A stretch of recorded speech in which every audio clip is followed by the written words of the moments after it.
Good morning, everybody. Good morning from Dedham Courthouse. Even though the weather is completely shitty, we're here because we ain't got no quit. Hi, Alpine Star. Hold on, let me turn this around again and so you can say hi to everybody. Oh, wait a minute. There we go. Good morning. Let me see. Equal parts sympathy and outrage. Bobby. Yeah, you had to break it out. The yesterday circus. I know. What a shit show. If you're not going to listen, I'm going to listen. I'm not talking to you. I know. I'm talking about her. Yeah. She's like, did you see the video of her where she's like talking into a mic or something? I know. That was crazy. Crazy. She's out of control. She is out of control. You're here. Good morning. How are you? You want to say hi to everybody? Hi, everybody. The man, the myth, the legend, Scott McGinnis. What's going on? Here, rain or shine. And we're going to get plenty of rain today. 25/7, 367. Maybe not till later in the morning, 11 noon time. Yeah. Right now, it's just a little bit of drizzle. Yeah. It's still shitty out, though. Yeah. Tomorrow's supposed to be 81. Yeah. And tomorrow's Aiden's thing, too, so it'll be busy down here. It will be busy. No. I'm live streaming, guys. You want to say good morning to everybody? Good morning. Good morning. Who's this? Dee? Hi, good morning, Dee. What'd you think about yesterday? She did it again. She did it again. Did it again. Did you see the video too where it looks like she's talking like on a mic thing? I saw Like that. what? She ain't talking to Jim quietly. She's talking to somebody off of some sort of mic. Nasty sticker on her face. Yeah. Yeah. She was the Steph nastiest. was talking to Meatball on her Apple Watch. Yeah. Good morning, Michael Burke. Is that Mama? Good morning, Mary Bagwell. Good morning, Christina. Good morning, Chad. Banana, come in. Cheesy banana. What Hank, do, Meatball? Hank, say object. Hank, say object. I'm gonna look for earpieces now on everybody. Oh. Good morning. How are you? Good. Smell good as usual. Want to say hi to everybody? Hi, everybody. There's Timma. Woohoo! This is what Brenda Sweeney What said. a joke. What a joke. Nathan's here. Tim too. Nathan's here. Oh yeah, Tim too. Did we end up naming the car? We don't know yet. Dana's gonna put a poll in the thing, and by the end of the day, whatever's got the most votes, that's what's gonna be the name of the car. Nice. So we'll see what it is. Dennis Sweeney, people. Come on, everybody. Hey, Miss. Who's out there? Big crowd of smart. Oh, we have a good crowd. Sherry D, good morning. Mary Bagwell's there.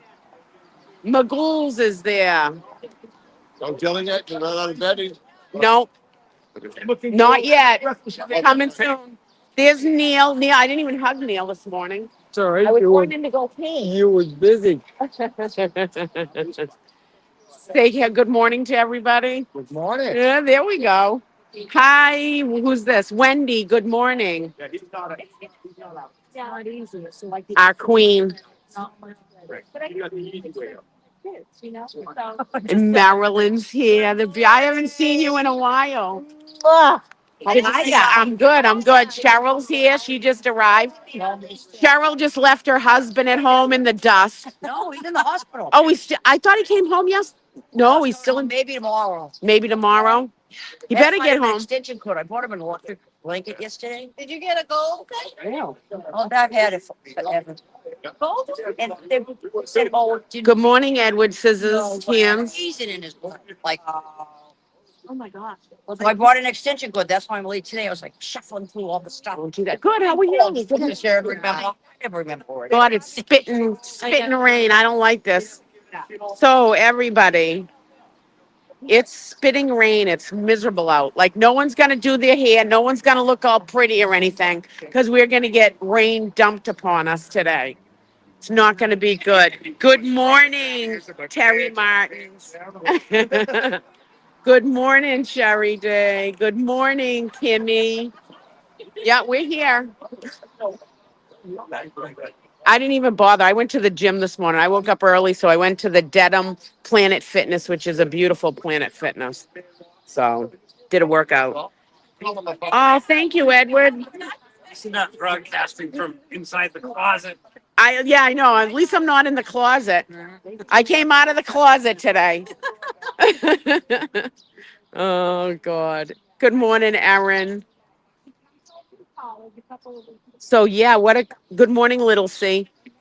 Rita's not coming today. I messaged Rita last night. Hold on, where'd the chat go? Wait a minute. I just hit a button by mistake. Wait a minute. There we go. Hi, Lulabelle. I was so bummed because I missed Rita. So I wrote to her, I'm like, Jesus Christ, Rita, you know I'm down here every Tuesday. You came on a day I'm not here. And she's like, I'll try to make it Tuesday, today.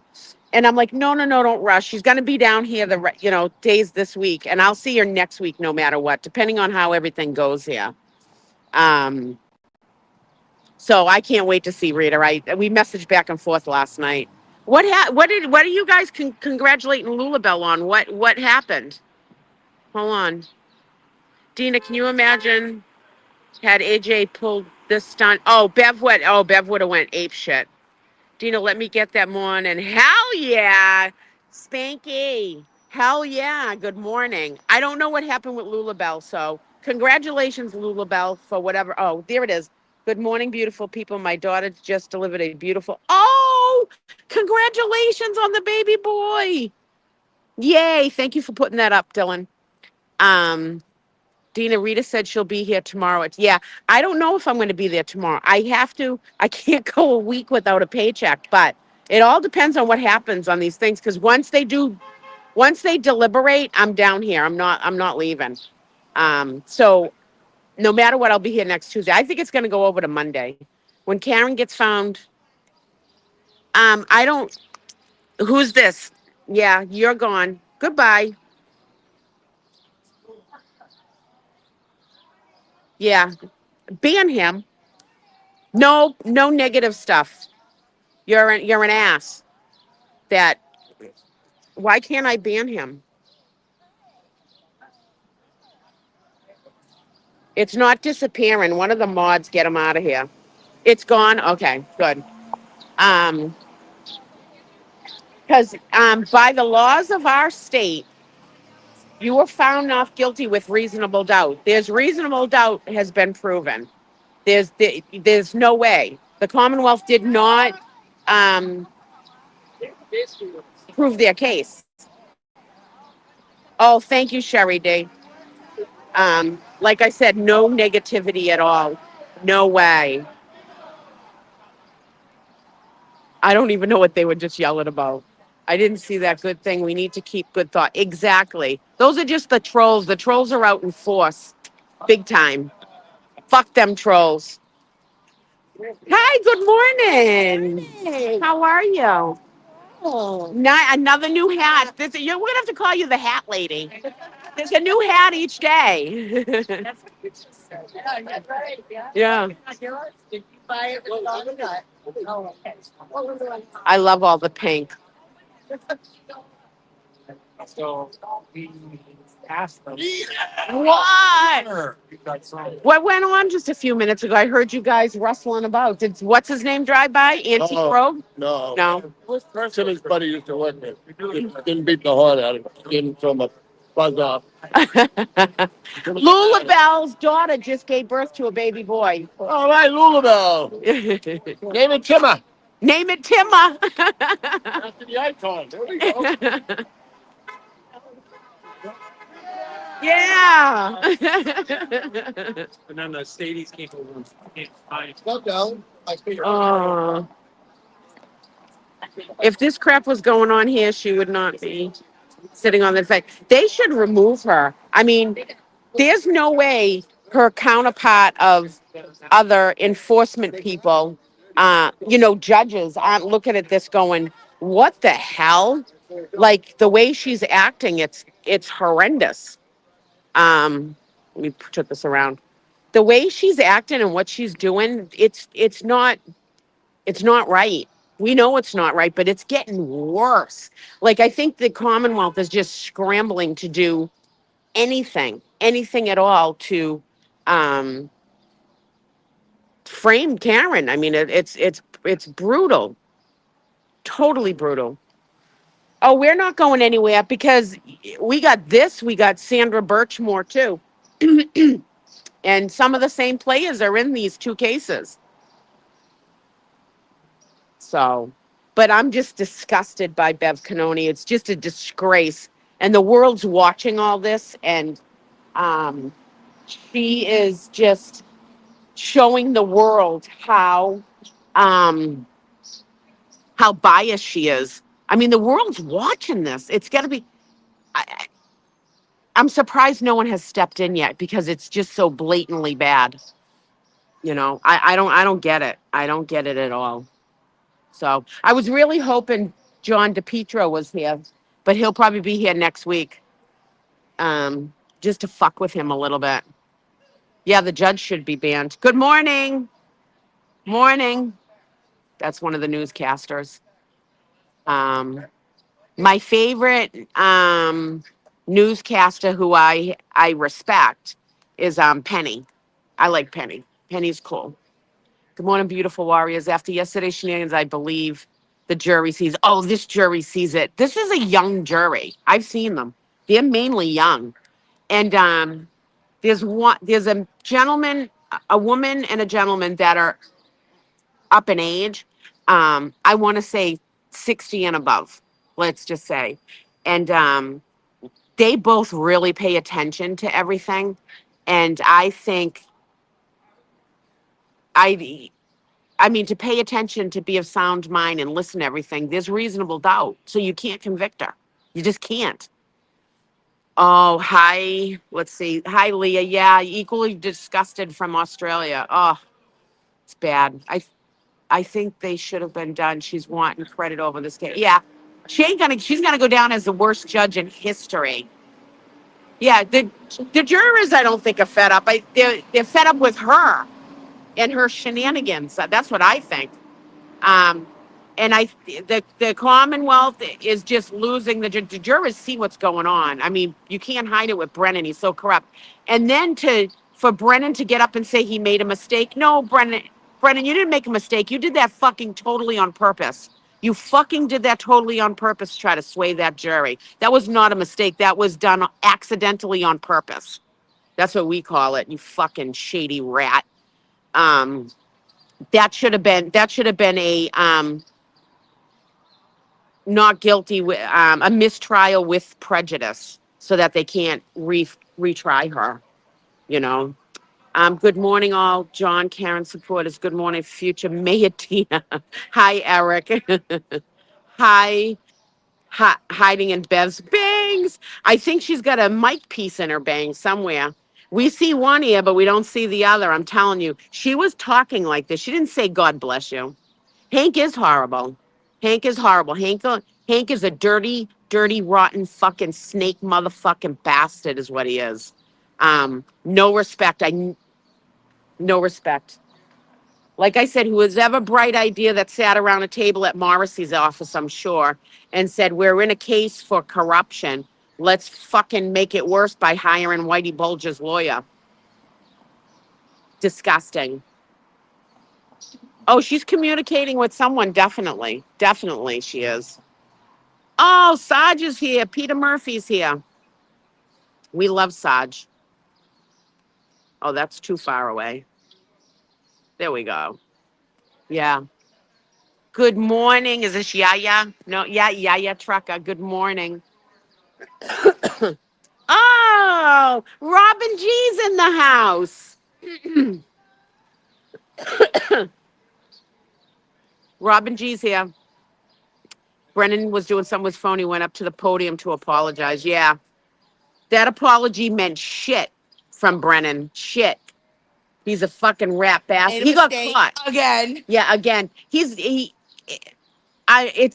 there's no words. Hold on, I got it the other way. No, we got to say Oh, good you morning to you. then. Yeah. I haven't even logged in. And Lula Bell's daughter gave birth to a baby boy. Congratulations. I I can't wait till my son didn't see what the name is. Is it got what are we naming the baby? I don't know. His apology was whack, yeah. Yeah. His You know, they're calling. all right, hold on. Wait a minute. It says fed up feds coming. Enter Leah Foley. Nice new It'd sign. be nice if she did. I know. That's Saj with that. Ooh. Yeah, good morning. Coming up from the Cape for the first time. Oh, good. Tara, we welcome you. Hold on a second. I don't want to get hit. All right, we're good. Before we get Gunner Roads. Robin G in the house. There we go. Fed up. Feds coming. Enter Leah Foley.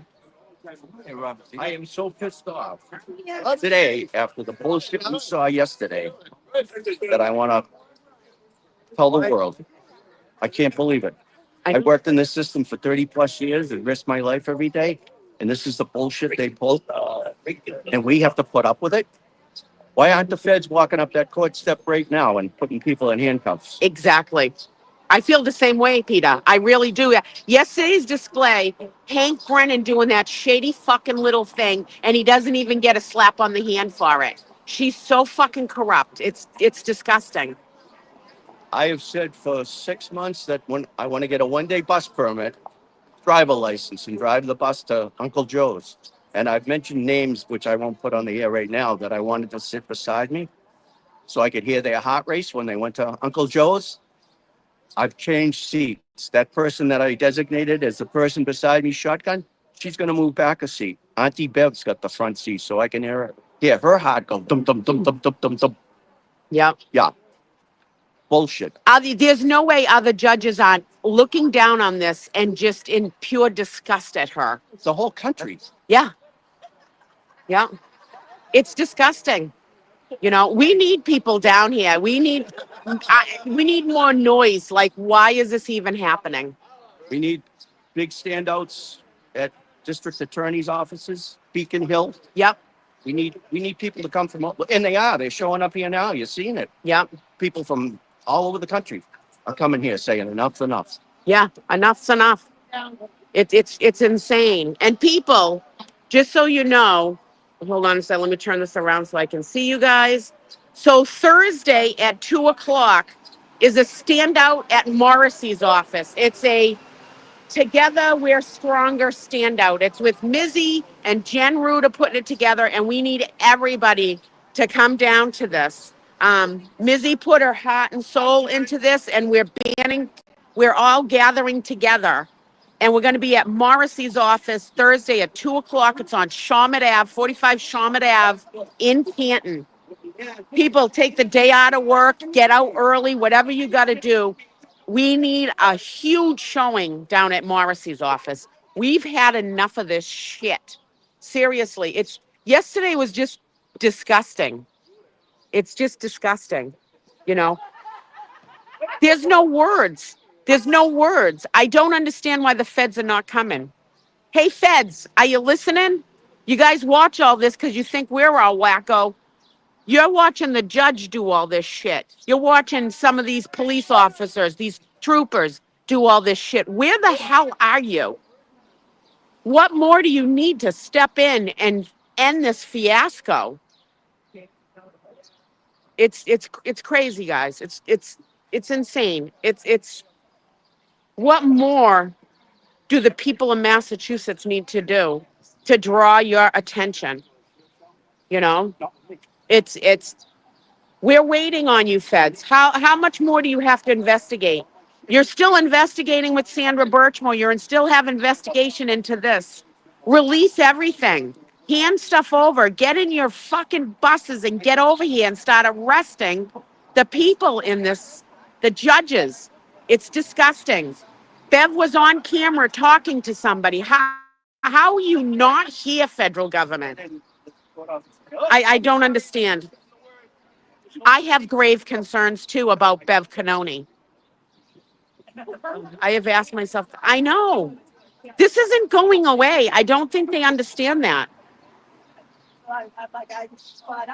Talking to her Apple Watch. Yeah. She should be banned from having all electronics. That was so blatantly out there. Like, how much stuff does she need to do to blatantly show she's corrupt? I heard there's overturns in the FBI. I hope that doesn't stop neither. And Josh Levy's up there with Donald Trump. Where the fuck are you? Seriously, you know what was going on down here, Levy. You got an ear into our president. You can have a voice into our president's ear. Where are you, Levy? You just left us high and dry. You're in the White House. We know you guys are watching it because you guys all get inundated from stuff from us. I'm just disgusted. Yeah. They're scrambling of who's gonna end up getting, how high does this go and who's gonna be the last one to take the heat. They're all ratting on each other probably.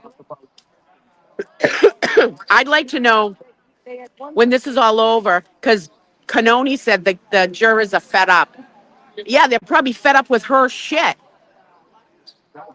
Hey, Dean, I hope and pray the net has spread wide enough now for the feds. I know. I'd like to be down here when the feds roll in. Like I said, where are you, feds? Where are you? We all need to get something written up, and we all need to sign. Karen has to feed. Yeah. In this thing, remember, Karen's got to feed her team. Please donate if you can.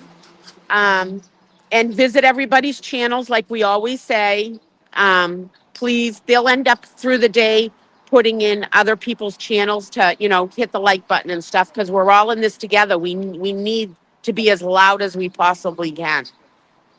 And we're going to get louder. The more of this we see goes on, we're going to get louder and louder because we're getting pissed off at this point.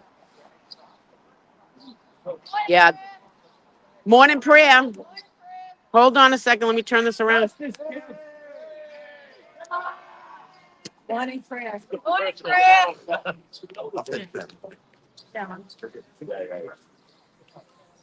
Morning prayer. Wake up, Marilyn. Hey! Hey! Put it in with flat. Hey, atheist. Listen to that. Hey, atheist, get over here. Our Father, God in heaven, Hallowed be thy name, thy kingdom come, thy will be done, on earth as it is in heaven. Give us this day our daily bread, and forgive us our trespasses, as we forgive those who trespass. Temptation, but deliver us from evil. Amen. Let us lead us to the flag of the United States of America, to the republic for which it stands, one nation, under God, indivisible, with liberty and justice for all. Read that! Read!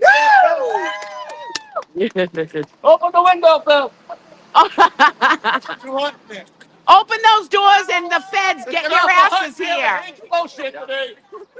Oh, he's sorry. We won't go. SWAT team. I'd love to see buses roll up and have the feds step out. Yeah. Like, where the fuck are they? We need a few paddy wagons. We need a few paddy wagons. Can't we make a citizen's arrest on Bev? Yes. Like, seriously, can you make a citizen's arrest for corruption on her? It's not actually pay their salaries, can we fire them? She's appointed. She got appointed by Deval Patrick. Pay their salaries. You get me last night, didn't you? That's true. You step out. I don't know what the laws are for that, a citizen's arrest. We're in Norfolk County. There aren't any laws for it. Yeah, I know. We have no rights whatsoever. They can trample on everything that we value. It is scary. Nothing stuck except for Fall Guys, the chief, the staff, and everything. They need to make Officer Barrows from the Dayton Police become the chief of Canton. And Lucky, the deputy. Yeah, Lucky the deputy chief. I second that. Yeah, We'll have two honest cops in there to start. exactly. And build from there. Rebuild it. Can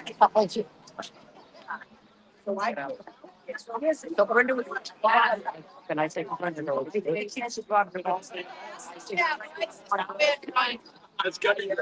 All right, we don't know why is this whole square right here dry and the rest is all wet. That's weird. I don't know. Hello to everyone over at, oh, hi, Talk Time with Amy and Kelly, if you're watching. Hello. Here comes Jen Root. I know that sign anywhere. Media member has to put their name in that. We know that sign anywhere. I was just talking about the standout for Thursday. Telling everybody they got to get their butts down there. If you can come for 30 minutes, that's great. An hour. If you can't, just like spread the word. Yeah. We need people power. So it's June 12th, which is Thursday, this Thursday, 2:00. It's at 45 Shawmut Ave, which is the Norfolk County DA's office. We need everyone. We're getting together. Everybody's pulling together to stand out and make this strong. That's Canton. And it's in And Canton. it's 2 to 4. So we're going to march around. We'll have a short speaking series. So you know how it goes. People power, stronger together. Exactly. Come join us. We'll have extra signs too. Thank you. They just posted in here too. Fab. Yeah. So, oh, thank you for Handsome Brian. Thank you for spreading the word. Hi, 11 Antona Court. Who else haven't I seen? Hi, Hiding in Bev Bangs. I said hi to you before. Good morning. There's momentum now. I know because it's going to get busier in the next few days just because everybody's getting pissed off at this. I'm getting phone calls and everything. Like, people cannot believe it. Bev's out of control. Out of control. Nathan, I'm surprised you're out. You hate the water. Nathan doesn't like stepping in rain. Not at all. Hi from Kentucky. If the Lexus doesn't hit, you must have quit. I love that one. That's a good one. Good morning, Cora. Gonna say good morning to everyone, Lauren? Lauren's like, you got that goddamn camera in my face? Peace out. Neil's. Oh, I love it. Neil's up here with his sign. You know, last year at the trial in the beginning, we used to be able to be out on these steps. Hold that sign up, Neil. Nice. I love it. We would be all in these steps. If you look at all the old videos in the beginning, we used to line these steps. Let me stand some. Good morning. Linus, yeah, that's a good, needed necessity. Take the trash out. They need to take the trash out. But Hank in the first one. Good morning, Avenoni. Who else? Someone else said good morning. Good morning, Laura Dredger. Oh, they're moving in, huh?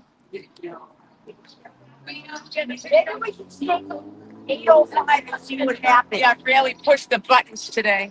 Did you get that picture, Brenda? Run my ass down. I'll tell you every minute. It's so cute. This goes to show how much patience everybody has, like trying to get along. Here's Dennis got his Norfolk County sweatshirt on. He's talking to Hardman. We all have respect for each other. Total respect. I'm live streaming. Say good morning. Morning. I said, you're a fucking asshole. That's a great little picture, Hardman and you, and you got your Norfolk County thing on. That was beautiful. I love Dennis Sweeney. He's like a grandfather to me. He truly is. I took a picture of the sign so they couldn't say I didn't cover my sign on my thing. Don't peek. That's adorable. That's on the back of Robin G's car, so because she's got a sticker. Oh my God. Dennis is awesome. Oh yeah. Hold on a second, folks. Hold on.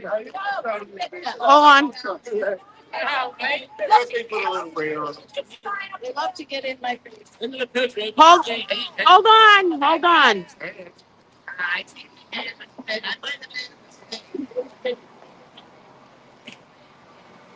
Yeah.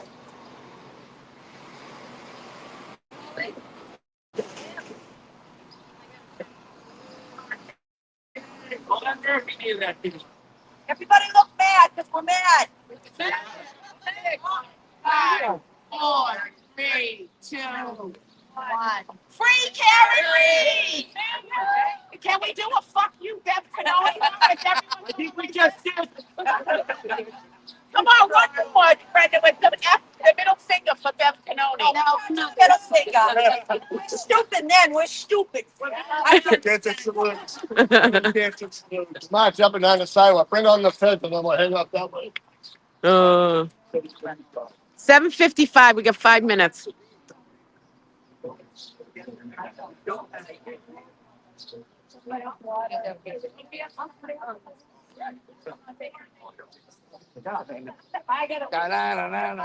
Da-na-na-na-na, da-na-na-na-na.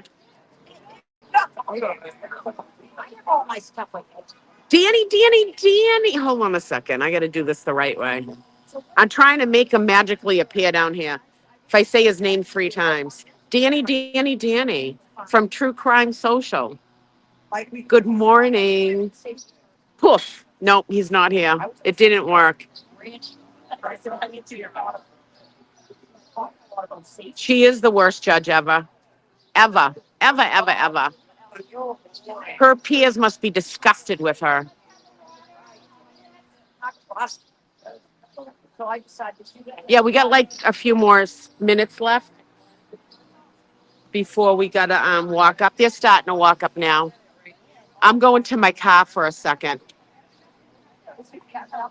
Hey, Dylan, we should make my new name today like Bev Sucks. F Bev Canoni.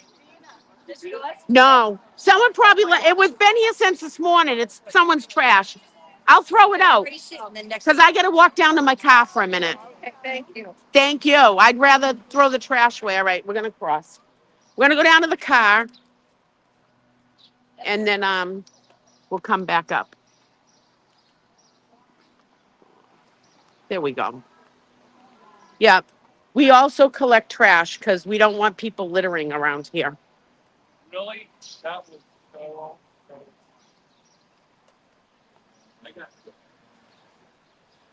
Look at how shiny the cars are. Did we pay for them to be detailed? My car needs to be detailed. Yeah. Can I write to the state of Massachusetts and be like, can you detail my car? Just follow the line. I need all 6 of mine.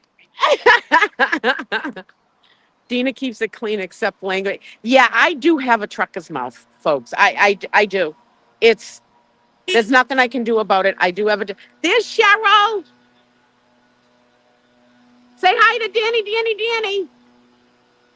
Danny. I'll see you in a bit. Happy Tuesday. I'm always the see you next Tuesday kind of person. Um, it. I have to tone my swearing down for when I go to Indonesia. My son's already warned me. There's lots of things about me that will probably get me caned in the square in Indonesia if I act up. Um, and that's not going to be good. I don't want to get caned. So I have to, tone it down a little bit. So I'll try when it gets a little closer. Do they realize? Why is my phone tilting like this? Hold on, folks. I had to get the car keys out. Stop it. Do they realize we are watching? Yeah, I have to get a full, like, complete, like, swim surfer bathing suit because you can't wear a bikini or anything showing over there. 'Cause I'm not going to the island of Bali. Bali's more laid back. I'm going to be on the island called Java, and I have to get a full bathing suit. Um, oh, I'm gonna. So when I went to go pick up my new car, guys, let me cover this. I went to go pick up my new car, and the person is a Karen Reed supporter. Also, I mean, it's a friend, but it's a Karen Reed supporter. So when I went to go pick up the title, this is how the title came with a sticker on it that said "Free Karen Reed." Is too cute, too cute. Um, but yeah, I'm gonna have to tone it down. And they said that my son said I got to get used to a thing where because I'm an elder, they consider me an elder. A lot of people will be bowing when they greet me, which I can't get over that because I don't. In here, I don't think anyone should bow. I know it's out of respect, but it's going to be really weird for me to have people bowing to me. Um, so I have to take that in. I can't. It's a lot of it is it's a Muslim country. Um, so there's rules that I'm going to have to go by, and it's not like here. I'm used to freedom. My son said it'll make me appreciate our country more. So, do all jurors need to agree on not guilty in order for it to be in order for it not to be a mistrial? They have to all agree. So, all it takes is one plant in there, but I really have hope the feds will step in. It's depressing they haven't stepped in yet, but I really have hope. Oh, is James on this morning? Oh, that's right. I love James. James has such a freaking kind heart. It's unbelievable. And I'm really mad the trolls went after him. Like, that's really shitty. The trolls have nothing better to do than to just bring stupid shit up. I can't stand them. I am. Who is that saying that? Diane Gallagher. I'm going to take it all in. It's going to be a huge life-changing experience for me. So Smoking's bad for you. I know it is. Coffee's bad for you too. It's very healthy for you. Scientific studies. Yeah, I will. We'll see how good the Chivit coffee is going to be in Indonesia for me. Okay. Hello, There's everyone. Hardman. Hello. I greet him every morning. Mutual respect Absolutely. after 2.5 years. Gina's a good human being. Oh, well, Respect thank yourself. you. Absolutely. Thank you. Yeah. Most of the whole boots on the ground, they're all good people. There we go. I absolutely agree with that. Thank you, Hardman. Well, I'll be down later.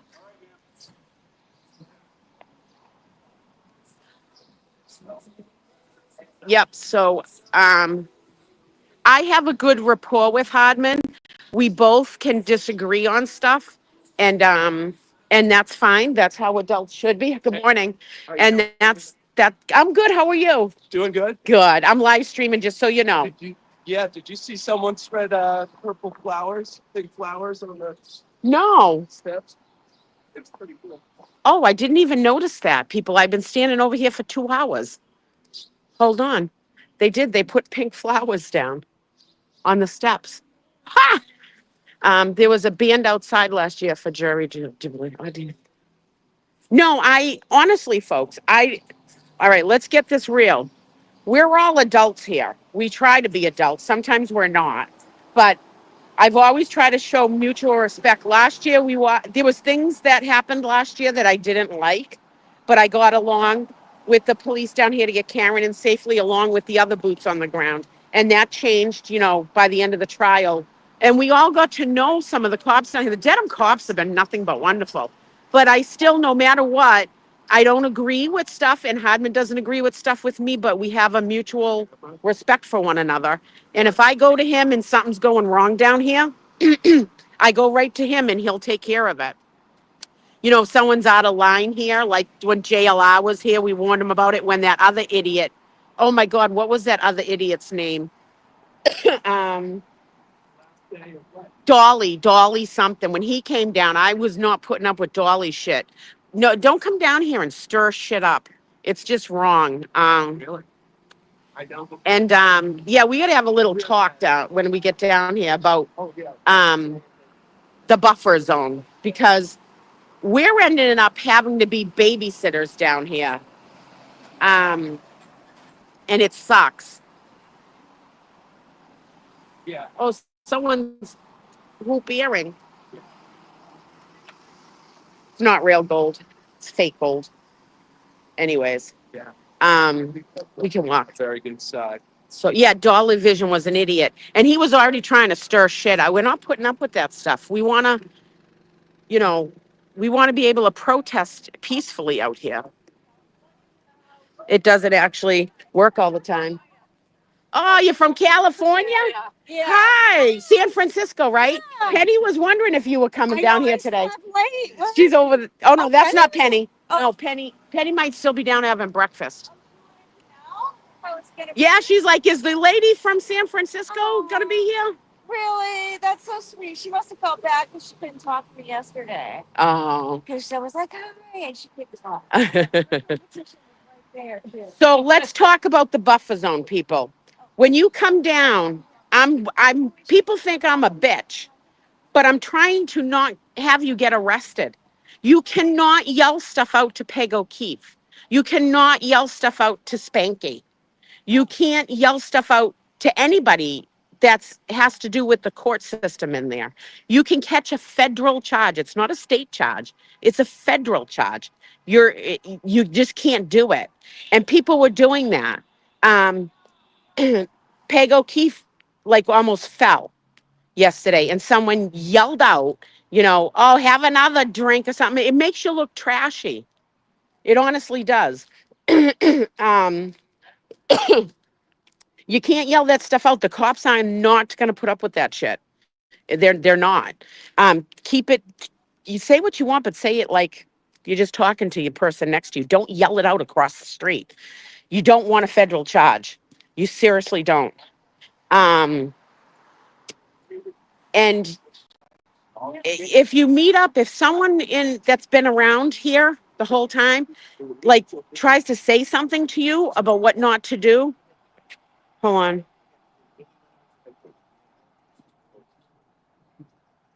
Yeah, I can. Where is if you're watching, someone's sending me a message. If you're watching, where do I go? Hold on, folks. I gotta hold on 1 second, okay?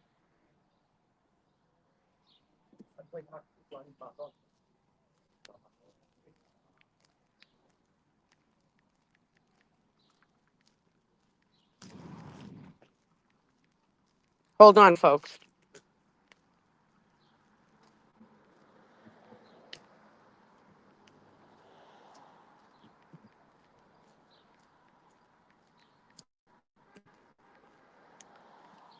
Okay. All right. This should come back up. Okay, folks. I got it. I'm on my way right now.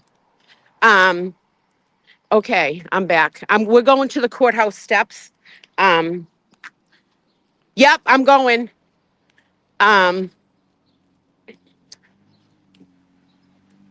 I'm going. So anyways, if someone tells you, sometimes we have to do it quickly because we know where the cops are. And we're trying to say, we might sound a little aggressive, but we don't mean to be. We're just trying to keep you from getting arrested. That's all we're trying to do. Because people are coming down and they don't know. It's, I guess it would be called a buffer zone etiquette. um, just don't do it, okay? Um, yeah, I'm going up right now. I'm just about there.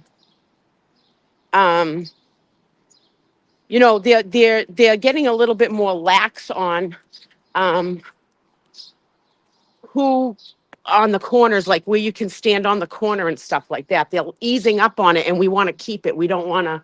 Hi, Hi, Tina. How are you? I'm live streaming. I'm good. Thank you. I'm standing in line for Aiden. He's on his way, he's stuck in traffic. Yeah, so we're out here in the media line. How to not get in trouble how not to get in trouble in the buffer zone. Like I said yesterday, okay, no problem, Aiden. Um, Yesterday people went to yell stuff out to Peg when she tripped and fall, and it's not right to do that. Do not do that at all. And like I said, don't yell stuff out to any of the teams. Brennan, none of the Commonwealth team, none of the defense team. Don't yell stuff like that. Like I said, it's a federal charge. So, anyways, well, you guys are gonna have to stay up here for 20 minutes. If they come over to boot me or anything, I'll have to shut down the live stream. Dylan, are you in there? I'm here now, so Hey. Okay. Just in case if I have to shut down the live stream because I'm in the media line, you'll have to take over till Aiden gets Yeah. here. He's like 20 minutes away. that's fine. I should, yeah, seen that. No worries. No problem. Well, hopefully you can carry on anyway. So I'll be here anyway. All right, my darling. Yeah, Until you get kicked out. right. Right. I shouldn't get kicked out. They won't kick me out. They might if I'm live streaming, but I don't know. Does this No. bother you that I'm live streaming here right now? Not me. Okay, thank you. Does it bother you, ma'am? I won't put you on live stream or anything like that. Thank you. I appreciate it. You're the pocket rocket, so Just no swearing or anything while we're up here. This will be my test for Indonesia. I won't swear at all up in line. Yeah, she did get caught talking into a thing. Okay. Oh, good morning, everybody. Good morning, Linda. Good morning, Little C. So, yep. Sam's across the street. Hi, Sam. Hold on, I'll turn it around so you can say. Sam and Henry are over there. Hi, Cheech. And Henry's there too. There we go. Of course, we got Aiden's back. We always will, no matter what, if whatever he needs. And if it's a simple thing as standing in line and securing a spot, then it is. That should be the name of Dina's new. No, we got to name it something good. I don't know if they put the poll up yet. Is it in the chat at all? I don't know how they do that. We do this is over. When this is over, folks, we still have Sandra Birchmore. We still have Enrique Delgado Garcia. We still have Justin Root. There's still more stuff to get fixed here. It's not over. We still got to do a lot of work. Oh, you're welcome. Silver Fox of the guy. I'm telling you, a lot of people want to call it the Silver Fox. They really do. Let me step here till someone else comes. I'll step over to the side a little bit. So, Dina, I named my new car. Oh, I've named every car that I've had. I really have. I'll tell you when this is all over and Karen's found not guilty, she should hop on a plane with her family and go somewhere and just decompress after all this. No, it doesn't. Who is that? Boston. Boston Brandy, you're right. It doesn't just end here. There's policies and procedures that need to be redone. There is other cases that are probably going to come out in the light, you know. Oh, thank you, Michelle Lynn. We all love all you guys too. Like I said, if you can't be down here, you keyboard warriors make a huge difference. You really do. Hey, Robin G's up here too.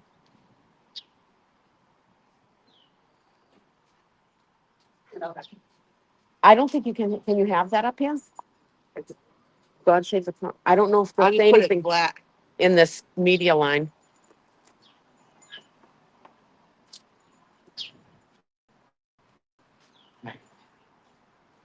Would you see it in the chat? Yeah, Charity tagged me. Oh. Oh. Work competition to elect judges. I know we need to change that law in Massachusetts where judges are elected and not appointed. Um, my understanding is Judge Canoni was appointed by Deval Patrick during the the Patrick administration. Is just for shadowing? I don't know. Do we need someone for Jess Machado?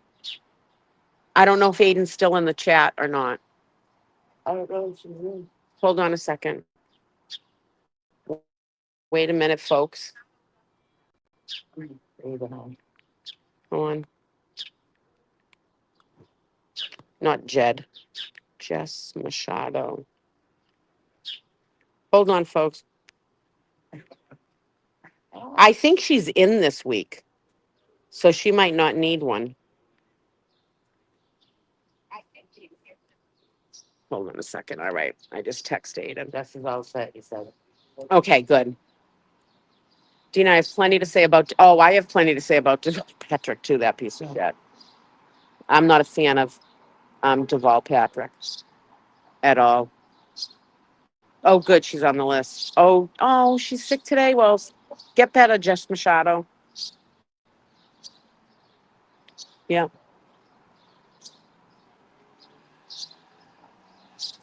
TB just posted. Okay. Thank you, Aiden. Yep.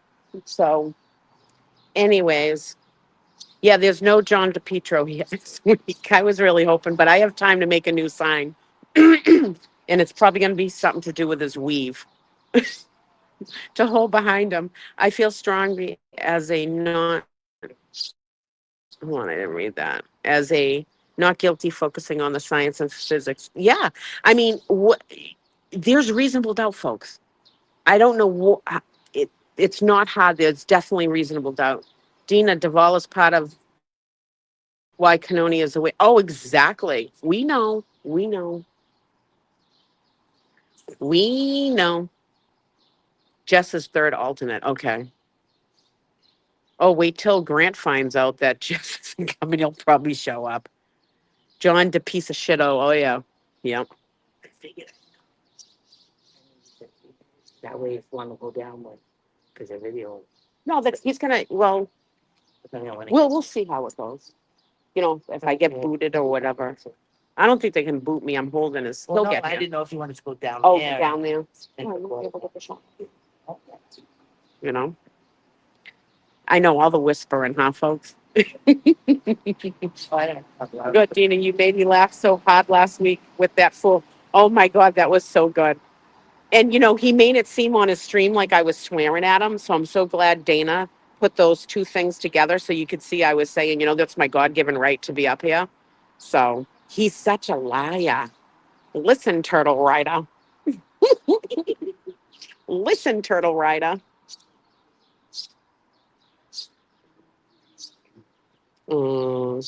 Meeting of the minds over there. Hold on, I'll show you. I don't know if I can zoom in. I pinch, but it doesn't do it. Probably because of these goddamn nails. The time of you with the sign was perfect. His infomercials. That business must have got a ton of phone calls too, whoever he was advertising for. I forget what it is. Something, Some roto. yeah, in Rhode Island or something. They probably got inundated. The jailbreak comment had me rolling. I know, I need a prisoner outfit, like a orange jumpsuit or a black and white striped thing. And then I'm going to have a sign that says like Hair Club for Men. John DePietro needs a fundraiser for a new weave. Hmm. Never interrupt the radio broadcast. It's policy. Hey, there's plenty of people that hold signs out behind people. And if you notice, I really didn't say too much to him first. He's the one that said stuff to me. So here comes a big boy. I don't know who this guy is, but he's huge. Does everybody that works for the Commonwealth need Ozempic? He's the John Connolly lookalike. Anyways, yeah. So we'll see what today brings. I wonder if she's going to be on a better behavior. I'm sure she got phone calls last night of how bad she was. You know, press the volume up and down button Tuesday. Oh, really? Hold on. Seriously? No, that didn't do it. Who's that, Coco? Concerned mom. Oh, they're from the Dollar Tree. And it was so cute. At Legacy Place on Sunday, a little girl had gone out and bought a pair like mine, and she wore them to Legacy Place. It was adorable.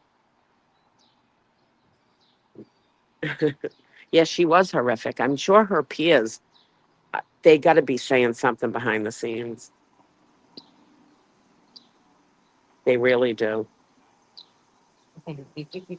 What? I'm going to pizza can't go about that.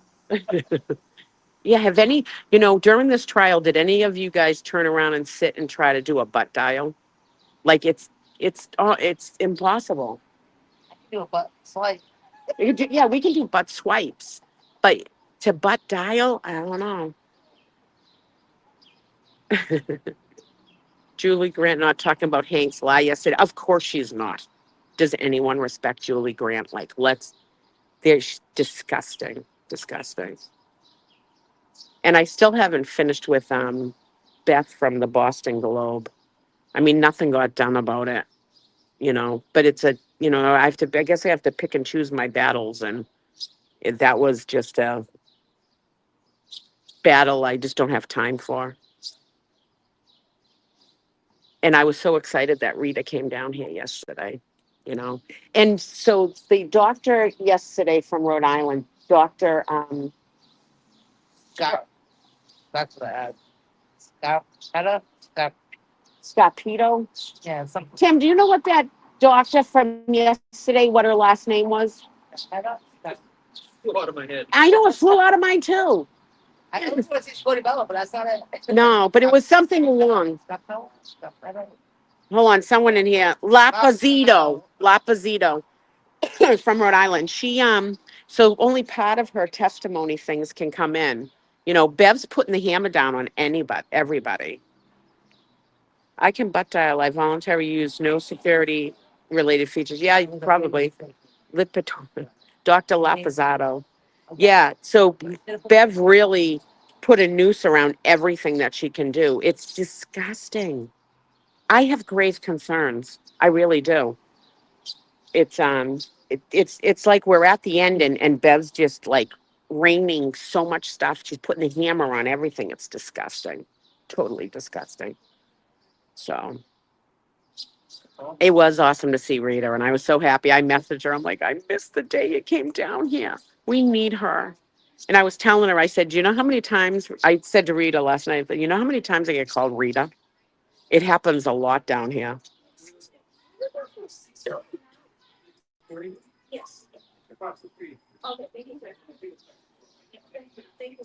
Here comes some police officers.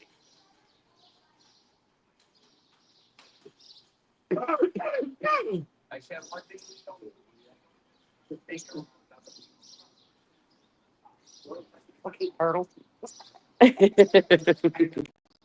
3 police officers just like badge. I don't know if they're sheriffs or what they are. They just walked in. Oh, the Commonwealth is completely desperate. Definitely for sure. Definitely for sure. I hope they irritated.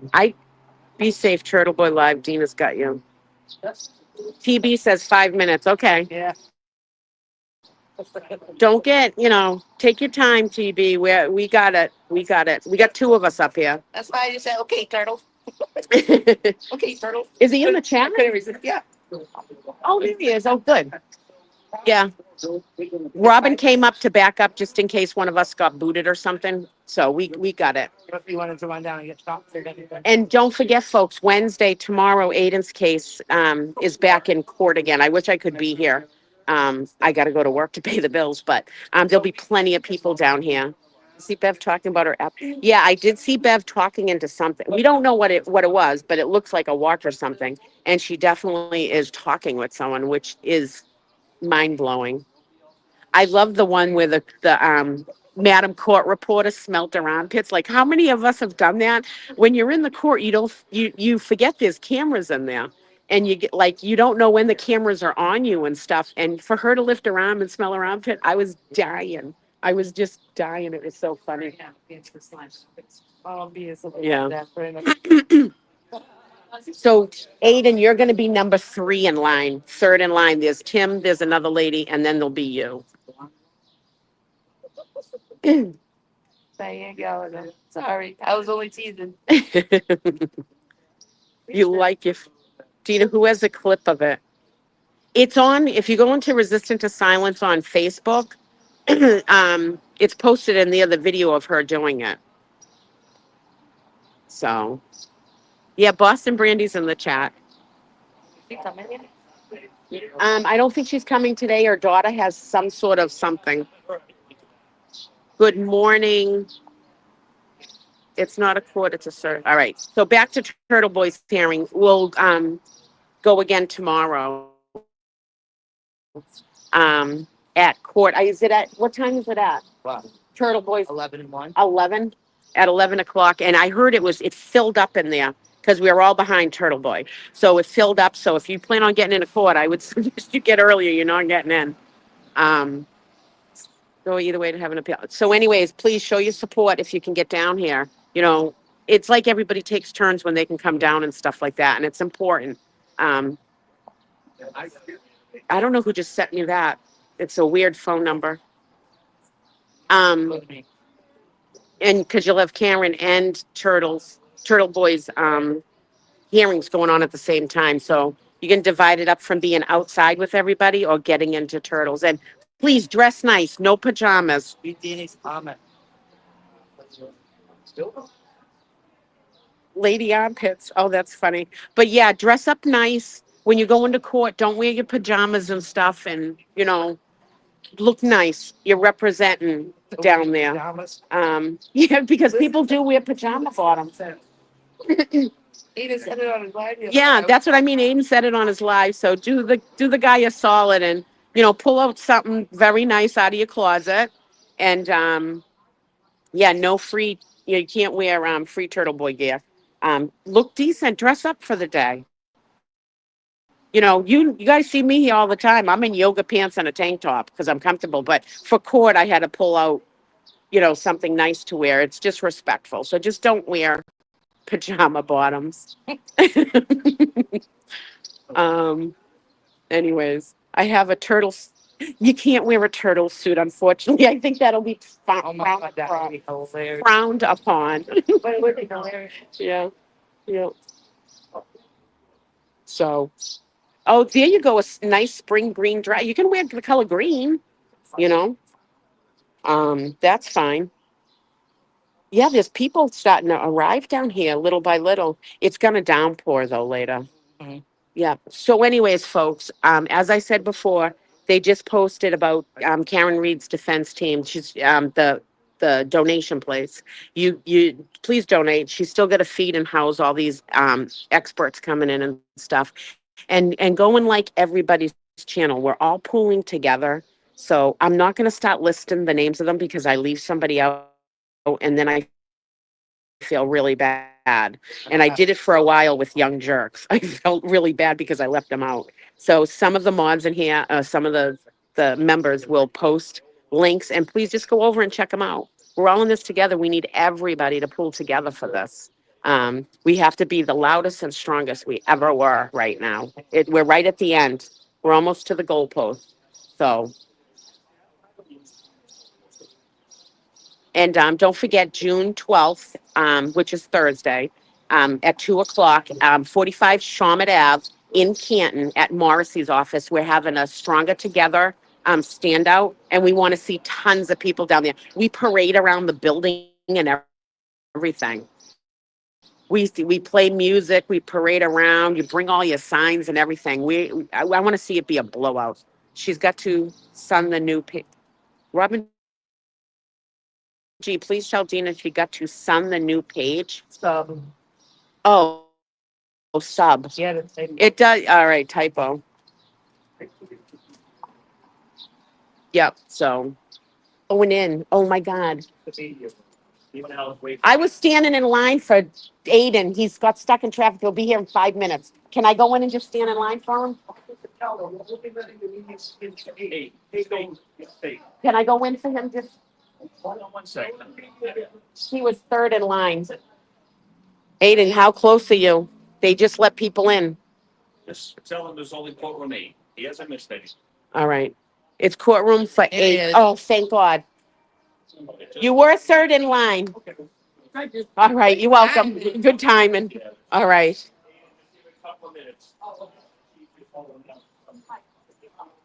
Oh, that was perfect timing. Right? Yeah.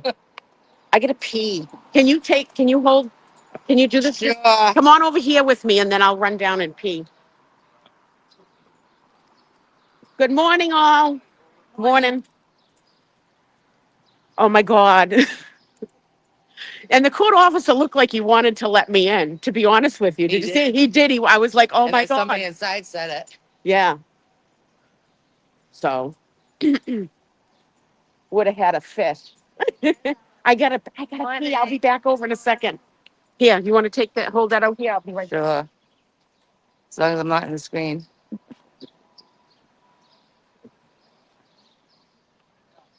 Trying to not be in the screen.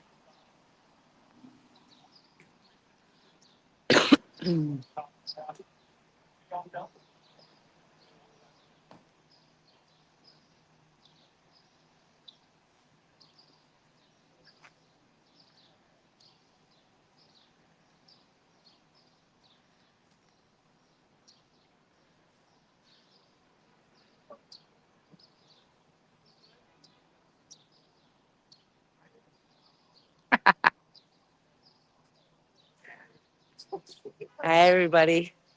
I hate doing this, so hold on. You got stuff popping up on the screen. Okay, it disappeared. I didn't want to read it.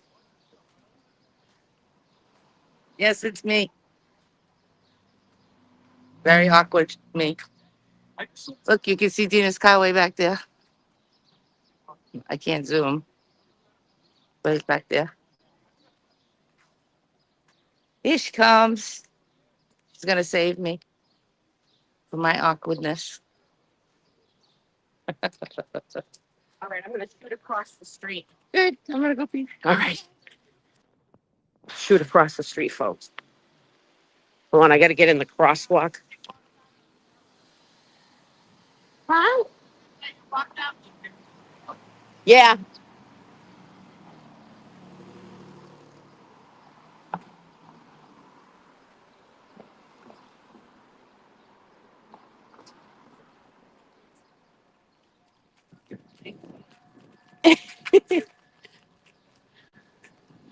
There we go. All right, we're across the street.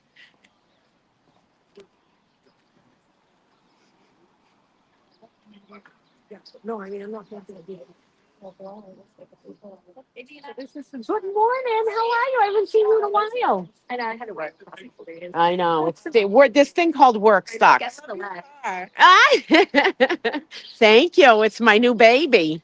It's my new baby. Oh, he didn't want to mess. Who? He didn't want to mess with Dina.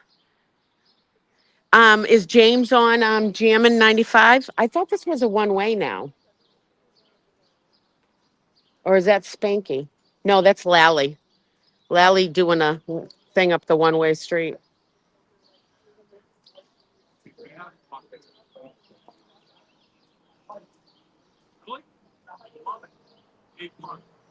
Who fell yet?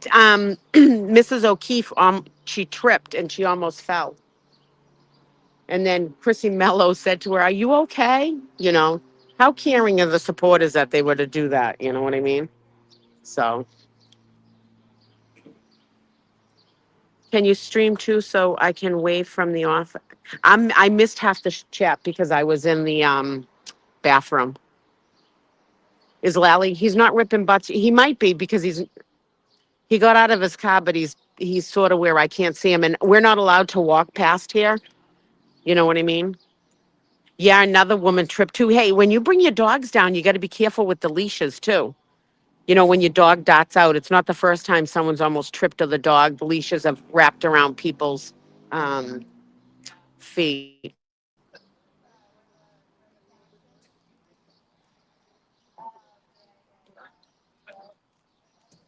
Good morning. And we got people lined up here, and the police are over there. I'll try to sneak over after once the cars come, because if I go over now, then people will follow me, and then it'll ruin the whole thing. He's got to be ripping some butts because he's yeah, he's standing in front of his car, so he's ripping butts. I can't walk up there and film it though. There's Aiden.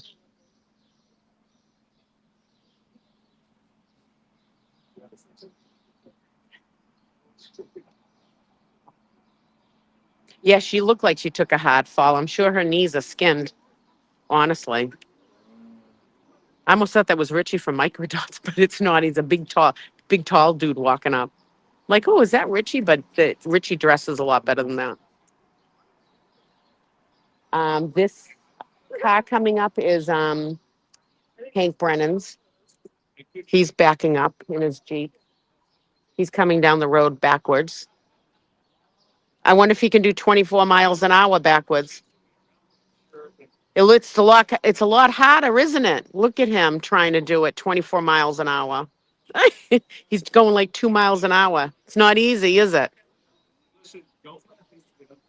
Oh God. Yeah. Priceless. Priceless. The camera will not be pointed down that way because I think the jury's coming in. Hi, Dina from Cambridge. Hello. Good morning. Good morning.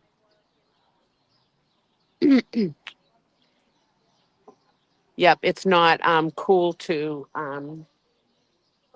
anything to do with the jury. We don't do it. Oh, that it wasn't Brennan. It was a court officer. I really thought it looked like Brennan's car, but it wasn't. Love to all the international folks. I know, internet, like Ireland. There's a huge following in Ireland. It's amazing. Uh, that looks to be like John O'Keefe's girlfriend from kindergarten. Looked like she's walking up.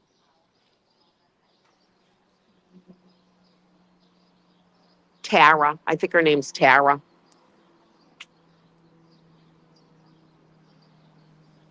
Leslie and Tasha are in the house from Hot Springs, Arkansas.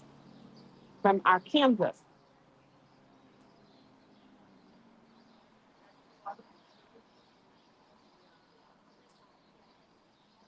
Good morning. Oh, Mizzy's in the house. Mizzy, I've been telling everybody about the June 12th standout at Morrissey's. Hi, who's here? Scott McGinnis. Awesome.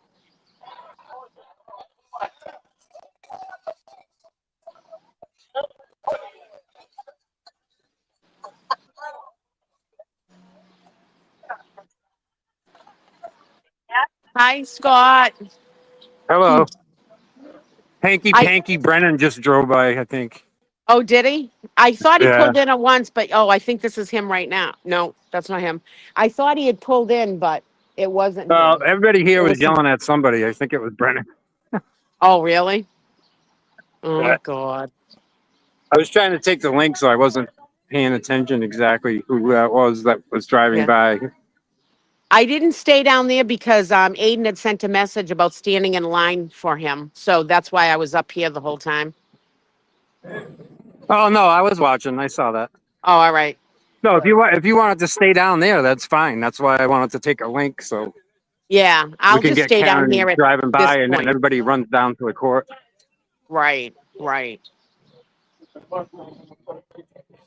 Yeah, so June 12th, I was saying about the Together We're Stronger standout at Morrissey's office, which is at 45 Shawmut Ave in Canton. It's from 2 to 4, and we need a huge showing there, people. Please, if you can. Oh yeah. Go to work partial Yeah. day Well, and then get out. That's what I'm going to do. I'm going to work in the morning and then come out. And oh, here's Spanky. Spanky's pulling in now. I knew he had a Jeep, but I thought it was the other one.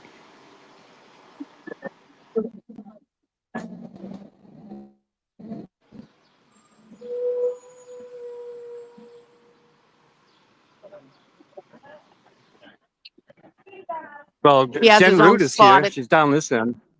Yeah, I saw Jen this morning.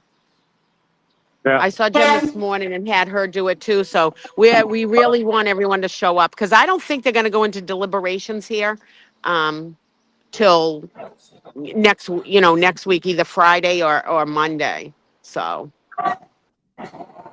yeah, Well, yeah, we were saying that even if they were close to maybe even doing closing arguments yeah, Friday, that would probably put it off until Monday.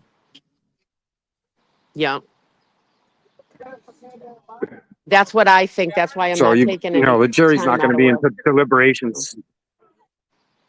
Right. Jury won't be into deliberations until next week, is my guesstimate. Yeah. Yeah. Exactly. That's what I think. So hopefully we'll have better weather.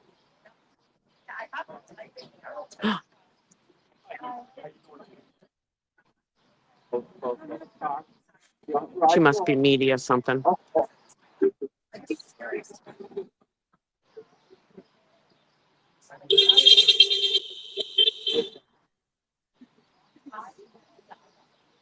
Yeah.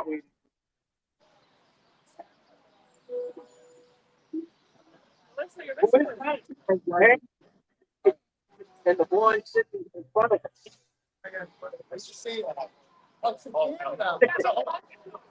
That's a whole other country.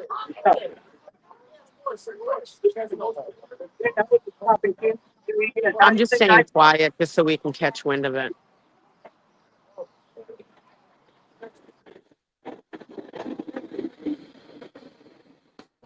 There's his escort. And he's wearing like checkerboard fucking socks, dude. They look like cheap trick friggin' design. They're black and white checkerboard socks. Aiden's out here. Did Aiden get a seat in the media pool? Did you get your seat in the meeting? God, thank God. Yeah, he did. He got it. I was All right. sweating it when they. You welcome anytime. I really appreciate I got a little nervous. I'm like, I'm in line for Aiden. Can I get in? I'm like, I got in. thank God. Uh, no, his socks look like a cheap trick designer background. I don't know who that lady is, but she was very friendly with Hank Brennan. So we got to keep an eye on her.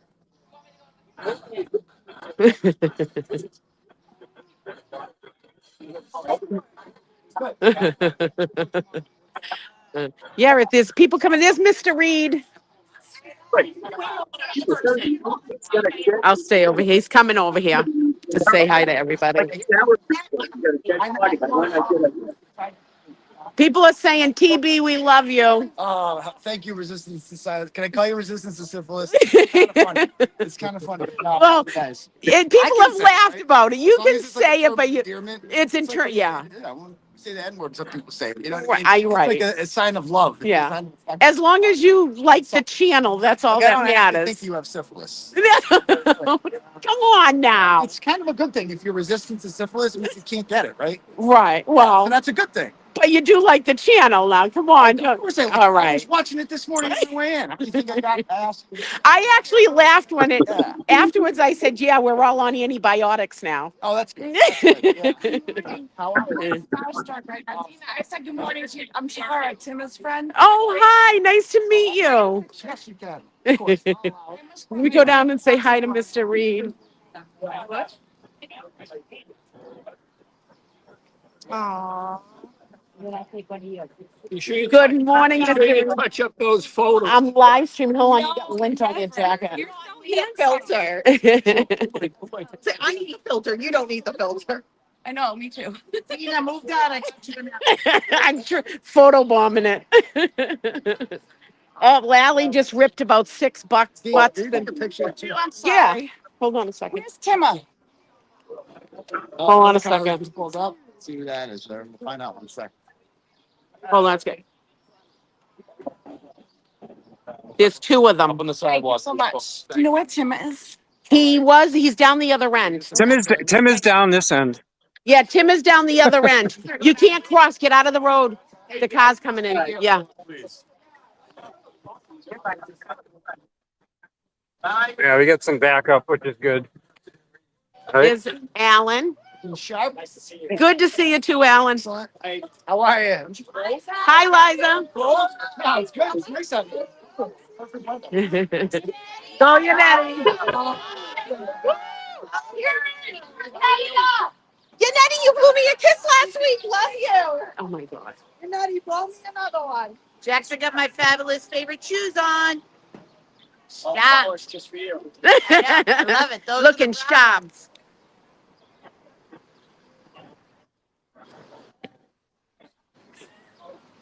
Good morning, Liza. How are you? Good. Go get him today. License is star. You're a superhero. Yes, she is.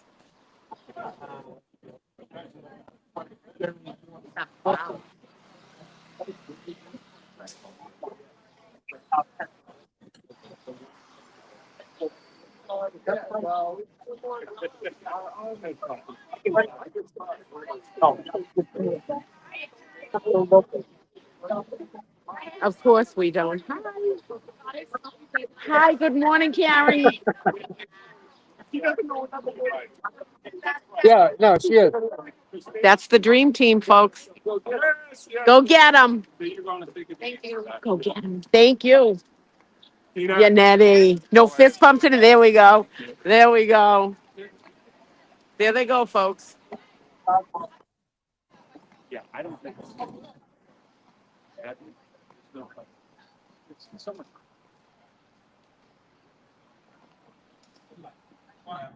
That was a good sneak by me, wasn't it?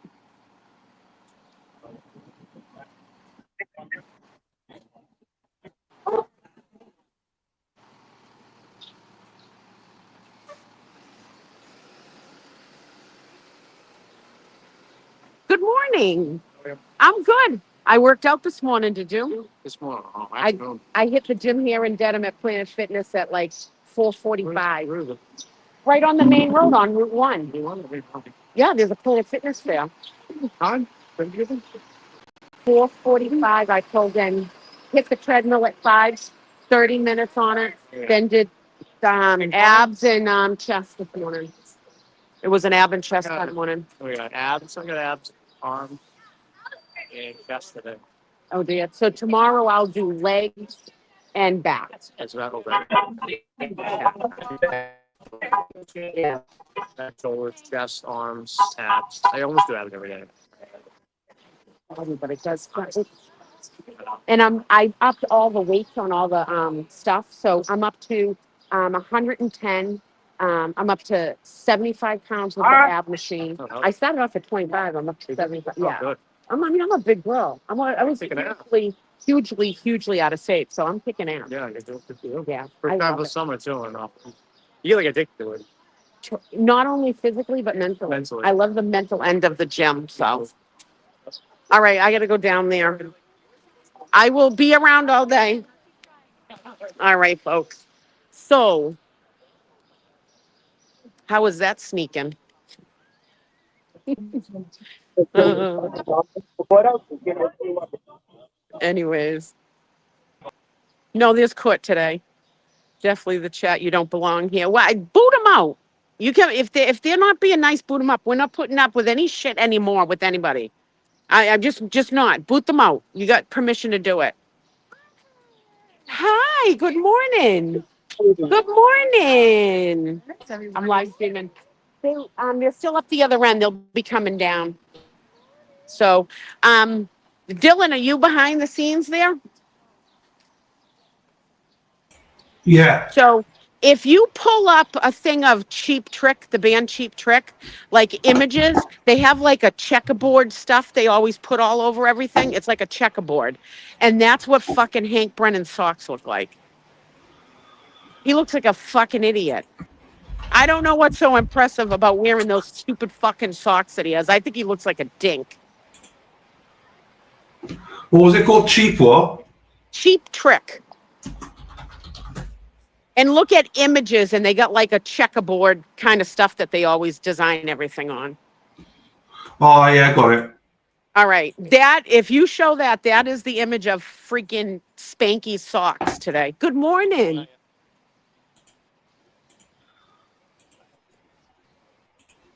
And it didn't even match his outfit. He's got like a gray outfit on. Oh, There you go.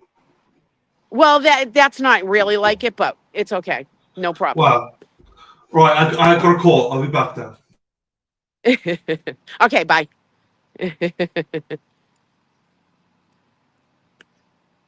What's his name that needs to be booted? I'll boot the guy.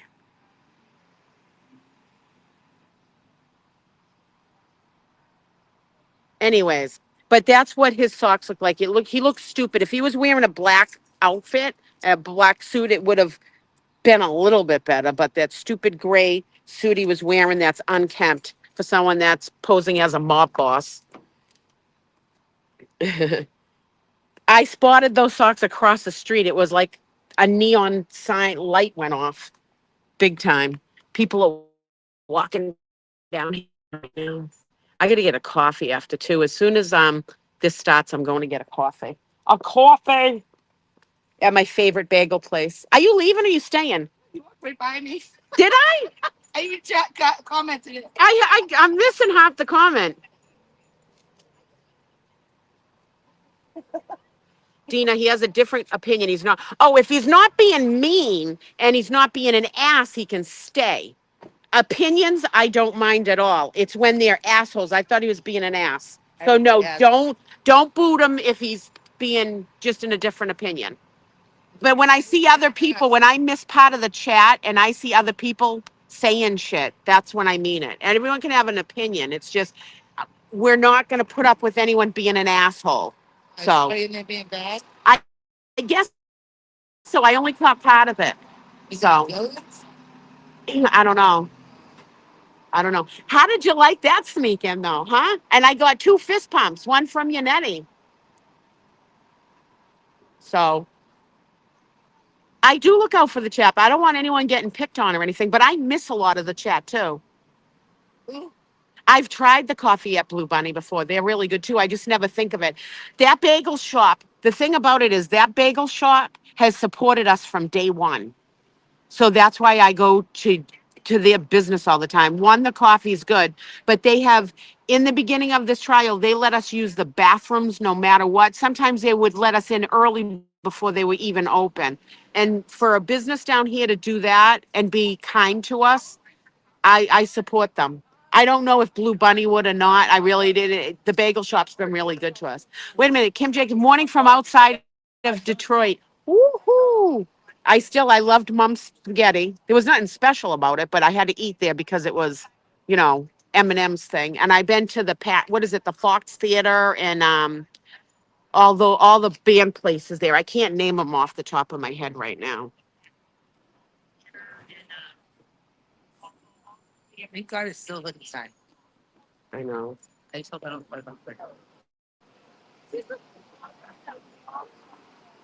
So it's a pretty good crowd for it was going to rain down here. That's not bad at all. So I don't know if the poll has gone up in the chat or not. Has anyone seen it? There's a blogger that's following the camaraderie case, Turtle. Two little kids walked by and said, "So there's a blogger that's following the Karen Reed trial, a turtle boy." That's so cute. That's true journalism, folks. True journalism. So, I don't know if the poll's gone up. There's no poll yet. See a poll. Freaking Dana. It's Dana's fault. Dana's fault. I don't know if I can do something like that. I don't have the technology. When Dylan's off the phone, maybe Dylan can put it up. I can only do it on my channel, so I can't Huh? do it on resistance. I can't do one on resisted. I can only do it on the alternate corner one. I can't do it Okay. on both. So that's Okay. why I haven't done it. So All right. Well, we'll wait and see. Maybe Dana will say something. And he's supposed to have it up. My phone. Yeah. Put it up so that it doesn't, we don't want it sliding down. And then look up. Oh, can I show it? Go ahead. Can you see it on there? No. On the screen? No, it's the court. Hold on a second. Dylan's Angels, not Robin's boobs. Dylan's Angels. I love it. Thank you, Robin. I love it. Oh, James and JFK were on Jammin' 94.5 today. I'm gonna have to listen to it. All right, they're asking what the poll is. I've named every one of my cars, and where I got a new car, I'm leaving it up to everybody in this movement to name my new car, and we're gonna have 4 picks. And I'm waiting for Dana to put the poll up so people can vote. And whatever gets the most votes, that's what I'm gonna name the car. Good morning. How are you? Well,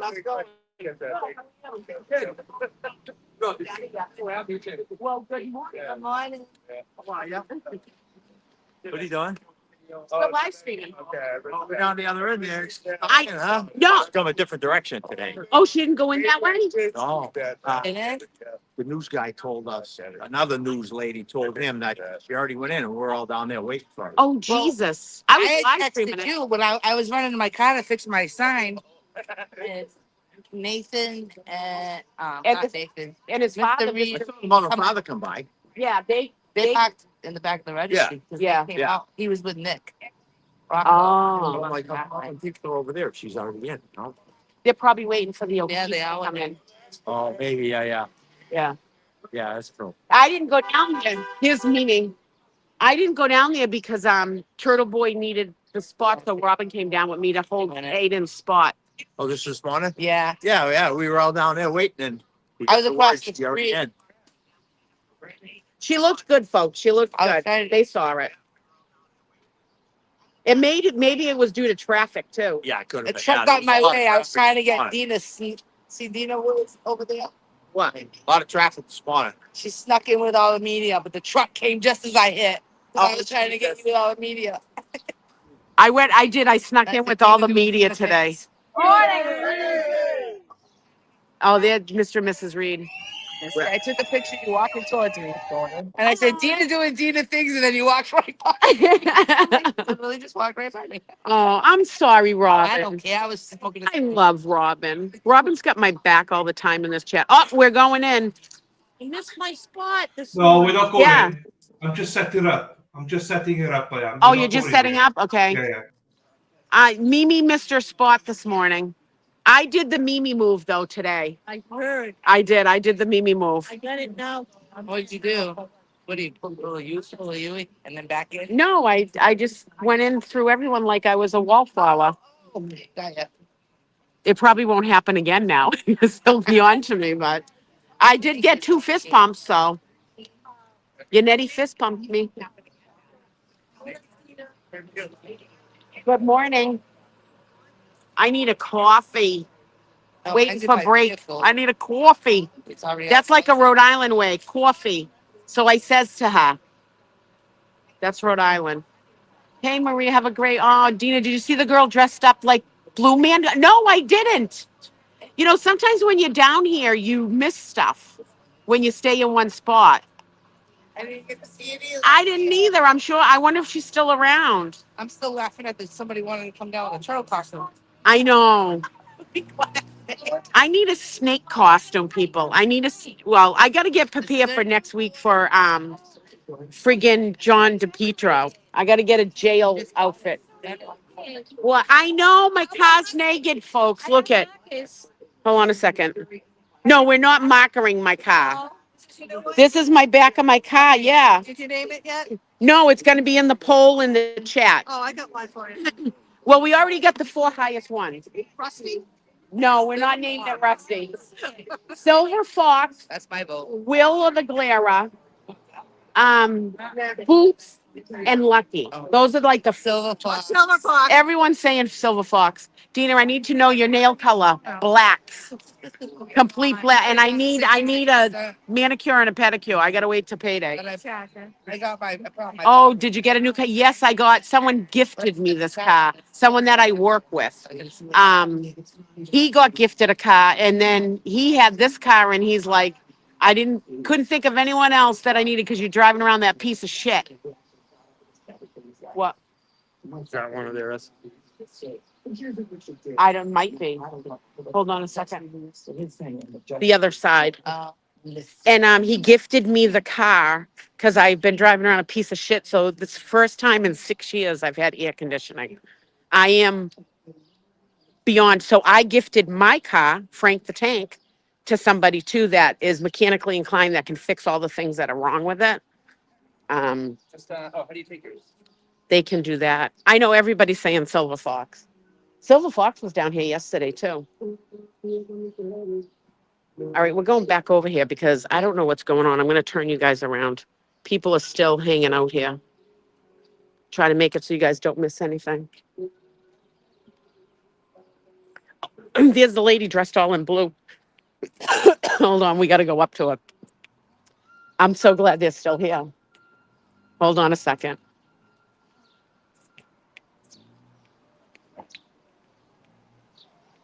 Oh my God. But what happens when I spread my load? Oh my God, I love this. I heard of this. Hold on. I got to see your signs. Oh. But what happens when I spread my load? Oh my God. Oh, you know what? Can you take that off so nobody comes? So, thanks. Oh my God, that's awesome. All dressed in blue. Everyone's saying, oh, that's a good one. Hello, my name is Judson B. Welcher. Oh my. Ass Felcher. Oh, wait a minute. I got to get close to that. Ass Felcher. Oh my God, I love it. Oh my God. They're all laughing in the chat. You're welcome. That is priceless. Okay, Going hold on. Let me go over here. on vacation again. She's going on vacation again. So I know everyone's saying Silver Fox. We'll see what the voting does. But Silver Fox needs to be like it's really up there. So hold on. I know if I cross to the other side, they're gonna say something to me. So I'll just stay here.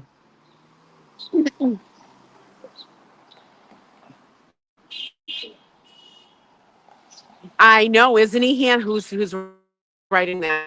J Mac. Hey Jen. Yes, he is extremely handsome. Very, very handsome. He's like flawless. He's a good looking guy. I guess his dad was called Silver Fox too, and his dad was a police officer too. Hi. Oh, what a cute puppy. Hi. All right. That SUV I thought was dropping somebody off, but apparently they didn't. Hi. Going in. Not really, but going in. You going in? Yeah. Good for you. You know. I'm following you now. Okay, good. Everybody's writing Silver Fox, Silver Fox. Yeah, Dana's got to get on the ball. I don't see anybody walking in, so we'll go back up there. Aiden's out here still. Oh, he should feel the humiliation of that. That's priceless. So that's how we try to. Wait, is that I'll be here at 7 in the morning. So You got it? he's not right because he needs to like hot pockets until then. I know I want a hot pocket. Oh my God, a hot pocket sounds good. Good. I don't eat them very often, but Henry. Hi. Say good morning to all your fans, Henry. They all love you. Yeah, everybody loves Henry. This is Henry's mom. So normally I walk into a nacho night with Sam, Lisa, and Henry, and everybody's like, ah. I walked in last night without Sam, Lisa, and Henry, and there was this cricket. Crickets? Cricket. You're gonna end up having that mental ego thing, like, you know. I freaking can't believe this blue outfit. Something in this. And I don't That know. is just It's well done. It's a very subtle plan out. spreading his load. Then be well checked. What? Yeah. I know. Judson B. Welcher. Did they come in here? He ain't got a cup. He ain't got a cup. Did the O'Keefes come in here? He ain't got a cup. All right. No, it's not. No, Yeah. no. There's Gina. Hi, everyone. Let's stay strong. We're almost to the end of this, and it's going to be not guilty. If those people have brains, it's not guilty. And then we can celebrate in the streets, like, finally. Sorry, yeah, absolutely. You know. They're all waving Gina. Oh, who's in there? Let me see who's in here. So there's a bunch of them in there. There's Paul. It's Cynthia. Paul and Cynthia. I miss you guys so much. How's the garlic growing? Yeah, look. We'll do this, Dina. We'll do that, Dina. Oh, hi, everybody. Oh, Bee's in here, too. Yeah, Bee's Oh, in my there. God. I miss you guys big time. There's other people in there, but I just can't see them. Kathy's in there. How's Kathy feeling? My God. She just had the operation and I everything. said, I'm feeling. Oh, good. Get better soon. She did like us, Dina. You know what? That's with the big boobs. You have white on. You take a sip of your coffee And with it's all all down. Yeah. There's times I get home and I take my bra off and like M&Ms fall out, a cigarette lighter. I shove everything down. There's notes, coins. She's like a pinata. I'm like a pinata. Pinata. Oh, Paul and Cynthia, I miss you guys so much. I really do. I hope the garlic's growing really good. Maybe next Monday I can hit They miss nacho you, night. Dina. I know. I got to get up there. So You guys Tuesday, think- we're doing 2 next week because Nan's coming again. Oh, all right. All right. One of those days I'll make it up So Monday or because Tuesday. I miss you guys. I really do. Bye. B is asking if you're coming Thursday tomorrow. Yes, I'm going to actually, Mizzy asked me to speak. And I'm not a speechwriter. I'm just going to talk from the heart like I normally do because I can't write shit down. I'm not going to follow it anyways. But yes, I'm definitely coming. They're all going perfect. Good. I wouldn't Awesome. miss it. You'll see I me wouldn't there, miss they it. said. All right. Bye, everyone. Love you. I need some garlic, though. Bye, Dina. Thank you. Yeah, thank you. All right. Look at that. That is perfect. All right. We're going down. I need a coffee. Mimi, you're not blending in over here. No, you're standing out. I always go to the bagel shop because they've always been good to us. Yeah. Yeah. That grateful diner. Yeah. They have the greatest coffee. I know. I've had their coffee too. But the bagel place has always backed us up big time. So, anyways. All right, folks. Oh my God, that blue suit was freaking awesome. The talent of people in this movement is beyond, and the humor. We're trying to do this humorously. We don't disparage anything. Like, we all know Boston Police Officer John O'Keefe in our heart. We want justice for him. But why be out here? You guys are watching all the LA riots and everything like that, and people are burning shit and everything. Like, it's insane. They're doing damage. We don't do damage. We try to do it in a fun, uplifting way. Yeah, it's a trial for murder, but why burn shit down? We don't need to. We don't need to. Oh my God, the blue suit is hilarious. It really is hilarious. But I'm waiting for this to start because I really want a coffee. I don't like to live stream inside the place. Oh, Melanie Little's on. Glara, if you can hear this, we really miss you live streaming down here. I do at least, and I know a lot of people do. And we miss you live streaming. Nothing against Melanie Little. I love Melanie Little, but I love my Glara more. So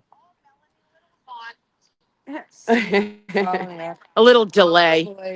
Hi, how are ya? Good morning. Good morning.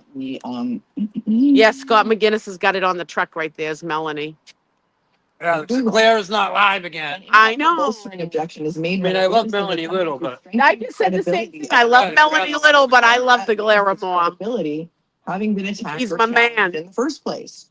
It is essentially trying to. He did it yesterday. Yeah, he was on till like noon yesterday. And I think it has to do with his knee and stuff like that. I mean, it's a long day when, this looks like fun and I have fun with it and everything. But when you're on this for like 9 hours, you get tired, I'm like, right. Oh, I got to get money. I can't go down and get coffee for nothing.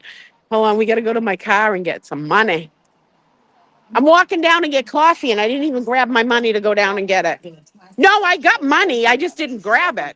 To build their credibility before any. All right, hold on. Doubt, it's been. We have to try like click it on paste and see if it just pastes the last. Right.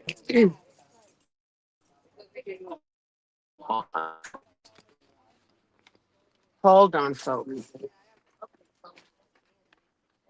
Yeah, I guess Karen's team went in an opposite direction. I don't like my money out of. I like it in line. It's part of ADHD.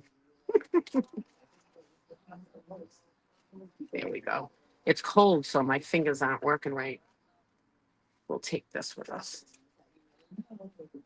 There we go.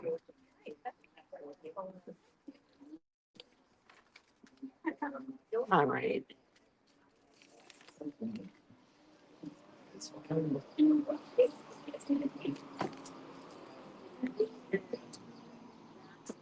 All right. Lock it up.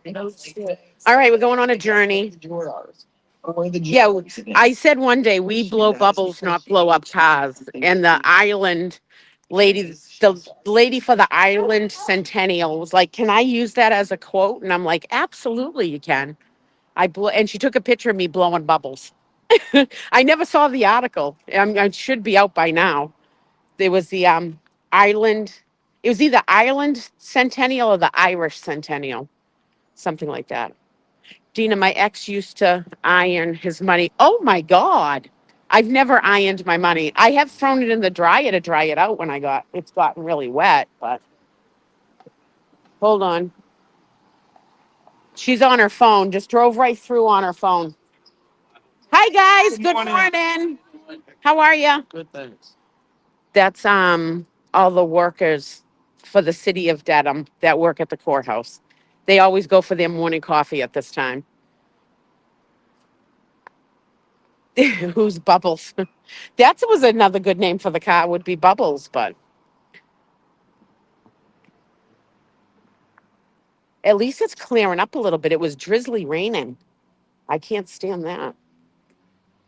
My father would iron money before giving it as a gift. Oh, well, that makes sense so it's nice, you know. But if you just go to the bank and do hundreds, just saying. Mm.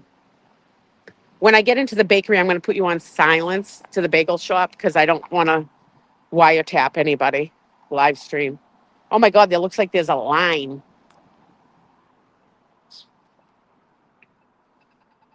There we go. Oh, did you push the button? No. Someone else but before us must have pushed the button.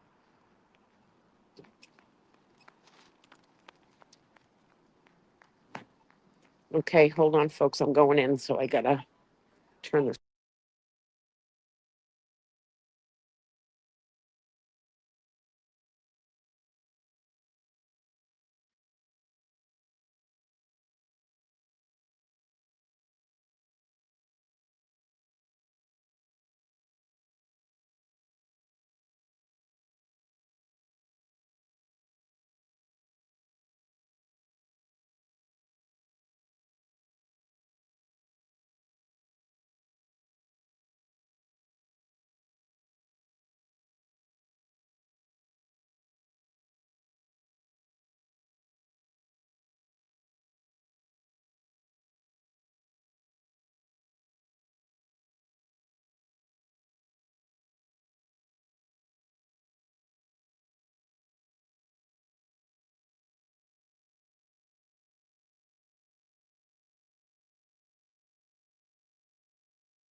Thank you, Dylan. I love this song.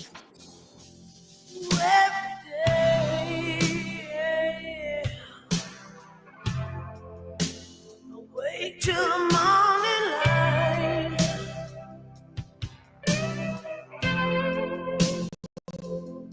Ooh, with a feeling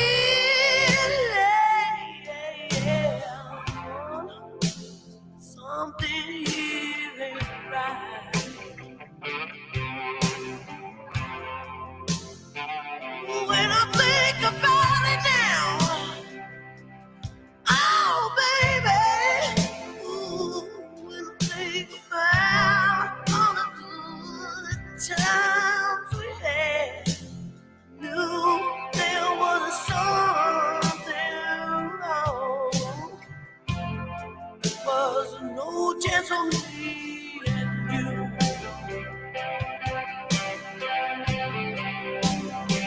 Oh no, now I'm trying to tell you, baby, there ain't nothing we can do, 'cause I'm no good for you. No, baby, you're no good for me.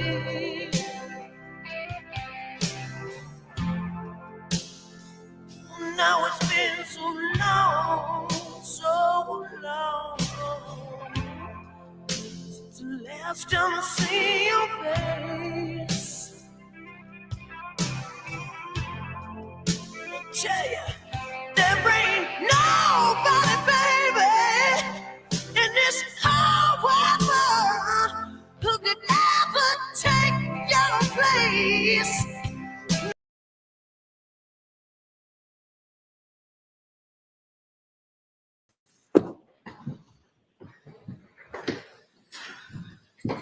All right, so I received a couple of motions a little while ago. Good morning, everybody, I'm sorry.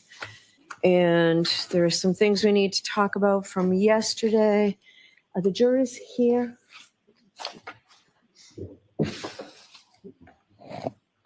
Okay, good.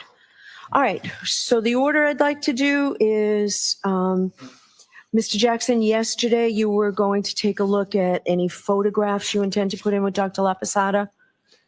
Yes, those have been presented to the council. All right, can I just, are you all in agreement or are you just looking at them now, Mr. Brennan? I haven't heard specifically from Mr. Brennan, but the issues that he had, obviously we're not at this juncture, and so we're further, we're not going to bring in anything having to do with dog bites. Yep.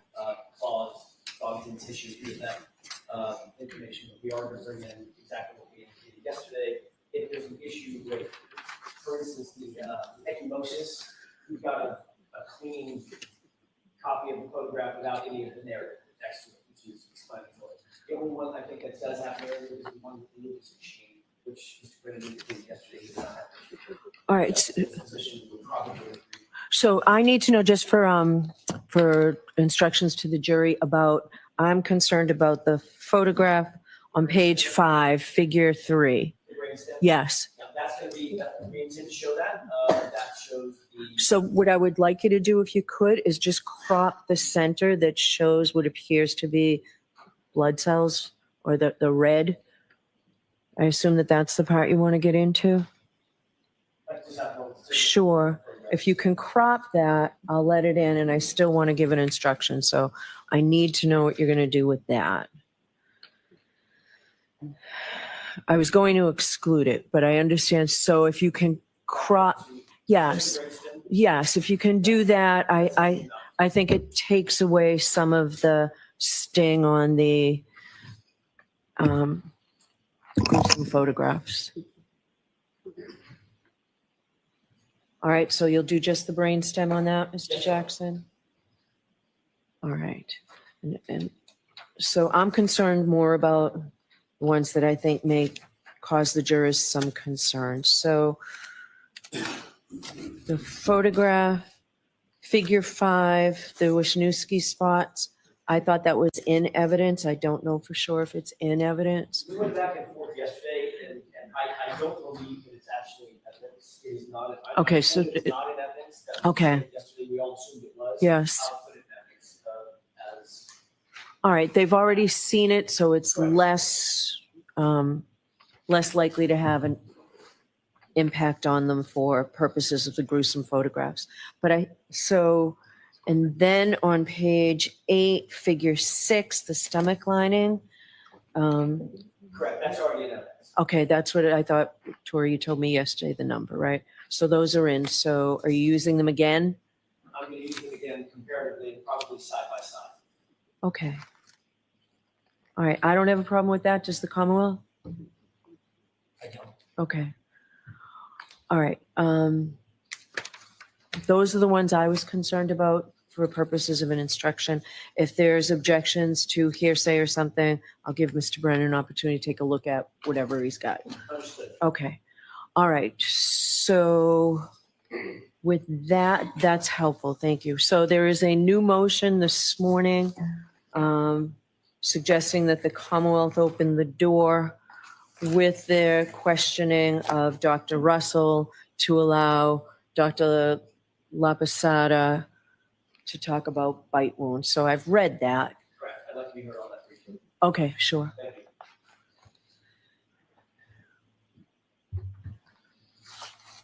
I'd like to start, if I may, by marking 2 documents with court permission. One is Dr. LaPosada's entire report, and the second is Great. her entire CD. if that's Okay. Yeah, those are the ones I needed from yesterday. So, yes.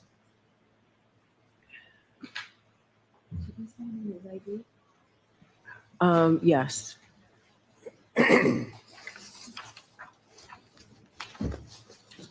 Exhibits DDDD and exhibits EEEE. Okay. All right, go ahead, Mr. Jackson. Thank you, Your Honor. We are asking the court to reconsider the court's ruling yesterday concerning Dr. LaPosada and her ability to opine on the issue of dog bites, dog bite and claw mark wounds and pattern recognition. We had some concerns yesterday and previous to yesterday about an issue that has been ongoing with the Commonwealth, and we've brought this to the court's attention. The Commonwealth has been using a tactic to shift the burden to the defense with cross-examination that's laced with indications or implications about witnesses that may or may not be called by the defense. That is a problem. I brought it to the court's attention at Sidebar. The court will probably remember that colloquy. It was not an open court, but I expressed grave concerns, to use that phrase, that there was a burden-shifting system that was going on when Mr. Brennan is asking our witnesses about, or his witnesses, about other witnesses that may be on the defense witness list and may be called. Obviously, as the court knows, foundationally, we don't have to call anybody. We don't intend to call anybody. We don't have to call anybody, but we can call whoever we feel like. But we shouldn't be put in a position where our hand is forced to call witnesses because of questioning by the Commonwealth, which is improper. After I brought it to the court's attention, Mr. Brennan has continued along that same line. The Commonwealth has continued along that same line, and I want to bring something to the court's attention specifically. Last night, we pulled the tape. Dr. Russell was cross-examined by Mr. Brennan on the issue specifically of Dr. LaPosada and her opinions regarding dog bites. He asked questions over and over and over again. The colloquy probably lasted more than 5, 6, 7 minutes with Dr. Russell, specifically on the issue of whether or not she had seen Dr. LaPosada's reports, whether she was aware of Dr. LaPosada's opinions, implying that Dr. LaPosada had opinions about the dog bites. She was asked if she was familiar with Dr. LaPosada's credentials. Dr. Russell said, yes, she was familiar with Dr. LaPosada by name, that she thought she had impeccable credentials, and she very much wished she could have seen her reports as it relates to dog bites. It was an intellectual curiosity by Dr. Russell that was evoked and elicited by Mr. Brennan on cross-examination of Dr. Russell. She was then asked the seminal question: did the defense, Dr. Russell, give you any reports by Dr. LaPosada related to dog bites? What page is that on here? On the transcript? Yes. Oh, my motion's back at the desk. Oh, I see it. Does the court have it? Yes. Okay.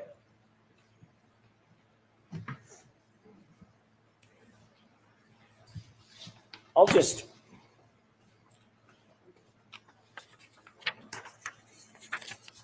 read it.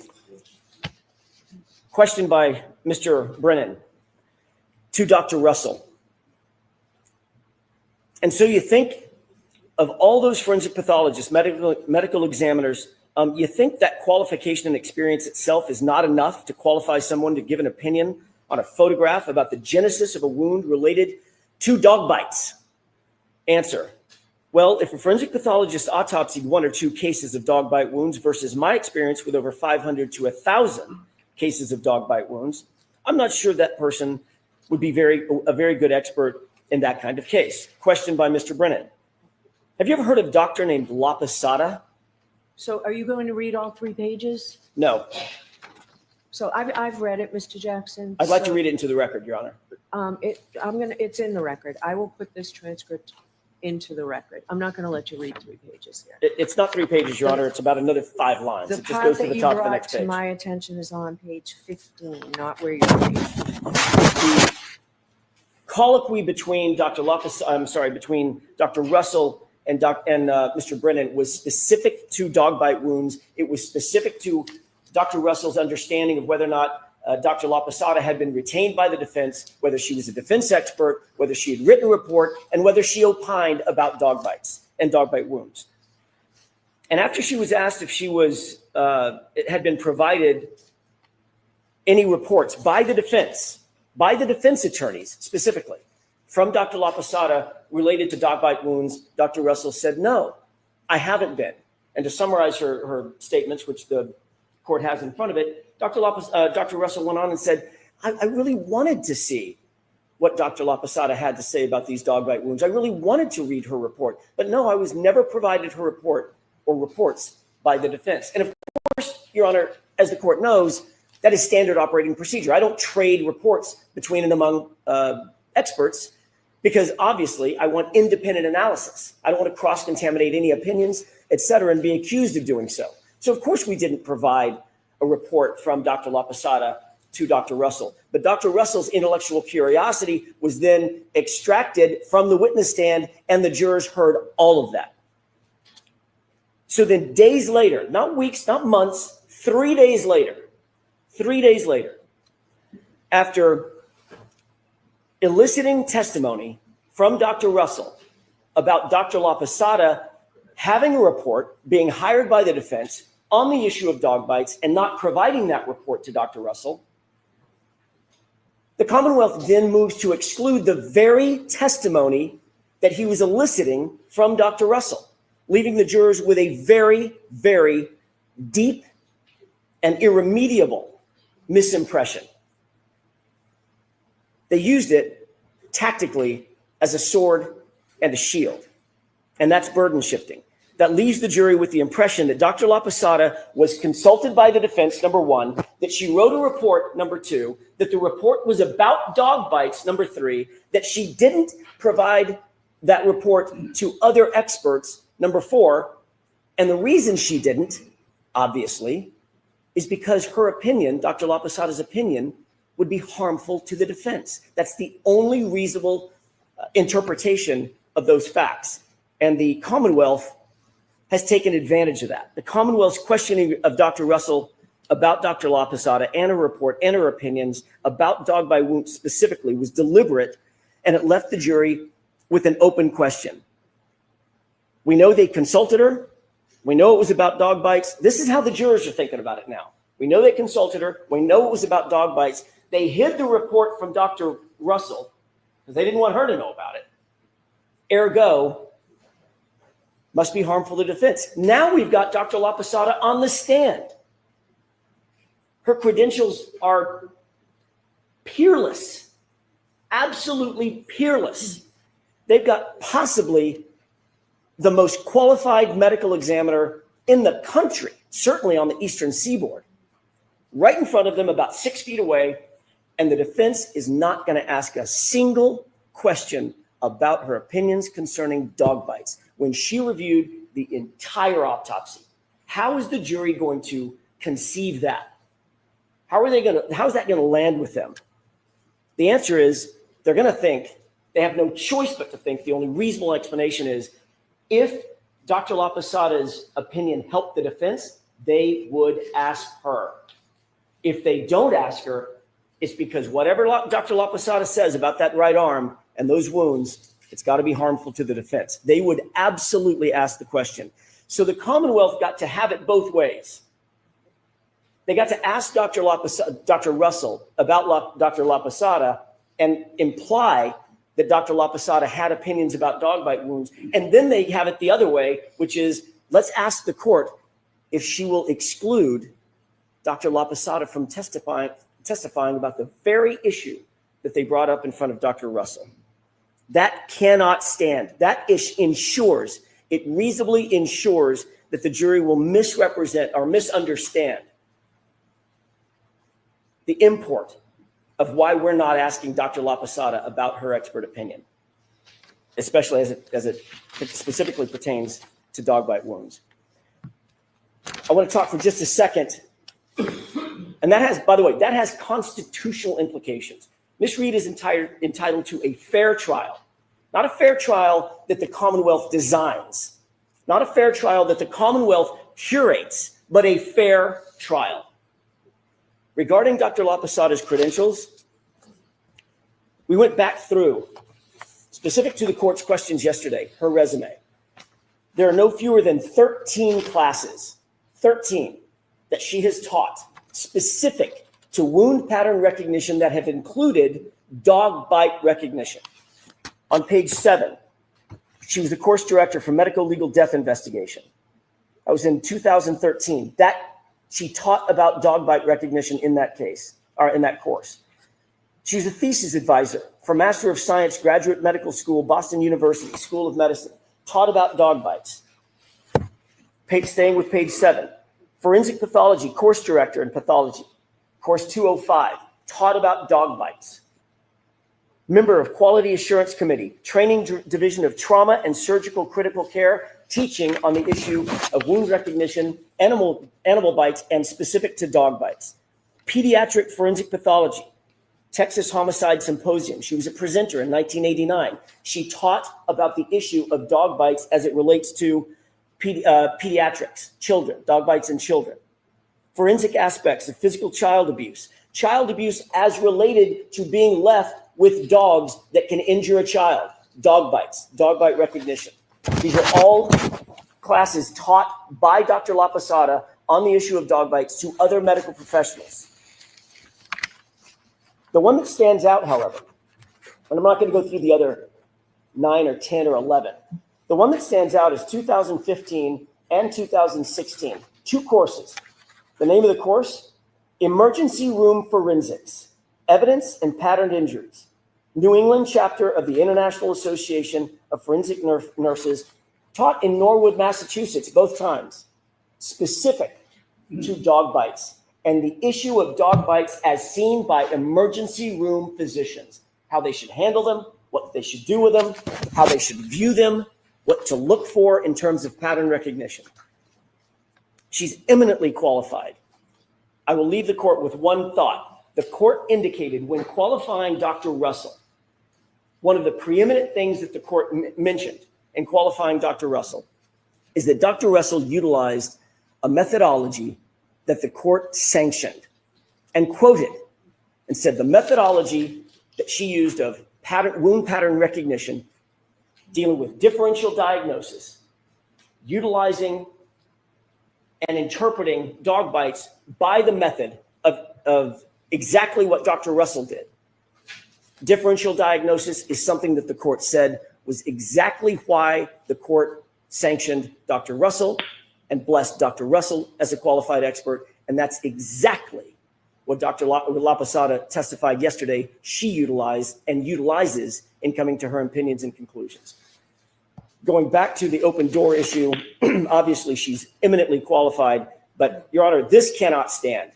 The Commonwealth cannot have it both ways. They cannot walk up and say and leave the impression with the jurors that Dr. LaPosada opined about the dog wounds, but we're not able to hear it. We, the jurors, are not able to hear it because obviously that is something that is her opinion, whatever it might be, is harmful to the defense. When in truth and in fact, it's exactly the opposite. Dr. LaPosada's opinion has never wavered.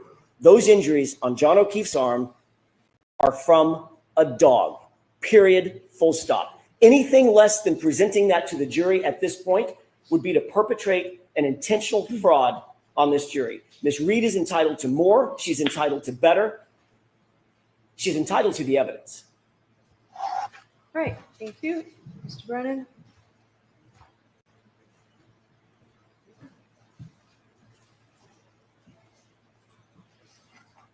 The pattern of conduct that stands out is persistent, repetitive, contrary to court rulings and court orders, and deliberate. And that is the defense uses their witnesses to vouch for their own credibility. They use their witnesses to introduce information they know is not admissible. And they use their witnesses to introduce otherwise inadmissible hearsay. Dr. Russell took the stand and she was led into answers where she was vouching for her own credibility. Dr. Russell promoted herself not only as an expert, but through the defense's questions as virtually the only expert in America who has the expertise to give this type of opinion. It is the defendant's tactics that open these doors that they then want closed. The defense had Dr. Russell all but assure the jury that she uniquely was in the position to give any type of opinion regarding dog bites. Inevitably, when I asked Dr. Russell, and I began asking her about her credentials, whether she thought that she was exclusive, and I mentioned Dr. LaPosada, she denied ever reading anything about Dr. LaPosada. I did not specify whether she read an opinion about a dog bite. I asked if she had heard about Dr. LaPosada. She denied it. And then she told us that she knew about Dr. Sheridan. Unsolicited, then added that Dr. Sheridan, involved in a previous proceeding, believed that the bites were consistent with dog bites. I don't know how she became aware of Dr. Sheridan's testimony, and since the defense doesn't speak to her about these things, she must have watched it on her own. But inevitably, she introduced inadmissible hearsay and inadmissible opinions. And so the sum zero here is that Dr. Russell has denied that she saw anything relative to Dr. LaPosada, ensured that she was exclusively qualified, and introduced an improper opinion of Dr. Sheridan. Dr. LaPosada was voir dired briefly. She did not provide qualifications that she has a history of education or training on pattern wound recognition analysis as it pertains to dog bites. We asked her questions about her specific experience. She did not provide a basis. And so her opinions regarding dog bites should not be permitted in this trial. Just to clear up the record, two things stand out about that speech. Mr. Brennan literally just said, I didn't elicit any information about dog bites. I just asked about her experience. Question by Mr. Brennan. That's not what I said. That is not Excuse what I- me. that- No, I'm not going to. So That's not what I said. I heard what Mr. Brennan said. You don't need to tell me what Mr. Brennan said, but go ahead to How your about if I quote argument. his words? How about that? Question. And so you think of all those forensic pathologists, medical examiners, and you think qualification and experience itself is not enough to qualify somebody to give an opinion on a photograph about the genesis of a wound related to dog bites. The question was specific to dog bites. That's how he introduced the subject matter to Dr. Russell. Then his next question was, have you ever heard of a doctor named Dr. LaPosada? Those were his words. Then he goes on, I think he also just said that he did not elicit information about other individuals, including Dr. Sheridan or anybody else. Question by Mr. Brennan. Were you ever told what other people's opinions might be regarding those photographs? That's the question that she was answering when she said, quote, I'm aware that there was a Dr. Sheridan involved in a previous proceeding, and he believed that those were consistent with dog bites. That was in relation or in response to Mr. Brennan's specific question. She didn't just elicit that. She didn't volunteer it. She said it because he asked her. And that was all by design. The entire thing has been by design. He elicited the information suggesting that Dr. La Posada was being hidden from Dr. Russell because her opinion would harm the defense. He left that with her on purpose, then turned around and 3 days later said, and by the way, the defense should be disallowed from using Dr. La Posada to talk about the very dog bite wounds that I asked Dr. Russell about. That cannot stand in this courtroom. Go ahead. It's helpful if you read the entire thing in context, which I won't do. We always have a right to object to an inadmissible opinion.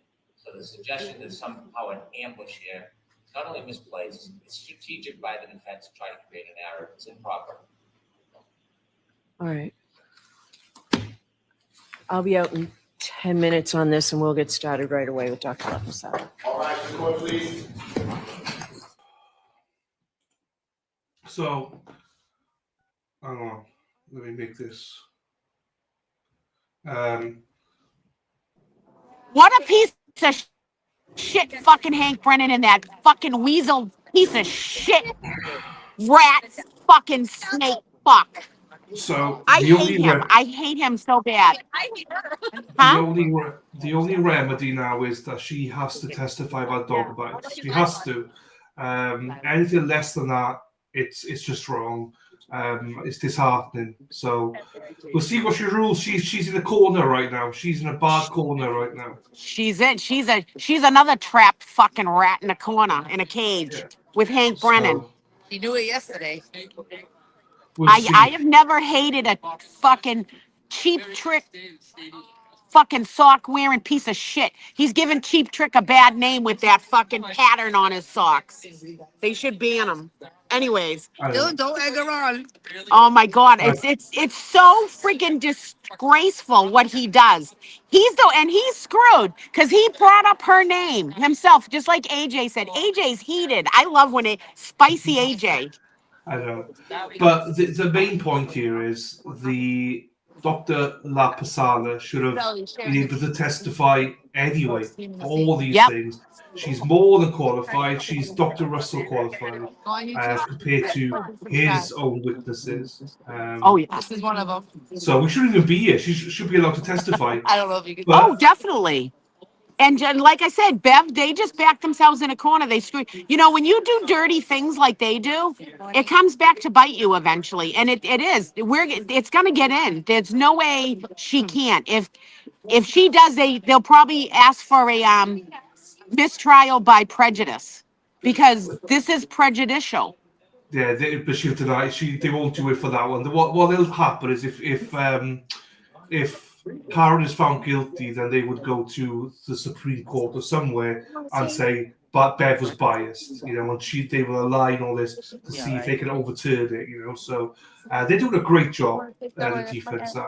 Oh my God, they're doing unbelievable. I mean, they get in that car at the end of the day and they're working still all night long to get this stuff up. You know what I mean? And you know they did because they researched the thing where she did 13 seminar things or learning things. They just brought that up. She did 13 of them. And specifically with dog bite injuries in those courses. So, you know, oh, I get heated when Spanky just talks shit. You know what I mean? And then he's backed into a corner. Oh, sorry, Dina. No, that's all right. And then he's backed into a corner and he's like a little trapped person. Like, this is going to bite Bev in the ass. They're going to have to let it all in. You're not playing the. I'm more cool because. Huh? You're not playing right now? Yeah. You guys are behind. We're ahead. She's taking a 10-minute break. Because Melanie goes like this. No, Then we know that. That's what I'm saying. Yeah. I've also got to be careful because my mother's watching, so I'm more. Oh, cool. your mother's watching? Oh my God, I'm spewing all those swears and your mother. Oh my God, your mother's gonna hate me. No, she loves it. She loves. Oh my God, Mrs. So, Dillon. I'm so sorry. Oh my God. It's not gonna get good. It's not gonna get good. I'm so sorry. She's gonna hate. No, we're not all like Mom, we're not all swearing truck driver mouth people like me. I swear to God. I'm just the worst one. No, I would get a row if I do it. No, she loves it. Honestly, she loves it. Erica's her favorite human being. So that tells Well, you Erica everything you is know. everybody's favorite human being. I know, but you're very close second. So you know. Oh my God, not with the trash mouth that I just did. Oh, you're Freaking fine. You're Mom, fine. I'm so sorry. Now when I come to England to visit, she's gonna hate me. She'll never hate I'll you. have to go work the farm scooping up cow poop. No, hey, this is not true, by the way. Now, Mum won't let the like come back to Boston. No, my mother won't let me come back. It was a Dana. She's like staying a Dana, you know. She keeps seeing these pictures of Dana on there, and she's like, "What the hell is that guy doing?" Yeah, see, I have a trash mouth. You are just display. Did you show her the picture you made of me? Put that, Mom. Wait till you see the picture Dylan did of me. Put it up, Dylan. There we go, Mom. See, Mom, right there. So I'm not going to allow Dr. Laposada to testify regarding dog bites. Your rights are saved. I'm going to give an instruction regarding burden shifting. So I just think it's outrageous. I think the conduct is outrageous. And I don't think that with a pure instruction can do anything except bring the point home again. okay. But if the court is not willing to allow her to testify to her full opinion to immediately be assigned to the service, can she at least testify that she reviewed the arm, looked at the arm, and it's consistent with an animal?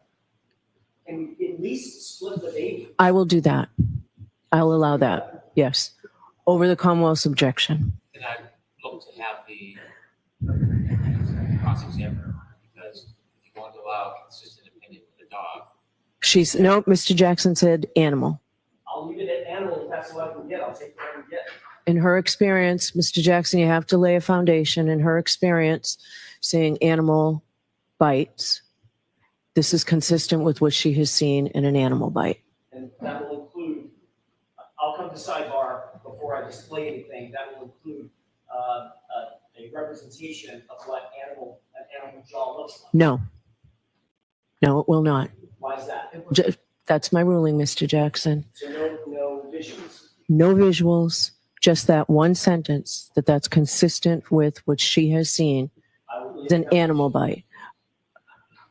A brief foundation, because I'm letting that statement in as long as she has said, as long as she testifies that she has seen animal bites over the years.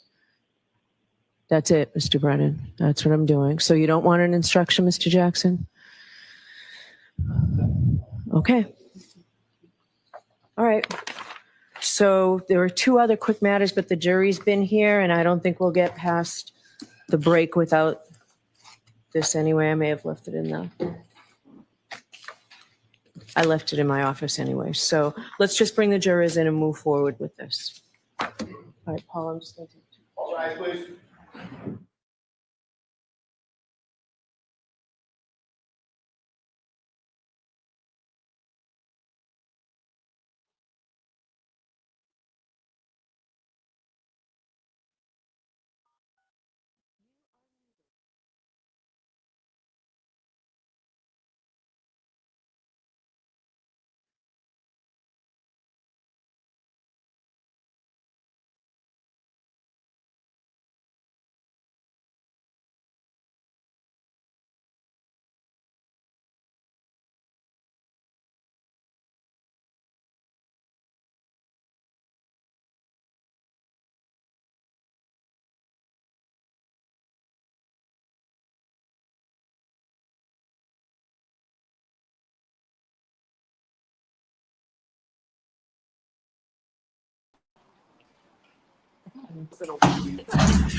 Dina. What a piece of shit, Bevan. Oh my God, I'm so. I know. How is not the feds not stepping in? How are they not doing this? This is ridiculous. They have to step in at the end of this trial. 100%. They have to step in. This is the whole world is watching what she just did. This is fucking asinine. This is I want to say the bad word, Dylan, but I can't because your mother's here. No, don't worry. She just gave me a row. She said, your mother's probably saying the bad word right now watching Bev do this. She said I'm nearly as bad as you. I'm worse than you, she said. So yeah, it's fine. Oh my God. Well, you guys say that word all the time in England, don't you? No, we don't. No. Oh, all right. But I Oh my don't. God. This is bad. They are trying to railroad Karen so bad. You have a right to defend yourself as a defendant. You're supposed to have every means to defend yourself. And Bev has taken that right away from Karen. Yeah. This is, It's, I want to storm the fucking court. I This is know. awful. How can she do this and no one's stepping in on Bev? Other judges have to be watching this. I know. Hello, cousin Gary. I know. It's diabolical. Diabolical. I don't I'm know. like, I'm lost for words. I'm at a loss for words. It's just, this is corruption, folks, at its finest. At its finest, you're seeing this. Wherever you're watching. Oh my God. I was surprised. I didn't think she would do that. I thought I she'd didn't bust think this she over. would, but I thought she would, like, she would find a way. It's, Well, she didn't even give a reason. She just went, "That's my decision." That it's like it's as if she just doesn't care, and then just will deal with it afterwards.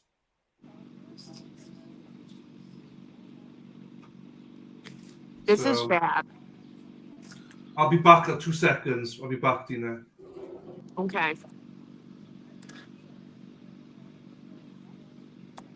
What did you miss? You're missing Dr. Laposada is not being allowed to say that anything about dog bite. She can just say animal, but she can't say dog. But the fix is in with Bev. Totally freaking in with Bev. Hold on, I gotta throw my trash out. She's awful. This is Bev Canoni is a corrupt piece of shit judge. She comes out with these rulings in favor of the Commonwealth, the bullshit, letting people in and talk that are not even qualified correctly. And You are we're back. unmuted.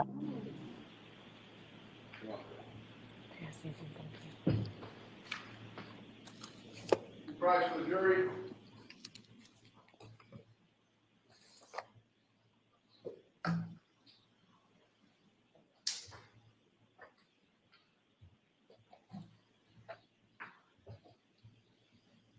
Did you guys just actually see that she just walked back in? She was grinning.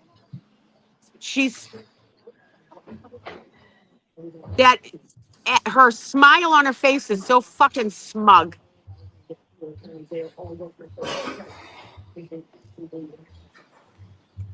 If the news media doesn't cover this as far as saying how corrupt that is, it's All awful. persons have any business before the Honorable Beverly Canoni, Justice of the Norfolk Superior Court, before the County of Norfolk.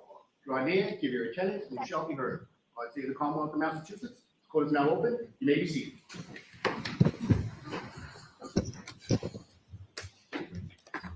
Good morning, jurors. Thank you for your patience this morning. I know we brought you in late, maybe should have brought you in a little bit later, but we've been working in an effort to sort of streamline things for you. So I do have those questions I have to ask you. Is everyone able to follow my instructions and refrain from discussing this case with anyone since we left yesterday? Everyone said yes or nodded affirmatively.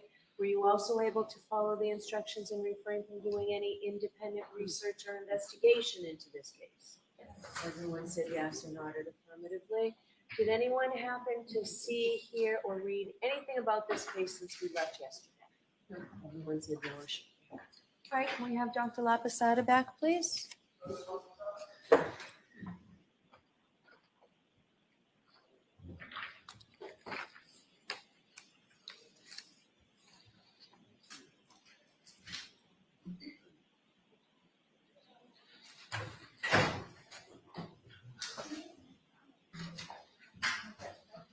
Yeah.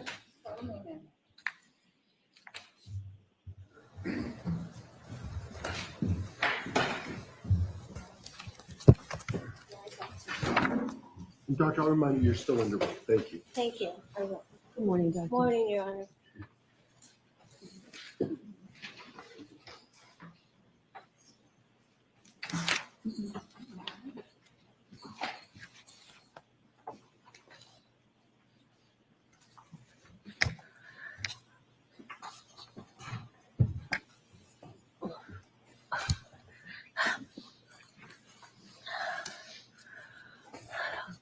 All right, Mr. Jackson, go right ahead. Thank you, Your Honor. Good morning, Dr. LaPosada. Nice to see you again. Good morning. Glad to be here. Yesterday, when we last left off, we were talking about a small injury to the upper eyelid of Mr. O'Keefe. Do you recall that? I do. Can we have Exhibit 165 with the court's permission, please? Okay. I'd like you to take a look at a specific area. If I could. There we go. Right here on this exhibit. You see that area? Yes, I do. Tell us what that is. And that is a horizontal splitting of the skin, which was caused by application of force that overcame the tissue's resistance, so the tissue split. And behind that, we see the raccoon-eyed discoloration of the eyelid from the basilar skull fractures. Can we have Exhibit 13, please?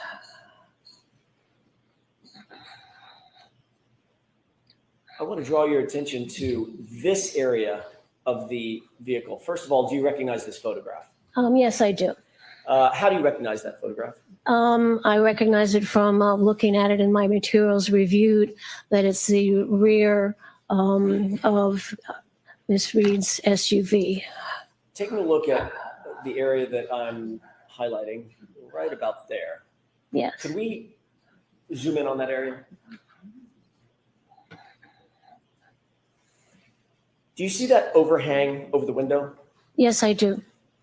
If I use the word spoiler, would you understand what I'm talking about? If we call that a Yes, spoiler? yes, I do.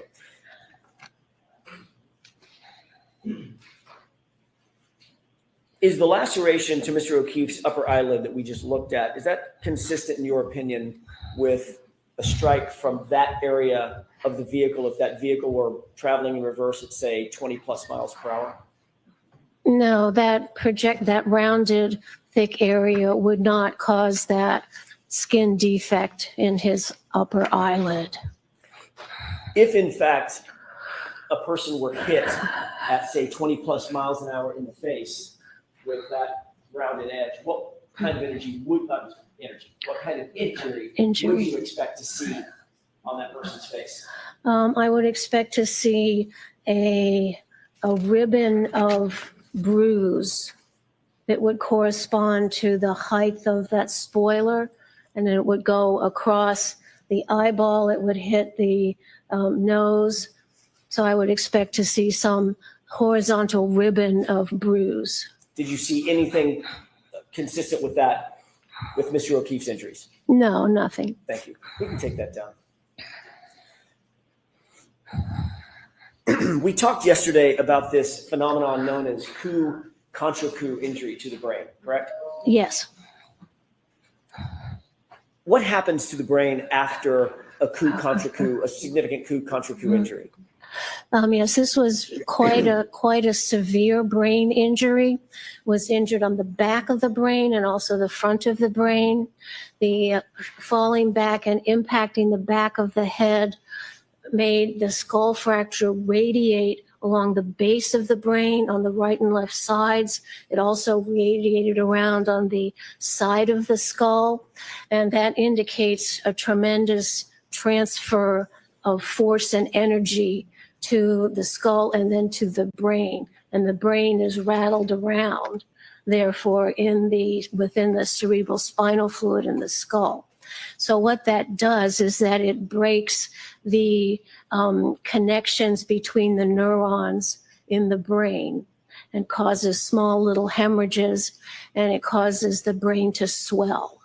So when you get an injury, like if you get an injury on your arm, it starts to swell. The same thing happens when that injury energy is applied to the brain. The brain starts to swell. And unfortunately, the brain, when it swells, it doesn't have anywhere to go because it's encased in the skull. So what happens is that the brain and the brain stem under the brain starts to go down the opening in the base of the skull where your spinal cord goes. And that is a harbinger of death, because that means that the brain stem is getting pushed down in this hole in the skull and compressing the areas in the brain stem which control the heartbeat and breathing. And that's called brainstem herniation. And that you just die after that. So that's what happened to Mr. O'Keefe's brain. Your Honor, I have a document that I'd like to approach with.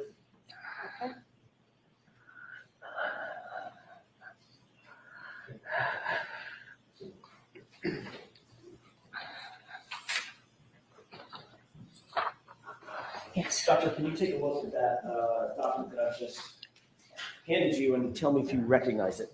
Yes, I recognize this. How do you recognize that document?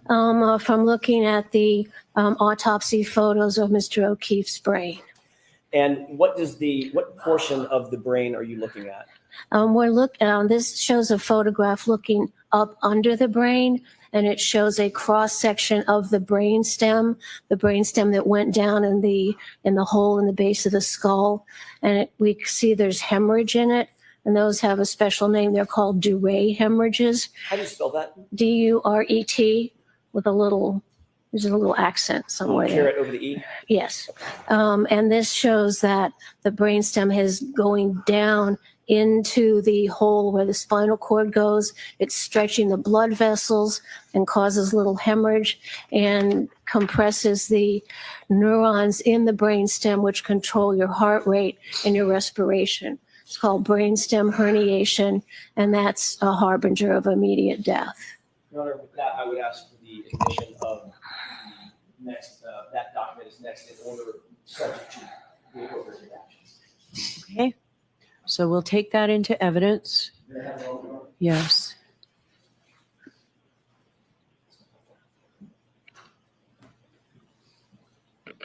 Your Honor, with the court's permission, with the redaction, may I present the... Not yet.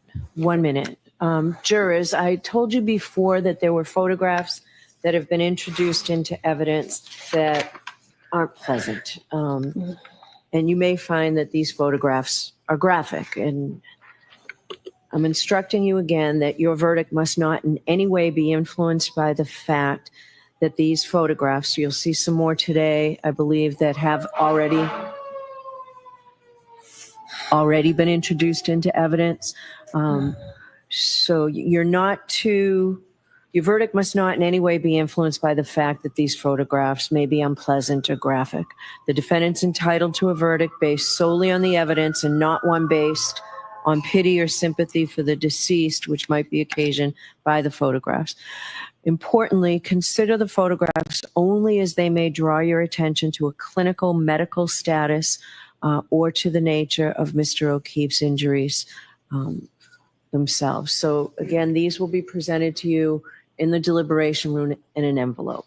But today you'll see some on the screen, and I just wanted you to know that before you see it. So now you can display it. Your Honor, may I approach very briefly? Yes.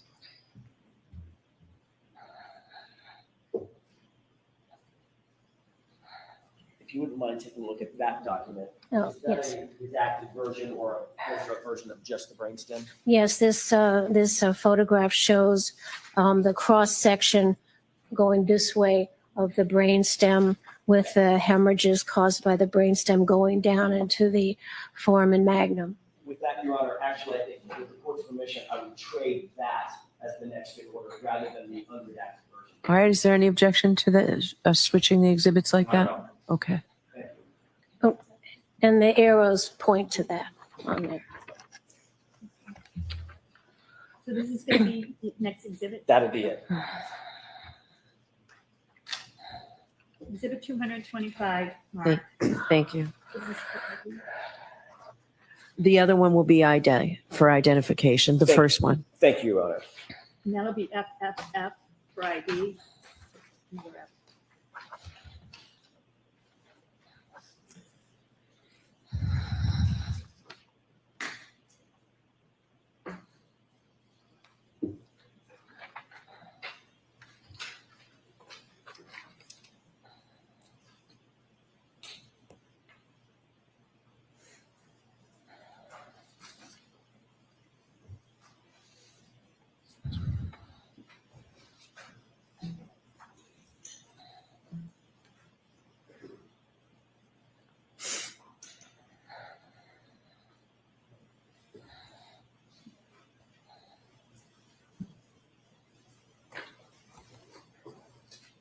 Okay, you can display it now. Thank you, Your Honor. Mr. Walt?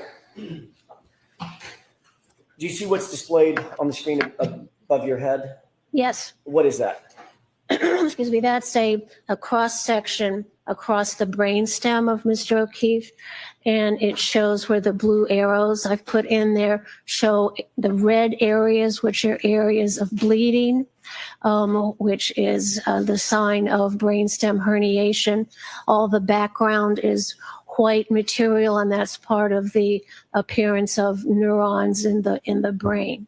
So that shows that the brainstem, because of the brain swelling, pushed it down into the hole in the base of the skull where the spinal cord goes, and it pulls on the blood vessels, causing the blood vessels to break and the blood vessels to bleed. And that shows you that the brainstem has been compressed and damaged, causing death. May I approach? Yes. I'm holding a green laser pointer. Oh, thank You you. use the display to your right, so the viewers can better see it. Could you point to the areas with that laser pointer of the bleeding that you indicated causes the swelling? Okay, so, okay. Is that going on the? It is. It's Okay, probably thank hard you. for you to see. Oh, that's okay. So this sort of roundish thing is the brainstem, and the arrows are pointing to the red areas. So there's a blood vessel that's broken there because it's been torn and pulled, with surrounding blood going into the neuronal tissue here and over here and over here. And also some of this is also bleeding, with the blood looking brown because the brain was placed in formaldehyde. So all this brown area, the red area, should not be there. Is this type of herniation life-threatening? It causes death. Yes, it is life-threatening. How quickly, we can take that down. How quickly, doctor, would you expect that this could cause, let's first talk about incapacitation. Yes. How quickly would someone be incapacitated after they suffer a coup contra coup injury of this magnitude with the concomitant injuries that you see in the brainstem? Well, there would be two parts to what that injury would cause the body to do. First, there would be immediate unconsciousness because of the transfer of all the energy to the brain and the massive skull fractures. So that, excuse me, so that would disrupt the normal function of the brain and produce immediate unconsciousness. Then the brain would start to swell, and within 15, 20 minutes or so, then that brainstem starts to go down the opening in the bottom of the skull, and then the blood vessels are broken, the brainstem gets compressed, and the centers in that brainstem which control the heart and the respiration then stop. So you go unconscious, brain swells, then you die. Turning to the actual, your review of the actual brain, in this instance, Mr. O'Keefe's injuries specifically, did you reach any conclusion or opinion to a reasonable degree of medical certainty about his incapacitation, the length of time it would take for him to become first incapacitated and ultimately to be rendered dead? He would be immediately incapacitated with a decreased level of consciousness. Once he received that impact on the back of the head, he would not be able to make any purposeful movements. There might be some arm jerking or some seizure activity, but he would not be able to carry. He wouldn't be able to get up. He wouldn't be able to walk. He wouldn't be able to do any purposeful activity. He would be severely concussed, unconscious, not able to walk, not able to carry out purposeful activity. And then as the brain continues swelling and that brain stem gets compressed, then the heartbeat is disrupted, the breathing is disrupted, and then those heart and breathing stop. And within 15 or 20 minutes, then he could be dead. Is that opinion to a reasonable degree of medical certainty? Yes, it is. You testified concerning wound pattern recognition pretty extensively during the course of your giving your qualifications. What is a patterned injury? A patterned injury is very basic to the training in forensic pathology and medicine because it helps us understand some change on the body, some pattern injury that corresponds to the object that made it. So we can look at an injury and say, we can figure out what made that. Sometimes you can, sometimes you can't. But a pattern injury is very important for a forensic pathologist to recognize because it's going to really help the police investigation. Because I could say, oh, this looks like it's a wound from scissors. This looks like it's a wound from a screwdriver stab. So by identifying the pattern that object makes on the body, I can help the death investigation by helping the police say, look for some screwdriver, look for some hammer. So looking at that, identifying a pattern injury is really important it's basic to the forensic pathologist's knowledge base, and then also very important to the investigation of the crime or incident. I'd like you to look at another photograph, an exhibit that's already been put into evidence. 160, please, with the court's permission. Yes, sure. This may be one of the photographs as well. All right. Or there'll be a series. Dr. LaPosada, I want to draw your attention to the center of this photograph. Yes. First of all, do you recognize what's depicted here? Yes, I do. How do you recognize? I recognize it from reviewing the autopsy photographs of Mr. O'Keefe. You reviewed it, informing your opinions and conclusions? Yes. Can you describe what's depicted in this photograph? What are we looking at? Yes. So we're looking at the back of Mr. O'Keefe's head and an injury caused by the angular acceleration going down and hitting his head in the back. And then this is also a patterned injury. So what we see is the horizontal tear of the scalp, and we can see it's undermined a little bit. So that means the direction is going from bottom to top. Also, we see these sort of vertical lines in here and down below.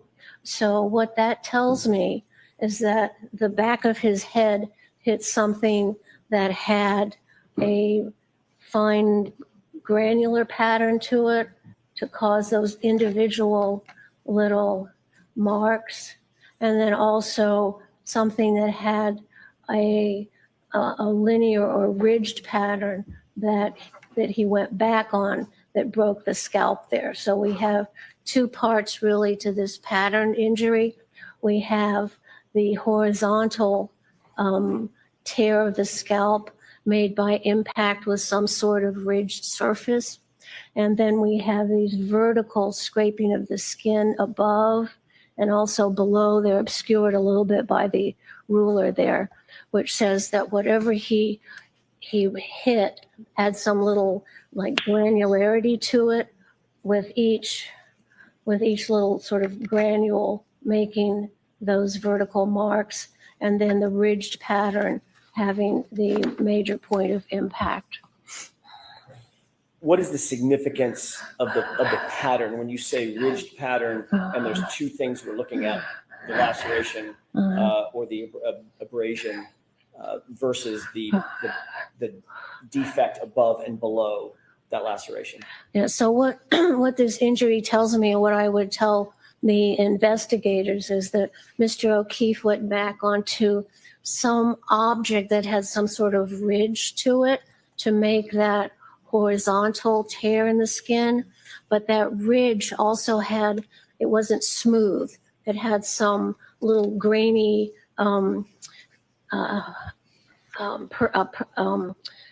grainy thing sticking up on it that would make each of these little things. And then it's the job of the police then to go back to the scene and look around for something which might fit that pattern. We can take that down. Did you, in furtherance of your investigation, coming to your opinions and conclusions, look at the area of 34 Fairview? The outside, yes. Meaning photographs? Yes. Did you also see photographs of any significance to you related to the garage, the interior of the garage? Sustained. Jurors, disregard that comment, that question. What part of the area did you see? What part of the location did you see? Excuse me. I saw all the scene photographs taken by the police, which showed the front yard in the area where Mr. O'Keefe was found. I also saw some photographs of the inside of the house and the inside of. So I'm going to stop you there, Dr. LaPasada. Jurors, I'm striking anything after what the pictures from outside, Mr. Jackson. Move on. Let's stay with the outside of the home. Did Yes. you see the front lawn area? Yes, I did. How did you, what did you note about the front lawn area? Well, I was looking at the area where Mr. O'Keefe's body was found, because we know once he came back and slammed his head, he's not going to get up and move around. So, yes, I'm going to strike the second part of that. Just answer the question specifically. Okay, I'll try, Your Honor. Thank you. Why were you interested in the outside area where his body was found? Because then I could identify an object possibly there that would have caused the injury on the back of his head. Did you see any such object in any of the photos that you reviewed? No, there was nothing there. It was a flat grass surface. Would the flat grass, let's assume that the grass was very cold and very hard. The dirt was very cold and very hard. Would falling backward onto that dirt, hard or not, would that cause the patterned injury that you see, that we just saw in Exhibit 160? No. Why do you say that?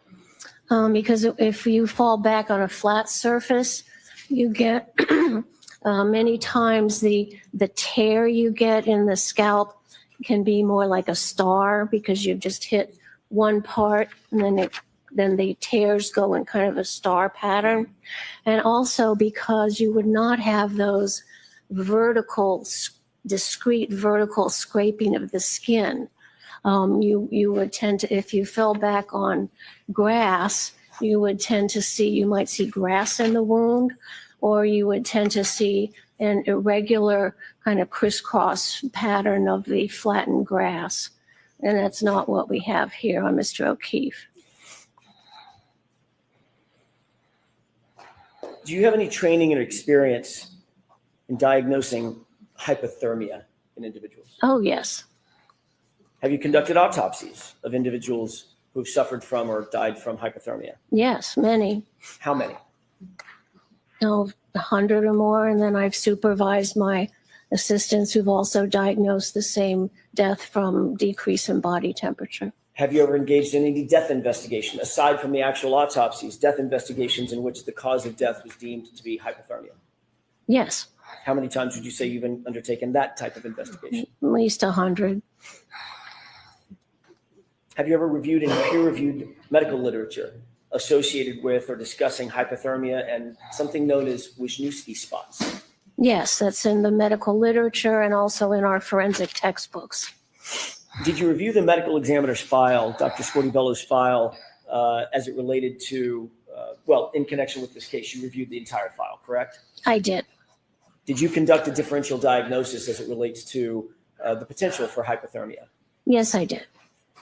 Describe, before we get into your findings or your conclusions and opinions, what is inferential thinking? Inferential thinking is another name for making a differential diagnosis. In other words, seeing a finding and then saying, how many ways can I get that finding? And then go and investigate each one of those ways and either rule them in or rule them out as being responsible to causing that finding. Did you note whether or not the medical examiner, Dr. Scortibello, mentioned hypothermia as a potential cause of death in this case? She did put that on the death certificate. Along with something else? Along with the blunt force head injury. Do you agree with or concur with the blunt force head injury Yes, as a cause of death? Yes, Mr. O'Keefe died from the blunt force head injury. Do you concur with the diagnosis of hypothermia? No, the body did not have any hypothermia. What led you to that conclusion? Well, when you have we know that normal body temperature is around 98, and we know that then at the hospital that Mr. O'Keefe's rectal temperature was around 80. So we know that his temperature went down. So there are two ways the body temperature can get down. It can get down while you're alive, or a dead body also cools when it's in a cold environment. So those are the two things you have to look at. I'd like you to take a look. I'm sorry, may I approach you? Yep, show Mr. Ryan. Thank you, I apologize. Yes. Do you recognize what's depicted in that photograph? Yes, I do. What is that? This is a photograph I took from our forensic medical literature, and it shows the lining of the stomach. So the stomach is opened up, and we look at the lining of the stomach, and it shows a characteristic pattern of small ulcerations throughout the stomach, which are called medically Wisniewski's ulcers. And that allows a forensic pathologist to diagnose death from being exposed to a cold environment or death due to hypothermia. And they're caused by, as the body gets colder and colder when it's alive, the small blood vessels in the lining of the stomach, they start to break, and then they're in the acidic environment of the stomach, and you get tiny little ulcers, which then look like small dots. And that is how at postmortem examination or autopsy, it's one of the findings I look for to see if a person died from hypothermia. Doctor, what is gastric mucosa as it relates to the stomach lining? The gastric mucosa, when you open up the stomach and you look at the inside, the first cells lining that inside is called the mucosa. Is that what we're looking at in this photograph or no? Yes, we're looking at the mucosa with ulcerations, which are little craters that form in it due to hypothermia. Is that exemplar of what Wisniewski spots looks like as it relates to hypothermia from a book that is, or literature that is peer reviewed? Oh, yes. Is it widely accepted in the medical field? Yes, it is. And is it referenced by forensic pathologists and used in teaching? Yes. Your Honor, I would move for the admission of that photograph. Okay.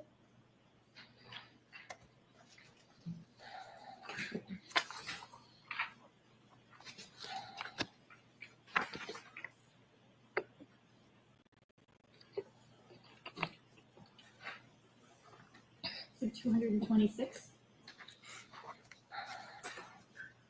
Permission to display, Your Honor? Yes.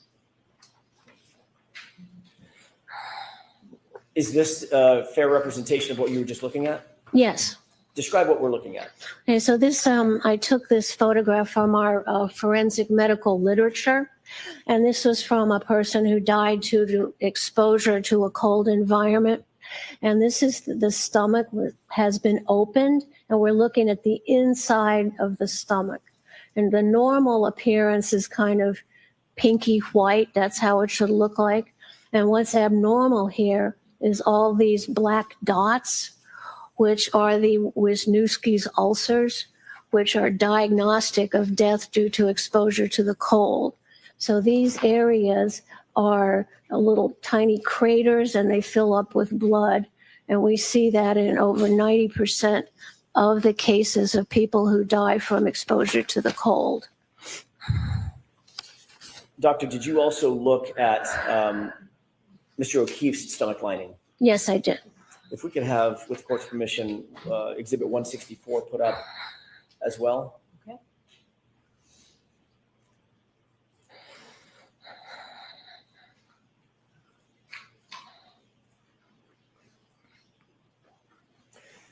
Do you see the photograph on the right? Yes. What is that of?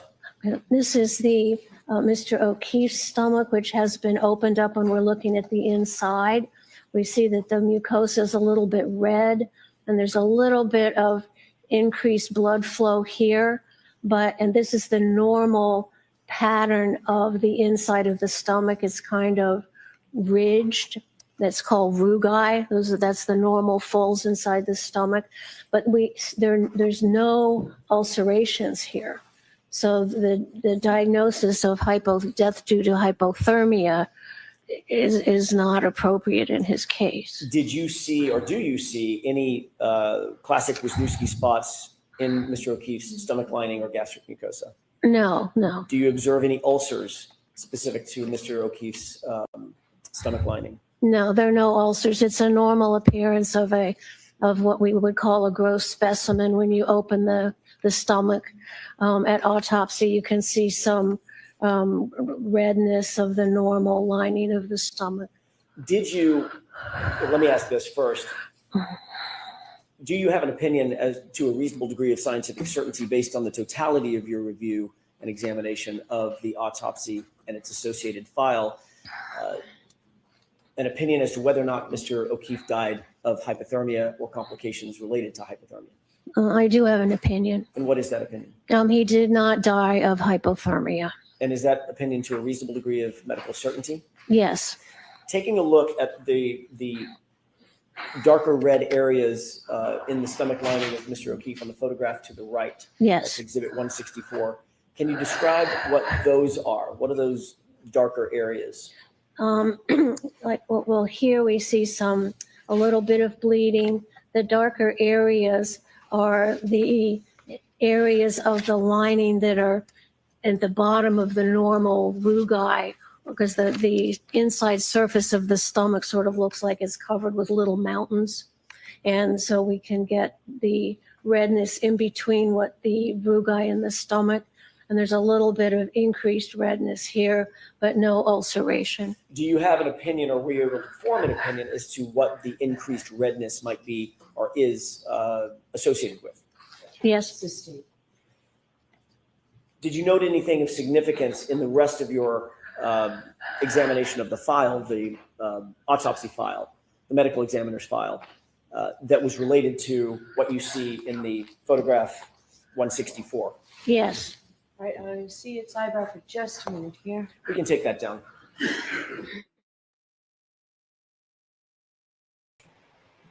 They're just trying to hide. This witness is amazing.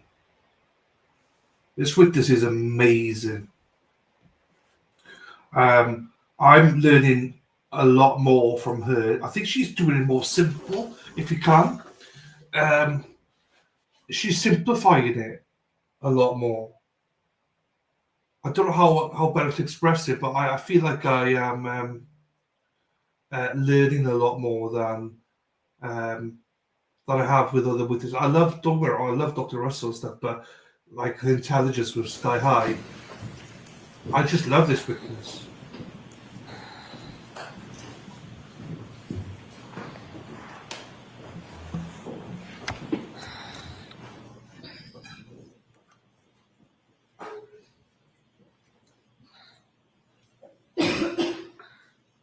May I continue? Yes. Thank you. With regard to the, it's my word, not yours, doctor, so forgive me, the defects, the redder marks that you're mentioning on the rugae or in and around the rugae on the gastric mucosa. Did you note that there was a machine that was used for life-saving measures as it related to Mr. O'Keefe? Oh, yes, it caused some damage to the body. Okay, let's talk about that for just a quick second. What is that machine called? It's a mechanical device to administer chest compressions, and the company that makes it is called Lucas, or one of the companies, so it's called a Lucas machine, and it can be attached to the body. Your arms go up over a ridge, and there's a plunger, and it goes around your back, and so it just plunges, and it does mechanical resuscitation and chest compression, compressing the chest right over the lower sternum, about 2 inches or so, and it's very helpful in a situation where the manual compressions, where the attendants and the ERT people, they get tired continually compressing for a long period of time. So the mechanical device was invented to prevent the EMT fatigue when administering chest compressions. when you mention the sternum area of Yes. the body, are there, you go without saying, are there organs beneath the area that's being compressed by the mechanical Lucas machine? Oh, absolutely. What do those organs include? Well, ideally they include the heart because that's what's supposed to be pumping the blood out, but it's also in a circular area that's right below the sternum, which includes the heart. But what is also under there is the esophagus and the interior of the stomach. So this area is right under where the machine is compressing as well, as long as, in addition to part of the head of the pancreas, which is also right there under the lower sternum. And what can happen with the Lucas machine pushing in for 100 times a minute for a depth of about 2 or 2.5 inches, that these organs right underneath of it get compressed between the Lucas pump and the bony vertebral bodies that's along your back. So you have the Lucas machine compressing these organs, and they're compressing them against the vertebral bodies of your bony vertebral column in the back. So you can get other injuries, organ injuries, that is a complication of the automated mechanical resuscitation. You can get cardiac ruptures, you can get ruptures of the liver, because all those organs are clustered right there, and that machine is pushing those organs in between the pump and the back of the bony spinal column. Doctor, in your review of the medical records, was there any indication that an automated chest compression machine, a Lucas machine, was used on Mr. O'Keefe? Yes. May we can take this down? Yes.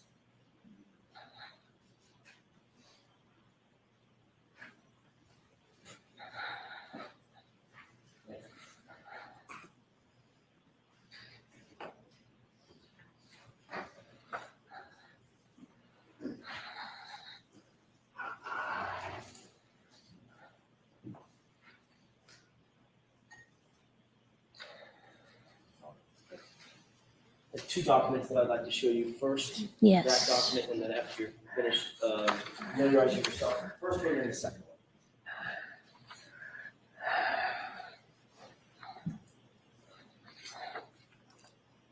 Yes. Taking the first document that addresses the Lucas machine, Yes. how do you recognize that photo or those series of photos and graphs? These are illustrations I put in my report, and one shows a generic patient with the Lucas machine in place around him to do the chest compressions. Then I have a photograph of the actual apparatus of the Lucas machine itself. Then I show what's recognized as medical complications and injury from that machine. It shows, I have an example of a CAT scan of a section through the body horizontally, right where the plunger goes into the chest. And it shows in another patient hemorrhage around the pancreas and around the top of the stomach. Then I have a diagram also taken from our medical literature that shows the direction of force that compresses those organs between the resuscitation paddle and the vertebral body and the backbone. Doctor, are those photographs and graphs taken from peer-reviewed literature in the medical field that's normally relied on by other medical professionals? Yes. Your Honor, I'd move for the admission of that first document. Right, subject to redaction. I don't think so. I think that that one is not objected to. Okay. All right, so would you hand Oh, that to? sure, thank you. Exhibit 227.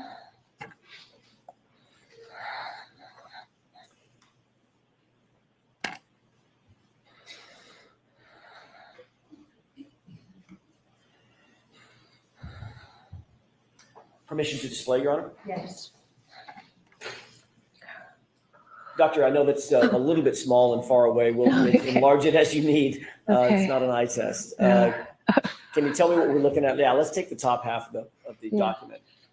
What is that to the left, and then what's the machine in the middle. Okay, so what you see on the left is a anonymous patient showing how the Lucas machine is placed onto the patient, where the arms are pulled up and clasped against these rigid mechanical bridges. And then here is the engine which puts the pump, and that's the pump which just goes up and down to do the chest compressions. And so that's how it's affixed to a patient. To be clear, doctor, that is not Mr. O'Keefe. That is No, this is could be a model. an unknown person. Okay. And then what are we looking at in terms of the actual machine? To the Yeah, right? this shows the actual machine before it's put on a patient. You can see how it encircles the patient, and then there is this circular pump, which is the compressor pump. If we can look at what is that a picture of, the highlighted portion? That's the circular part that actually is projected down onto the body. That makes contact with the chest? Correct, and it has a spring in there that the engine above it gives a certain number of compressions per minute. And you said on average, the compressions per minute would be about what? They should be around 100. Okay. If we could go to the bottom half of the page, or the graphics on the bottom. What are we looking at in this photograph? Okay, we're looking at, on the left side, we're looking at a CAT scan, which scans a person who's had some injury from the Lucas compression machine.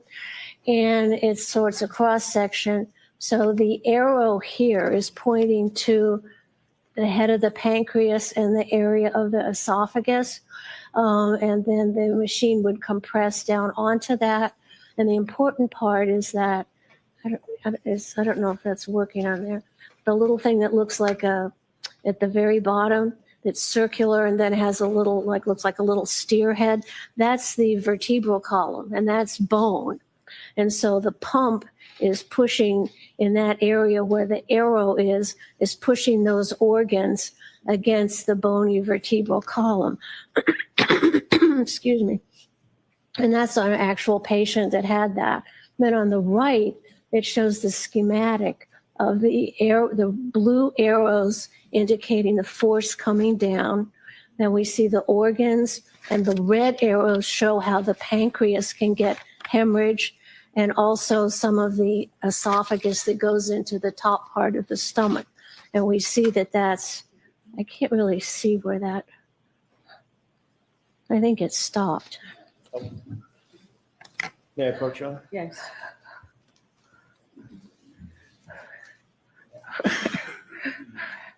Oh, no, you've got it. Okay. Okay. And then we see at the bottom with those three little things projecting from it, that is the vertebral body, which is made up of bone. So you can see how the chest compressions, not only, hoping to save the life by keeping the heart blood functioning, can also cause some injuries and damage, not life-threatening usually, to the other organs there. We can take that down. Doctor, taking a look at the second document that's in front of you, do you recognize what's depicted in that document? Yes. What is that? This is a picture of Mr. O'Keefe, his chest, while he's at the hospital, which shows a lot of the resuscitation equipment. Is that a true and accurate depiction of of Mr. O'Keefe at the hospital based on your review of the medical file? Yes. I'd move for the admission of that. Okay. Oh. Exhibit 228.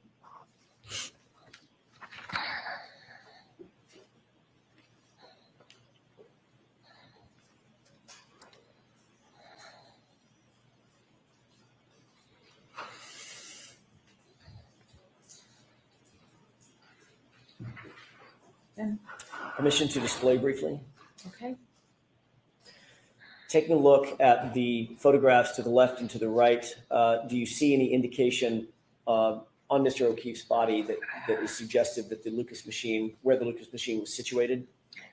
Yes, as I pointed out here with the blue arrows, that big circular mark there is the mark on the skin where the compression pump compressed the chest of Mr. O'Keefe. And it caused some rib fractures, and it also caused those reddening of the stomach and some hemorrhage in the pancreas. We can take that down. Doctor, based on your review of the medical records, did you calculate the approximate number of compressions that Mr. O'Keefe would have been subject to based on that Lucas machine? Yes. What is that calculation? His body was found around 6 a.m, and he got to the hospital around 6:37, I think. So if they put the Lucas machine on him when they got him into the ambulance, and it's compressing at 100 times a minute, and that is from the time of the body being discovered to the time at the hospital, that's around 37 minutes. So if you multiply 37 minutes times 100 compressions a minute, that's around over 30,000 compressions that would have been done to Mr. O'Keefe's body in the course of his resuscitation efforts. Doctor, do you have an opinion as to what caused the hemorrhaging that we saw on Mr. O'Keefe's stomach lining? Yes. What is that opinion? It was from the blunt compression of the Lucas machine. Is that opinion to a reasonable degree of scientific certainty? Yes.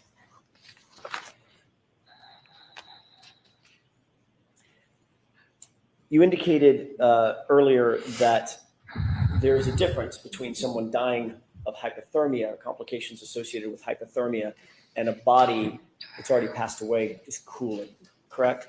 Correct. Do you have an opinion as to a reasonable degree of medical certainty as to whether Mr. O'Keefe suffered from hypothermia? I do have an opinion. What is that opinion?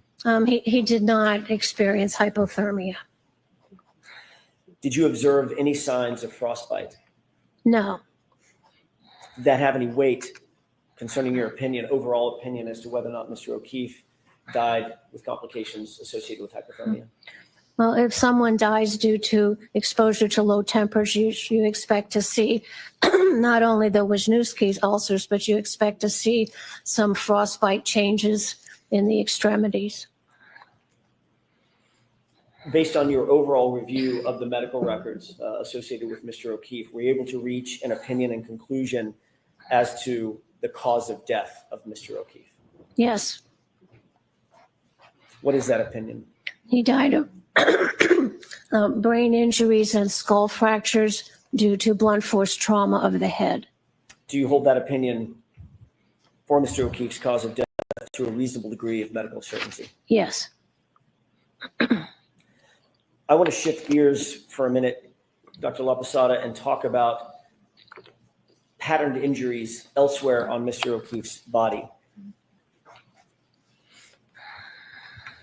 You've obviously talked about your training and experience as it relates to recognition of patterned wounds, correct? Correct. That's something that you were trained in when you were training, correct? Yes, it's very basic to the discipline of forensic pathology. And have you also trained others during the course of your 40-year career on the issue of wound pattern recognition? Yes. You've taught courses and given lectures, is that right? Yes, I have.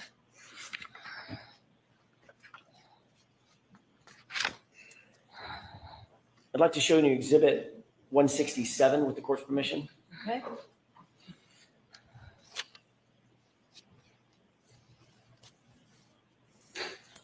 Do you recognize what's depicted in this photograph?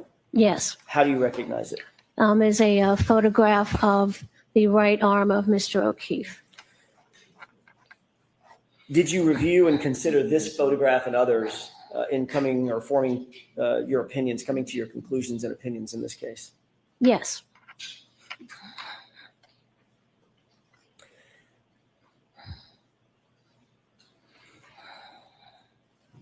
In order to come to your ultimate opinion and conclusion, or opinions and conclusions in this case, is it important to take all of the injuries that a decedent may have suffered into account rather than one or two piecemeal?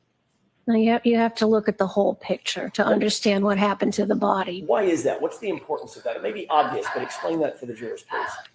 Well, when you're looking at changes and injuries to the body and trying to understand what happened to the body, there are different patterns of injuries on different parts of the body.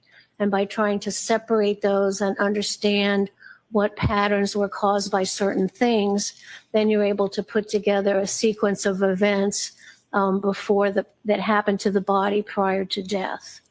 What role do photographs play in a forensic medical examiner reviewing the medical evidence and coming to opinions and conclusions? How important are photographs? Oh, those are huge. It's standard practice to always document at the postmortem examination important findings with photography. Were the photos in Mr. O'Keefe's case useful in coming to opinions and conclusions concerning his injuries altogether? Yes. What about the injuries to his right arm? Yes, those photographs are very important to understand those injuries. Do you believe that there is a patterned injury on Mr. O'Keefe's right arm? Yes, there is a pattern injury there.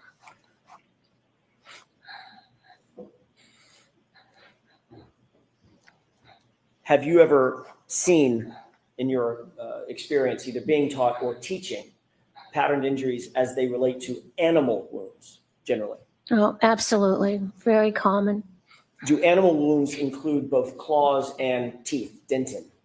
Yes. So bite marks and claw marks might be two different types of patterned wounds that you may see in your evaluation, just Correct. in general? Correct, because when an animal approaches the body, there may be damage from the claws and also from the mouth. Do you expect to see punctate wounds as well as linear abrasions? Yes. Do you expect to see certain bite patterns as well? Yes.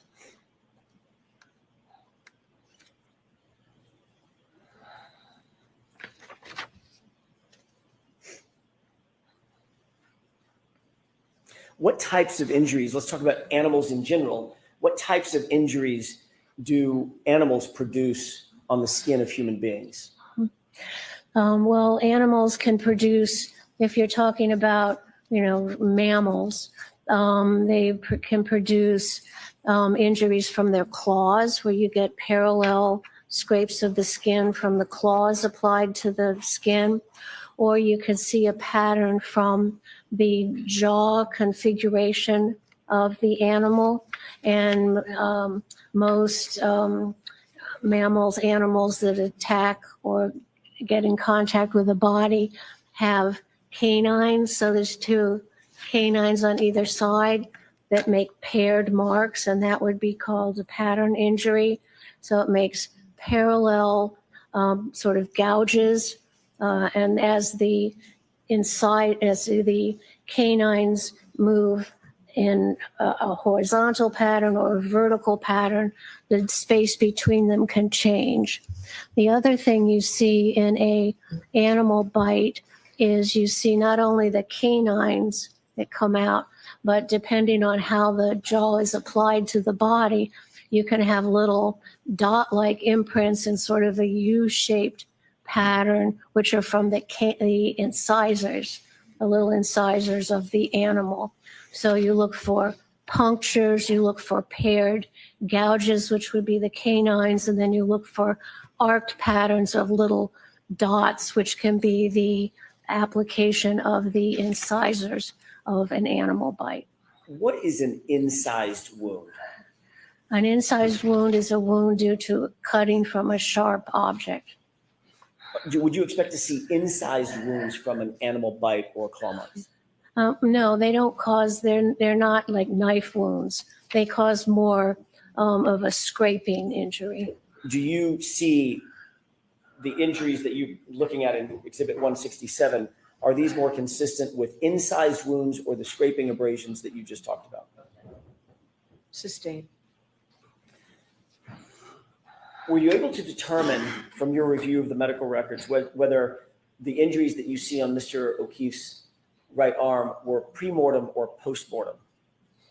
They were, oh, yes, I can determine that. They were inflicted prior to death. Do you have an opinion as to whether or not the wounds that you see, the patterned injury that you see on Mr. O'Keefe's right arm is consistent with an animal bite or claw marks? Yes, it is, very much. Thank you. We can take that down.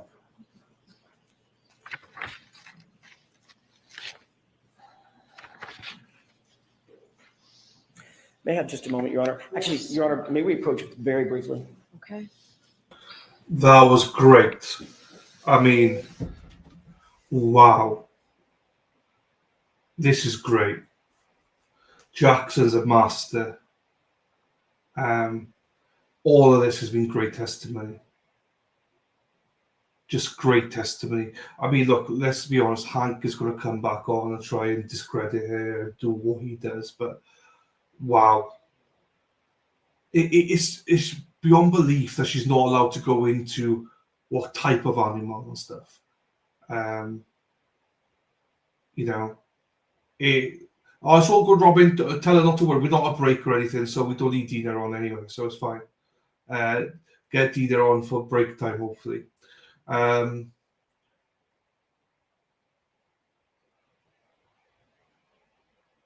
So, I mean, they're left sitting there going, oh, an animal. So at least it's consistent to an animal. So hopefully they could put two and two together.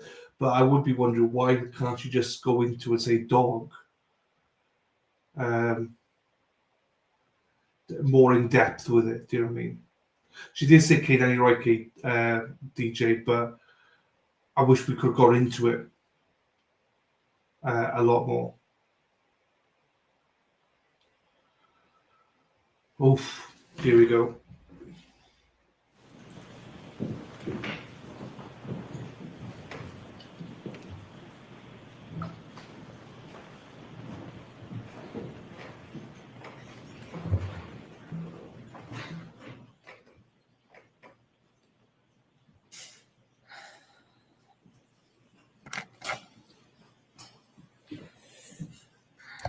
May I inquire? Yes. You indicated that, in your opinion, the wounds to Mr. O'Keefe's arms were pre-mortem, not post-mortem. His right arm, I should say, were pre-mortem, not post-mortem, correct? Correct. What's the basis for that opinion? Well, a forensic pathologist has to be able to differentiate changes that happen to the body while the person is alive versus things that happen after the person is dead.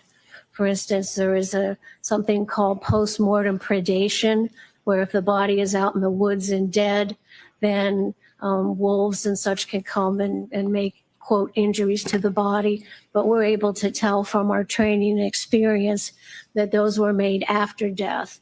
The usual way we tell is that when it's made during life, the blood vessels that are damaged, the heart's pumping blood through. So you can see a reddish color and maybe some blood around it.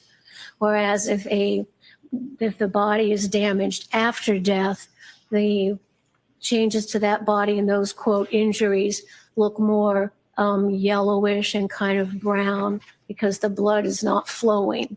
So that's how you can tell if something done to the body is while the body was alive or whether it was done after death. Do you have an opinion to a reasonable degree of medical certainty that the wounds on Mr. O'Keefe's right arm were pre-mortem? Yes, they were done while he was alive and bleeding. You talked about death investigations. As a matter of fact, you mentioned something about what a forensic pathologist's role is in a death investigation to potentially send investigators back out to answer certain questions, correct? Yes. Did you see any evidence in the medical records or the medical examiner's complete records that any effort was made to send investigators to the location to see if there were any animals at the location at or around the time of John O'Keefe's death? Sustained. Do you believe it's important? Well, let me ask it a different way. Would following up with investigators be an important part of any forensic pathology investigation? No, absolutely. You're working as a team to figure out what happened to the body. Thank you.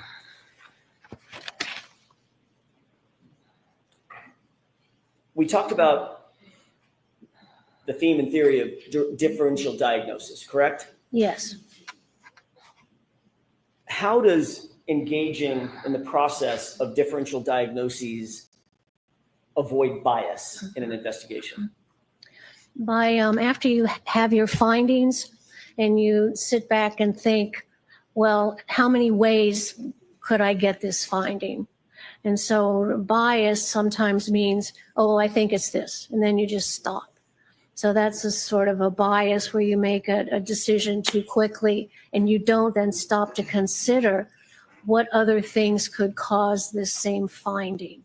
So you have to consider not only what immediately comes to mind, but then you think, how else could we get this pattern of injuries? Did you engage in a differential diagnosis as it relates to this case? Yes. Did you consider whether the injuries could have been caused by a motor vehicle accident? I did consider that. Did you consider whether Mr. O'Keefe's right arm injuries specifically could have been caused by being hit by a motor vehicle? Yes, I did think about that. Were you able to rule that out? Absolutely not. So the objection sustained, jurors strike that answer. Tell me about, well, let me ask it this way. Did you come to an opinion or conclusion as to whether or not Mr. O'Keefe's injuries as a whole were produced by a motor vehicle pedestrian incident? Sustained. You indicated that you've done thousands of autopsies yourself, correct? Yes, You've supervised many times more that. correct. How many of those autopsies that you've performed or supervised have involved motor vehicle incidents? You know, hundreds. How many of those hundreds have involved motor vehicle pedestrian incidents? Almost as many. Have you performed autopsies specifically on individuals known to be hit by vehicles? Yes, Have you performed autopsies on individuals believed to be hit by vehicles? yes, Have you engaged in differential diagnosis and inferential thinking in terms of developing an opinion or conclusion to a medical certainty about whether or not the injuries that you see on a decedent are consistent or inconsistent with a motor vehicle pedestrian incident? yes, that's part of what we figure out as a forensic pathologist. Did you do that in this case? Yes, I Sustained. What are some of the injuries that you would expect generally to exist if a pedestrian is hit by a motor vehicle at speed, not 1-2 miles an hour, let's say 20 plus miles an hour? Yes, one of the things you see is a pedestrian is, standing upright and is impacted by this blunt object of a automobile or a van or a SUV. And what you see first most is the tissue is crushed where the projections of the vehicle impact the tissue. And when you crush the tissue, that gives you a bruise. So that's the first part of the pattern of impact. It crushes the tissue. It gives you a bruise because it breaks the blood vessels underneath the skin. And then depending on how much more force is applied, the skin can break. So I'm going to strike that. Next question, Mr. Jackson. In addition to bruising, what else might you expect to find in an individual who's been struck by a vehicle at speed? So let's come over to Sidebar. Yeah, let's hide all the truth from the jury. I mean, thankfully they're hearing all this anyway, but it's like, if I'm a juror right now, I'm frustrated because all you want as a juror is to hear the truth. How can you go back there and hand on the Bible and say, yeah, I will do the best I can under oath, to give, they got cushions and stuff in there. Okay, I didn't know that. She is overqualified. She should be allowed to give her opinion. Was he hit by a car? No, Your Honour. Was it dog bite? Yes, Your Honour. What's hard about that? What's hard about saying it could have happened inside the house because there are weights and stuff like that inside the house that she's reviewed pictures of? It's more likely or not to have happened in the house than it is outside. The whole hypothermia, frostbite stuff, that is gold dust. And I think she has explained it in such a simplistic factor that I think, oh shit, sorry, Dina, I didn't see Dina there. Hello, Dina. Sorry, but darling, I didn't see you there. Put me on the big screen for a minute. Oh, hang on. 2 seconds. Yeah, hang on. I have to work it out. Hang on. Which one is it? There you go. All right. 2 seconds, folks. I was just up for a while. I was talking to the Dedham Police and the Mass State Police. They came down. This is the thing. Yesterday, someone yelled some shit out to Peg O'Keefe, which I had talked about, and they also yelled shit to Hank Brennan. So there is no more fucking around. There's no more yelling shit out. They said not even like you're in the buffer zone, all the loud cheering, like they're not having it now. People, if you yell shit out to Hank Brennan or any of the teams, they are going to arrest you. You can't do it. It's a federal charge for it.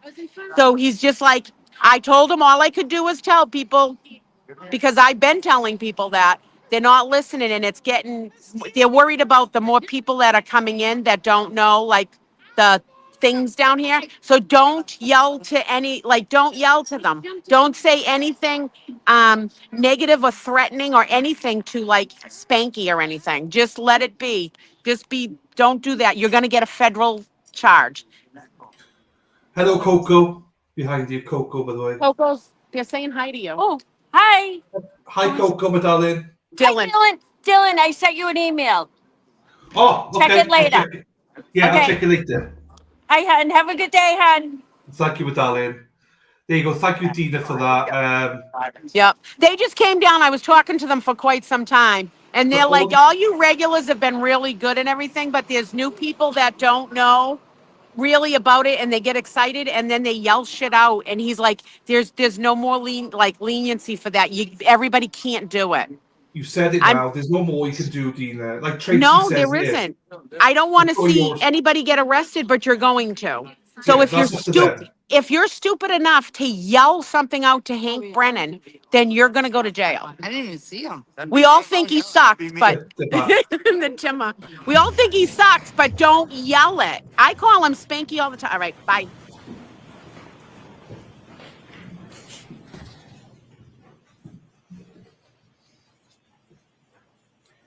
May I inquire? Yes. I forgot where I left off, so I'm just going to pick up Okay.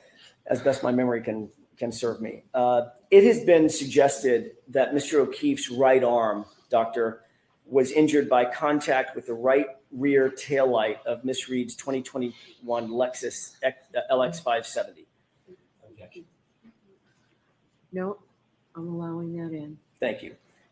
As Mr. O'Keefe, it was struck as Mr. O'Keefe was standing and the Lexus backed into him. That was a postulate put forward. I want to find out from you, do you agree with that? Well, that's something to think about. So, Oh, I'm sorry. yes, I'm going to strike that question and answer. Let me ask it a different way. Let me ask it a different question. Do Mr. O'Keefe's pattern injuries on his right arm, do they correspond to injuries that could have been produced by irregular fractured plastic pieces impacting his arm? No, not at all. Why do you say that? First of all, those injuries are patterned injuries from an animal bite. We have the canines, we have the incisors. All right, so I'm going to strike that, and let's see you at sidebar.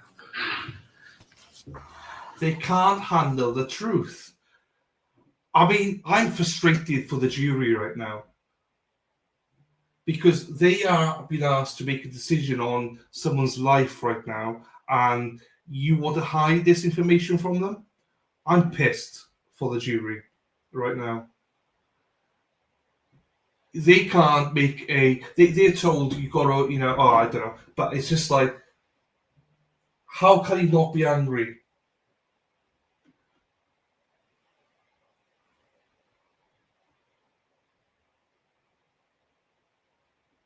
How can the family there not even be angry?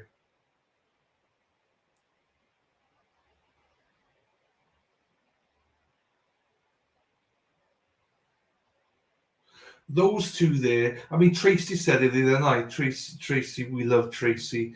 She said, like, what we've got to take into consideration, I mean, Mrs. Reese was 75 or something, she is of age, just celebrated her birthday. This is so frustrating for them because their daughter could be facing 25 years in prison. That means they will never get to properly hug her again and stuff like that. So to see this level of corruption, it makes me angry for these two. The years taken off their lives is immense. And he must be frustrated to hear all these things being kept out from the jury whilst their daughter is there. I mean, can you imagine sitting there, your daughter's facing 20 plus years in prison, never get to hug her again and stuff like that. And you've got this judge and this attorney, Commonwealth attorney, trying to manipulate everything.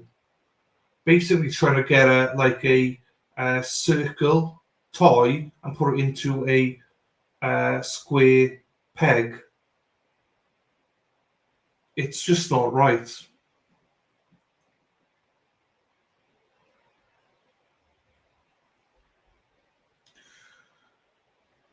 I also understand that judges do have roles to play and they have to make decisions. I get that, right? And we don't always, agree with everything. But I don't think we agree with anything Bev has said and done because she just always agrees with the Commonwealth. I mean, I think you could put a 5-year-old in as a judge and they probably would do a fairer job than what Judge Bev does right now. You want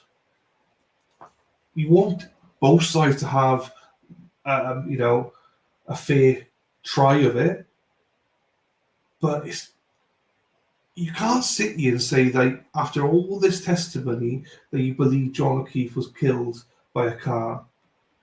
You've got the best witnesses in the world who have all said the same thing. He was not killed by a car, and they're still trying to sugarcoat it and not get stuff in.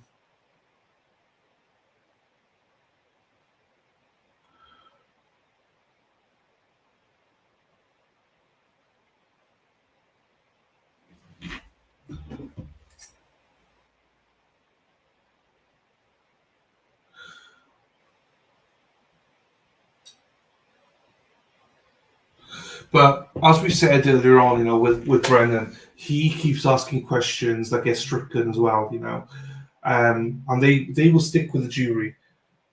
But the same is true with this. This will stick with the jury as well. Hang on, I've got a call here. I'm not sure what this call is.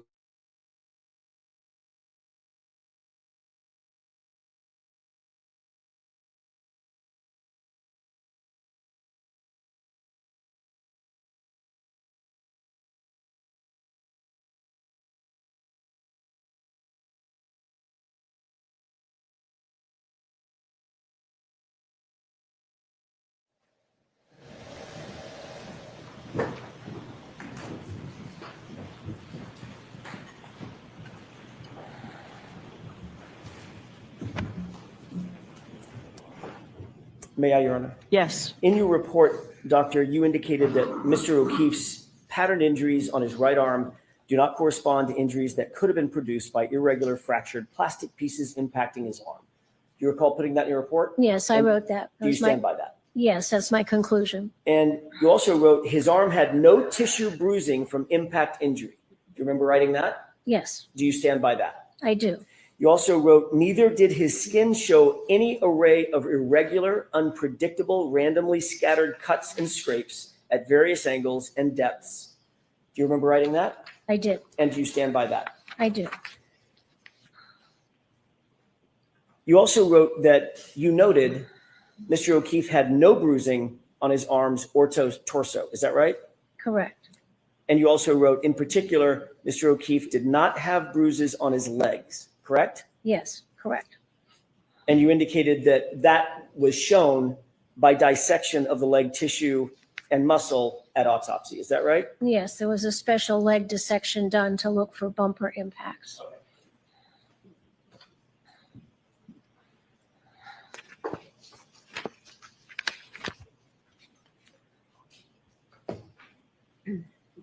You reviewed the entirety of the medical records associated with the autopsy, Yes, including photographs, taken to the hospital, yes, okay, and autopsy photographs, yes, and other data and documentation, correct? yes.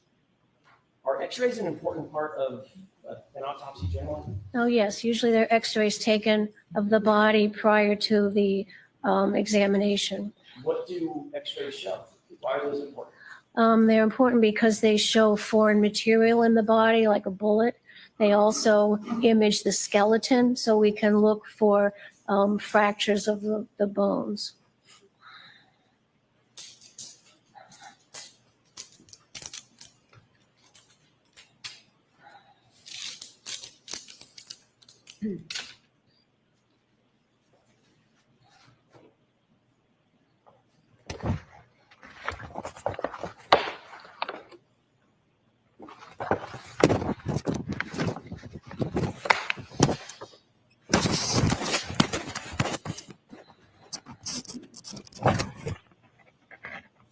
I may have just one of the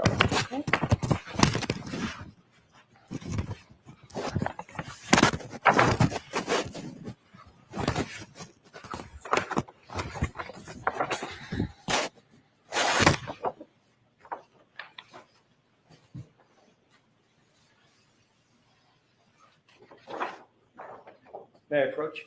Okay.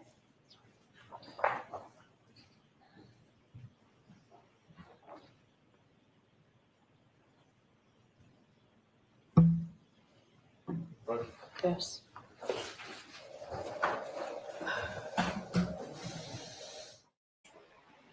If I was pregnant, I would probably show them slightly. Don't know what that is. Don't know what that is. Let's get the pocket rocket back, see if she's got anything to say. Here she is, eating away. She's eating an ice cream? I don't know. It looks like an ice cream. Or is that cannoli? Straight in the gob, though. There you go. Hello, everyone. Dennis Sweeney, welcome, sir. There she is, full gob, full. This is the only time we can keep her quiet. You know, this is good. This is good. Oh, is it that? Okay. Okay. They're from they're from the bakery. I thought you were having a cannoli or something. So I'm gonna get a box full before I leave. Yeah. Dylan, does your mother hate me? No, she loves you. Okay. She told me that I swear worse than you. Hold on. She told me I swear worse than you. So she said you can't say anything. So Oh, then there we go. Now I feel better. yeah, you're fine. You're fine. I went on a tangent swearing. I didn't know Dylan's mother was in the chat. She's listening with her Dylan iPad. has a fresh mode. Coco's here with me. Dylan has a fresh mode. That's what he said. So I'm good with Dylan's mom. Yeah, you're good. You're good. Second favorite after Erica. You're Yeah, fine. well, I mean, how can you not love Erica? We all love Erica. We all love you and Erica, but Erica's like my sister. That's how she sees me, as like my sister. So Are you still? Oh, you know what? Let me turn this around so you can see. Even though it's a shitty day out, we still got people. Hey, I'm live streaming. Tell me if you don't want to be on the live stream. the head hen. Say you can say hi. They go on break. Oh, they're back. No, they go They're on break. back. They go on I'll go break. down the line after. They go on break, Edina. Oh, they're going on break? It looks like it, yeah. The jury. All on right, break we're going to anyway. walk up the road. We're going up the road. Let me finish this. Yeah, that's fine. All right. My mother's favorite, not mine. Shout out, you can. Dark, like There you go. Tracy's always my number one. She knows that. I'm gonna go live. Do you want to be on or not? You can do a shout out to someone. No? Okay. I'm gonna say hi to my shmoo. I'm pink boots on the ground. Oh, get back. May be seated. Dr. Lapasada, you can step Oh, out, okay? Yeah, they All right, I did receive All right. another motion this morning for a curative instruction. I'm not going to even consider this today. We can consider this at the charge conference. So that's where we're at with that. All right, work it out. If you can't work it out, let me know. I'll come up before the jury. All rise for the court, please. There you go. Right, we'll put it back here. Pocket Rocket. There's you. You're back. Dina, you're Okay. back. All right, hold on. Oh, Hey, thank you so much for watching the Karen Reed trial with us.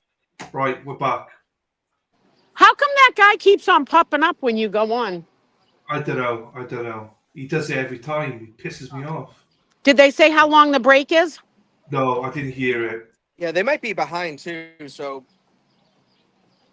Who's speaking? Yeah, I don't know. Oh, it's on your end. I thought somebody else was speaking. This is still an okay crowd there, yeah? Yeah, I mean, for a shitty day, there's a good crowd here. Good. I see the head hen who's still there. Tim was still there, so. Yeah, the head hen is still here, surprisingly. He hasn't taken off yet. But it's not an over thing of people here. Like, it's not overly crowded, neither, you know. That's going to come this week. There you go. Careful, you're in the buffer zone. In the buffer zone. In the buffer zone. In the buffer zone. So we still got, people are still out here. In the blue suit. You guys, the big, like, talking. She sounds like a tour guide. I love the blue suit. Oh, I need to make you bigger. It's true. Hello, Kelly and Amy. Kelly and Amy. There's Hello, Nick Uncle. Rocco's up there. There you go. That's the one.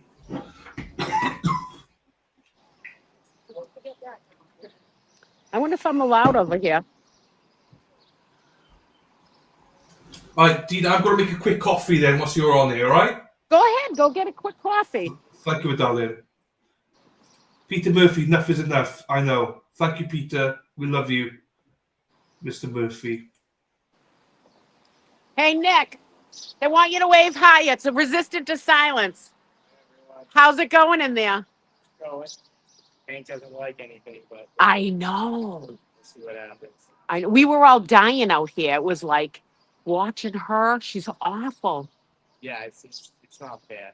No, it's totally not fair. Not at I all. don't think they're coming out for lunch today either. I think they're having lunch. Want you to? Yeah. I don't know if it's supposed to rain out. We're supposed to get some sort of passing heavy downpour. I didn't see the last thing. I thought it was like 1 or something, but I'm not sure. Yeah, maybe that's why they're doing lunch inside. Yeah. Is anything up for kind of a giveaway or anything? No? Still no? All right. People just asked me that the other day. Why? Yeah. No, they're trying to stop everything. I know. It's, Soon enough, this will all be over. I know. By the end of this week. And Yeah. Jerry will get the case hopefully by Friday, and then we'll go from there. Yeah. I say by Wednesday of next week, it will be done. I would say so. Yeah. I think that'd be plenty of time actually. I do too. Then again, who knows? I mean, if he potentially calls for his rebuttal case, that'll make a difference whether it's 1 or 2. Right. All right. I'll let you have your break. They just wanted to say hi to everybody. All right. I'm sorry, people. I had the chat off too. That's not oh. Hold on, let me go. I'm sorry, I had the chat off as I was talking. Yeah, the feds do need to come in. Like, I'm done with the whole. I don't want to lose faith in the feds, but it's like, why are they not?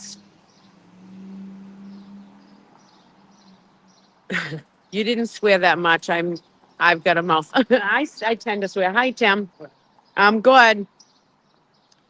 I don't know if anyone's going to come out. It's kind of a shitty day today, but I figured I'd come over here just in case. I mean, everybody's lined up across the street to see if anybody comes out. You know, so just cross that over.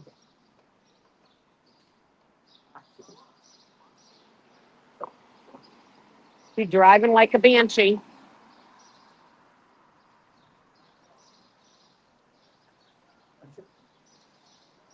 I know. I really hope they step into it. No, like. Oh, I caught you, Mimi. Usually I don't see you.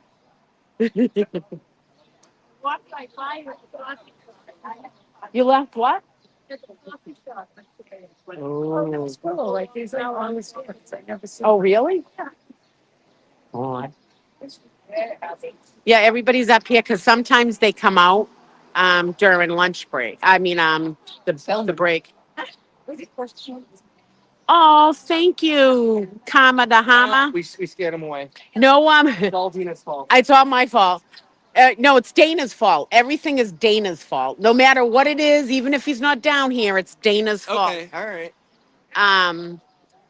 We can't have bullhorns yet, but the minute the verdict's read that she's not guilty, I'm whipping a bullhorn out. I don't care. I don't care. Oh, Lally's going to rip some butts. They were saying that. He walked in. Did he see the blue lady suit lady? Did he see you? Did he see you? Frenchler? Frenchler? Not yet, no. Oh, okay. I said I'm speaking loud and light when he walked in, but I don't think he saw me. I screamed at him.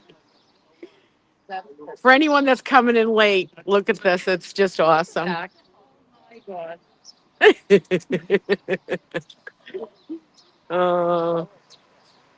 It doesn't make any fun. I know the blue suit. I know. I think it's going to be a wait and see, but people are watching this and they got to eventually understand Yeah, that the whole question. they're seeing the corruption and they got to end up, stepping in. They have to. There's no way there's not going to be any repercussions for the way Bev is doing this case. And I don't want to see her retire with any kind of pension or anything else. She should be behind bars. Hey, J Mac. Yeah. No, Lally's out there ripping butts. I wish I could zoom in, but I can't. And they're going to get pretty strict with anybody being near people, so I don't dare really go down there. I'll just film from here. I have a feeling they're not coming out at all for break.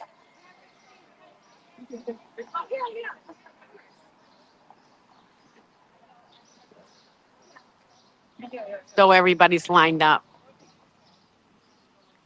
And we can have Sandra Birchmore stuff out here. Hold on, I'll go there. Scott McGinnis has got the Sandra Birchmore stuff out here. So, Mizzy, if you're watching, Scotty's out here with the Sandra Birchmore sign. Yeah, there he is. Oh, and he can have that. So he's right up Generic here. enough so it's buffer zone safe. Yep. You got to be buffer zone safe. And you can have these silence things that Jen Root made. Yep. Oh, and it's Dedham. We know it's Dedham when we hear a siren.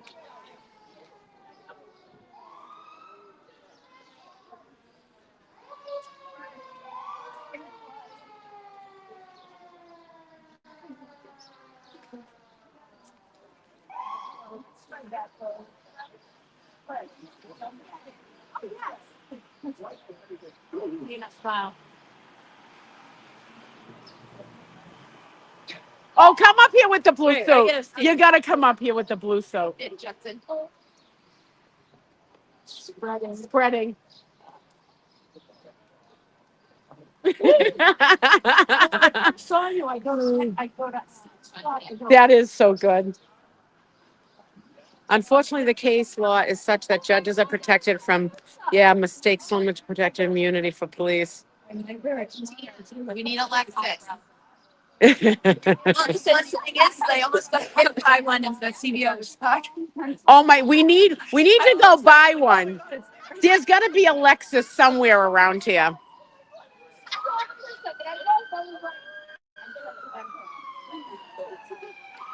Something wrong with that girl. Welcome to Dedham.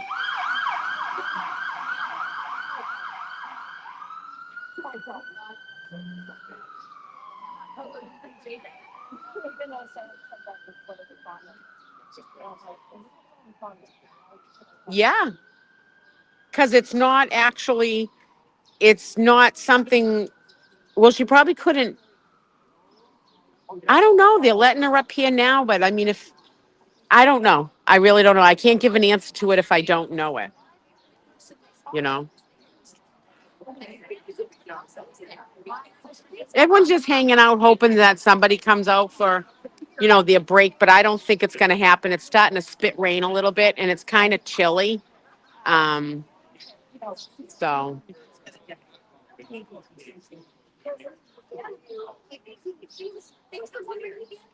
I absolutely love that Scott McGinnis is out here with these signs.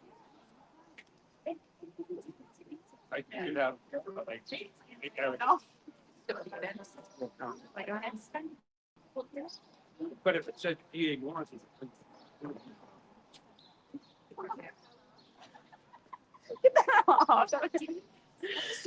That could be a meme. You're going to have to give that guy CPR pretty soon. He looks awful white sitting on the steps. He's praying.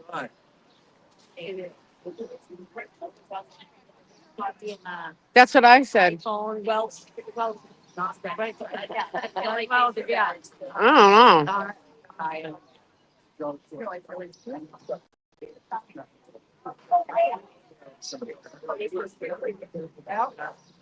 They're going over to check on him now. He looks a little white and out of breath. They're not gonna go check on him unless he said something? No, I don't know. I don't even know if they realized. He looked a little. One of them glanced at him and then looked away, and I'm like, really? Let's see if he's all right. Well, that's what I said. So Oh, turtle boy. there's Aiden coming out. Oh, turtle boy, get in. I know some reasons.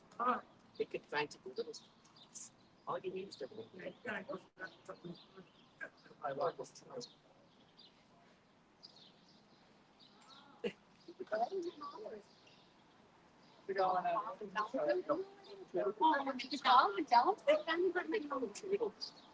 Yeah, of course.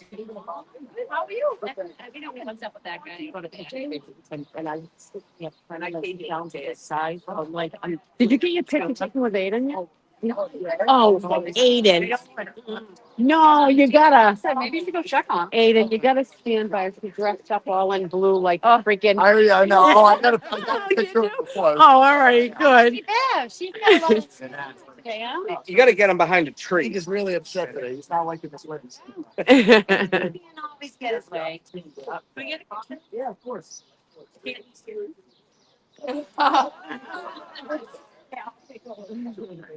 He's okay? He looks a little white. There he is. Oh. There's the rat.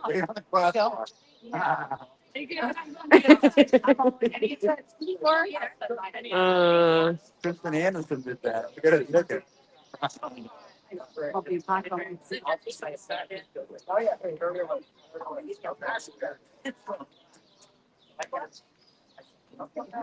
I know, I love that costume too. That costume needs to be here every day now. I accidentally. Aiden's out here just snapping pictures with people, which is awesome. Yeah, the guy that looked like deadly sick is getting into an Uber right now, holding traffic up completely.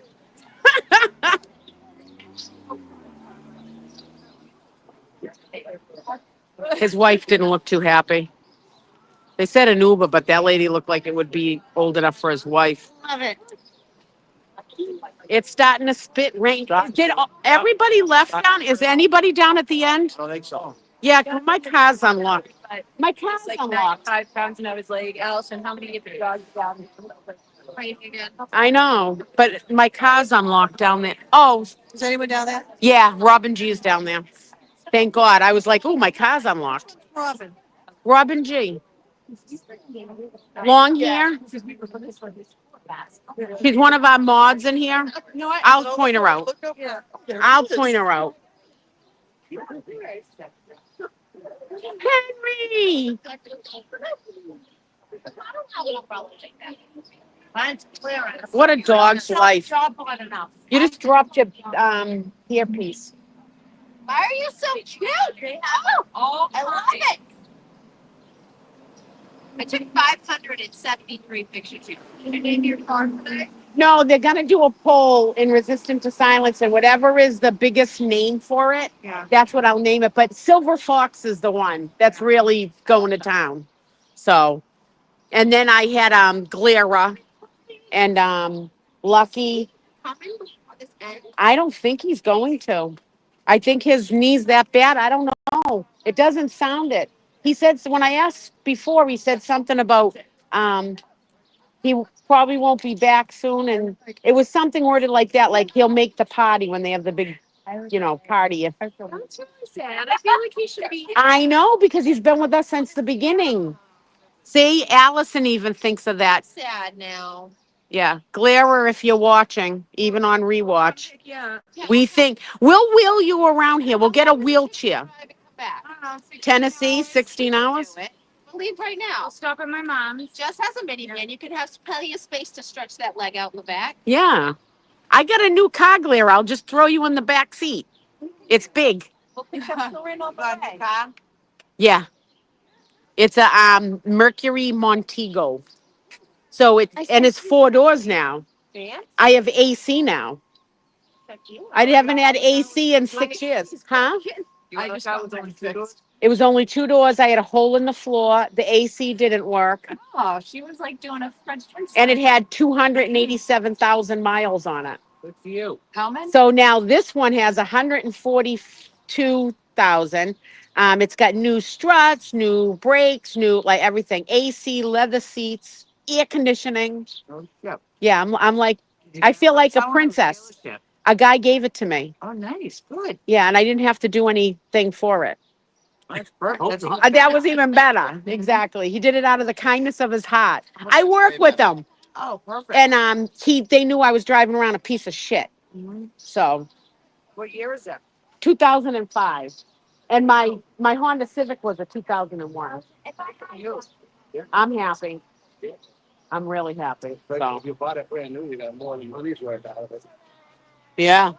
I'm 30 minutes behind where Wank is objecting to everything. What a Wonka. Yeah, he is a Wonka. I got to go down and get my water. And it's starting to rain again. So come down in my car. I left my car unlocked. So we're going down.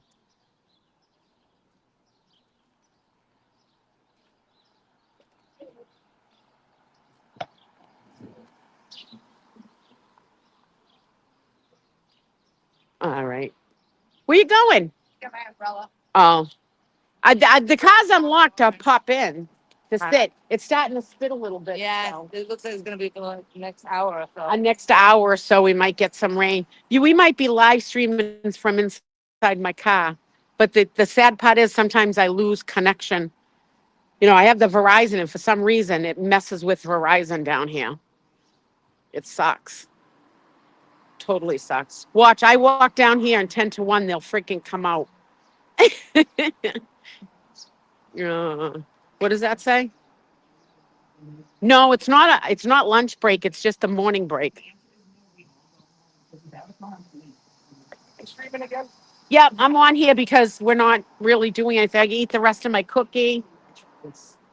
Or it's starting to rain. Did you settle on a name? No, it's going to be tonight. I guess it's going to be in resistance to silence on tonight's Tuesday night show. We'll do a poll, Okay. and then whatever is the most voted for, that's what it's gonna get named. All right. But it seems like it's all leaning towards Silver Fox. I like it. I know. And Silver Fox was just up here, and I told him that. Yeah. I gotta get some. So, throwing my trash away. Yeah, it's really starting to rain now.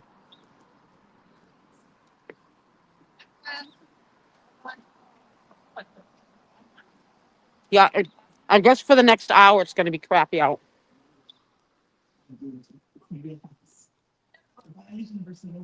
And now I got a 4-door car. I can fit people in it. I'm going to put the stuff inside. The Grateful Cafe is really good. Never doing a switch, but I'm taking off the freezer. I gotta go home and put my heat on. At least it's dry. All right. Hold on, folks. I'm just getting everything in because it's really starting to rain. You taking this in, Dina? No, No, okay.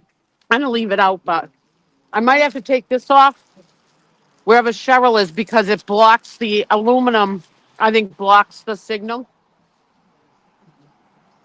I get have a hard time with my phone anyways, but I think the aluminum's even making it worse. Oh, really? Mm-hmm.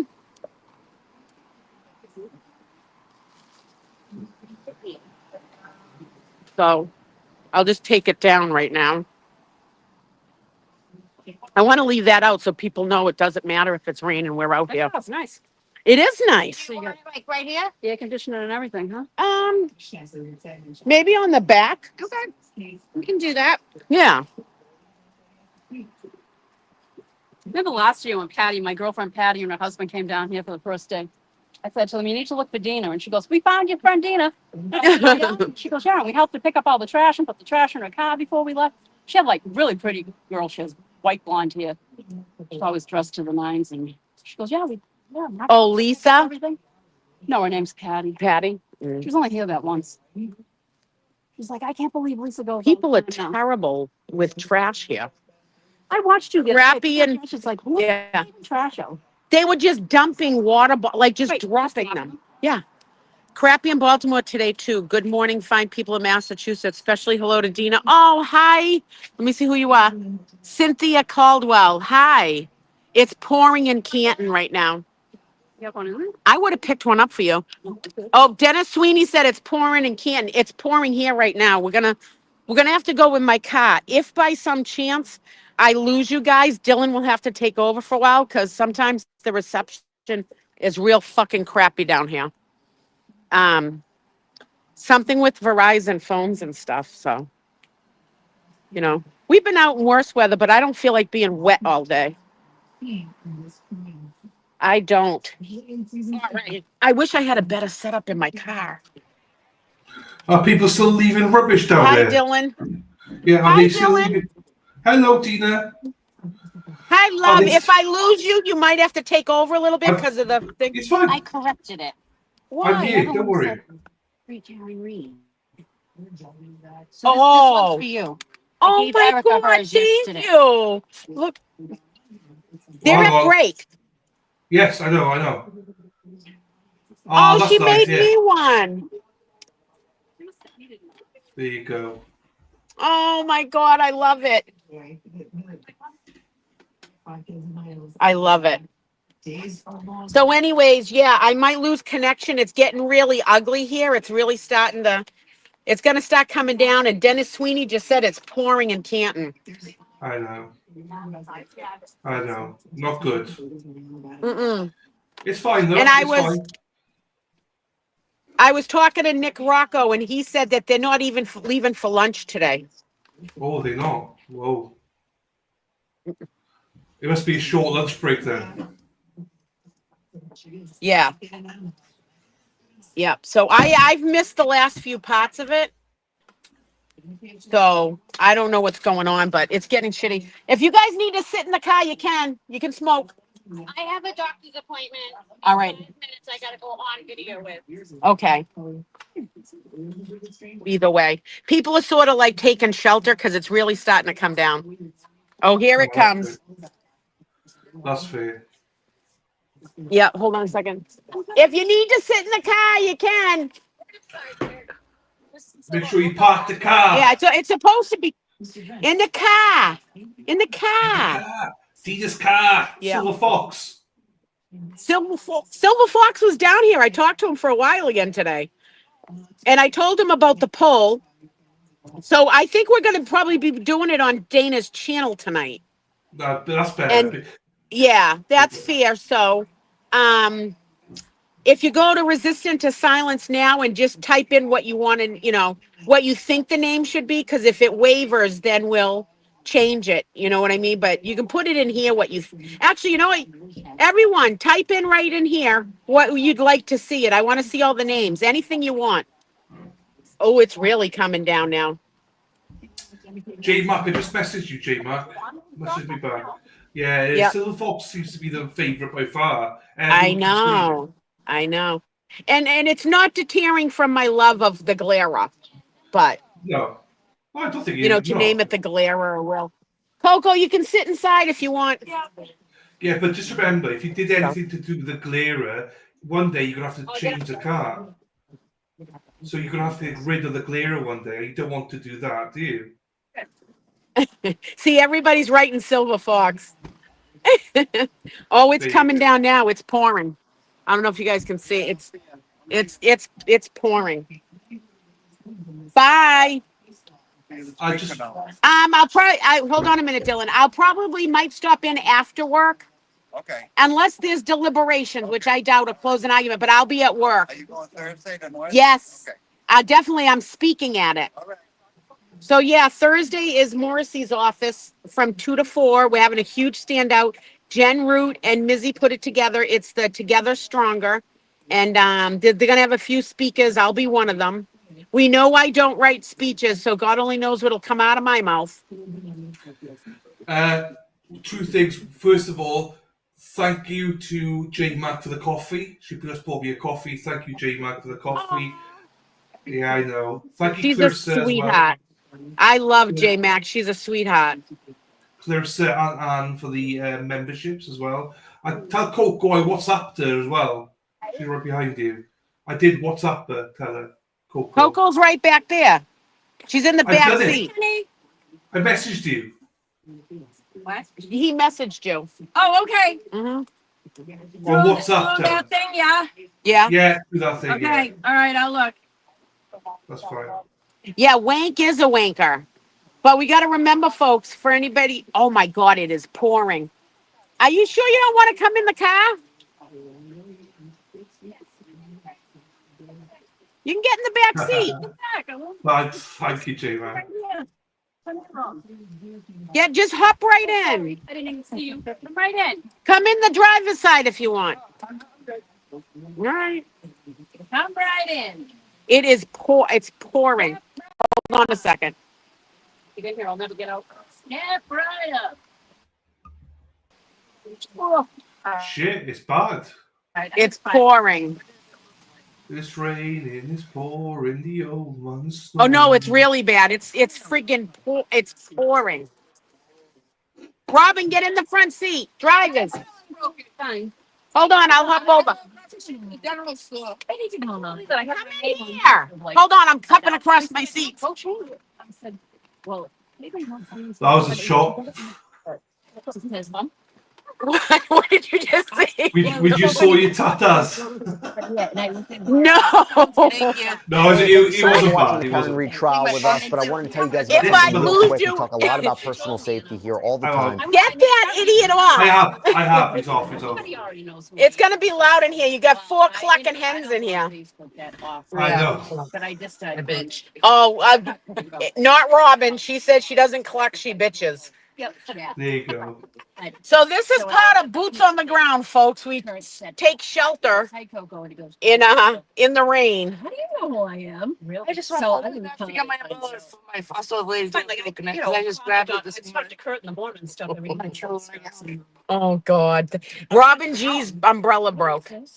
That So I think this is gonna last. It's not gonna last long, but it's gonna last a little while. I'm gonna pull up the radar. Oh, works. Oh, Robin G's gonna pull out the radar. But we Bev's a huge bitch, a corrupt piece of shit. Yeah, and She, I was good friends with him. I don't like how she's ruling stuff right now A year ago. at all. Just so you guys know, we're on live stream, so don't say anything too personal. Just to give you fair warning, I don't care what you talk about, but I'm just reminding you. Sometimes Say anything bad, Gina. no, we're not talking about anybody's sex. No, Right now. My God. Yeah, All right, So we're in the blue. we're the blue dot here. Boomer. Go on. Okay, I got you. Yeah, 2 dot. Yeah, we got you. Oh, Yeah. it's coming. It's coming. It's coming. With my Yeah, where's the head Tim with the keep all you hens in check? Timma just left. No, that's why you're all talking. Right, they're back. They're back. What? They're back. he Court. said. Oh, all right. It looks like 1 o'clock.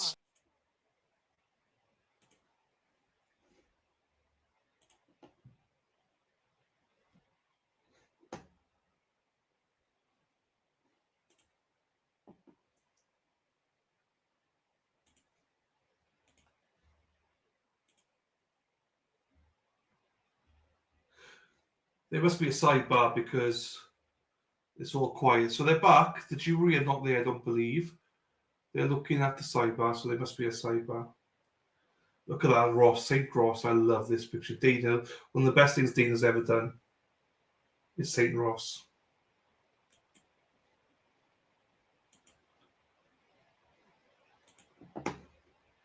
So the lawyers are at sidebar. Let's see, Dina, they're at sidebar, my darling.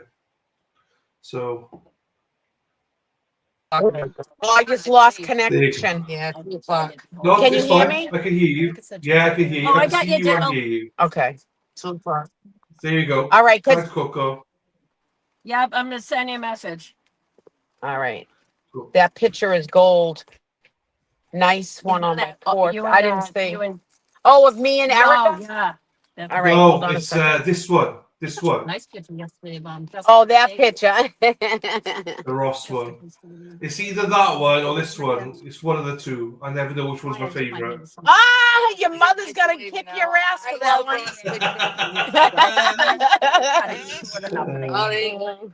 one. Ross's picture's cool too. Yeah, I can't wash it. Where's Ross's picture? I just that one, the St. Ross one. There it is. Oh, you put it back for you? Yeah, he put it back for me. He's the God bless Ross, putting up with Brandy's shit. I know Boston Brandy's in here. She is. I love Boston Brandy. Yeah, her daughter's Yeah. amazing. Yeah, so supposedly Nick Rocco said they're not even coming out for lunch. Interesting. I know.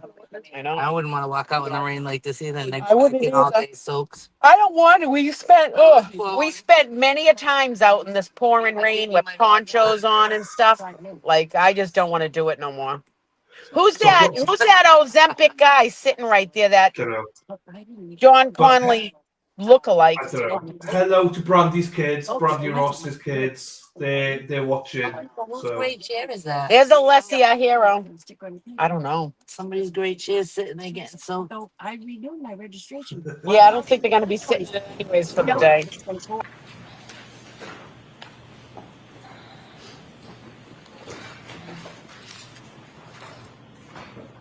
Your Honor, may I approach?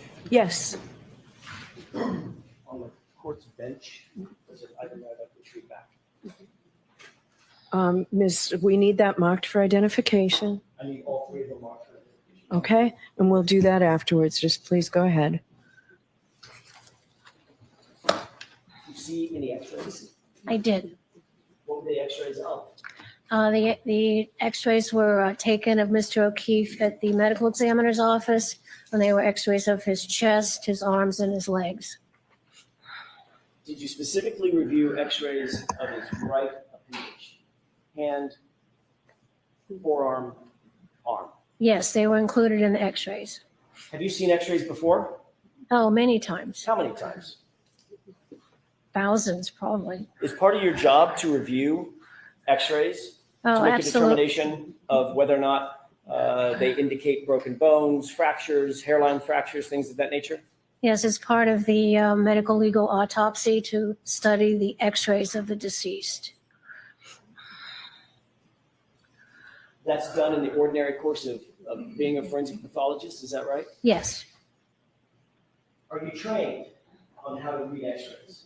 yes, You have to be a radiologist to read an x-ray as a medical doctor? no, Medical doctors do that all the time, correct? yes, it's part of general medical training. And is it also part of specialized training for forensic pathologists? It falls under the rubric of general radiology that a doctor knows. There are some specialized areas in forensic where you have to understand like decompositional changes that you can see on an x-ray that aren't something that you would see in a clinical setting. Taking the appendage one item at a time, did you look at Mr. O'Keefe's x-rays of Mr. O'Keefe's right hand? Yes, Did you see any defect in the bones of the right hand? no bony defects, and the tissue was normal. Did you take a look at the x-ray of Mr. O'Keefe's right arm? Yes, Did you notice any defects at all in the bones in the right arm? no, the bones in the right arm were intact. No breaks, Correct, no breaks. fractures, hairline fractures? No, Did you look at the upper arm x-ray of Mr. O'Keefe? yes, Did you note any defects in the bone structure of Mr. O'Keefe's upper arm? no, the bones were 100% intact. No breaks, fractures, hairline fractures? Correct, none of those. Was there any indication in your mind, based on your review of those three x-rays, the hand, forearm, the arm, that that arm had suffered any kind of bone trauma at all? Sustained. Was there any indication, based on your review, or your expert opinion, that his arm had been broken, fractured? No, the bones were intact. No breakage, no fractures. Thank you. Okay, thank you. Examination.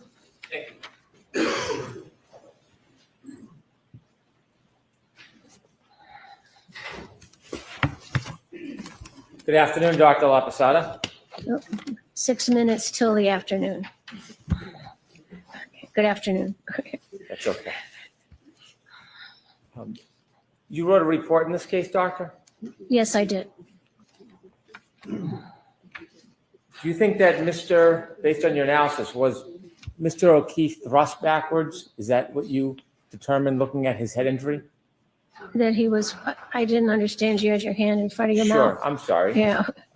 You talked about a head injury that Mr. O'Keefe had, that Yes. he suffered from, Yes, that caused his death. yes. Was that caused by being thrust backwards? Yeah, the motion was upwards, down. Okay. And the way you just showed it could be a fall. Correct. Did you have an opinion looking at his wound that he was thrust backwards? What do you mean thrust? Well- His body went backwards. There may have been some applied force to it. I don't know about thrust. I'm asking if you have an opinion. Your words. Do you have an opinion about thrust? What do you mean thrust? Did the forensic pathology diagnosis mean Mr. O'Keefe's body was thrust backward?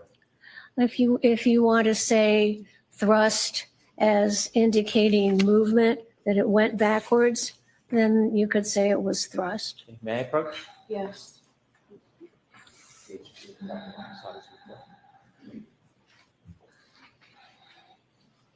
I'm showing you page 2 of your report, Dr. La Posada. Yes. I'm just going to ask you to read it, not out loud, and then I can ask you the question. I appreciate it, but I want to. Yes. take a look. Yes. Are you familiar with that? No, absolutely.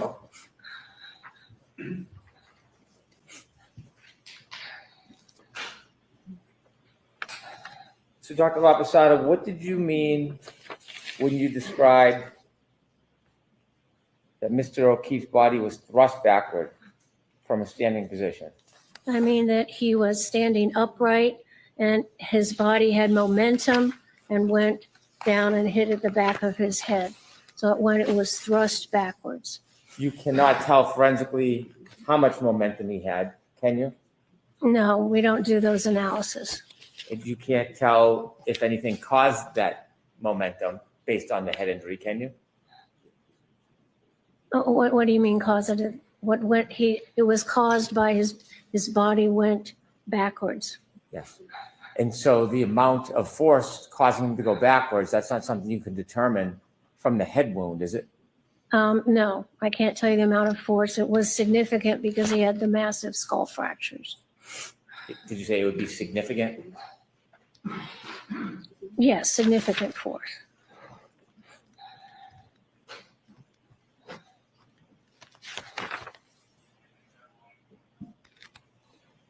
In modern medicine, there are a number of different machines that can help us see the brain, like a CAT scan, perhaps? Sure. MRIs? Yes. Would you agree with modern medicine that the use of MRIs and CAT scans and other tools give a clinician equal, if not better, opportunity to examine the brain as actually cutting it and holding it in your hand? No, the actual gold standard is the pathology, to be able to have the brain in your hand, look at it with your naked eye. And we have conferences in the hospital where we meet with radiologists and say what we find at autopsy and see if their radiology was correct. Can CAT scans and MRIs show contusions on the brain? Well, they might. Subdermal hemorrhages? Subdural hemorrhages. Yes, they can. Herniations? They can. Do you have any doubt about the modern medicine and the use of MRIs and CAT scans? Do you think they're inadequate in any way? Well, I'm not a clinician, so I don't use those to diagnose diseases in living patients. Dr. Laposada, have you ever had any experience studying the brain in real time, clinically, going and opening somebody's skull and treating the injury before the person dies? No, I'm not a neurosurgeon. You don't have any neurological expertise, do you? I'm not a neurologist. I'm not a neurosurgeon. I'm a forensic pathologist. Do you have any clinical experience at all where there's an acute head injury and you're making an effort to observe it and analyze the injury as it progresses in an attempt to save the person's life? I don't treat or diagnose living patients. I understand, but as far as your background, have you ever had any experience, clinical experience, showing the progress of an actual brain injury and trying to treat it? I understand the physiology of what happens to the brain when it is impacted by something, whether it be a bullet, a boulder, a fall. So I know what happens to the body to cause the changes from that trauma. I don't treat people for those injuries.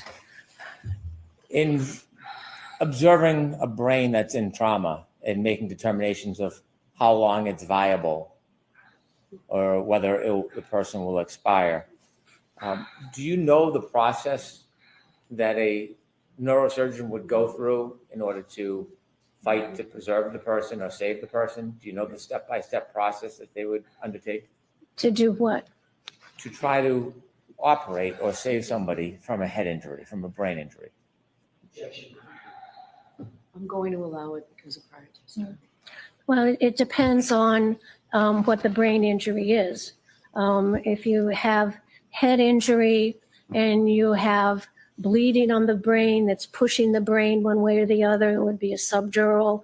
Then a neurosurgeon would come in and try to take that blood away so it doesn't compress the brain. So that's something that neurosurgeons do to treat head trauma.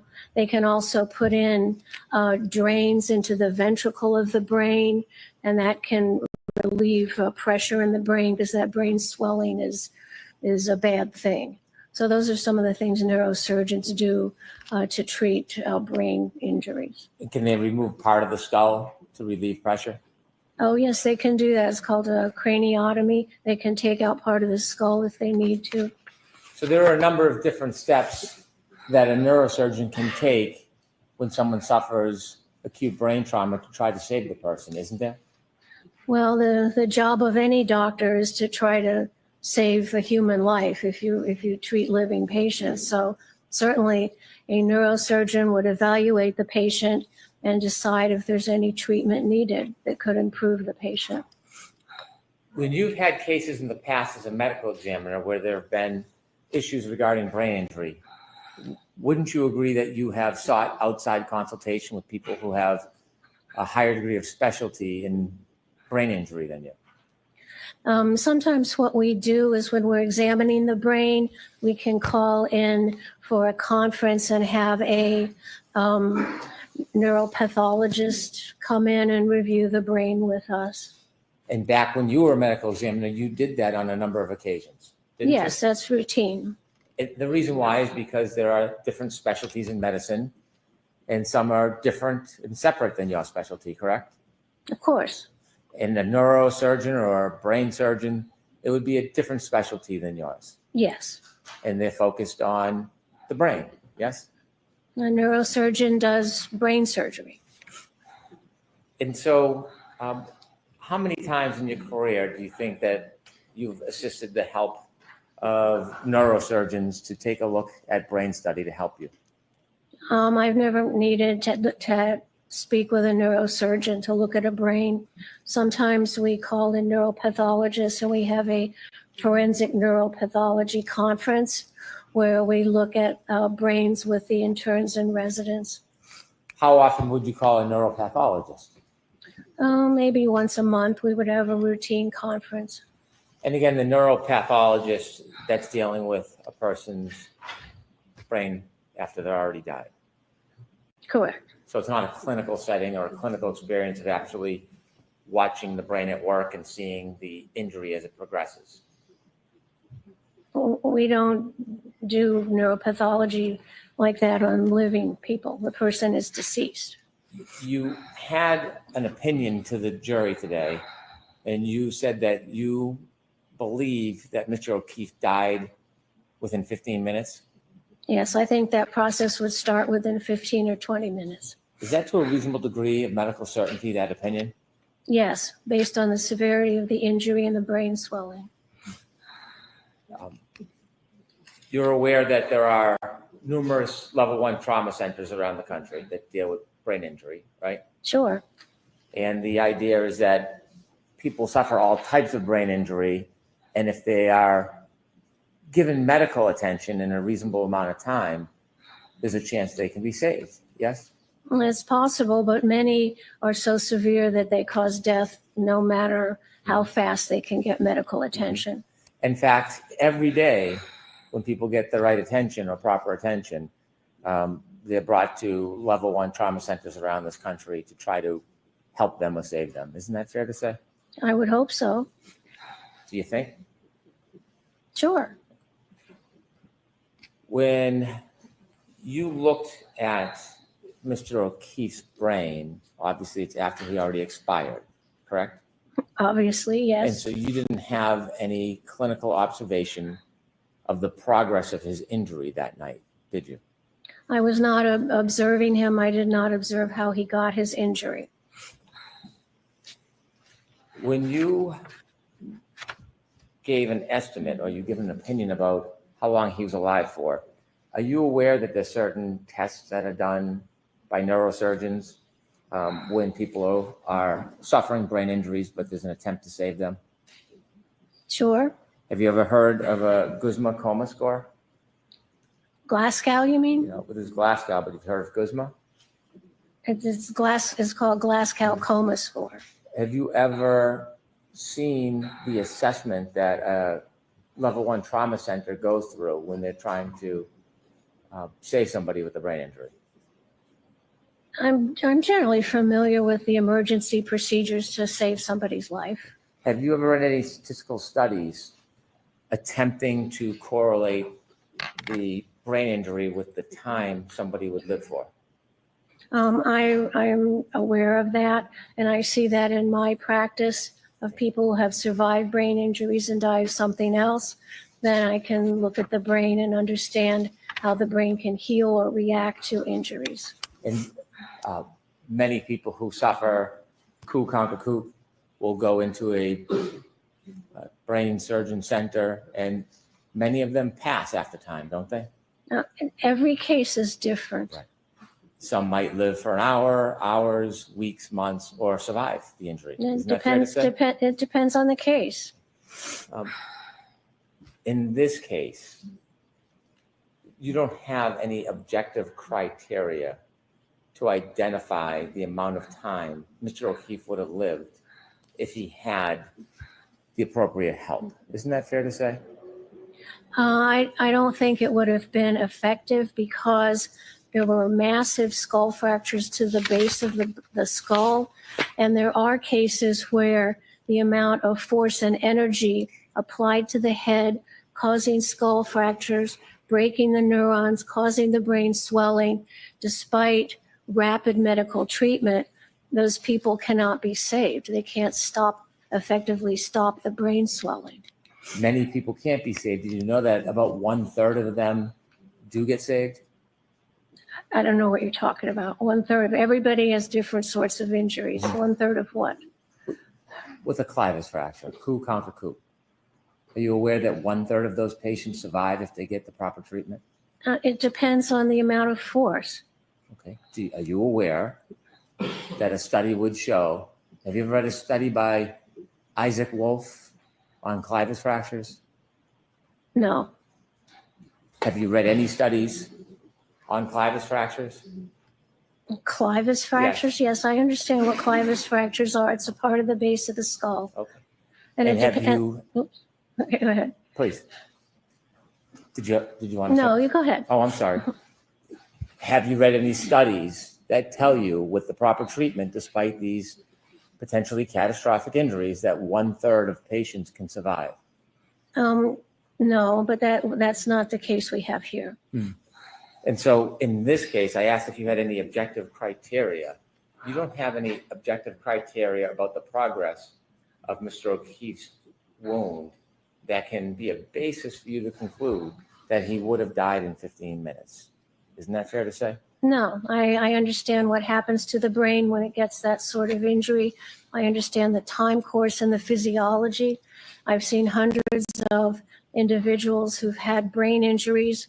Some survive for a longer period, some die earlier, and it depends on the amount of force and the amount of brain swelling. And in Mr. O'Keefe's case, we had the massive skull fractures of the base of the brain and immediate swelling and subarachnoid and subdural. So he had a large force applied to his head, which caused the brain swelling and the and the progression of the brain stem down through the foramen magnum that stopped the brain. It was a very forceful impact. You examined his brain after you looked at photographs. You can't tell us objectively when his brain swell started. It started immediately after impact. And you can tell us what the progress of that brain swell was by looking at his postmortem photos. By looking at the postmortem photos and the postmortem examination, I can tell the degree of force from the extensive skull fractures that were present. What was the degree of force? It was medium to large. Well, that's a wide range. What do you mean? Quantify medium So I'll to strike large, the comment. please. Ask the question, Mr. Brown. What does medium to large mean? Enough to cause a lot of fractures to the skull. He didn't just like sit down and lie down. If he sat down and lied down, he probably wouldn't have fractured his skull, correct? That's obvious, yes. Right. And so when you're telling us you can identify that he immediately died or died within 15 minutes, I'm asking you for objective criteria. For you to give that opinion, I'm asking you what objective information you have. And so you said that there was a large amount of force, correct? Sure, but because there were massive skull fractures and there's a lot of energy transmitted to the brain, starts swelling immediately How do you know this wasn't medium force and not large force? because of the extensive number of skull fractures, So are you saying it was medium or large force? medium to large. Okay. How much force is that? Can you quantify it? No.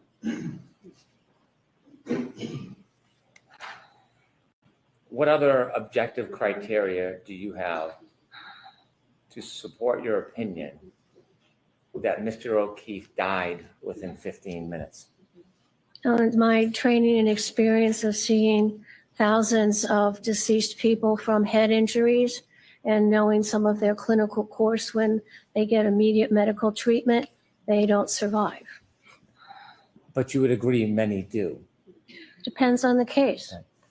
And in this case, you didn't have any opportunity to observe the progress of Mr. O'Keefe's injury that night, correct? I'm going to allow that. I wasn't there. You The body told me what happened to it. You have no assessment of the development of his brain injury and how much time it took that night, do you? I do, from understanding the significant skull fractures and the swelling of the brain and the compression of the brainstem that all happened very rapidly because of the amount of force that caused all those skull fractures on the base of the skull that actually then hemorrhaged into his upper eyelids. That's a large amount of force. Was gross edema found on his brain? I think it was swollen, yes. But was that a finding? Yes. Where did you see that finding? Well, in order to have the herniation of the brainstem, the brain swells. Where did you see that finding? I can't answer that. I just know it from understanding, looking at the pathology. So at the end result, at some point, Mr. O'Keefe had gross edema. In order to get the brain stem hemorrhages, the only way you get that is because the brain has swelled and there's no, after injury, tissue swells and there's no place for the brain to go when it swells except down into the natural hole in the bottom of the skull where the spinal cord goes down. So that's where the pressure goes. So that seeing the brainstem herniation tells you that the brain has swollen a lot. Undoubtedly, but it doesn't tell you when it began to swell or the progress of that swell, does it? I don't know what you mean. You see inevitably because of the swelling, there's the suffocation, but when you see that, you don't know when the swelling began or how quickly it progressed. You can't tell that from an autopsy. Yes, you can, because of the severity of the skull fractures. I know there was a lot of force, and that force applied causes you to go unconscious, then your brain swells. If there was just like one skull fracture, then that's a little bit different. But this was massive skull fractures on the base of the skull. So there's a lot of force applied. So I know because there's a lot of force applied to cause the skull fractures, that the brain would swell rapidly. You would be unable to identify the rapidity of the swelling if you don't know the amount of force. Isn't that fair to say? Well, I do know the amount of force because of the amount of skull fractures. In what you know is, in your words, medium to large force. Yes. You've heard of periorbital ecchymosis, Yes. and that's sometimes called raccoon eyes. Well, periorbital ecchymosis just means bleeding and bruising around the eyes. And you saw the bruising around Mr. O'Keefe's eyes, didn't you, in the photographs?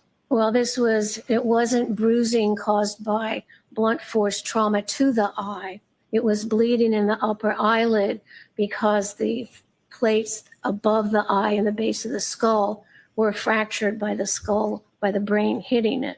So, and that's a result of basilar skull fractures and not the application of force directly to the eye. Would you agree it takes a few hours for the bleeding to accumulate in the person's eyes?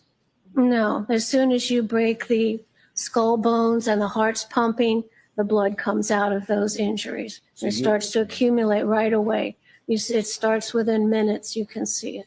So you would disagree with the suggestion that it takes at least 1 to 2 hours for that bleeding to occur in the eyes. You disagree with that? I do disagree with that. It starts immediately. Do you have any studies that you've relied on or literature or support for that? I understand the physiology of what happens when you get those skull fractures and the density of the blood vessels. And if your heart is pumping, you pump the blood out those broken blood vessels into this small area above the eye. And Do you it have any- it can happen within minutes. Do you have any studies or literature to support that? That's my training experience. I can't cite you a particular article at this time. I could certainly go look it up and bring it to you. Okay. Let me ask you questions about the wounds to the back of Mr. O'Keefe's head. Yes, You see a linear abrasion? yes, vertical lines, yes. Now, would you characterize this as a classic wound caused by falling backwards and landing on your head? What do you mean every wound is different? Every wound is different? Sure, every person's different. Every way you get injured is different. And so if somebody falls backward on their head and suffers the basal fracture, the wound from your perspective can look different. It depends on the impacting surface.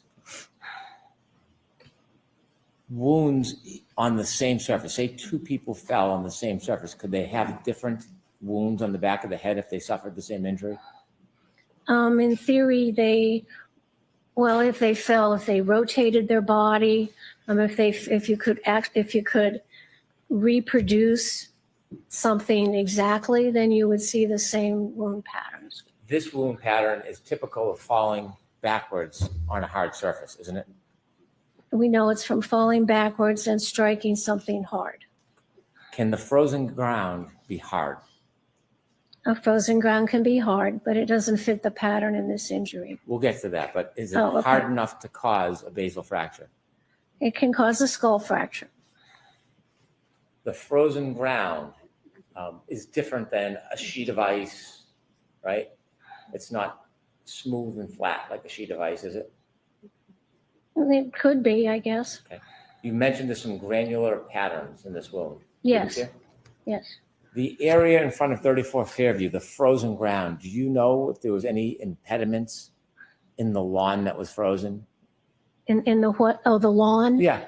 Yeah, sorry. Yes, I saw the scene photographs of when the snow was removed, and it was like winter lawn grass. So it was some green, some brown. It was pushed down, and like straw that was going different directions, which wouldn't give you that pattern. Did you see the exact area where Mr. O'Keefe last moved? I saw that general area, and there were a lot of photographs. Well, Yes. You say general area. Can you tell us that you saw photographs of the spot where Mr. O'Keefe was lying when he was found? Yes, that general area. Could you see the ground where his head was? Can you identify that? Yes, with the scene investigation, they shoveled the snow off of that area. And you had never had a chance to go out to that scene yourself, did you? No, I just looked at all the photographs. You cannot see what's under the grass and the dirt, can you? Well, dirt's under the grass. Well, do you know if there's any rocks or impediments or bumps? It was a smooth surface covered with grass. It was a smooth the front lawn was a It smooth was surface? a flat surface Flat. covered with grass. Okay, and do you know what was under the grass, whether there was any pebbles, rocks, debris I didn't see any. from the photo? Correct. But you don't have any firsthand knowledge that exact area where he ended, what the turf was like, do you? I saw photographs of that lawn where they removed his body from. So you're relying solely on the photographs, is that fair to say? Correct.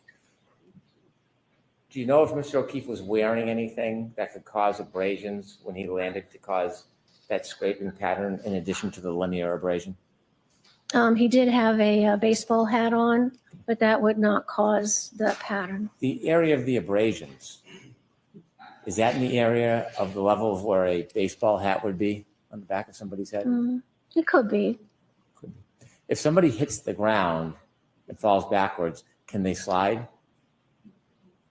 If they're on an incline, What if they're thrust? well, if you fall backwards and you fall backwards on an incline, your body might move. What if you fall backwards on flat ground? Does the body, can it move after it falls? Not really, maybe a little. If from the momentum of the impact, it might move slightly, but not really. So when a person falls backwards and lands, you don't think the head has any room for movement? Not significant. Well, not significantly, maybe just a quarter inch, half inch. No, it's possible. And did you see the scrapes around the wound of Mr. O'Keefe's head?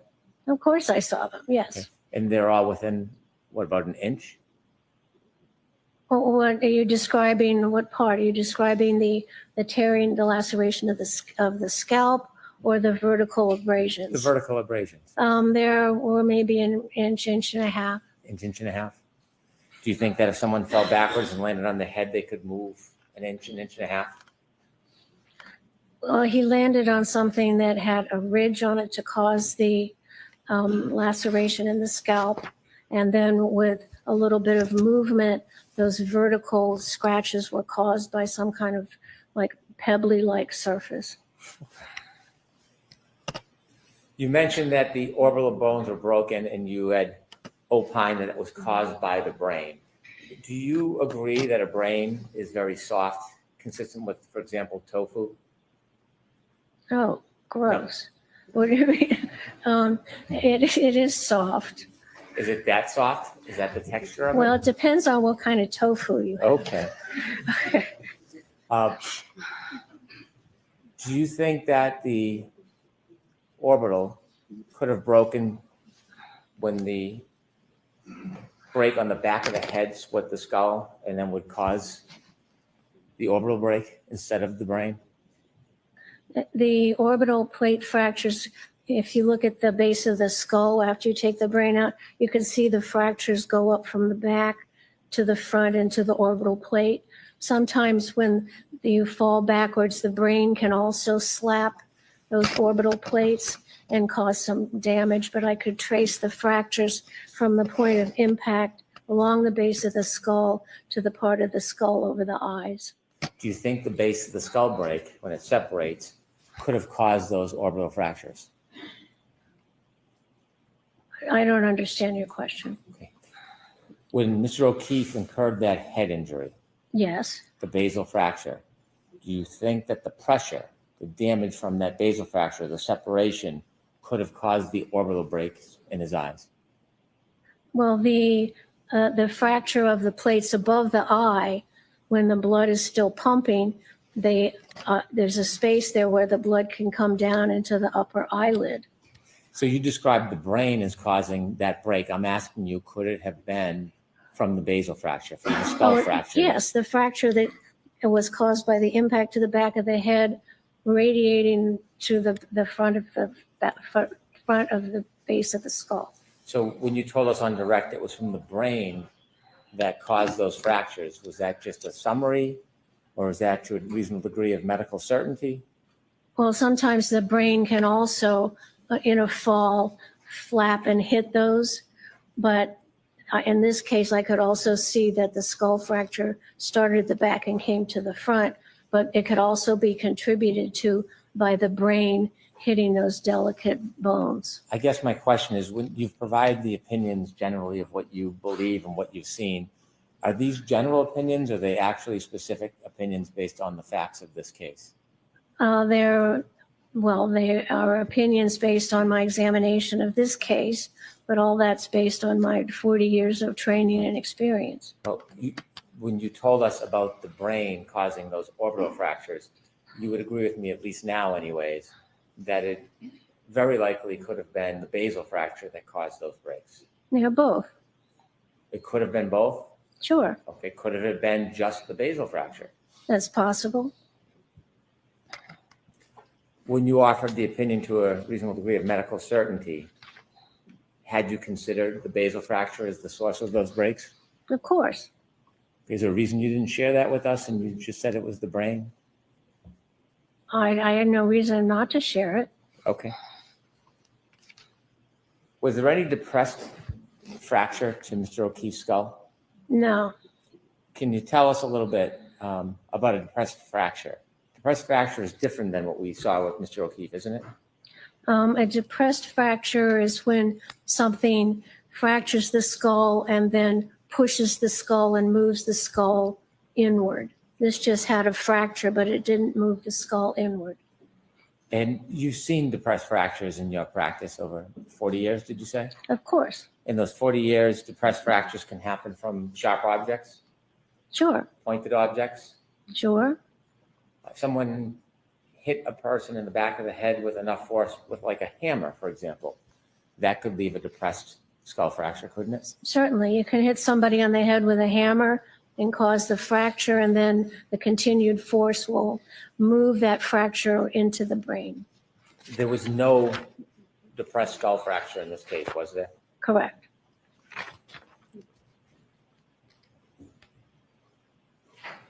You gave some opinions today about you gave some opinions about wounds on Mr. O'Keefe's arm. I'd like to talk to you a little bit about that. Sure. Could we have that photo brought up, please?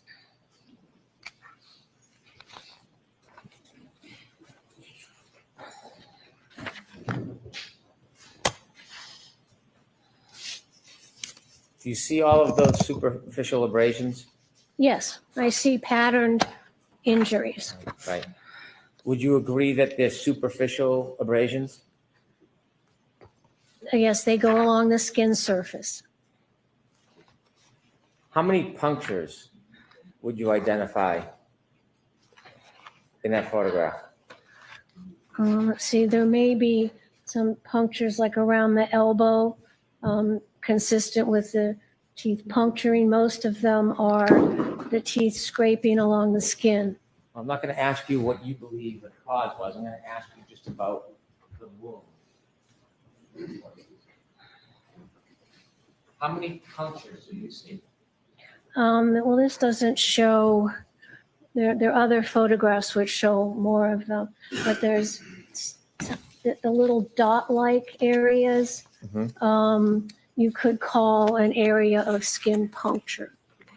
Can you tell us from this photograph how many punctures you would say are in that photo? I didn't count them. Well, did you suggest that there was more than one puncture on that wound? I think I see more than one, yes. Pardon me? I see more than one on there. Okay, could you give us a count of how many punctures you see? Well, without looking at all the photos, I couldn't give you a correct number. Okay. You've written a report, haven't you? What? You wrote a report? I did. And in your report, you describe many of those abrasions as punctures, don't you? Yes. And a puncture isn't just a scratch. A puncture is a penetration of the skin, isn't it? Yeah, a point-like penetration. A puncture has a very specific medical meaning, doesn't it? Yes, it's a point-like penetration of the skin. And according to you, there are many punctures in that wound. Yes, I can see 1, 2, 3, 4, 6 or 7. Can medical professionals disagree on opinions about wounds and causes? I suppose they can. You also gave some opinions that you did not believe that Mr. O'Keefe's scratches were caused by having some impact with broken pieces of plastic or glass, correct? Correct. They weren't caused by that. Broken plastic or glass can cause a number of different angled wounds, can it? It causes an array of irregular, random injuries. It can have infinite different patterns, couldn't it? Could.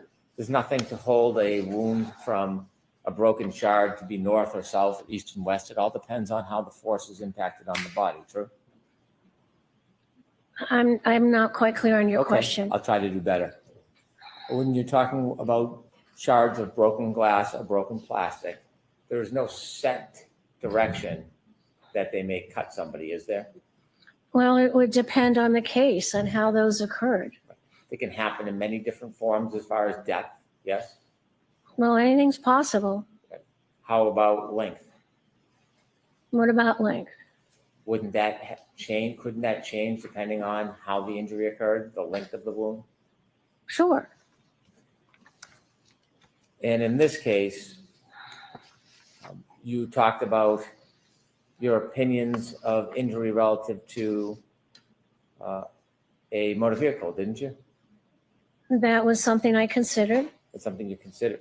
Did you know much about the details of the motor vehicle in this case? Yes. Okay. When you considered your differential diagnosis, did you consider whether there was any DNA on the vehicle? I didn't look at any of that. I'm sorry? I did not look at any DNA. Did you know if there was any hair on the vehicle? I don't know. Did you consider the scene itself where there may have been a debris field? Did you take a look at the debris field in this case? I know there were photographs of various pieces of plastic around the area where the body was found. And do you remember where those pieces were found? Somewhat, yes. Did you have an opportunity to consider other evidence like a shoe in the area near where Mr. O'Keefe was found? I know one shoe was on his foot at the hospital, the other was at the scene. Do you know if his hat stayed with him after he landed on the ground? The hat was in the area where his body was found. Did you take a look at his pants, the back of his pants? I looked at that, yes. Okay, what did you see when you saw the back of his pants?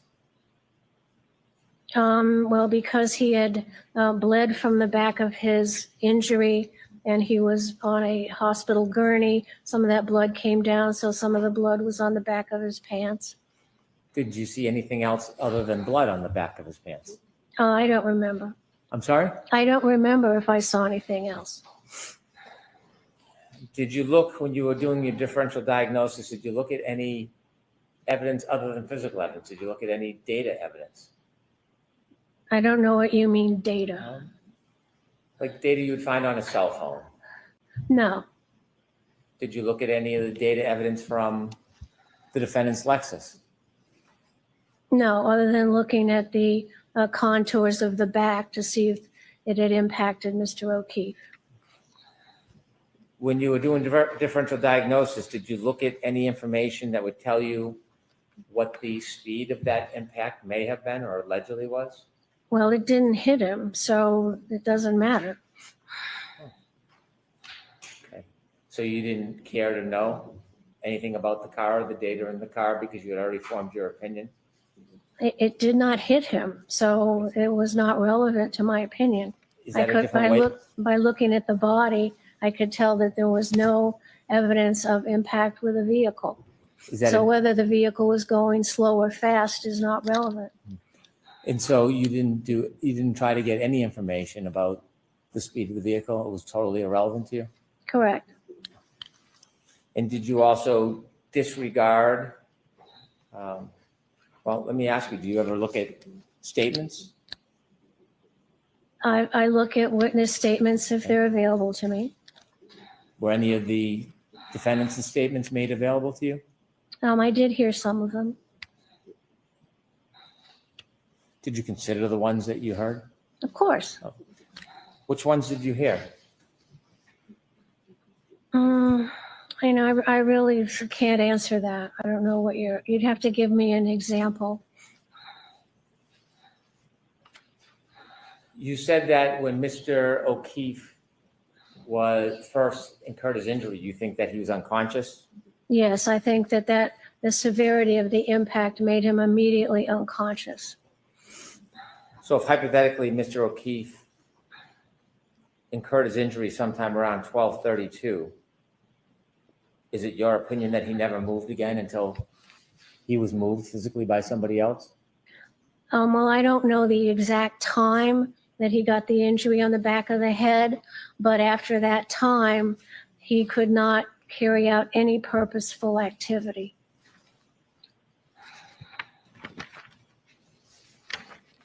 May I approach Sidebar, Your Honor? Okay.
Sorry, people, my bad. I was getting my lunch, so sorry. This is sorry, dinner. This is my dinner: pasta, coleslaw, salad, and turkey. So there you go. So sorry, I didn't realize it was a break. Not break, Sidebar, so I missed it, sorry. It seems that she's doing very well. What's the poll saying? The poll, 70% so far thinks that Dr. Lopusata is their favourite witness. Thank you, Amanda. Thank you, Scottish One. Thank you, Nancy. Thank you, Frosty. Hunter Bryce on Dedham House of Pizza. Here she is. Pocket Rocky. J Mac, thank you, my darling. Here she is. Sidebar. She's trying to get on. I will be eating. Once the Sidebar comes back, I'll eat. Time difference, it's now 17:37 to 5:37 p.m. So 5 hours difference. Dina, we can't see you or hear you at the minute, my darling, just in case. So,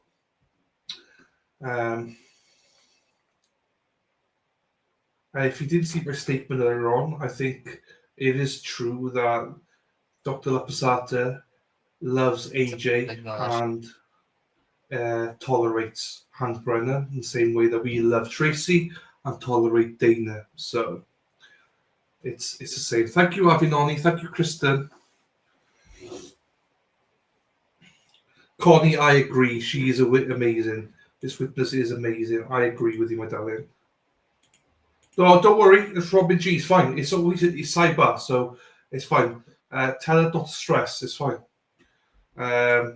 Hopefully it could be fixed for lunch break, that's all. But apart from that, it's fine.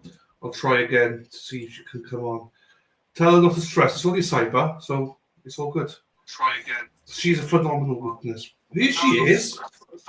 There! There she is. Yeah, it's on a delay. Yeah, it will be. We're having technical issues. It's all like 5 seconds, 6 seconds. We've been in my car. Here's Robin J. Hey, Robbie G. Hello, Coco. Hello. I think I need a coffee. I'm falling asleep. Well, we got half an hour, 20 minutes, and we break. Do you like my lunch? Dinner, sorry. Oh, Look that's what at she was talking that. about. I just Ooh, yummy. did you make it or did your mother? My mother. Well, your mother won't come on camera? Oh, she has been, but like. Well, I've never seen her. Tell her to get her butt out here and so I can see her. She was out One for day Thanksgiving, she I will. believe. We got to thank the woman that gave birth to you. I know. She One came day on she for will. Thanksgiving, right, Dylan? She did, yeah, she did. Thanksgiving one, yeah. Tell her it's Thanksgiving again and tell her to get on the camera. Before the end of the trial, she will. Here we go. We're All back. right, so Okay. James, rather than keep you here Oh, longer, lunch break. I'm going to excuse you for lunch. Lunch will be about 50 minutes or an hour, and when you come back, we will go straight through the afternoon. We're going to do everything we need to do now. Chris, please follow me. So we'll just wait to see if they're going to come back and discuss things, or if they go for lunch as well. Thank you. Hey, Elise. You're muted, by the way, dear, just in case you. Mac and cheese, Dennis Sweeney's have it. Nice. Brent Sweeney's mac and cheese, you can't beat it. Yeah, you're muted. There you go. Did they? I don't know why. I think they're coming back. There you go. Oh, they're back.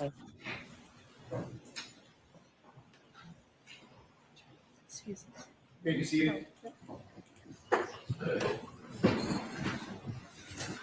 All right, so Mr. Brennan, if you can briefly tell me what it is you want to introduce through this witness. To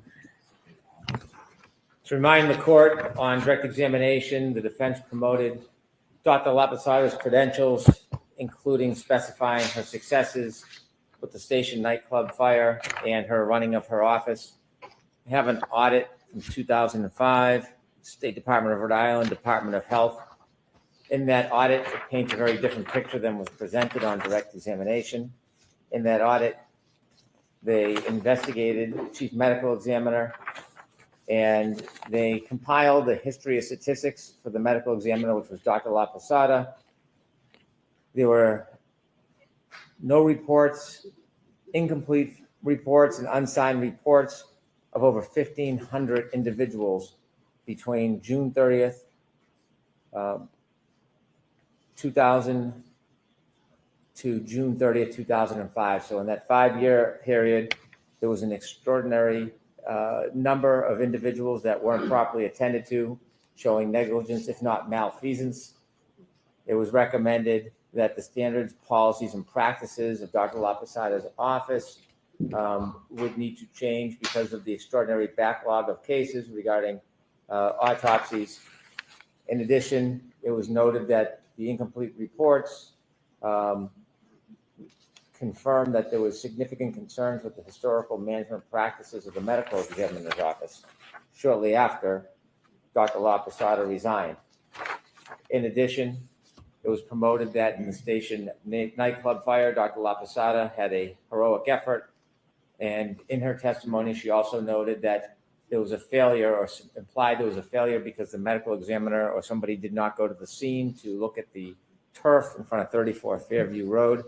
She suffered the same criticism for hours and hours after the station nightclub incident. She was contacted with a request to come to the scene. She refused to come to the scene, did not appear for at least 17 hours, directly on point to the claims that she's making against other people is the same conduct she engaged in on a more extreme scale.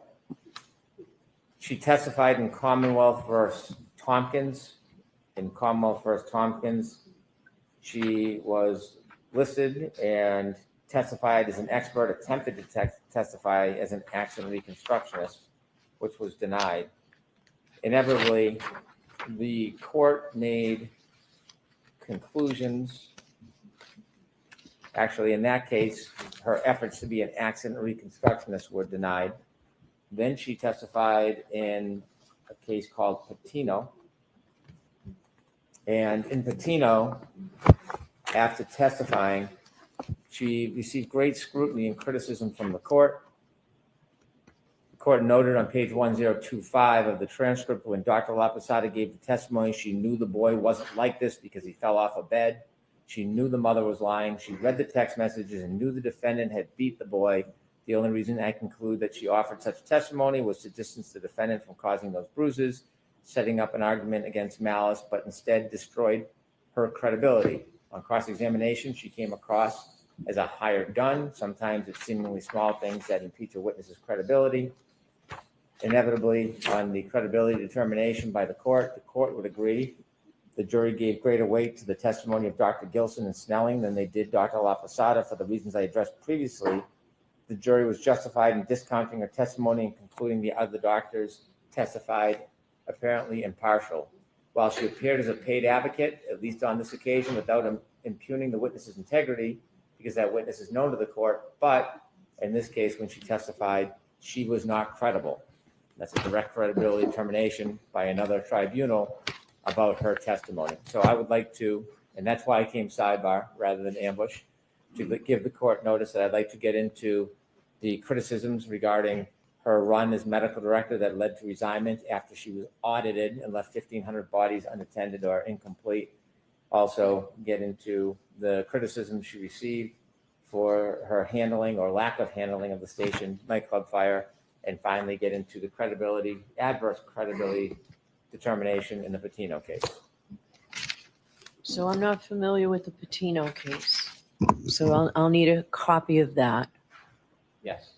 All right, Mr. Jackson, I'll hear you. Thank you, Your Honor. First of all, Mr. Brennan said that the audit established that, as the chief medical examiner, the audit revealed that she left 1,500 bodies unattended, was his quote, bodies unattended. That's absolutely not what happened in that situation. It was a political situation. The medical director for Rhode Island came in and took over. He began to change protocols and cut quality control. He said he did not want a second set of eyes on any of the reports, not the autopsies. There was never a suggestion ever that an autopsy was not performed efficiently and timely. Never. The reports that were attendant to the autopsies it was a two-tiered set of criteria that Dr. LaPosada put in place to establish quality control and quality assurance. First, the medical examiner conducts the autopsy and writes a report. Then the doctor herself, the chief medical examiner, because she is a perfectionist, determined that she was going to establish a protocol in which she would put eyes on every single report, hundreds and hundreds of reports per year. In doing so, she had to prioritize which reports were going to take a priority, which ones were being subject to litigation, which ones were going to be subject to criminal cases, and which ones were never going to be subject to any review at all. For instance, if somebody was found, let's say somebody that was without family, et cetera, found and unidentified, there's no litigation attendant to that report, she would put that report aside and get to that report after she dealt with the reports that were on sort of on the front burner, if you will. After, by the way, none of the reports were ever not done. They were all completed. There were a small fraction of reports, according to the audit and according to Dr. LaPosada herself, that had to take a back seat. When the medical director came in 2005, by the way, this is 25 years ago, right? These are autopsies that were performed, and the audit was performed for autopsies and reports dealing with the year 2000. It's 2025. This is 25 years ago. When the new medical director came in for Rhode Island, he said, I don't want any review of any of the reports because it's more efficient and it's faster to get the reports out in a timely fashion. She resisted and said, I will never, ever, and she was published saying this, I will never, ever sacrifice quality for speed. I want the highest quality coming out of this office. They had a difference of opinion. She walked away because he was asking her, the new medical director was asking her to sacrifice quality of the conduct that she was undertaking as the chief medical examiner for the state of Rhode Island. So it's a very different circumstance than was just suggested. No bodies were ever left unattended, ever. Certainly did not involve the other phrase that was just used is negligence and malfeasance. was a backlog, and they had a very public political fight over it. Number two, with regard to the Station nightclub fire,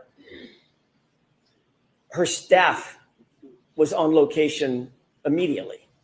She, as the chief medical examiner, was there the same day. So that's of no legal moment. That's of no consequence. It certainly has nothing to do with her opinions and conclusions in this case.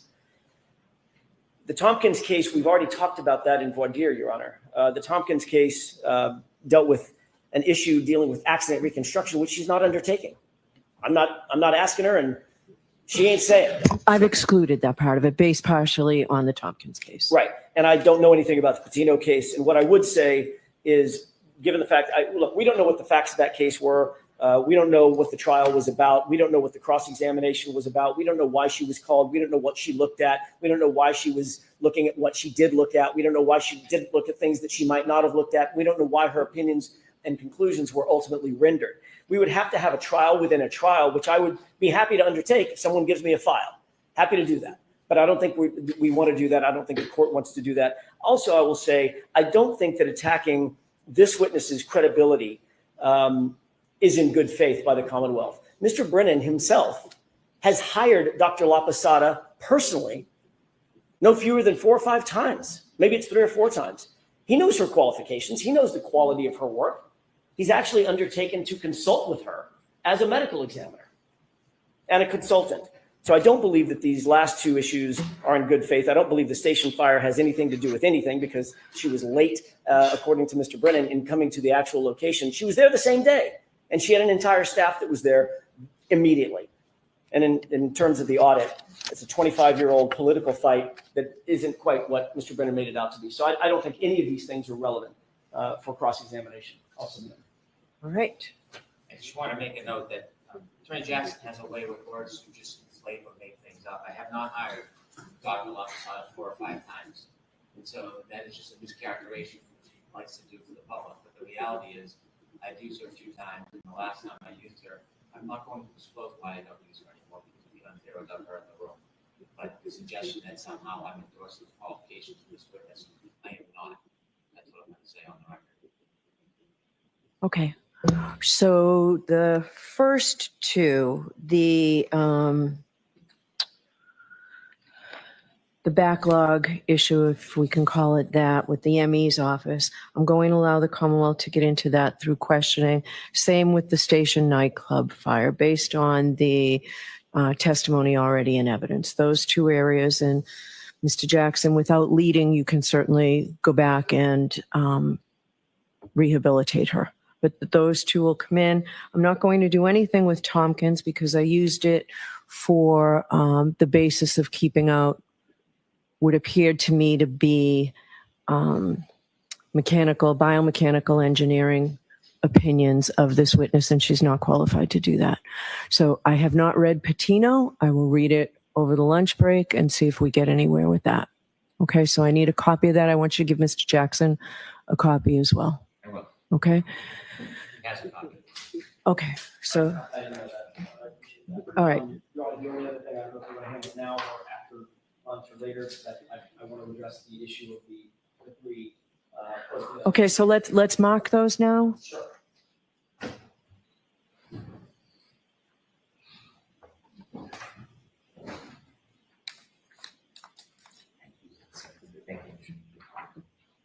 Can we mark them all as 1 A, B, C? I have no preference one way or the other. It's just 3. You're all Mr. Jackson, if you can I just see it? Of course. Just hold up the size.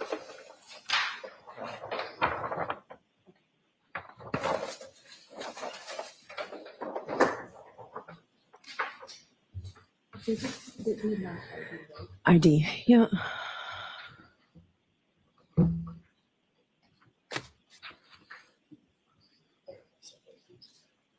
Yeah, it would be, yeah. Just to mark.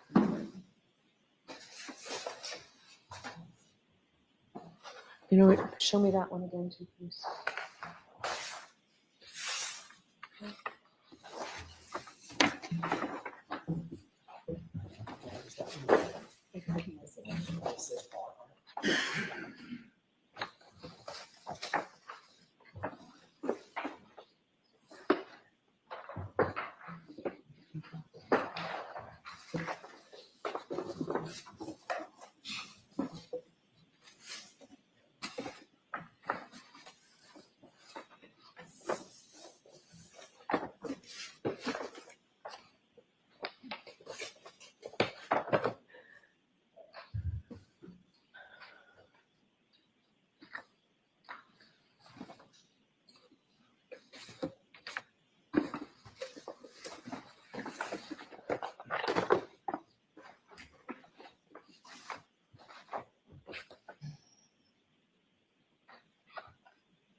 exhibits H, quadruple H, and I, through I. All right.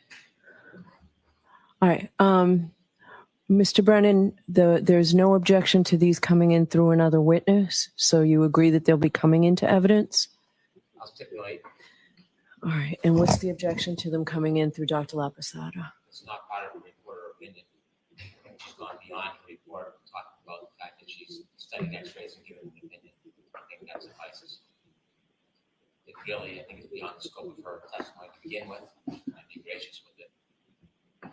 Stipulate these, I'm sure Dr. Wentz will utilize them. So you'll stipulate to them prior to Dr. Rentschler? I will. So you can use them with Dr. Rentschler? I expected that I could, because he certainly used them in his analysis and opinion. But I should be subject to the entry of evidence in the defense case in chief. I understand I can use them in Dr. Richard's testimony, but I want to use them with Dr. Laposada. She's a medical doctor. Would you- Consider them for purposes of her opinion. I cannot understand. So what do you want to ask her about them? Are these the x-rays that you reviewed? Yes, that's it.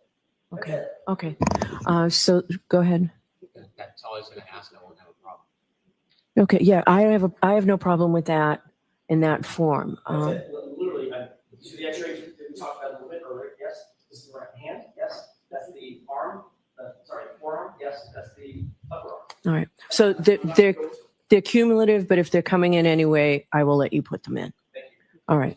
So the last thing is Dr. Rentschler. I need to hear argument from both sides. I have a new PowerPoint. So I'll hear both of you. Mr. Brennan, I'll hear you on your motion.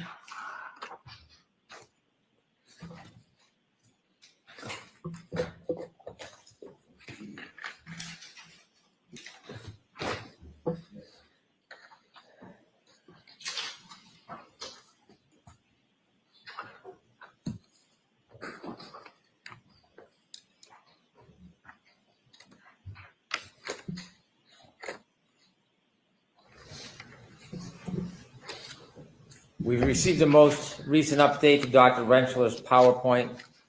There are some additions, different analysis in that PowerPoint. This is within 24 hours of him testifying. There are opinions on page 6 and 8 of his May 7, 2025 report. And there are a number of numbers that we have objections to. Dr. Rentschler just generally shouldn't be allowed to express opinions and conclusions about what he thinks about the case or about other witnesses. All right, so I'm looking, I think, at the new Do you have a copy of the new one? from today, page 6.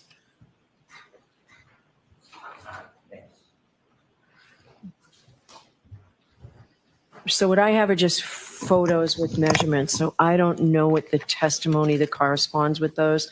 I've read, obviously, the report of Dr. Rentschler from May 7th. That does not seem to detail everything, and that's no criticism. I'm just saying it's a scant report. So I don't know what the opinions are regarding these. I'm sorry. Yep. I Please. didn't want to speak over Mr. Brennan, I apologize. I just wanted to let the board know we're talking that out now. We went through, based on Mr. Brenner's suggestions last night, and significantly edited the entire thing. Literally every single slide that we had a problem with. There were a couple that we just completely left, but it's very, very. I see that a lot of the hearsay has been removed. I'm sorry? I can identify those to the court, the ones that were changed. All right. It made streamline this. So what do you both, I'm going to hear from Mr. Brennan first.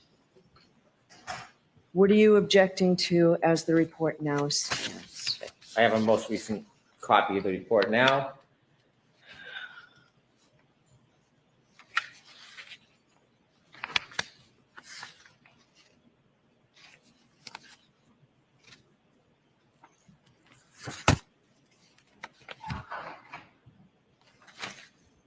So 9 through 27 Slides 9 through 27 are pages. Slides 9 through 27 now have Dr. Rentschler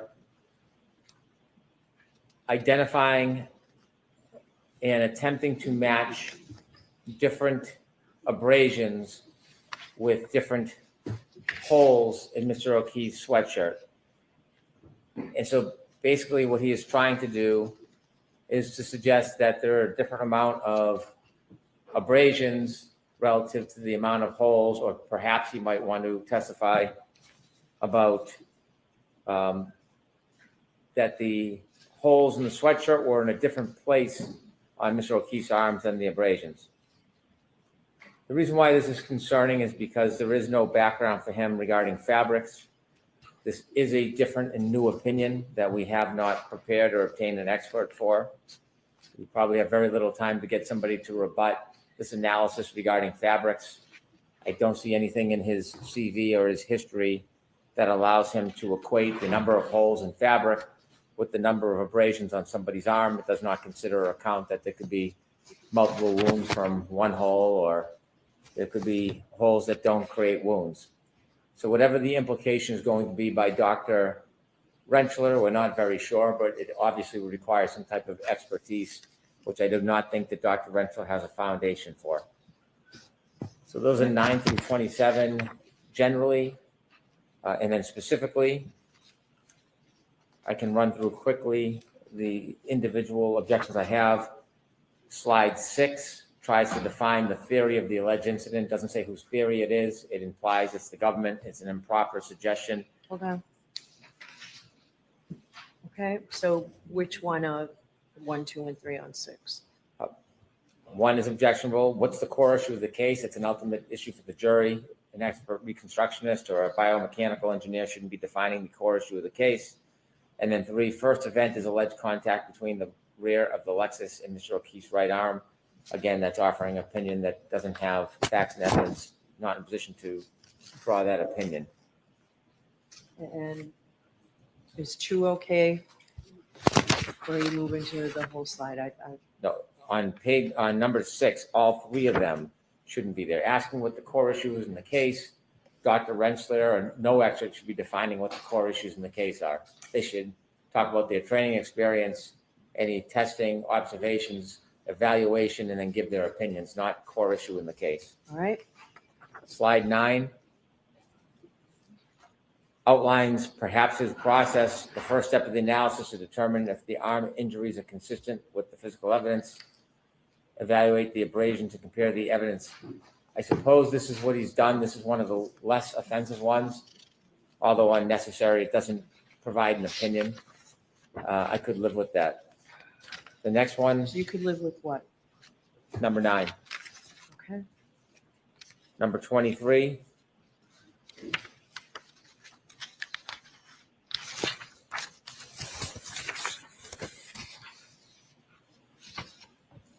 Again, this gets into that new core opinion about trying to identify or I think compare the abrasions to the different wounds. I think the part that's objectionable is the words measurements, question mark. I'm not sure if it's implying failure of somebody else. It seems to be an opinion, and I'm not sure of the context of it. 24.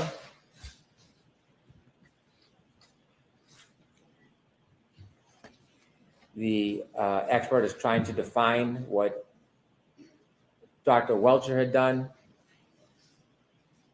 It may be that he's saying he conducted his testing based on the position of Dr. Welcher's arm. I think that would be an appropriate comment, but it's not clear what they're saying. The pain transfer test, number 2, is the only test noted with respect to the arm.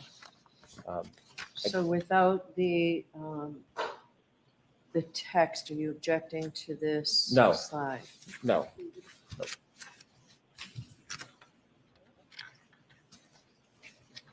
Okay. 31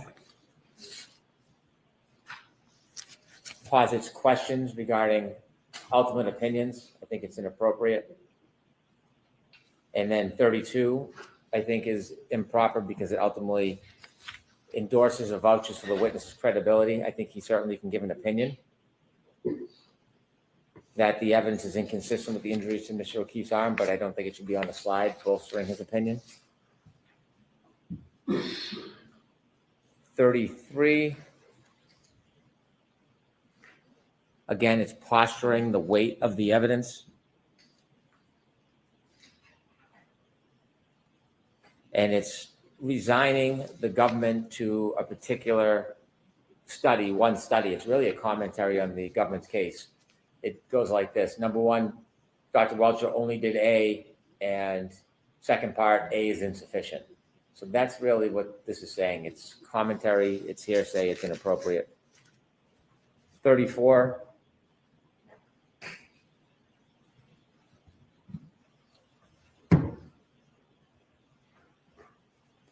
I think if one said that that's what he did, I, Dr. Rentschler, took a step to determine the kinematics of Mr. O'Keefe's arm during the alleged incident and asked how would this arm move. I think that would be appropriate. But he shouldn't be giving a opinion on what steps should have been taken by Dr. Welcher. Number 2 on slide 34.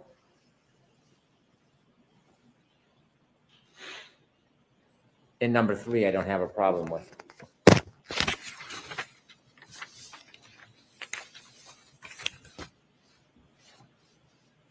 The next one is 46.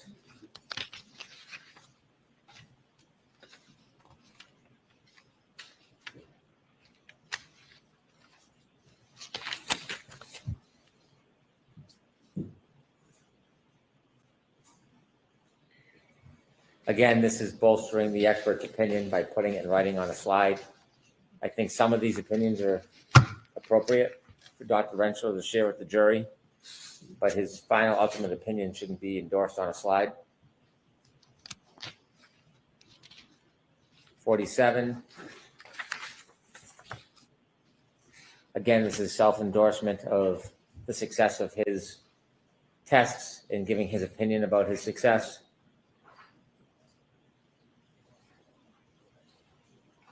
Number 1 and 2, I think are inappropriate. Number 3 has really no context standing alone.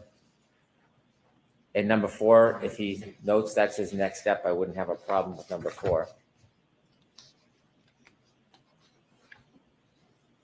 Page, slide 54.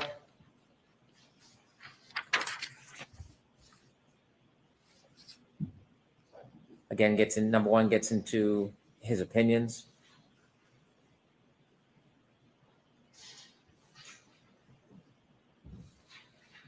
Number 2, he gives an opinion about a different expert, a medical opinion.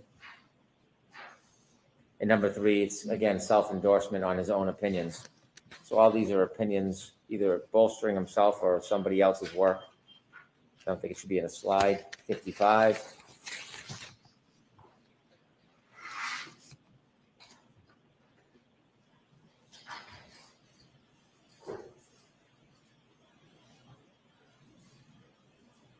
I think it's accurate. I think it's proper testimony. I don't think it's proper for a slide. Same with 56.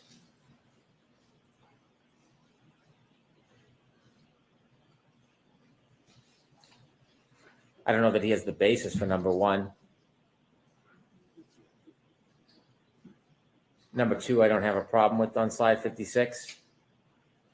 And number 3, again, it's bolstering his opinion. So I think 1 and 3 are improper too.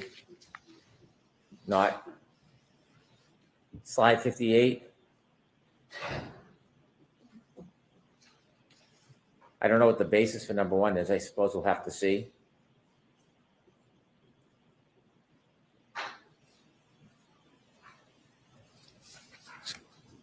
If these are Dr. Rentschler's views, I don't know how they're relevant to the Commonwealth's case, but certainly I think he has the experience to make these conclusions, but it shouldn't be in a PowerPoint. He shouldn't be commenting on the reports of another expert in a PowerPoint, number 3. And number 4 is ultimately an opinion that he's self-endorsing. 66.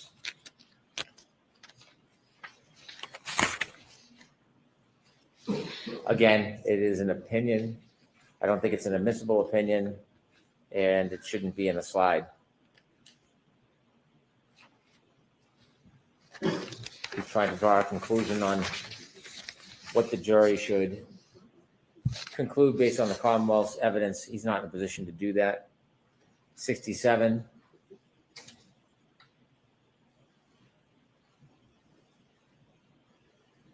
Parts of this are objectionable. I think that he certainly could testify. He hasn't seen any simulation by Dr. Welcher, but posturing it about in a manner that suggests there should be doubt in some way is inappropriate. 68, I don't think Dr. Welcher's report was introduced.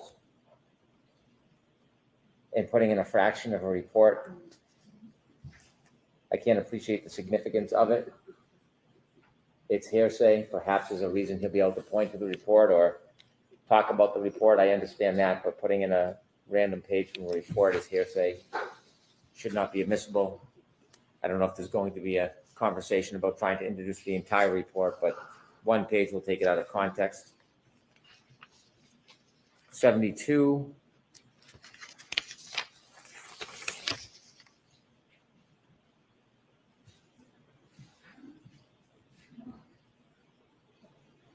I think the expert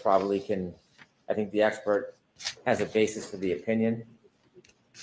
I don't think ultimate opinion should be in PowerPoint because it's self-endorsing. 74. Again, it's a conclusory opinion, bolstering. Some of these can be said, but shouldn't be in PowerPoints. Same thing with 75 and 76. They're ultimate conclusions. And so I'm not in agreement with all of the conclusions that the expert may try to introduce, but testifying about an ultimate opinion and putting it on the board to self-endorse shouldn't be permitted. And those are my objections. Okay. Ms. Little? Thank you, Your Honor. First of all, if I stand here only because I'd like to be able to reference the PowerPoint. Yeah, that's fine. Thank you. First of all, there were no additions, just to be clear, to the PowerPoint. The only changes that we made were directly in response to the objections that were filed by the Commonwealth. We did delete a large section to try to accommodate some of their concerns, as well as shorten some of the opinions. So those were the only changes. I just wanted to make clear to the court, there are no additional opinions that have been set forth in the PowerPoint. With regards to slides 9 through 27, that was not one of the issues that was identified in the Commonwealth's motion. They objected to slide 9. There's half of those slides are not referenced. I do agree. It's a new objection. I just don't know when there's an objection raised how a biomechanical engineer is qualified to testify to tears and clothing. So this is a direct test. His testimony is going to be based on his knowledge of forces and forces applied to certain objects and how that results in injuries. And I understand that, but some of the specifics that he says, I'm just saying I had a concern, so I understand it's new. I think that we'll be able to satisfy the court's concerns by laying the proper foundation. All right, so we can come back to the fabric argument or whether it's beyond his scope of expertise. But actually, Ms. Little, if I can just ask you, and I can hear you later, as I assume everybody wants lunch and we're coming back in at about 20 of, quarter of at the latest. Can you just explain to me why these slides, if Dr. Rentschler is permitted to express these opinions, why we also need them on slides? That's the problem I have. I think that's a great question, Your Honor. And the reason we did these on slides is because we objected to Dr. Wilkie coming out in PowerPoint. So I looked at that yesterday. Copy of this specific opinion that was placed up on the screen with regard to his opinions and conclusions. That was done over the defense's objection. So which one? Because I did look last night at that and did not see it. It's slide 136, Your Honor. The totality of the evidence. Hold on one second. Is it a conclusion page? I don't know. Hold on. But it's page 136. It's entitled Evidence Reflexes If Done. And it states this is totality of the evidence is consistent with the right rear corner of the big 2021 Lexus impacting the and this road key, striking the rear posterior aspect of his head on the frozen ground. Okay. So if he's allowed to do that. So that is different than what I said he could be asked on his ultimate question, right? But it still came in? Was there, I'm sorry? Yes, that came in over the-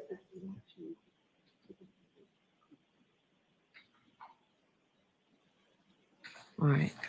Because what I did note is that I was very careful to say exactly what the ultimate question could be from Mr. Brennan. In fact, there were objections. I sustained them twice, so I wrote out exactly what could be said. And Mr. Brennan asked a variation of the first one, and there was no objection. So I didn't remember that this came in. All right, so I will take a look at that.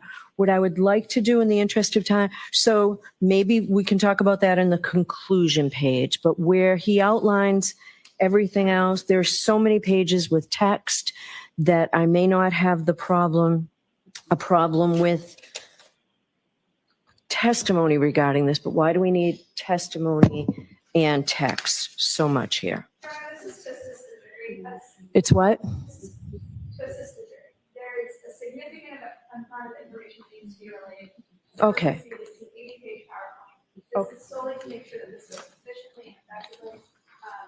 I think it's helpful for we've narrowed down the text on the slide significantly. It's important to see those PowerPoints. Okay. Just to the major issues. I think we've streamlined this a lot, but I think having the PowerPoint will allow us to make this go smoothly and quickly. All right, so I will look at these. What I'll try and do is if there are any changes in the first 15, I'll try and get those done during lunch, and then we can have this argument afterwards. Thank you, I appreciate that. All right. All right, we'll see everybody no later than 1:15.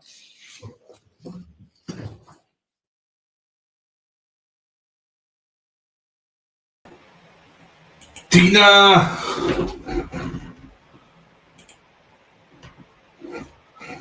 She doesn't realize that she's on. Is a delay. There you go. Hi, my darling. I cannot stand to watch her. She is so nasty. Straight away, bang. Yeah, I'll allow it. It's called once.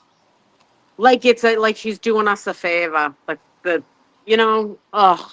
She's just nasty. They're not coming out for lunch. If you remember, I talked to Nick earlier and he said they didn't think they were coming out. So I text somebody in there and they confirmed they're not coming out today for lunch. Well, they're supposed to be back in 20 minutes, 25 minutes. They're back. So Yep. That makes sense. Yeah. And Aiden's leaving for the day. He left. Oh, has he? So, Dina, where am I? I am sitting on the front of the Registry of Deeds.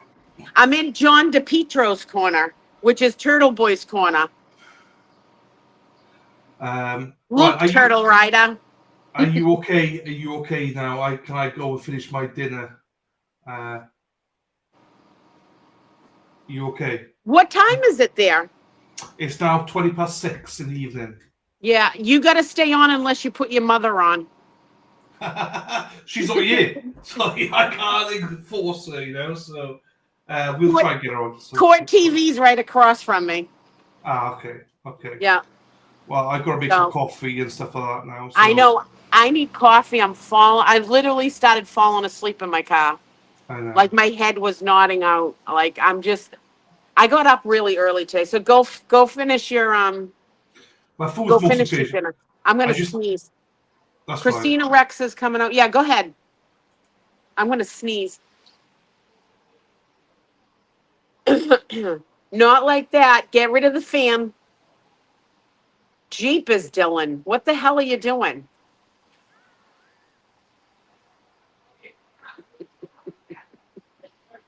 There we go, Dylan. Thank God. There is a setting. Let me do it. Hang on. Yeah. You'll have a fan for a second, then I'll remove it, right? I'll see you in a bit. All right, I'll see you in a bit. So, yeah, they're not coming out, but the news camera people are here, but they're not coming out. Oh my God. Dylan. All right, we'll go with that. All right, there we go.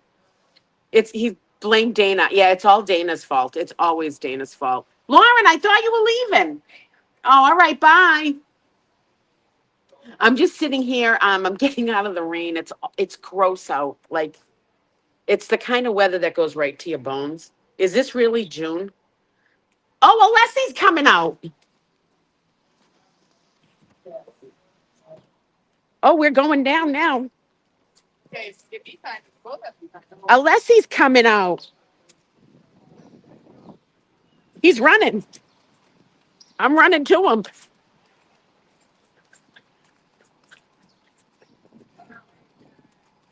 Oh, he must be running down for lunch. Where's he going? Said I gotta get some food. Oh, Jesus, we could have ordered for him. But it's probably not Bob food. He's in more shape than me. I am not running after Alessi, but I'm going to go down and get my cup of coffee now. I hopped up quick. That woke me right up. Yeah, Bob works out and stuff. His daughter, right, is a trainer. So he's in way better shape than I am. I know they only have 25 minutes. If we knew that, they could have sent a message. I would have went and got him something. Hold on a second. No, they didn't message me to get anything. Okay. We're going to have to take care of that next time. I'm dressed warm enough. I got a jacket on. It's not that it's cold here. Oh, I guess that's splash. It's not that it's really cold. There's a little wind. There's a coolness to it, but it's one of those days where it goes right to your bones. Like right to your bones.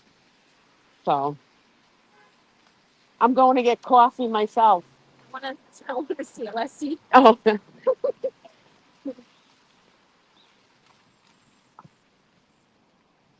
But it's like the sky's starting to break a little bit. Which isn't bad. It'd be nice if the rain stopped. It should be almost over. So, but I'm like falling asleep.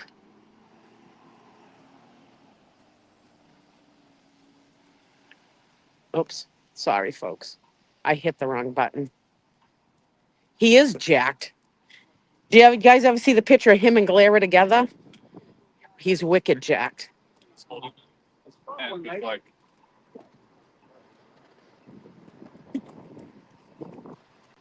Make me run. Oh, I need coffee.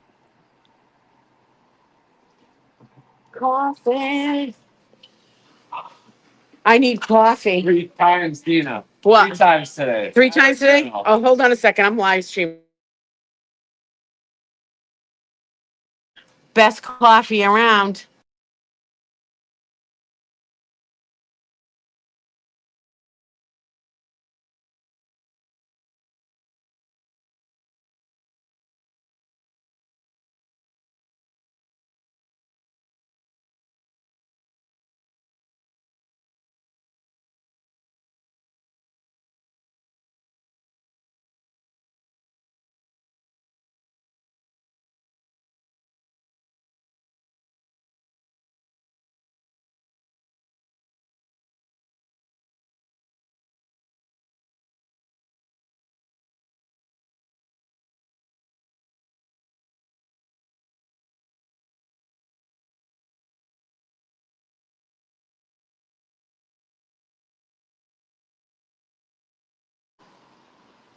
All right, he's not in there.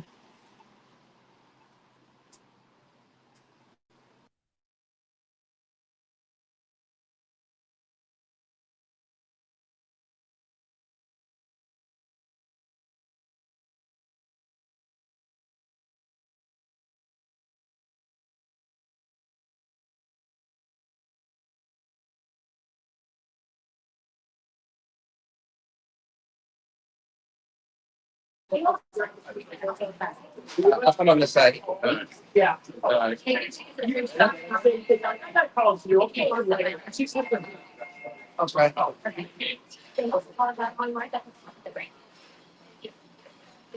Well, There you I don't go. know if I'm trying to got, but it needs.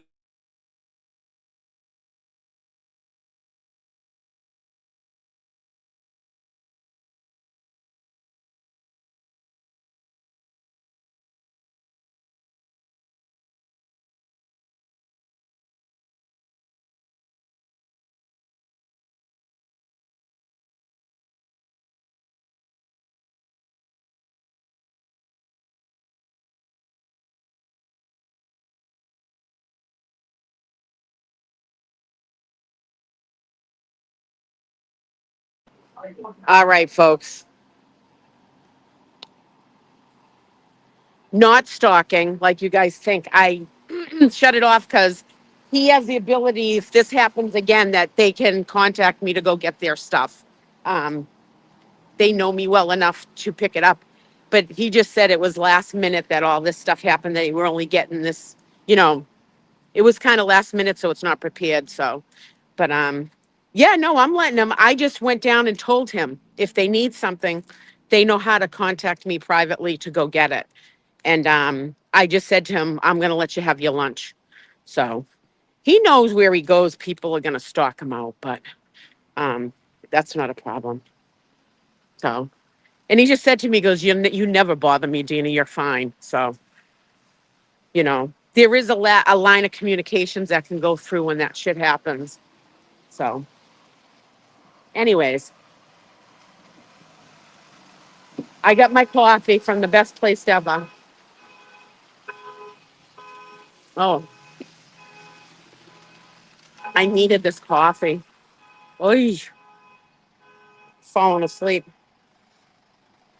But anyways, I'm just completely disgusted to watch Bev Canoni. I mean, I already thought she was disgusting, but she is like taking it to the next level of disgusting, in my opinion. So,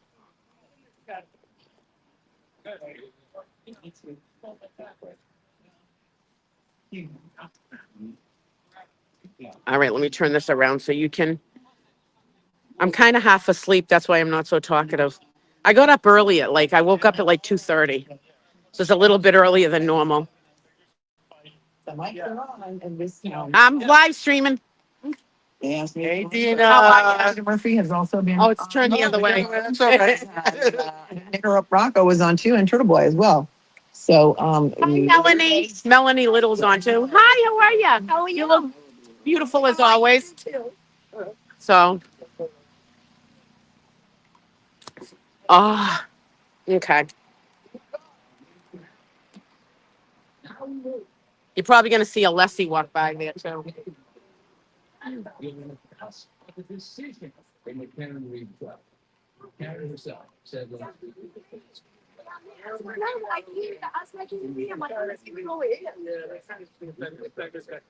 Yeah, they're not, because hardly just come over. Leslie's getting lunch. He was like, well, no, stand on the us.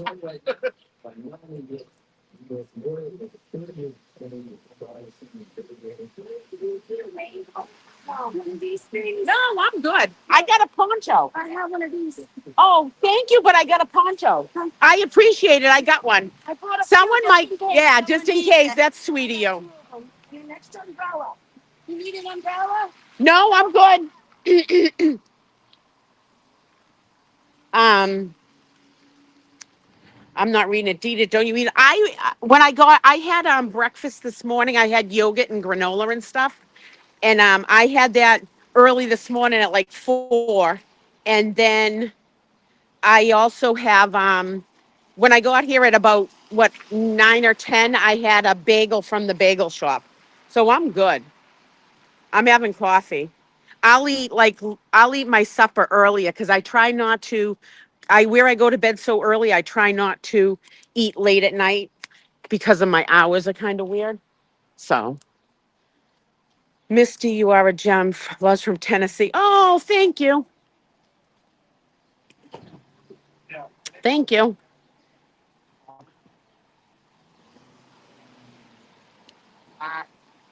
Robin, it's pointed at you. Hi.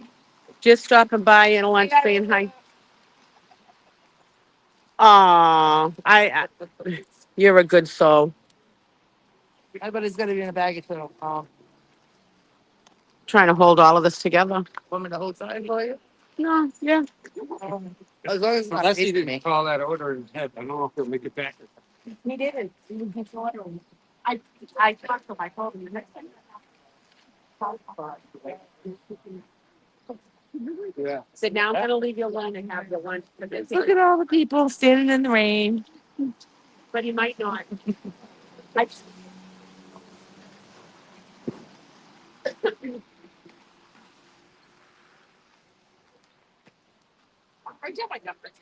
and the rain is gonna stop. Oh, Lally's out Yeah, it is. ripping butts. Oh, yeah. Oh. I'm ripping a butt too. That's right there. Probably. I could take it to the next level and be like, "Was he ready for lunch?" I'm ripping a butt too, so.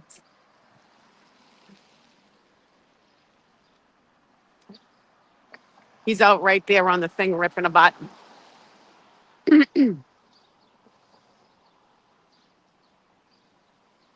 What time are they coming back? They don't have long. It's like 25 minutes.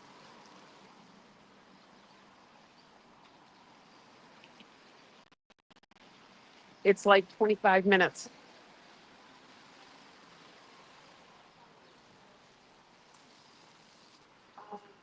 Yeah, that's It wasn't a long lunch. I think it's like, what was it? I don't even know what time it is. Hold on, folks. 1:31. I think they had to be back at, what did they say, 1:45? Something like that. I don't know if Alessi will get his lunch. I should have freaking talked to the owner of the place. Tell them to step it up. yeah. A lot. I don't.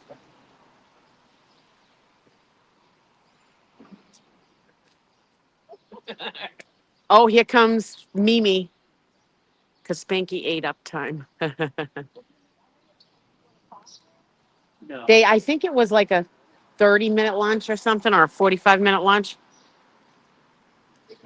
Spanky's going back in. I think she said they would begin again no later than 15 till 2. All right. Here in Boston, we say, 1:45. Mimi, did anyone take your spot? Good for you. Leave it a little while though. I had enough. You had enough? Take a nap. I know. I was falling asleep in the car. I know. I was nodding out. I just got another coffee. I had a smoke to keep me awake. Yeah. I don't think we're coming out. No, they're not coming out. Just Alessi went down to get lunch, but they're not coming out. Oh. I know. And he's got to be back in like a few more minutes. Not long.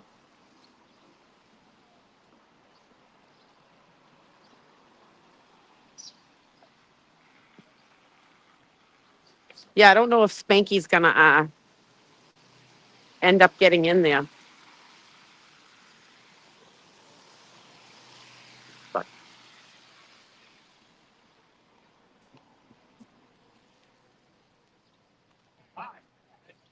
And the perm has, that's not happening. And they did say, and here. everybody's lined up. We'll see Alessi when he comes back, but he's gonna have to eat and run up the road at the same time. We're gonna be shoveling. He's gonna be shoveling it in. I don't know how many people were in front of him in line, so. He's a pharmacist. If he's ever worked in a pharmacy, he'll 35. Yeah. 35. So he's got 10 minutes. Dina, thank you so much for letting us sit in your comfy new car. Oh, you guys welcome. I'll be back there. I was falling asleep. I did. I looked like you, Scott McGinnis. I was nodding out. You were. I was like Well, snoring too, probably. I don't know how. Oh my God, I know. I was like, okay. Oh. So listen, folks, Danny's channel is gone. So he's got the new one. Robin, I'll go in right now. there he comes. Here comes the thing. Sidewalk. Let him run. Let him run. Batman's on his way.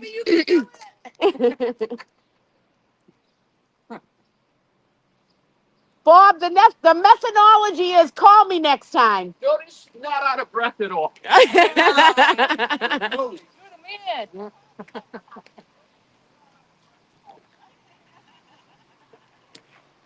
Scott McGinnis. Who was that? I think it's Coco. Tell Scott his directions helped me. That was Coco. I know. There's all right, everybody. There's Danny's new channel link. Robin just posted it. Danny's channel went down. So he's got a new one. So please go over. Yay!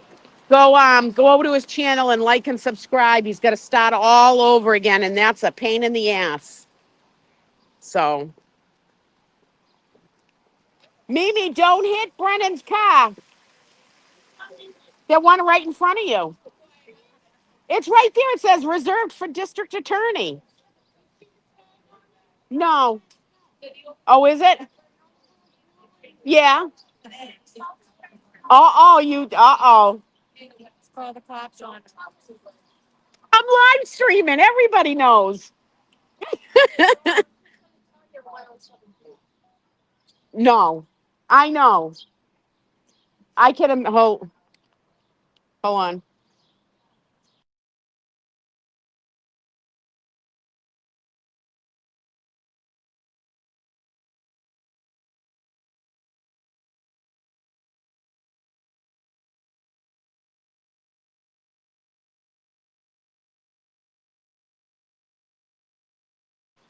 All right, we're back.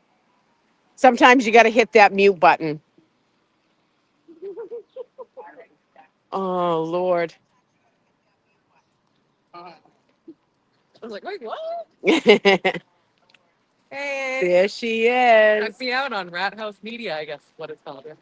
All right, what is it called again? Rat House Media. That's Danny's Danny's channel. new channel, yes. So please, I don't know how many of you guys are in here, go over because he lost his channel and that sucks when that happens. You lose all your content in it, anything you had All the before, hours, it's yeah. gone. A lot of work. It is a lot of work. Mm-hmm. Sure. So definitely going up it. I don't know why we're all standing here because no one else is coming out. Yeah, unless he already ran by. He ran by. We got that. And they got to be back at 1:15. Well, they still got a few minutes if they come out for fresh air, but I.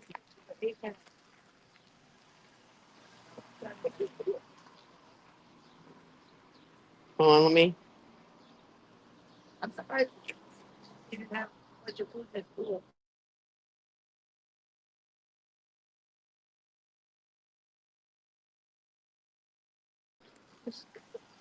Can't send a voice message with that. Who is Donnie? Looks like Bev is texting during trial. She could be. She could be. No, I'm just sipping my coffee. I don't know why the media's out here neither. I think they're waiting for people too. Hey, El Chappie. Hey, how's the road? I'm having my coffee. Oh, so there's no rain at the minute, then it's okay. No, the rain stopped. For now. I don't think we're gonna get too much more, but the rain stopped. So everybody's outside. They're still lined up. Alessi just came back from ordering his lunch. So he's back in and Lally went back in. So I don't think anybody else is coming out. No. Yeah. Well, they started in a minute or 5 minutes Yeah. max. So. Hey, what's up? What's up? How's it going? Good. How are you? Not too bad. Is we just for the day or what? I mean, it's raining, so I figured that's peaceful. Well, we're all down there in the buffer zone. So there are people are on the corner in the buffer zone and the people probably come back here maybe. Cool. So, yeah. Guy in the back row. Hold on, just I gotta let you know I'm live streaming.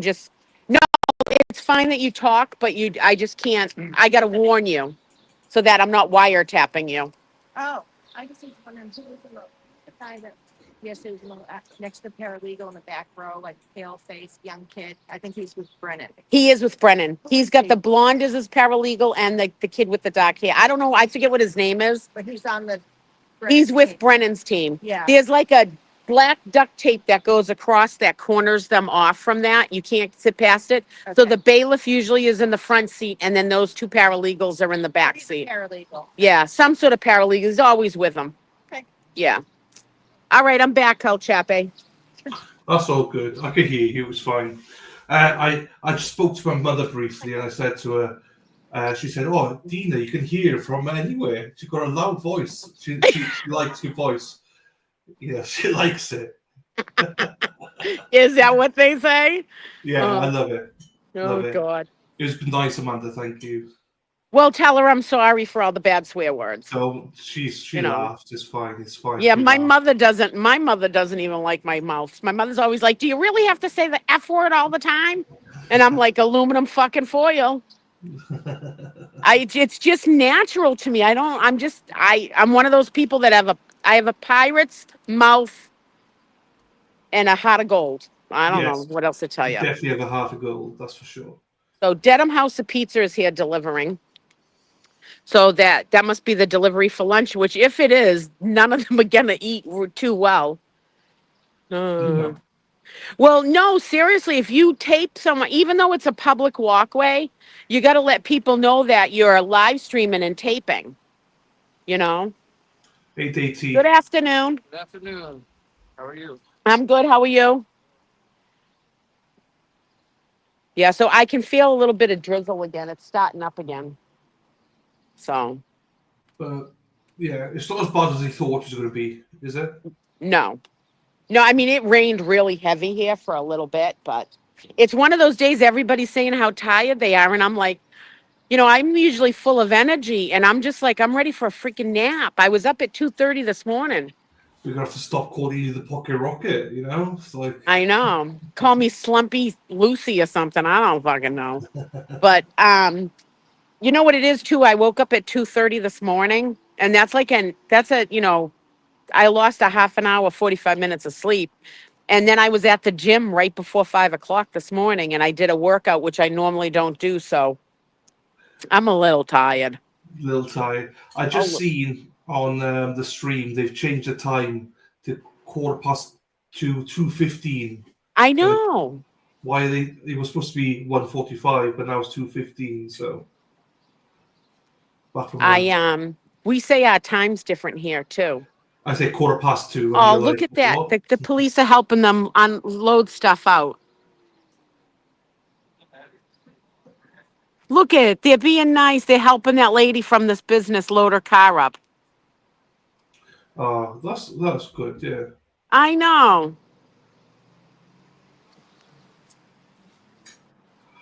Oh. Are you guys available Saturday? I got to move some stuff at my house.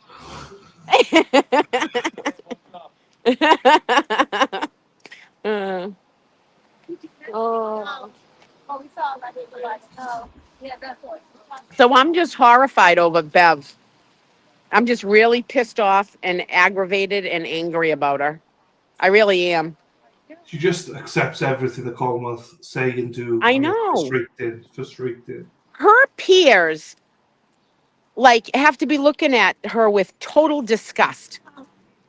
They have to be. If you work anywhere, any job that you have, and you do shitty stuff, your coworkers and your peers all look at you like you're a piece of shit. And I mean, if it's really bad, then you're going to get fired.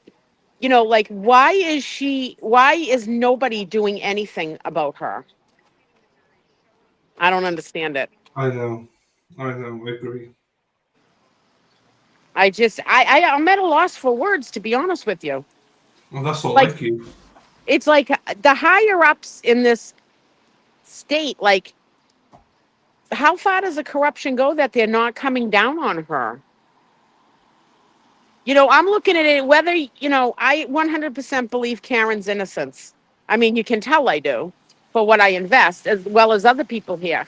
But when you're here and you're a defendant in a case, you are supposed to get everything at your fingertips to prove that you're innocent. Like that's in our laws here, you know, and Bev is just freaking doing everything possible to not let that happen. And I know that's called corruption, but who oversees her? Like, I don't understand it. There might just be waiting to the end of the trial. Do you know what I mean? I don't know. Yeah. I mean, the federal government, and then, you know, I look at things like we had Josh Levy here, and like Levy went to go work for President Trump. And like Levy's up there, he's got the ears up there. He can reach out up there. And I don't understand what the frig is going on. Like, it's like there's no fear in her of what she's doing. She doesn't care. She doesn't care. The only way she can rectify all this is by giving a directed verdict. So when Jackson will go up at the end of the trial, defense, and she could say, and she might give a directive. She's not going to, but that's the only way she can recuse us. As in, if she does that, then all's forgiven, Beth. Thank you very much. But yeah, so we'll see. No, I know the feds can't do anything until the trial's over, and I understand that, but I don't understand how, you know, somebody isn't doing something about the way it's going. I mean, Alan Jackson's gonna fucking destroy her in his closing argument. Wow. Totally destroy her. I mean, this is just so built up. Her team's unbelievable. And I mean, he's just getting more pissed off and more pissed off. And it's not going to come out. It's going to come out in such a smart way and smart things to say, you know? I mean, to not be able to say the feds hired Aka, like that's the God's honest truth. The feds did that. Why can't they say that? I just don't understand. Yeah, I know. It's stupid things that, you know. Yeah, it's truths just being hidden. And the truth is supposed to set you free. And Karen can't have her lawyers speak the truth to set her free. No. It's mind-boggling. It's mind-boggling. It's also, unless it's changed, Yanetti's doing the closing arguments as well. So it's not Jackson doing the closing. It'll be Yanetti. Yeah. So. And imagine the people around that have just been railroaded over little things like this and never had the means or the power to do this. I mean, here in Massachusetts, we only have this one shot to change things. This is never going to happen again. It's not. The way this all played out in order to make it publicly, it's never going to happen again. And we have to stick to this, and we still have to stay loud because we can't give up on this, or else everybody's lives are going to be a living hell. Not only Karen's, her parents, her brothers, everybody in this movement. They're going to rain terror on everybody. No, I agree. You know, I don't want to see Aiden go to jail. I mean, look at what they're doing to Aiden. It's fucking horrendous. Mm-hmm. Yeah, Aiden has court tomorrow, folks, 11 to 1. If you can make it down, please go in to support him. You know? It was full Monday, wasn't it? There was overflows on Monday. People yes. Get in, so but that's okay. Because even if it's early. Yeah, get there early, but even if it's an overflow, everybody's down here for Karen. Yeah. I'll be here when I get out of work tomorrow. I'll drive back down here. It's just to mention to people, they really want to go in. You could have to queue. People could have to queue early if they want to get in, is what I'm trying to say. Oh, yeah. So, they'll still come down anyway, so. Mm-hmm. And like Aiden asked everybody, please don't come in your pajama bottoms. Don't wear sweatpants here. Dress like you're going to court. Like, really, he asked. That's the one thing Aiden asked of people is just to, dress appropriately. So please do that for him. Yeah. You know. Also, you've mentioned it several times, but just to re-mention, Morrissey's Thursday as well. So, as Dennis Sweeney just posted, Thursday, which is June 12th, it's this Thursday, at Michael Morrissey, the Norfolk County DA's office, which is at 45 Shawmut Ave in Canton, Massachusetts, there is a standout. It's together, stronger together. It's Jen Root and Mizzy is putting it together, and It's to protest at Michael Morrissey's office. It's from 2 o'clock till 4 o'clock. I can't, Justice for Justin Root. Justice for Justin Root. And it's Right. and Mizzy is the old, like the person, the head of the Sandra Birchmore movement. And so we're asking everyone to please come out Thursday. If you can take a half a day at work and come out, I'll head there right from work. They're going to have speakers and stuff. I'm actually going to be speaking at it. They asked me. And of course, we know I don't write speeches. No. Hey, look at this. This is nice. Hang on. Look at this message on screen from Carol. I have tomorrow off and I'm so excited I can go. First timer, but I know all the rules because of Dina. Oh, well, thank you. We're just trying. I appreciate that, and spread the word to everybody. I know, people get really excited when they're down here because they see Karen, but the one thing I got to stress with you people, it's not that Karen doesn't want to take a picture with everybody. She's limited of time, but if she takes a picture with one person, that means 50 of the people that are out here need a picture, and then it becomes a bit chaotic. It really does. She waves, she tries to be nice, but it gets a bit out of control. Alessi's been running over to the crowd and greeting them. But as you can see, I mean, Alan Jackson and Yannetti will wave and stuff, and Liza will. They don't go over to the crowd, but we got to remember she's still on here it's a murder trial. And it's not that Karen wants to hug and greet every single person. I've interacted, her boots on the ground have interacted with her multiple times. She cares and she's so appreciative of everybody down here. But she doesn't want to make it where one person gets a picture and other people don't. It's very hard. And as you can see, I try to get the people that are handicapped, a little bit of time because they can't always get down here. It's really a task in order to get the rides, get the special vans, come out here with the weather. So just keep in mind, it's nothing personal to you guys. I'm speaking for Karen and I really shouldn't, but it's not that she doesn't want to. She does, but she can't just do one because it sort of hurts the feelings of others if she doesn't get a picture with them. You know what I mean? So she's just trying to do it so it's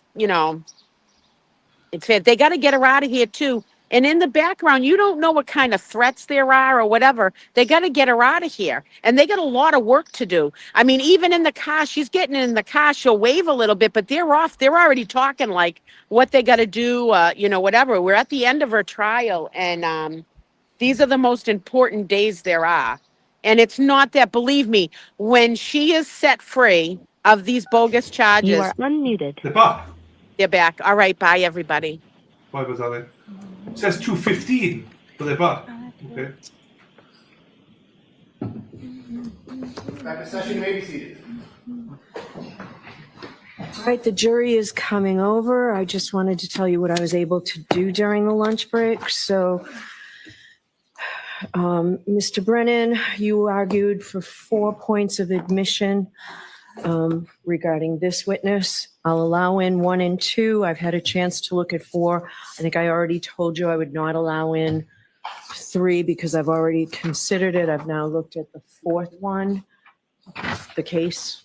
I'm not going to let you get into that during cross-examination. If the door is open and you think you can get into it after redirect, please come to sidebar.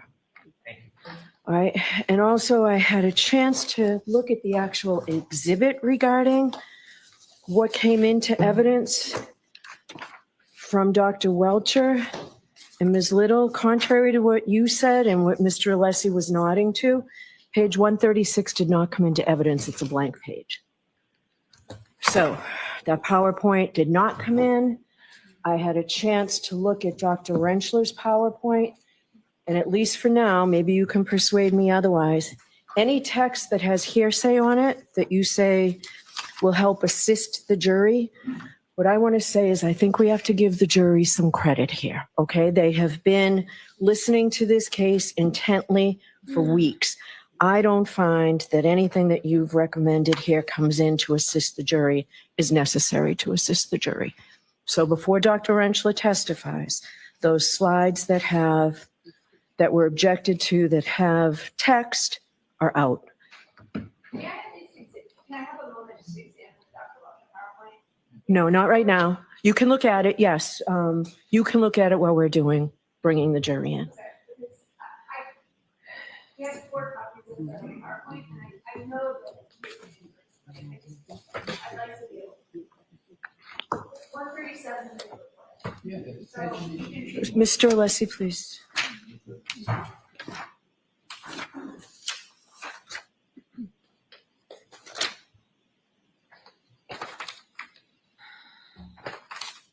One 136, 137, and 138 are all blacked out.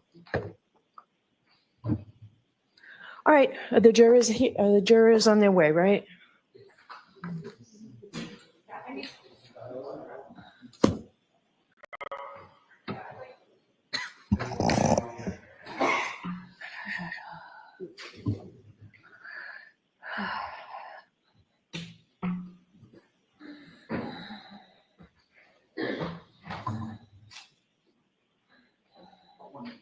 Okay.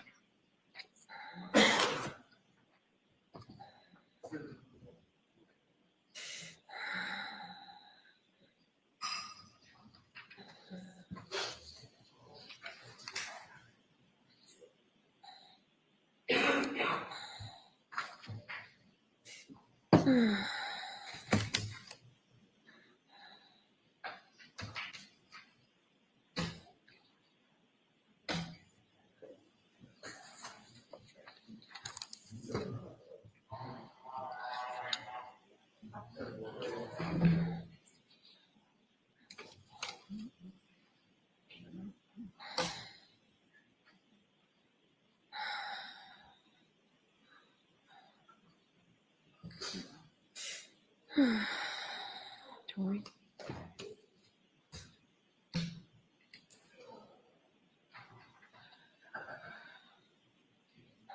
Please rise for the jury.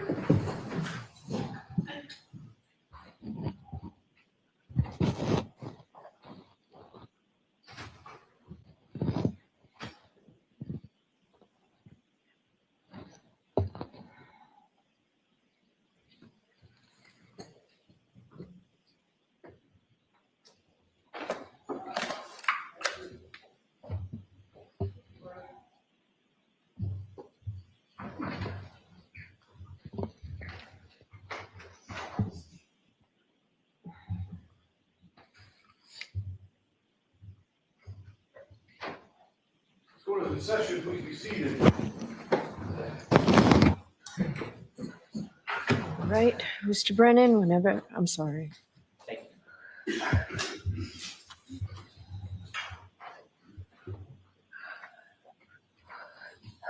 afternoon, Dr. Law. Good afternoon. Are you on point now? You are. You were asked on direct examination about your qualifications. You were a medical examiner for the state of Rhode Island, is that fair to say? Yes, I was the chief medical examiner. For 20 years? 12 years. I'm sorry, 12 years. When's the last time you worked as a medical examiner? In 2005. When's the last time that you conducted an autopsy? I've done probably a handful of autopsies, private autopsies in my consulting practice. Since 2005? Correct. When did you think the last time you did one is? Maybe 4 years ago, 4 or 5 years ago. 4 or 5 years ago? Yes. Okay.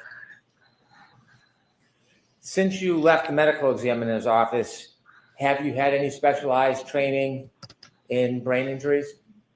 It's all part of keeping up with the medical literature and knowing the forensic pathology literature, reading medical literature. So it's a continuing endeavor to keep yourself educated with medical updates. Since you left the medical examiner's office, have you had any specialized training in brain injuries? I've not gone to a course on brain injuries. Since you left the medical examiner's office, have you taught any students on brain injuries? Yes. Have you given any classes or seminars on brain injuries? Yes, I have. And coup counter coup, how many times have you experienced that as a medical examiner, that condition? Well, I myself haven't experienced it, which was good, but in cases, hundreds of cases, it's a common injury. You said you did differential diagnosis. That is to exhaust any potential bias you have, correct? Well, a differential diagnosis is to think, how many ways can you get this finding? And it does help prevent bias. Did you say on direct examination, part of the benefit of differential diagnosis is to make sure that you don't have a bias? Yes, yes. In order to eliminate bias, you're supposed to look at all reasonable alternatives, correct? Yes, that's part of it, making a differential diagnosis. So you don't just look at a person's body, come to a conclusion, and ignore other evidence. That would kind of defeat the purpose of differential diagnosis, wouldn't it? Well, you always have to look at all the evidence. And so if you didn't look at all the evidence and you disregarded some of the evidence because you had already made up your mind, that really wouldn't be the proper study of differential diagnosis, would it? Right, I don't do that. I'm sorry, ma'am. I don't do that. I always look at all the evidence. And would you look at all the evidence even if it was contrary to whatever opinion you want to give in court? Well, the evidence allows me to come to an opinion.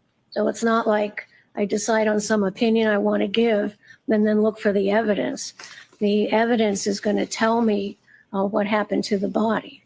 So you would never say, like, I don't need to look at that evidence. If it's presented to you, you'd look at it and study it and consider it in differential diagnosis? Sure, it may or may not apply, but I'd look at it. Because if you did that and said, well, I don't need to look at this, and it was relevant evidence, that would defeat the whole idea of differential diagnosis, correct? Well, you always want to look at all the evidence that's going to help you decide what happened to the body. If you were to ignore relevant evidence because you already made your mind up, that could create some type of bias, even if you're not recognizing it, correct? Well, I don't make my mind up.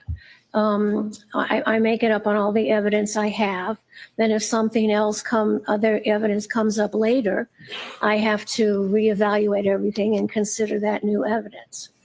When you were talking about car collisions, I don't want to belabor the point, but you didn't major in physics, did you? In what? You didn't major in physics, did you? No, I took physics, but no, didn't major in it. And the last time you took physics was probably, what, undergrad? Correct. Thank goodness. You have no study in biomechanical engineering? No, I'm not a biomechanical engineer. Understood. You never taught courses in accident reconstruction, have you? Only in terms of looking at the injuries on the body and showing how that they could or could not have occurred from impact with a motor vehicle. Have you taught classes in accident reconstruction? Only as far as it would affect the findings on the body. Do you know what I mean by when I say accident reconstruction? Well, accident reconstruction meaning, and I'm telling you that my expertise in accident reconstruction is restricted to looking at the body and then understanding how impacts may or may not have occurred to the body. I don't take a car and look at mileage and such like that. You don't do any studies of the actual vehicles, you're focused on the body? I'm focused on the body, but I also look at the vehicles to look at the points of impact that might be possible. You do not have any advanced study in biomechanics, do you? No. Okay. Now, you had mentioned that when you were in the medical examiner's office, you had a number of higher profile cases. Well, every case is important because somebody's dead. You pointed out some pretty specific ones on direct examination. Were those more important, the ones that were highlighted, or is that the same as every other case? I don't know what you're talking about. Well, you had mentioned the Egypt airline crash, station nightclub fire. Those were highlighted or pronounced on direct examination. Are they equally important as every other case? Oh, absolutely. Every person is my patient. You talked about some of your commendations. The station nightclub fire, you received quite a bit of criticism on that, didn't you? Well, there was a flurry of negative press without any basis. You had mentioned that a doctor, a medical examiner, should have gone out to the scene to look at the area where John O'Keefe was found to make observations. Did you suggest that in any way on direct examination? You have to know what the scene looks like, and usually that is documented in police reports and in police photographs who document the scene. The Station nightclub fire, that had numerous victims, didn't it? Yes, 100. And you received criticism because you were repeatedly requested by emergency responders and police officials to come to the scene, and you refused? That's incorrect. First of Okay. all, nobody called me to come to the scene, and medical examiners are not first responders. As soon as I got a call that there was that fire in the nightclub, my investigator went right to the scene, and I was in constant communication with him throughout the early morning hours of that horrible accident. And I went into the medical examiner's office because I had to start getting ready to run our office 24 hours a day to not only take care of the poor individuals who expired in the nightclub fire, but also the regular work of the medical examiners. So there was no need for me to go to the scene because I had my investigator there, and my job would be at the office to get things all set up to handle the influx of deceased. Did you receive criticism that over 17 hours, there was an effort to have you come to the scene, but you refused? There was, I'm going to allow it in a different. yeah, that's incorrect. Hold on, Oh, I'm sorry. Oh, no, I didn't mean to scare you. Just- Oh. Okay. Hold on for a second. Okay. Ask you differently, Mr. Brennan, please. Did you receive criticism that officials? I'm going to allow it based on the ending, pursuant to the ending. Let's get it. Did you receive criticism that for over 17 hours, officials were asking you to come to the scene and you refused? It was untrue. It was printed in the newspaper. We looked up all the phone records and provided it to the newspapers and showed that nobody called me to go. I would have gone if I needed to. I had my investigator there. It was just bullshit. No, it was erroneous stuff. Was there other criticisms in 2005 before you left the office? No, there was a flurry of stuff in the papers. There were union issues, new director of health, new governor. So yeah, there was a little flurry of stuff, which was not substantive. So you inevitably did resign in 2005. Yes, because my budget was going to be cut, and I knew that if I had to get rid of a medical examiner, we couldn't do a good job for the state, and I'd done it. I'd been chief for 12 years. I'd been on call 24 hours a day for 12 years, which was an honor, really. But then if I couldn't do a good job, if we cut the budget, I had to get rid of a medical examiner. I couldn't serve the people of Rhode Island well, so I resigned. Did you resign shortly after the audits and criticism? No. Same year? Oh, I don't even remember. After you resigned, you opened your own company? Yes, I started an independent consulting practice. How much of your business is consulting? It's a consulting practice. Yep. How much of your business, how much of your income is 100%. consulting? It's consulting. Do you consult in both criminal and civil cases? Yes, I do. What percentage of cases are criminal cases? It's maybe half and half. Half criminal, half civil? I don't keep track of it in that way, but that would be a guess. I'm sorry, I'm sorry, I didn't hear you. I don't keep track of numbers of civil or criminal cases that I'm consulted in. If I had to give an estimate, it would be half and half. I've worked on over 1,000 cases in my private company. And fair to say you get compensated for your time. Yes, I get paid for my time. Dr. LaPosada, you had mentioned that there were some scratches that you had taken a look at on Mr. O'Keefe's body. If we could have Exhibit 165, please.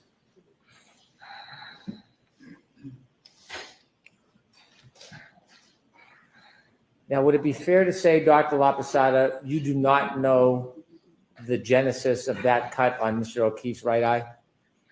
I do not know what caused it. I can tell you what didn't cause it, but I don't know what did cause it. You said that was from blunt force?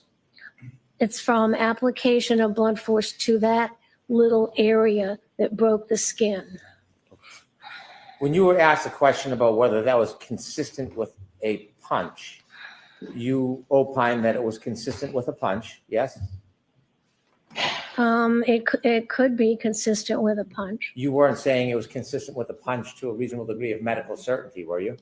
That would be within my differential diagnosis. It could be consistent with all other types of blunt impact or many other types of blunt impact, couldn't it? That's correct. Ground, perhaps? No. No, an object? If it was an object that could get into that area under the eyebrow, yes. You mentioned the spoiler on the back of Miss Reed's Lexus. Do you remember that? I remember that. Do you know how tall John O'Keefe was? He's around 7 foot, 5'11", I think, 7'2", something around in there. No, he's more closer to 6'1". Does that make sense? Sure. Okay. And that spoiler on the Lexus, do you know how high off the ground that is? No. Did you ever try to measure it or ask for photos or any information about that? No, I looked at the photos. Did you ever ask for any measurements or try to take any measurements? No.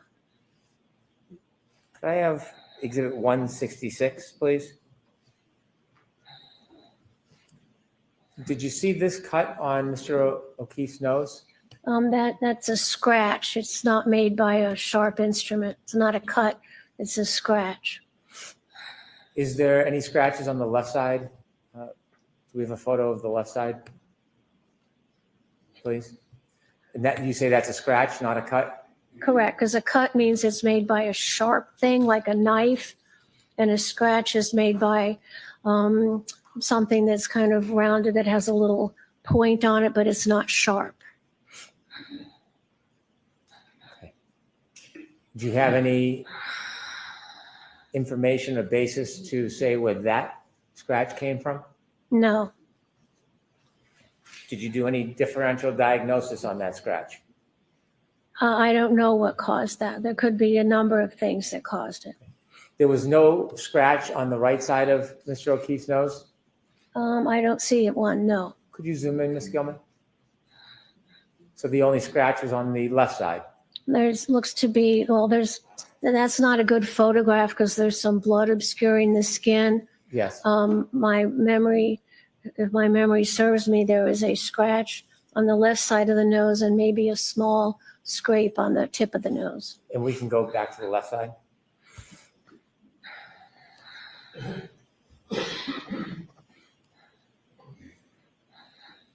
And you said that could not have been caused by a sharp object? Correct. It's not an incised wound. Incised wound means a bladed sharp cut. This is a scratch, not made by a blade. Were you aware the defendant made a statement that she pulled a piece of glass from the defendant's nose? No. And you would say that that wound is inconsistent with being caused by glass or a sharp object? It would not be caused by a blade. It could be caused by a piece of glass that was thick. I thought before I offered you that statement, you had said that it could not have been caused by glass. Do you now have a different opinion? I don't remember saying it couldn't have been caused by glass. Didn't you say it couldn't have been caused by glass or a sharp object? A sharp object. Like a sharp object, like it's not an incised wound made by a blade. It could be caused by something sharper that's thicker, but does not have a thin blade. So it could be caused by a thicker piece of glass.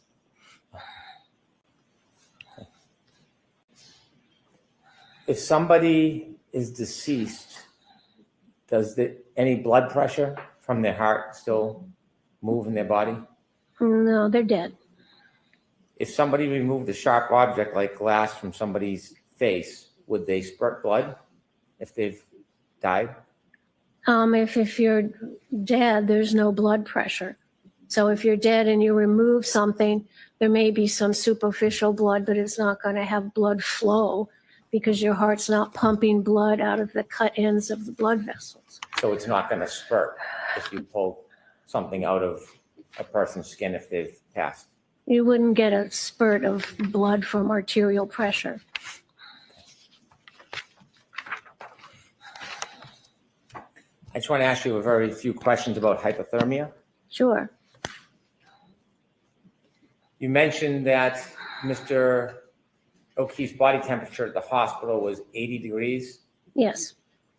And there's different ways to take somebody's or a body's temperature, isn't there? Yeah, that was a rectal temperature, so that's a good representation of the body temperature.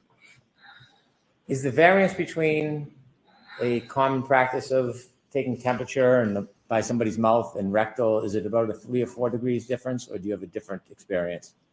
It can be different. A rectal temperature gives you a better internal body temperature.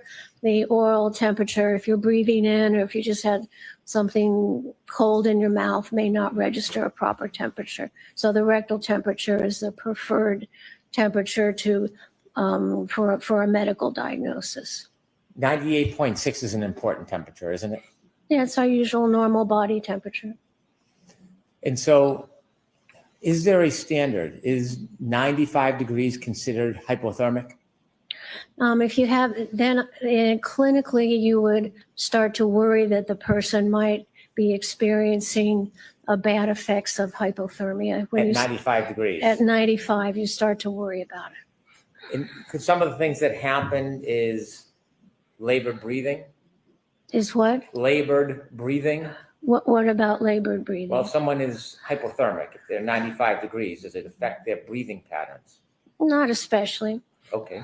Does it affect the way their respiratory system works? No. Does it have any effects on the human body if you're hypothermic at 95 degrees? No. You're still okay. If that temperature continues to decline, it starts to become dangerous, doesn't it? It can. Mr. O'Keefe was evaluated, and at the hospital, his body temperature from a rectal reading was 80 degrees at about, what, 6:37? Correct. Did you know that before he got to the hospital, first responders had him in an ambulance? Of course. Did you know they turned the heat up and put blankets on him and tried to provide warmth to him before he got to the hospital? Yes, that would be standard practice. And that standard practice would usually add temperature to the person, wouldn't it? Well, it might. So it's possible it could, but it might not. It usually doesn't add that much. I see. And so inevitably, at 6:37, Mr. O'Keefe's body was 80 degrees. Yes, when he got to the hospital, his rectal temperature was 80 degrees. So that is a drop from the standard or what's expected of 98.6 degrees. That's a drop of at least 18.6 degrees. Yes. You mentioned that Mr. O'Keefe, after suffering his head injury, would not have moved other than twitching. Correct. No purposeful movement. Were you aware that he had an iPhone with healthcare data on it? No. If there's no movement, assume for a second there's no movement of Mr. O'Keefe after 12/32/16, and he's found a little after 6 a.m. in the morning. That's about 5 hours or 5.5 hours, correct? About. And if somebody is in the cold for 5.5 hours, that's consistent with dropping from 98.6 degrees to 80 degrees in body temperature, isn't it? If the person is dead, yes. If a person is outside in the cold and still alive, will their body temperature decrease? If they can, people can die of hypothermia, but that's not the case here. Not the ultimate death, but if somebody's outside and they're alive and they're lying in the snow and it's below freezing, will they lose body temperature? They will, especially if they're not bundled up well. And body temperature can drop from 2.5 to 4 degrees an hour? In a dead body. Okay. In a living person, it can drop 1.5 degrees.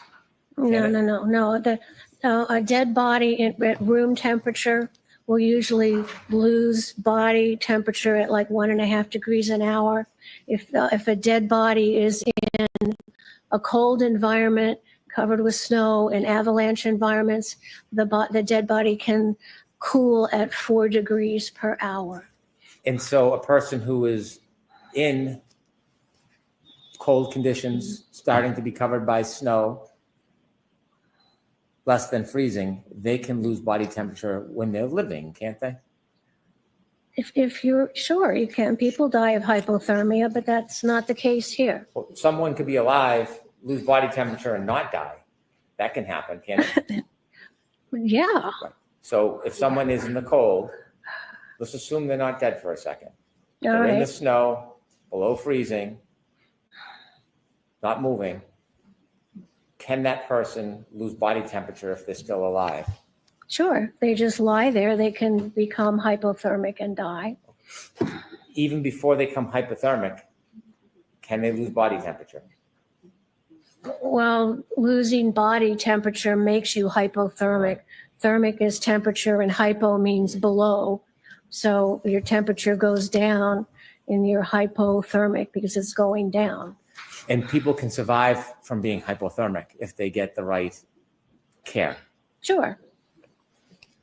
And so in that 5.5 hours, it is consistent with a person being outside in the cold and starting at 98.6 and ending at 80. That's consistent with being in the cold for 5.5 hours, isn't it? For a dead body, yes. That's how a dead body would cool in a snow-covered cold environment. And it could also be consistent with somebody who is alive for some time and then dies, correct? I don't understand your question. Somebody could be out in the cold, under the snow, sub-freezing. They could be alive for some time. Their body temperature could drop. And then when they pass and die, their body temperature could continue to drop probably at a more rapid pace. That still fits within No. 5.5 hours, doesn't it, Dr. Laposada? No. Because if someone can drop 4 degrees of body temperature in an hour, A dead body. yes, it would only take about a little over 4 hours if it was at 4 degrees to go from 98.6 to 80. Yes? Correct, yes. So he was exposed to that cold environment for 4 to 5 hours. If somebody was alive for a couple of hours, it's a lower rate, say they'd lose 3 degrees. And then after that couple hours, they lose body temperature at 4 degrees. That would still fit and be consistent with a drop from 98.6 to 30 degrees, No. to 80 degrees, wouldn't it? No, you were saying a dead body cools in a cold environment at maybe 3 to 4 degrees an hour. And that has nothing to do with a living body and how long they can stay at a body temperature. Do you disagree that somebody could be alive, lose body temperature out in the cold, freezing temperature below 32? They could lose body temperature at a certain rate, then pass, die, and then continue to lose body temperature. Is that possible? Anything's possible. It's just what's important is what happened in this case. I'm asking for your medical opinion, though, rather than to be an advocate. As far as your medical opinion, So sustained and I'll strike that. as far as Dr. your, Laposada, Yes. could you listen to the question, please? Of course. Thank you, Your Honor. as far as your medical experience, could somebody be alive outside in the cold below 32 degrees, not moving, covered by snow, still alive, and lose body temperature? Sure. And then could they, after an hour, 2 hours, could they then die and continue to lose more body temperature? Sure.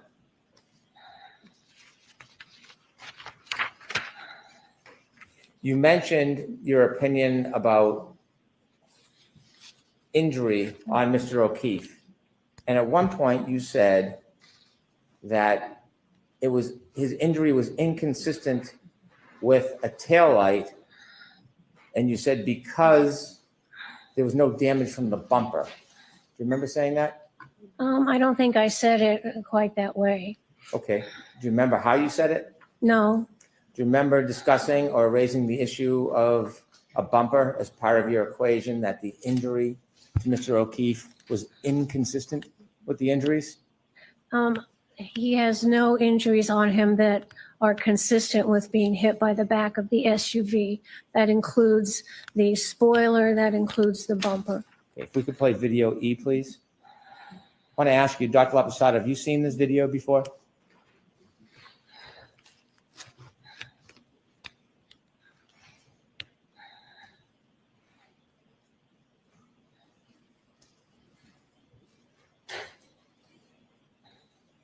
No.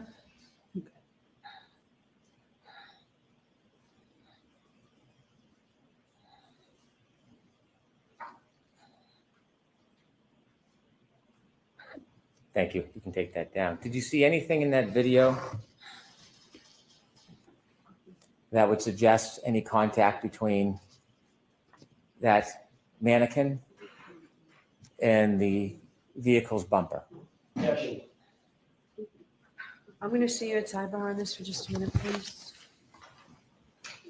So she's not an expert in any of this crash scenes, automobile, anything. But now all of a sudden, she's an expert. She can testify. She's a medical examiner. Hank can't pick and choose what she can testify to. Does this then open the door to the defense bringing all this stuff in? As in, well, what did you think would happen? Should we take a look? Well, they can pass it over mints. Let's put one of the videos in there. What do you think about this? This is Hank being sneaky as shit again. You cannot pick and choose, Hank. She's either an expert or she's not.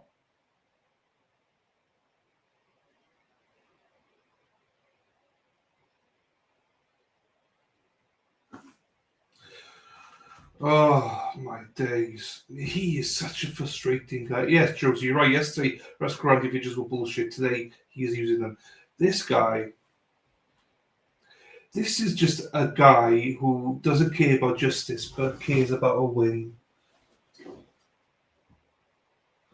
Just, let's get the win. That's all he cares about. Sorry, David. I'll hamburger. I'll put it like that. It's just, if she allows this, then how is this not opening the door?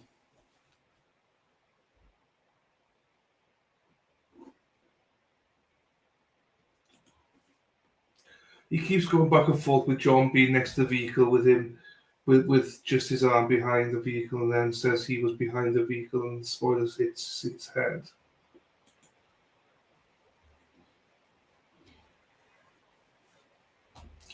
It just sickens me that somebody is getting paid probably close to $1 million just to try and get a win, no matter what.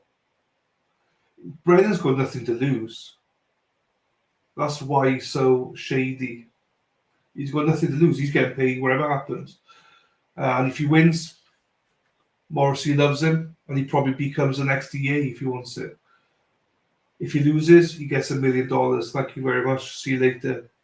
Take care. So,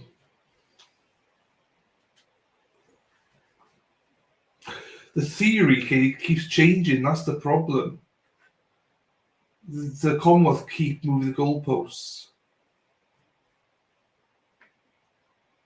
And how is she allowed to testify to any of this stuff and then cannot say that the markings are dog bites?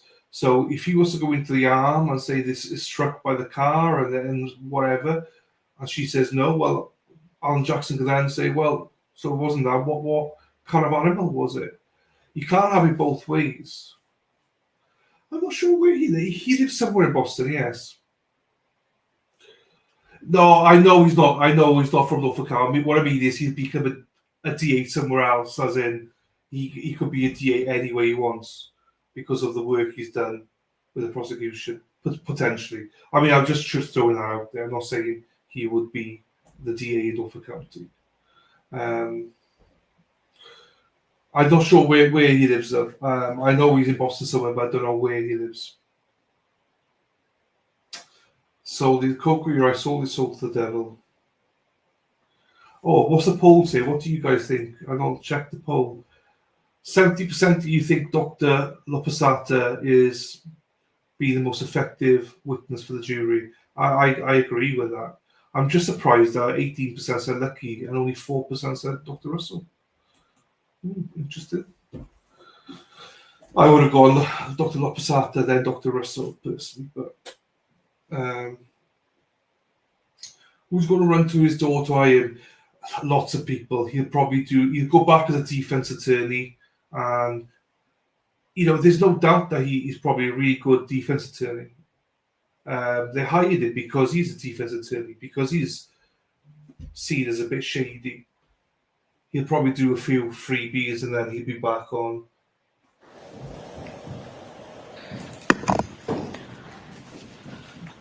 All right, so jurors, I am going to strike the last bit of questioning of this witness and the video as it goes to this witness. All right. Dr. Laposada, after you received materials, did you ever ask for any additional materials?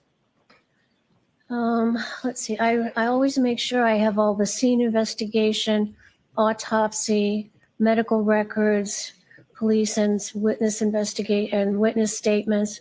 So I felt I had a pretty complete database. I didn't get the x-rays until a couple weeks ago, so that was delayed. That was newer? Yes. You said a medical examiner has to make a determination in 90 days. Is that the rule?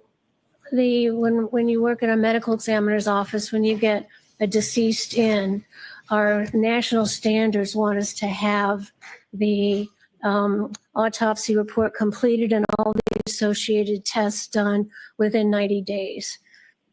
Can investigations occur and the additional accumulation of evidence happen after that 90 days? Oh, sure. Thank you, Dr. Laposada.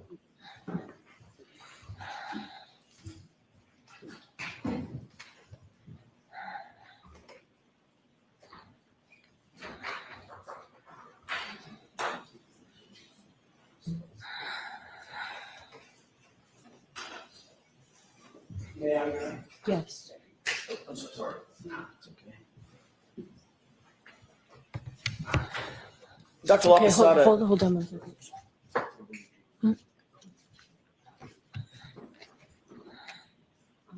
Jurors, when I strike something, that means disregard it. And what I've struck through this witness, the video that you just saw and some of the testimony means that if it's in evidence, it's in evidence, but it is not part of your consideration with this witness. Okay. All right, go ahead, Mr. Jackson. May I proceed? Thank you. Dr. Laposada, you were just asked a series of questions about body cooling, correct? Yes. Does a body, as it's cooling, does it know if it's indoors or outdoors? No. If there's a very cold environment, be it indoor or outdoor environment, would it still cool? Oh, absolutely. And it would it cool at the rates that you earlier described? Yes, Even if indoors, if that indoors was cold? absolutely.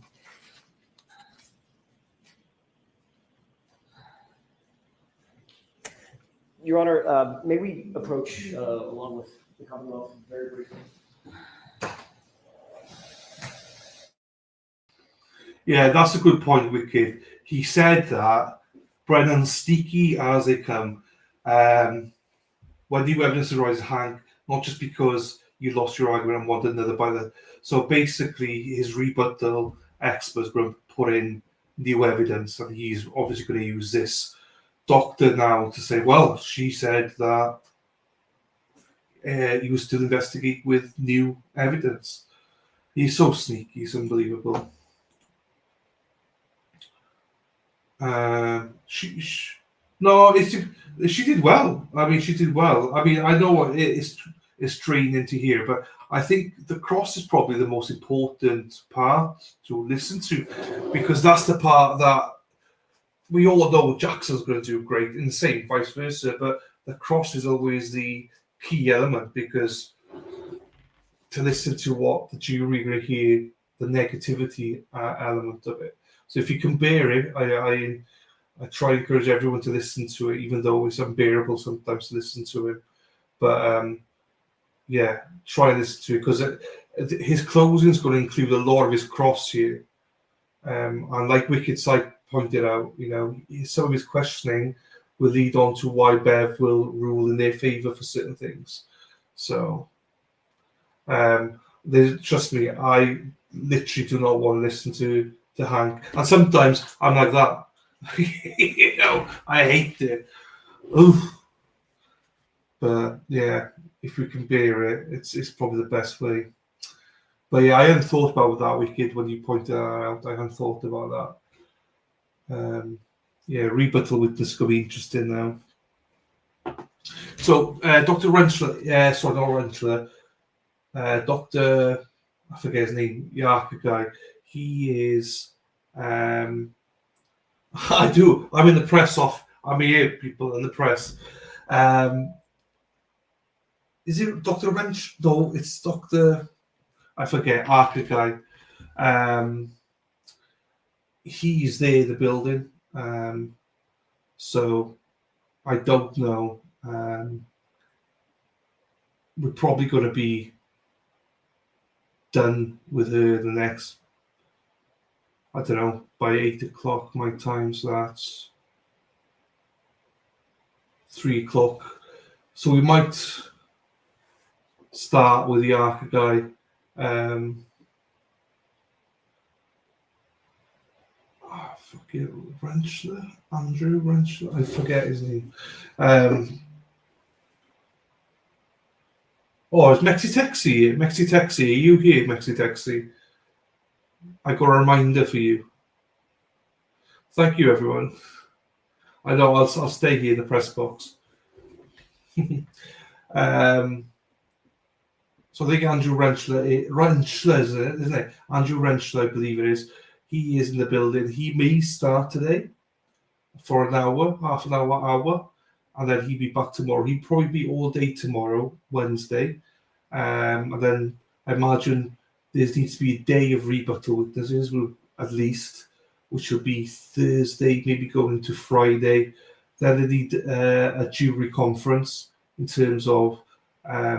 So I don't think potentially closing arguments could be Monday morning, because the jury conference they need to have in order to sort out the jury instructions and everything like that. That's going to take a few hours.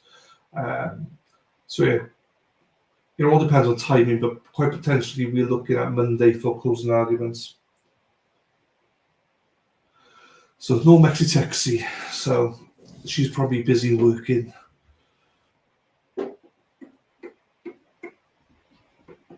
Tillboy's not there, Ape. She's not. Tillboy's not there. He's not in the courtroom. He had to go home today. So, Sue was saying that they're quite attentive. A couple of jurors have laughed with with Dr. Lapasata with some of her sayings and stuff, and when she said bullshit and stuff like that. But they seem to be quite attentive from what everyone reported in the courthouse saying. So. Which is all you can do. So yeah, well, yeah, that's what I mean. There's going to be 2 hours day for the DNA. They said 2-3 hours for DNA, and then they think, well, I don't know. So Jackson said that he needs Rentschler for 4 hours. So that's all the way to lunchtime tomorrow. Then obviously the cross is going to take hours as well, and redirect and everything. So Rentschler could be going into end of day Wednesday, going into Thursday. Then the rebuttal, they said 2 hours for DNA, and then possibly about 4 hours for the other guy. But then that could stretch even more. So you're looking at end of Thursday going into Friday. I don't think it'll go past Friday lunchtime, and then lunchtime then will be jury conference, and then closing arguments will be Monday, I imagine. That's my best guess. But as with all this trial, it changes all the time. Everything changes, so we don't know. I am surprised he gave up as easily as he did just now. But I think he got in what he wanted to get in, and he knew he wasn't getting anything else. So it is what it is. If anybody sees Mexi text in the chat, hit her up. I need to speak to her.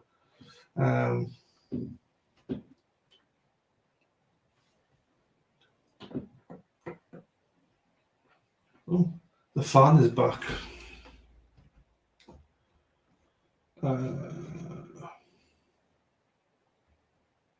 I don't think I'd be very surprised if it's Wednesday morning, Dave. If I'm being honest with you, very surprised. You could be right, but I'd be very surprised. Rebuttal's not going to take that long, even if it takes all day Thursday and Friday. Jury conference will be on Monday morning, and then closing will be Monday afternoon. I can't see it going on for like 3-4 days for rebuttal. I think the key is going to be Dr. Rentschler.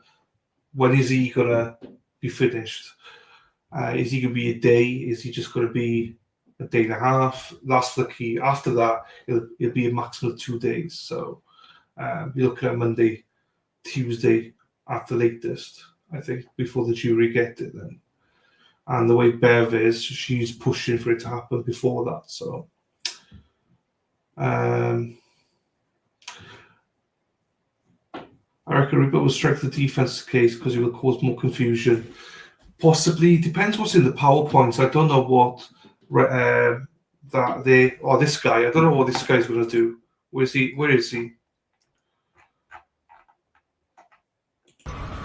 We have exhibit 201B.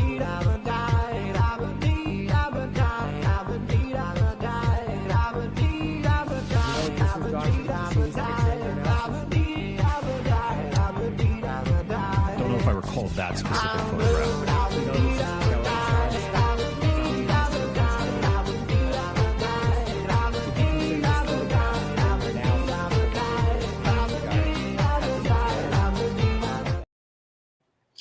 So we'll get that. I think the maximum's an hour, Dave, for closings, an hour each side. So you're looking at an hour for the half an hour, 45 minutes for the judge. Chuck a break in there. So you're looking about 3.5 hours. So if they start at 9, well, they won't start at 9. Start at 9:30, 10, 11, 12. The jury probably get it at 1 o'clock then. So based on the last year, it was an hour, so I don't think she's going to change herself this year. So it'll be the defense going first, the Anetti will go first, and then it'll be Brennan for the next hour. So yeah, I know, Ape, I totally agree with you. I think they've made their mind up already. I totally agree with you. Are they back, or are they just fooling me again? They're fooling me again. Yeah, I totally agree with you. I think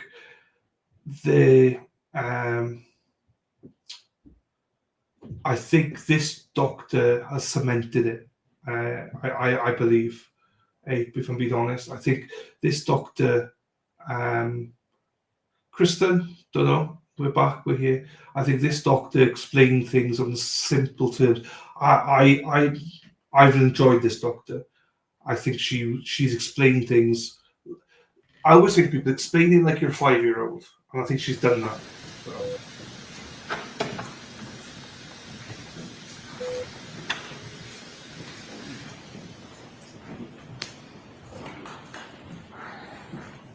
May I?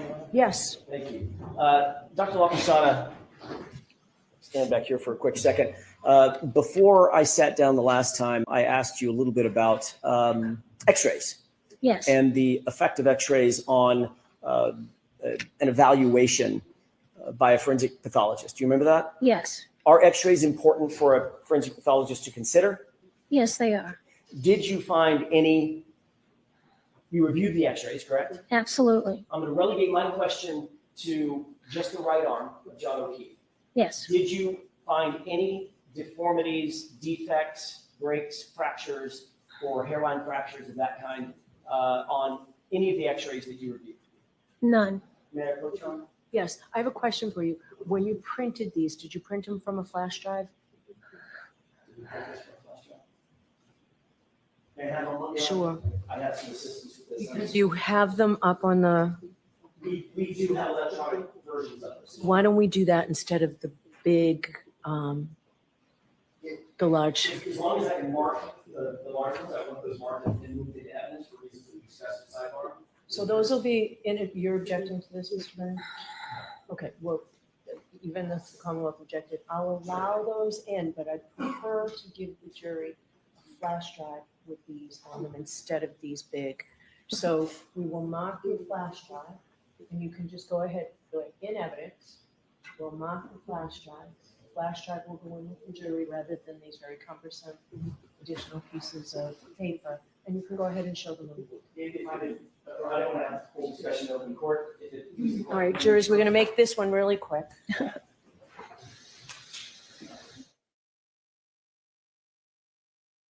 Why should we know good? The defense want to put it in as a big exhibit, which I understand why. What's the problem here? Why is she dictating how it's been done? I don't. Unless she means that she's allowing the exhibit in as a whole and the flash drive, then okay, that's reasonable. I can understand that. But if she means no, let's just put the flash drive in and not the actual stuff, then no. She should be allowed to put everything in. So they just have a sidebar about an exhibit. The exhibit's fine, they're allowed to put the exhibit in, but the form of the exhibit, whether it's going to be a flash drive or whether it's going to be a big poster or whether it's going to be both, I don't really know. It's quite confusing. So here we go. Yes.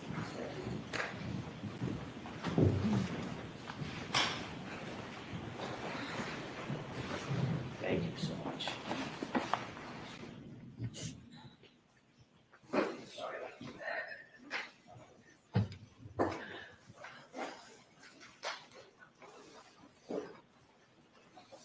I'll show these to you and then I'll put them on an overhead. May I approach, Your Honor? Yes.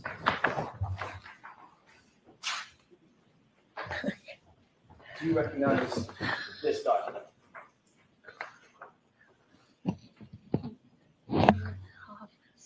Yes, I do. How do you recognize it? I recognize it by the medical examiner identification of Mr. O'Keefe, and I recognize the x-ray of the right hand, the right wrist, the right femur, and I can also tell by the R designation here that that's the right side of the body. Is this what you reviewed in coming to your opinions and conclusions concerning injuries to his right hand? Yes. Thank you. So these now will mark whatever the next exhibit in A, B, and C. A, B, and C, yes, Your Honor. HHH is now 229A.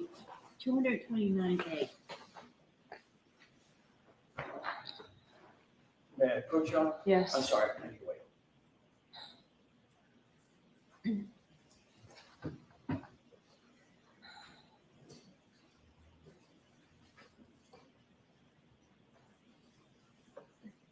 May I approach? Yes. Dr. Hughes, Sure. do you recognize this document? Yes, this is a x-ray of the body of Mr. O'Keefe from the medical examiner's office. The R indicates the right side, and we see here the two bones of the arm. There's no injury to them. We see the pelvis bone. There's no injury to that bone. They're perfectly normal, and there's no abnormal soft tissue swelling. It's a normal right arm. Thank you. Let me have this marked as next to order. That may obviate the need to put it up, right? It could.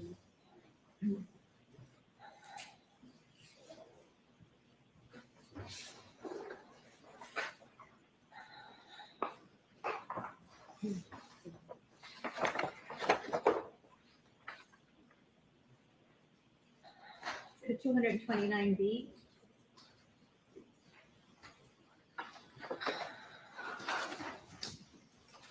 May I? Yes. Thank you. Doctor, do you recognize this document? Yes, this is another X-ray at the medical examiner's office of Mr. O'Keefe. And again, it shows the right side. We see some of the ribs there. We see the shoulder and the humerus, the upper arm bone. And the upper arm bone is totally normal. There's no soft tissue swelling around it. There's no breakage or microfractures. Thank you, doctor. With the court's permission, next in order is C, is he Charlie? Yes.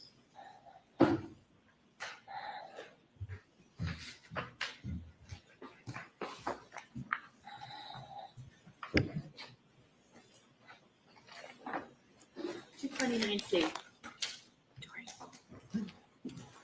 Dr. Laposada, that's all I have for you. Thank you for coming. Anything, Mr. Brennan? No, thank you. All right, Dr. Laposada, you are all set. Thank you, Your Honor. Okay, that I'm surprised, but there you go. Okay, good.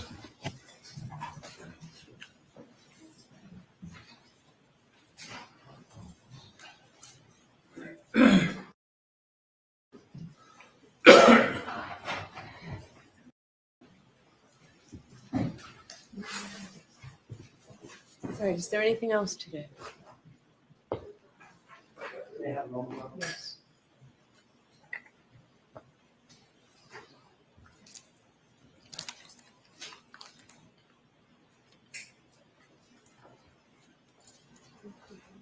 Your Honor, may we approach?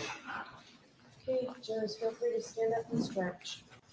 So Andrew Ranchler is there, but they may not want to start him today. So also, have they got any motions left to discuss? Maybe they got motions to discuss. I generally don't. I've lost track with everything now. There's so many motions coming in. I think Eliza Little wants to discuss the presentation still, because the defense say that slide was put in as an exhibit, but the judge said it wasn't. It's a blank page. So yeah, we'll see. Yeah, I don't know where they are, to be quite honest with people. I spoke to Heather not long ago. She sent me a voice message. I might send her a voice message now.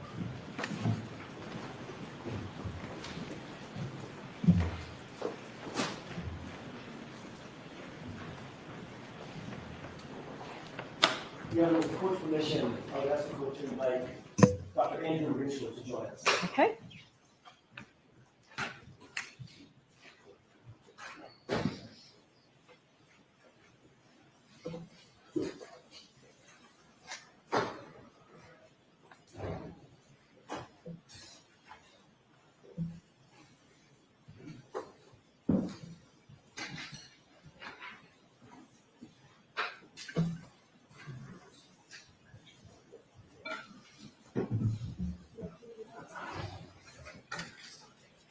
Lisa Reed is about. She's about.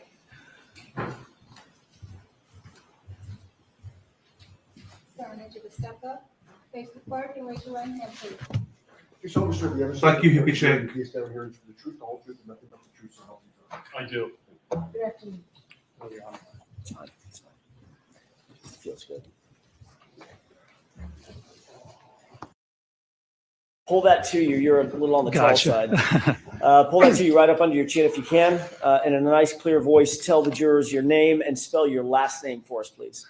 Dr. Andrew John Rentschler, Rentschler. Sir, what do you do for a living? I'm a biomechanist, a biomechanical engineer, and an accident reconstructionist. Where do you work? I work for a company called ARCA LLC. Tell us a little bit about ARCA. What is ARCA? ARCA is an engineering consulting firm. So we do litigation type work, both civil and criminal, where we look at, for instance, I do biomechanics. So I look at injury causation in different types of events, motor vehicle accidents, pedestrian, automobile incidents, sports related injuries, industrial accidents. We also do accident reconstruction. as well as all types of really forensic type engineering. And we also do R&D, research and development, for private and governmental entities. What's your current title? I'm a vice president and director of biomechanics for the Midwest Division. The director position that you hold, that's the official position at ARCA? That's correct, yes, sir. How are you ARCA's senior biomechanist? I'm one of them, yes. And how long have you held the position of director of biomechanics and human factors? It's been at least 5 years. I don't recall exactly how long. What exactly is it biomechanist or biomechanist? Biomechanist, yeah. All right, I'll get it right by the time we're finished. What is a biomechanist? What do you do? So a biomechanist really looks at the human body, and we look at the response of the human body to forces and accelerations. We apply traditional engineering, but to the human body. So a mechanical engineer, for instance, might look at a piece of steel, and you know the dimensions and size of the steel. If you apply a force in a certain direction with a certain magnitude, that steel will bend and eventually it'll break. Was a biomechanist or biomechanical engineer, I do the same thing, but I look at the human body. How much force has to be applied in what direction to get a specific type of injury, whether it's a fracture of your humerus, a concussion, intervertebral disc injury. Any type of injury has what we call an injury mechanism. So we look at the response of how the body reacts to forces in different environments. Ultimately, our hope is to actually help prevent and mitigate accidents. You know, motor vehicle incidents, we look at the design of airbags and seatbelts, sporting equipment, how can we reduce concussions and injuries associated with that? So ultimately, we try to figure out how to make the environment and the world safer for people in whatever type of interaction you might have. Is that sometimes called injury causation analysis? It is. That's one aspect of it. Injury causation analysis is looking at how an injury occurs. So if someone sustains an injury, as a biomechanist, I can look at the events surrounding that incident and determine how the injury occurred. Now, how someone was positioned, how much force had to have been applied to certain parts of their body to actually produce a given injury. Why is injury causation analysis important in the broader field of biomechanics? Why do you want to know the causation of certain injuries? Well, like I just said, our main goal and interest is to really mitigate and prevent injuries from occurring. So in order to do that, you have to know how they occur. You have to know, for instance, hockey, we do a lot of work with the NHL, how certain injuries occur, cervical injuries, concussions, shoulder injuries.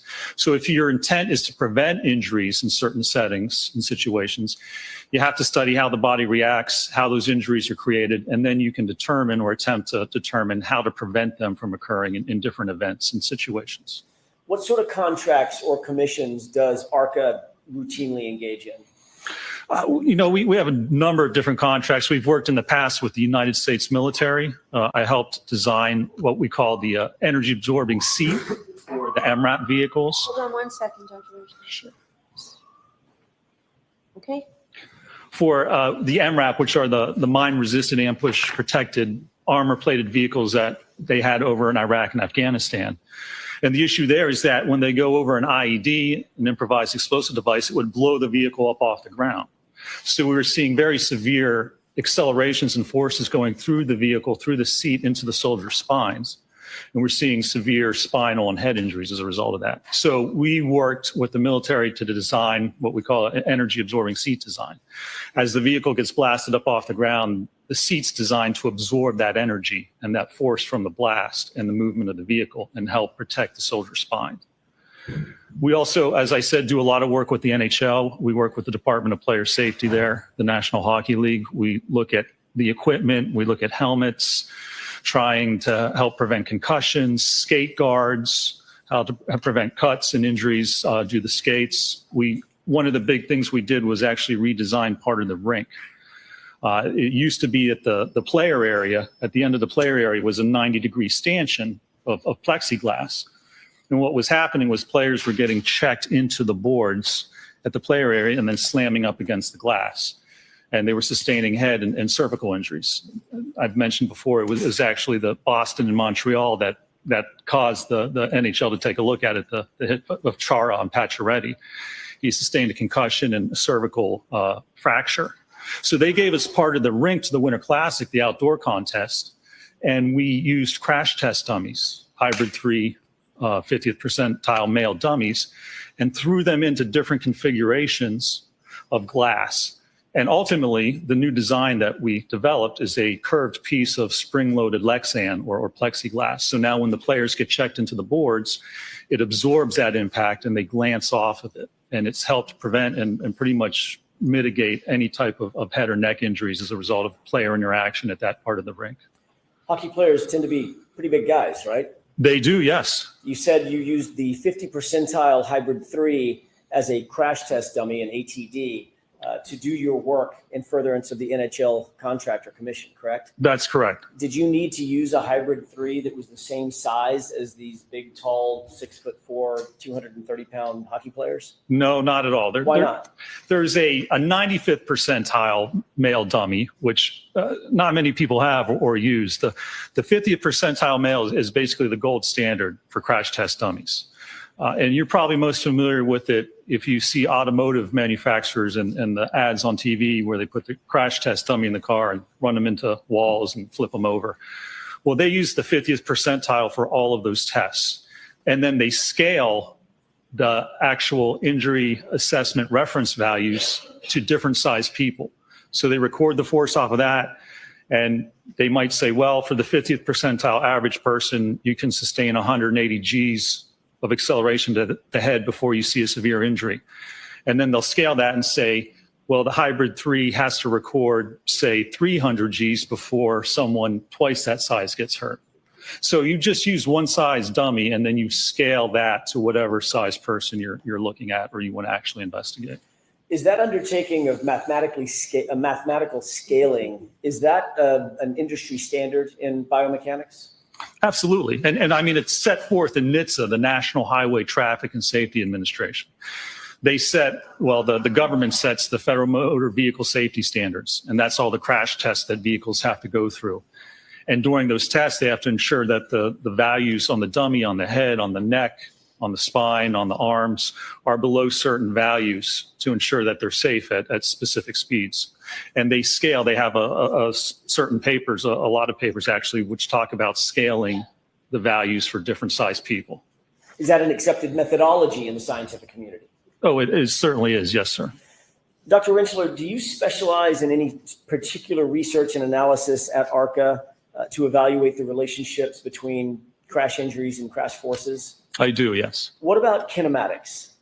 Kinematics is one of the specialties, yes, sir. Fancy word. Probably nobody knows. I didn't know it before I met some of the folks involved in this case. What does kinematics mean? Kinematics is just motion of the human body. So it's looking at how the body moves in different situations.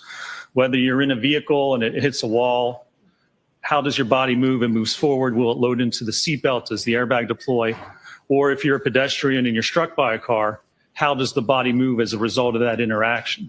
That allows us to look at the loading to the body. Forces are exerted on someone's body because their body's loaded by different objects or different forces. So kinematics is one of the first steps. If you're going to look at injury causation, you have to determine the kinematics of an event. What are human tolerances? Human tolerance is really just looking at how much force it takes to cause an injury. So there's been generations of testing to look at different forces. For instance, the humerus, the upper bone in your upper arm. How much force does it take to cause that fracture? They've tested the cadaver bones. There's a lot of research for decades out there looking at different parts of the body, the ulna, the radius, the two bones in your forearm, skull fractures. Almost any type of injury, again, has an injury mechanism. And in order to determine how it occurs, we have to look at tolerance. How much force can the body withstand before you start to see a specific injury occur? Doctor, how long have you worked at ARCA? I've been with ARCA now for about 17 and a half years. How many cases have you been a part of in terms of investigating or conducting crash injury analysis? Over my whole career, probably thousands of cases. I've been doing this since 2004, so for about 21 years total. Dr. Rentschler, are you able to estimate how many of those cases that you just talked about, those potentially thousands of cases, have involved motor vehicle pedestrian circumstances? Oh, I'm sure over the year there's been hundreds of cases. A lot of them are motor vehicle accidents, but certainly a large percent's automobile pedestrian type impacts. What education, training, and background qualifies you to perform the duties that you just told us about as the Director of Biomechanics and Human Factors at ARCA? Well, I got my BS in mechanical engineering with a minor in biomedical engineering from Carnegie Mellon University in 1995. I then went on to get my master's in bioengineering and biomechanics from the University of Pittsburgh in 2002. And then I got my PhD in bioengineering and biomechanics from the University of Pittsburgh in 2004. 2004. Thank you. Are you a member of any professional associations associated with your field? I'm a member of SAE, the Society of Automotive Engineers, as well as the American Society for Mechanical Engineers, ASME. Are you also a reviewer for an outfit called Archives of Physical Medicine and Rehabilitation in Biomechanical Engineering? I've done peer-reviewed articles for those journals before, yes, sir. When you say peer-reviewed articles, you're the peer reviewer? That's right. If you want to submit a scientific article to a journal, you'll write that manuscript and then submit it to the journal, and then they'll send it out to other experts or peers in that same field, probably 3 others normally. And then they'll review that transcript, send it back with any suggested revisions. And then usually the author will make changes, send it out again, and that's how it gets accepted. Usually it goes through several different iterations before a paper is actually published. Have you received any additional training following your PhD, formal training or otherwise, in the field of biomechanics? I have, yes. Describe some of that for us, please. Throughout the years, I've taken classes through the NTSB, National Transportation Safety Board, as well as SAE, as I said, Society of Automotive Engineers, and at different universities, Virginia Tech, different seminars and classes with respect to biomechanics. Is that normal to, even for someone at your education level, a PhD, to take continuing education to stay up on issues in your field? It is. You take continuing education and then also just working with your peers. And when you work in a certain company, for instance, at ARCA, we don't do just litigation. We do the research and development. We have an epic sports branch at ARCA where we look at sports performance of athletes, how to help them perform better, whether you're a baseball player or volleyball player. So it's really the experience and the work that you do that also helps keep you up to date with technology and the different aspects of that field. Does some of that additional education include biomechanics of high impact injuries that was offered by the NTSB? Yeah, that's correct, yes. Methodology and techniques of crash data retrieval offered by IPTM? Correct, yes. What is the IPTM? That's the Institute for Police Technology and Management. It's actually a school down in Jacksonville, Florida, that offers basically vehicle crash reconstruction and biomechanical classes. What about human factors in traffic crash reconstruction, also offered by the same outfit? Yes.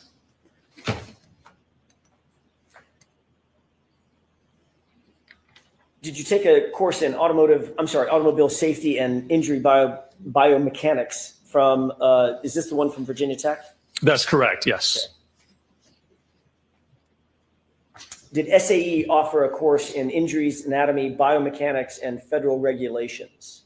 Yes, that was in Detroit, I think, where SAE is based. And you took that seminar as well? Yes. What about vehicle accident reconstruction methods offered by the SAE? I've taken that class before, yes. Linear momentum analysis offered by CAARS? That was, yes, in a class out in California. Motor vehicle accident reconstruction offered by SAE? I've taken that class as well, yes. Advanced collision investigations out of California law enforcement? Yeah, I believe that was a 2-week class I took. That's the introductory class that they give to the sheriff's department and police officers out in California. And what about the post-collision passenger vehicle inspection and seatbelt analysis offered by CARS, CAARS? I've taken that as well, yes, sir. Have you published in peer-reviewed articles and book chapters? You said you were a reviewer. Have you actually published yourself along with you and your colleagues? I have published, and that was mainly when I was in graduate school doing graduate work. I worked at the Human Engineering Research Lab. We helped people with disabilities. So we looked at people in wheelchairs, manual wheelchair users, looked at the forces acting on the arms, how to help reduce injuries, rotator cuff tears, carpal tunnel syndrome, things such as that. So I did publish primarily when I was in graduate school at the University of Pittsburgh. When you were in graduate school, approximately how many publications did you participate in, either yourself or with colleagues? Probably 10 or 12 papers, and then some abstracts, and I believe a book chapter as well. Have you been qualified in other courts to testify as an expert in the area of biomechanics and accident reconstruction? I have, yes. Approximately how many times? Oh, I've testified throughout my career probably over 150 times in both state and federal courts throughout the country. I want to talk to you for a second, Dr. Rentschler, about how you began working on this particular case that's before the bench. When were you initially retained in connection with this case? We were initially retained, I believe it was for the first trial. It was, I believe, maybe it was the fall prior to that actual trial that was last year. All right. When you were, by the way, initially, were you hired by the defense? No, we were not. Were you hired by the Commonwealth? We were not, no. Was that a separate agency that hired you? It was, yes. It wasn't an insurance company, was it? It was not, no, sir. Okay. What were you initially asked to do by this separate entity? Initially, we were kind of constrained in what we were asked to do and to review, but we were asked to evaluate whether the injuries sustained by Mr. O'Keefe were consistent with being struck by the Lexus. And who at ARCA was assigned on the team to undertake this commission? There was myself, Dr. Dan Wolf, and I believe Mr. Scott Klein was another engineer who was involved. And did all three of you join in the analysis that ultimately ended up in a report that you authored, or the three of you authored together? We did, yes, sir. What materials did you review in furtherance of your initial consultation in this matter? Obviously, I looked at the medical records. We looked at photographs of the vehicles, information about the vehicle, photographs of the actual incident scene, various information pertaining to the Lexus itself. You know who Dr. Dan Wolf is? I do, yes. Is that the other person, the Dan Wolf, the Dr. Wolf that you just mentioned? That's correct, yes. Did you and Dr. Wolf look at basically the same set of information? You were provided the same set of information? We did, yes. We were provided a tranche of information that all three of us looked at, yes. Can you explain the difference between your area of expertise and Dr. Wolf's area of expertise? I don't want you to get into his analysis, just what area he covers. In other words, you're dealing with a Lexus and pedestrian, Mr. John O'Keefe, correct? Correct, yes. What's the difference between the analysis that you undertook and the responsibilities of Dr. Dan Wolf? So Dr. Wolf really concentrated looking at the vehicle itself and the damage to the vehicle, the damage to the taillight, which is really the only damage we have to that vehicle. And so his analysis pertained to evaluating the force associated with producing that damage, what's consistent with causing that type of fracture and damage to the taillight itself. Whereas my part of the investigation was really looking more at the injuries and looking at Mr. O'Keefe and his kinematics and his alleged or any interaction between him and the vehicle, and whether that would be consistent with his injuries as well as the damage that we see to the Lexus as evaluated by Dr. Wolf. Did you ultimately issue a report, an initial report summarizing your opinions and your conclusions following your analysis? We did, yes, sir. About when was that report issued? I believe it was sometime in February. February of what year? It would have been February of last year, Okay, 2024. 2024, okay, Correct. thank you. Were you able to provide an analysis, given the information that you had, were you able to provide an analysis for the biomechanical aspect of the analysis of the case? I was, yes, sir. All right. Did you review medical records and other materials? I did, yes. Did you make note of anything with regard to Mr. O'Keefe's injury or injuries based on what you reviewed initially when you began your analysis? I did, yes. Can you describe what you noted in terms of Mr. O'Keefe's injuries? There were really Just two basically different areas of injury. There was injury to the head. There was a laceration on the rear kind of right occipital region of the head, which resulted in fractures, an occipital skull fracture, which is the rear part of your skull, as well as basilar skull fractures that propagated up through the skull. And then there were injuries which were noted or diagnosed to be superficial abrasions along his right arm. What is a subscapular hemorrhage? Subscapular is? Yes. Yeah. With respect to the head, is that what? Yes. As it relates to the head. Yes. Well, so when we talk about there's subarachnoid, there's pia hemorrhages, but basically they're hemorrhages, and scapular is hemorrhage under the scalp, but above the skull. So subdural is within on the surface of the brain, but scapular means that it's a hematoma or bleeding that occurs under the scalp but above the actual skull. Did you note subscapular hemorrhage in your analysis of Mr. O'Keefe's injuries? Yes, I believe there was extensive subscapular hemorrhaging. What about skull fractures? There were, as I described, occipital skull fracture in the back of the skull that then propagated forward, the calvarium as well as the basilar or the base of the skull. You mentioned subdural hemorrhage as one of the issues that you would look at normally. Did you note whether Mr. O'Keefe suffered from subdural hemorrhage? He did, yes. He had sustained subdural hemorrhage as a result. And also subarachnoid hemorrhage? Correct, yes. What about bilateral orbital ecchymosis? He did, yes, bruising along the eyes, basically. What does bilateral mean? Both? Bilateral means left and right, correct. Did you note a 1 centimeter or approximately 1 centimeter laceration to the upper right eyelid?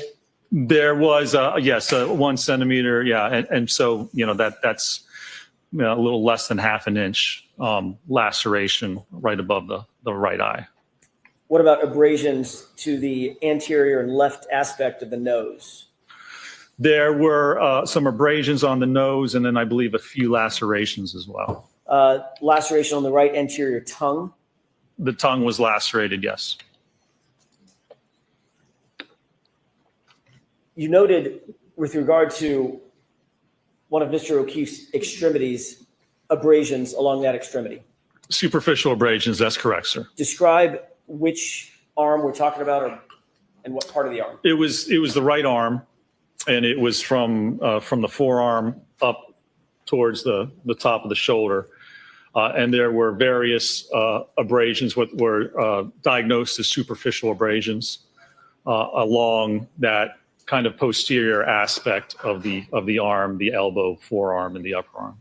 When you undertake an analysis, do you use biomechanics and kinematics both to try to evaluate whether or not a specific set of injuries are consistent or inconsistent with a proposed set of facts? Or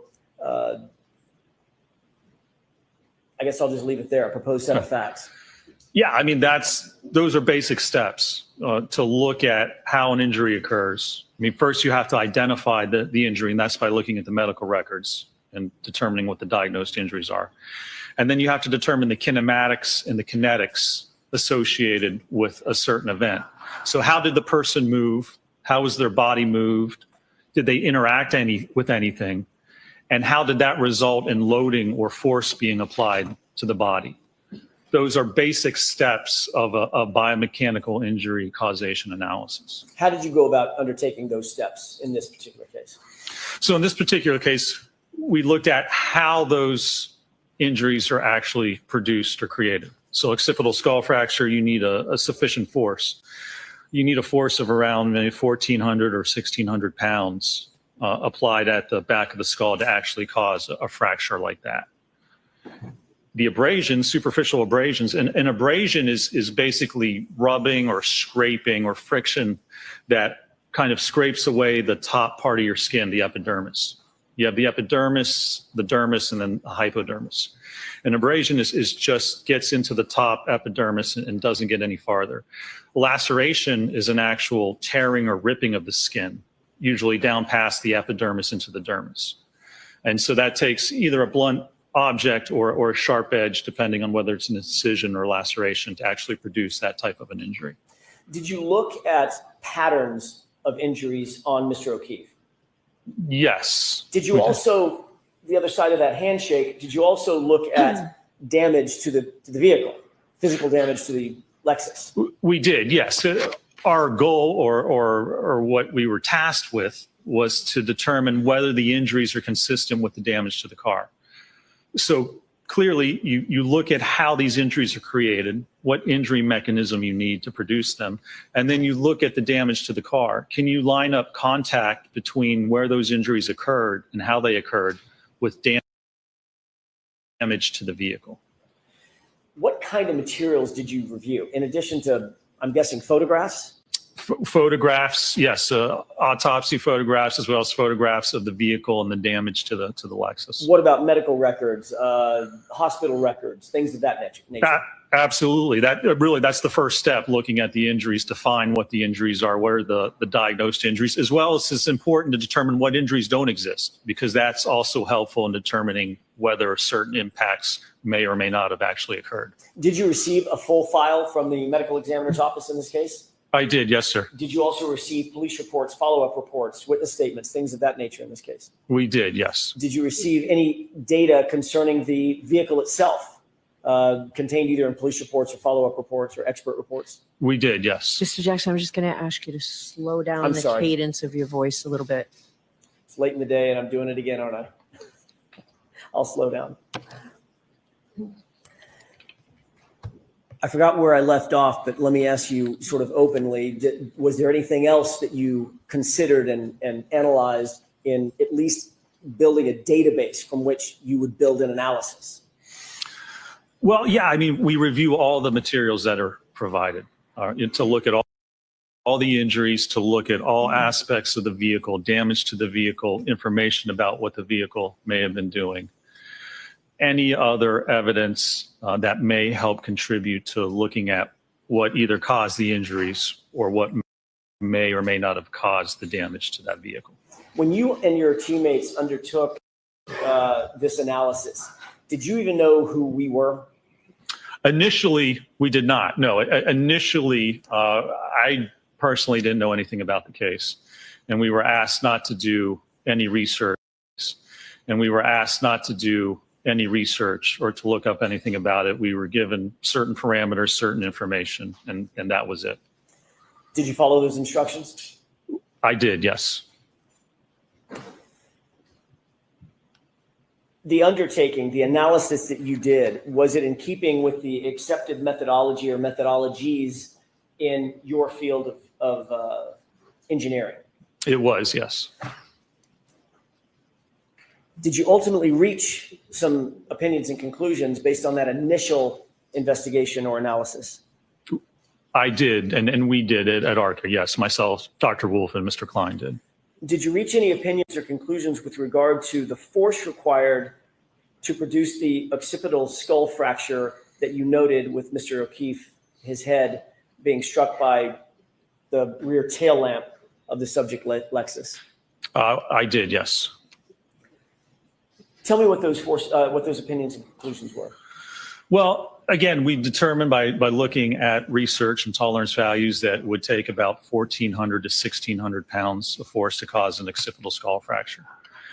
Now, we were tasked with looking at, again, could that result from impact with the car? So one of the things we did is we took a head form, the head from a dummy basically that's instrumented with accelerometers, and we dropped it onto a taillight cover to attain a speed of 15 miles an hour. And so that would be comparable to the vehicle striking the head at 15 miles an hour. And I concluded a few things from that. A, that the force wasn't sufficient, or the acceleration wasn't sufficient to produce enough force to cause a skull fracture at 15 miles an hour. And also, when you look at the position and configuration of the occupant, it really wasn't possible to get a skull fracture by hitting the taillight and not sustain any other significant fractures. For instance, where the taillight's positioned to have an impact to the back of the head, you really couldn't have someone positioned in such a manner to strike just the head and not have subsequent concomitant injury to the neck or any other part of the body. So my findings with respect to the skull or the occipital skull fractures was that it likely did not occur as a result of contact specifically with the tail light cover on the rear passenger side of the Lexus. So as to the question of whether Mr. O'Keefe suffered the occipital skull fracture as a result of being hit by the tail lamp at 15 miles an hour, were you able to scientifically rule that out? I was, yes, sir. Was that to a reasonable degree of scientific certainty? It was, yes. Did you reach any opinions or conclusions regarding the abrasions on the right arm that you noted earlier on Mr. O'Keefe's body? Yes, I believe my conclusions with respect to the abrasions are that it was inconsistent with contact to the tail light, and that not only that those injuries are inconsistent, but you would expect additional injuries, likely fractures to the hand and or the forearm, depending on the actual speed of the vehicle. Other than the expectation that you would see fractures or other damage to the arm, what was the basis for your opinion that the linear abrasions would not result from impact with a non-damaged taillight traveling in reverse? What you have to look at the kinematics associated with that, and that in order to get just superficial abrasions, that doesn't take a significant amount of force, but essentially that to have an arm contact the rear of the car, and we weren't really given any theory of how the arm contacted the car. So initially, we weren't privy to any theories or allegations of how this may occur. So just generally speaking, looking at the arm, how it would contact the car, and subsequent movement and interaction with the light cover, my opinion was that the injuries would be inconsistent, or the injuries that Mr. O'Keefe sustained on his right arm and didn't sustain would be inconsistent with actual interaction with the taillight. Doctor, were your opinions and conclusions, along with those of your colleagues, reduced to a report? They were, yes, sir. Was that report, to your knowledge, ultimately turned over to both the defense and the Commonwealth in this case? To my knowledge, it was, yes, sir. I'm going to change gears for a second and bring us forward to the spring of 2024, after February of 2024, moving into the start of 2025. Did the defense at some point reach out to ARCA and contact you and Dr. Wolf? They did, yes. That was back in 2024 after the spring, correct? That's correct, yes. At some point, did the defense engage you specifically to testify? Yes. This year? This year? This year, meaning Yes. this trial? For this trial, yes. Okay. Yes, correct.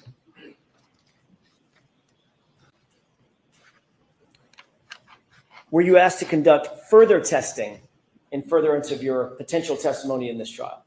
We were, yes, sir. And were you provided additional materials from the defense in furtherance of your potential testimony and your testing? We were, yes, we were provided additional material with respect to, yes, the theory of how this may have occurred and how Mr. O'Keefe may have sustained his injuries, allegedly. Included in the materials that you were provided in anticipation of your testimony in this case, in this trial, were you provided anything from a company called Aperture? We were, yes. What were you provided from Aperture? We were provided a written report from Aperture, a PowerPoint presentation, about 140 some pages from Aperture, and then a file material, I believe what was reviewed and the results of some testing that Aperture had conducted with respect to this case. Was it your understanding that the Aperture PowerPoint was authored by a particular individual?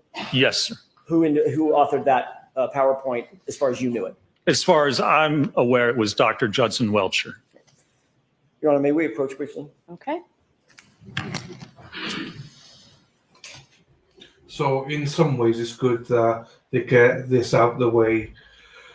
I'll come back in fresh tomorrow. So I imagine he will probably be done tomorrow. They've still got another half an hour to go till about 4 o'clock. So, and Jackson said he needs about 4 hours. So that means they'll take him up to lunch tomorrow. and then Brennan then for the rest of the day, I suspect. So yeah, we might. Well, I don't know. You just never know with this trial where it's going to finish. But this is a great witness. Last year he was just so impressive, So I can imagine what dirt Hank is ready to throw at him. I don't know, but we'll just have to see. No doubt he's got something. So they've probably got investigators digging into everything about this guy, Rentschler, to see. So with regards to Karen, yeah, I get you, Keith. I do. Sally said, quit what's your head, I think. But then same last year, we all thought that they'd done enough last year to win it. So I can never delve into it. If you remember last year, we were like, yeah, just close it. You've done enough defense, you've done enough, and then all of a sudden, hung jury. So I can never read into or know what's been done, but I just think the two doctors specifically, Lapasata and Russell, for me, have been the two key witnesses, I think.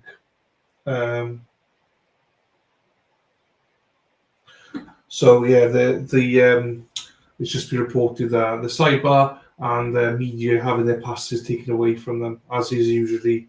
That means they were coming to the close of the day. So juries are very scary, people. We just don't know. As I said last year, I would have put money on it. Last year would have been acquitted, not guilty, easy. But so I never think there's anything. I don't think anyone's going to ever find her guilty.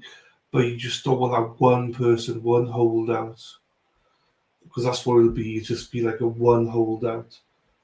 If at any holdouts at all. But yeah, I totally agree though. I think they've all made their minds up.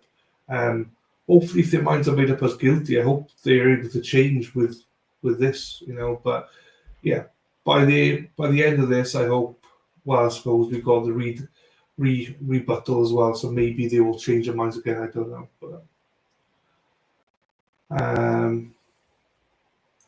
yeah, so they don't know about the insurance company. I think it's still wrong though, because it'd be good to know who hired them, because it still sounds a little bit dodgy. You just remember, put yourselves in their position. What are they thinking? How are they interpreting all this? So it's going to be hard. It's going to be hard to comprehend or understand what they're thinking. I always go back to that Ronnie juror, and the things that they took away from it last year was just completely different to what I think the majority of us took away from it. So, we just got to be careful. Sally said, in my opinion, not enough defense witnesses, trial one. I think it's about the same in terms of witnesses. It's just, I think there's more depth with the witnesses this year. Because I'm trying to think, it's the same witnesses, isn't it? I mean, minus Richard Green. We don't have Richard Green this year. We did last year. We had an investigator who doesn't really matter.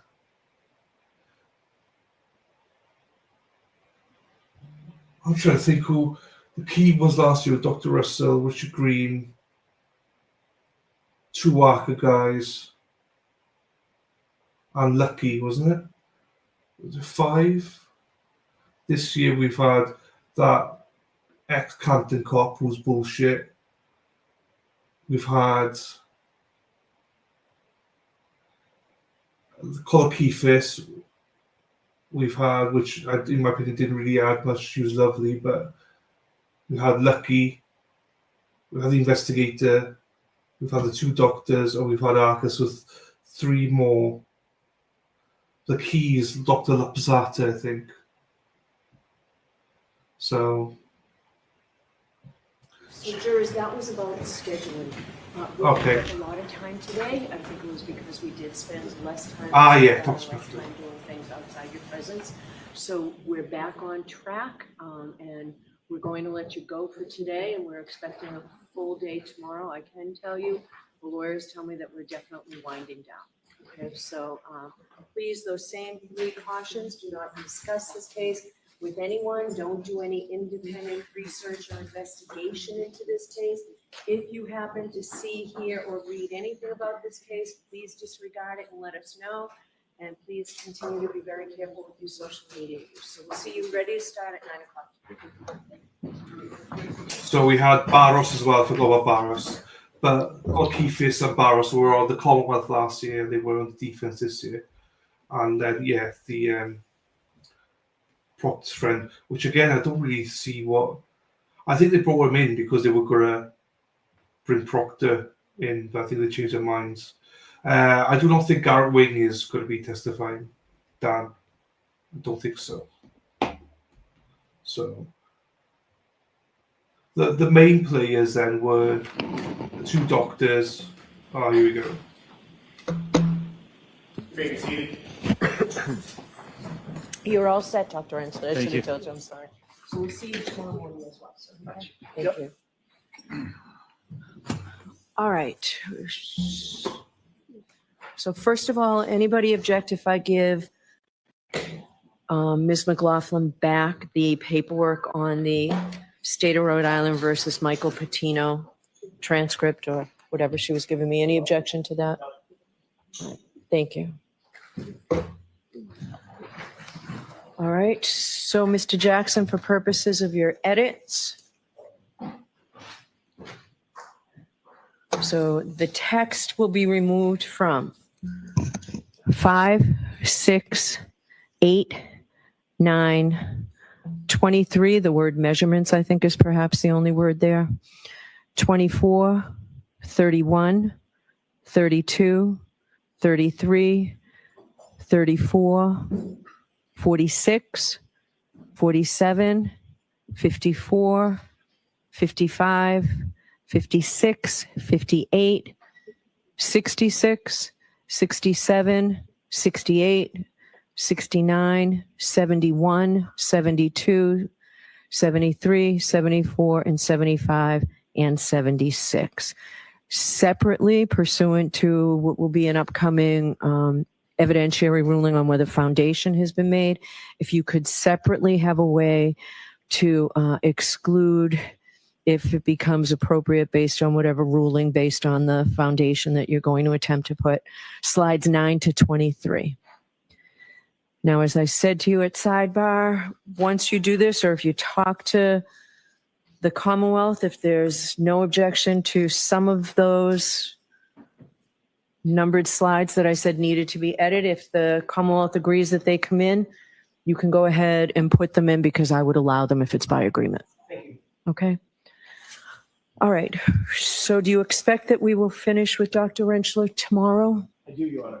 Okay, Mr. Brennan? I don't think I'll be as long as I was with Dr. Wolf, Okay. depending on how it goes. If he has an hour and a half, I expect I'll probably be about an hour, maybe an hour and 10 minutes. Okay. All right. And then we'll figure out where we are Thursday. It seems that the case may be ready to go to the jury Friday, maybe Monday at the latest. But that's, Based on our Sidebar. does that seem like a fair estimate to you, Mr. Brennan? I think we'll be ready Friday. Okay. All right. So we'll see. Okay. All right. Thank you. We'll see everybody tomorrow morning. Yes. Should I have Dr. Welch tomorrow or wait for Wednesday? Tomorrow's Wednesday already. Can we, Mr. Jackson, can we reevaluate that mid-morning or the luncheon break and see where we are, whether we need Dr. Welcher here in the afternoon? Okay. All right. We'll do that. I think Mr. Alessi would have one issue he'd like to address for. Yes, Your Honor. With regard to various exhibits that Your Honor said would be admitted based upon the issue that we had with regard to the exhibit 88, Your Honor said you would. Yes, we'll put those into evidence. Thank you very much. Okay. That was the only item pressing for today. Yeah, I said yesterday they'd come in, they're coming in. Okay, so those will be in evidence. Mr. Brennan, you were on notice yesterday that I was letting those in. Okay, all right, we're all set. We'll see you tomorrow. All rise for the court, please. So, do you get the case tomorrow, Friday or Monday? So, If we you get the guys Pocket happen to Rocket be, on. see like Allison across the street, she has permission to be across the street to take pictures. She'll have a camera on her. There's a few people that have permission to do it because they document stuff for her. So don't get mad like, oh my God, why is she over there and not someone else? That's Allison coming up. She is the photographer. Yeah. Right, Pocket Rocket. Hi. They're gonna be You're coming live out now. they're gonna be coming out. It's just starting to Yeah. rain again. So I know. So everybody, this So- is Allison. She has permission to be across the street, so don't get mad if you see her over there.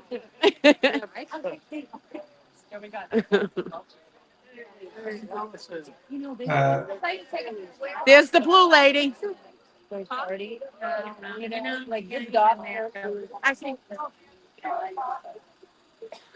Dina, can you What? hear me? Yeah. Did you hear they think he'll go to the jury either Friday or Monday at the latest? I know, I heard that pop, but I thought I heard Okay. Welcher. Hi, love, how are you? I love you too. I'm good. How are you? I heard that. Yeah, fine. Yeah. So, Hold on a second. Hold on.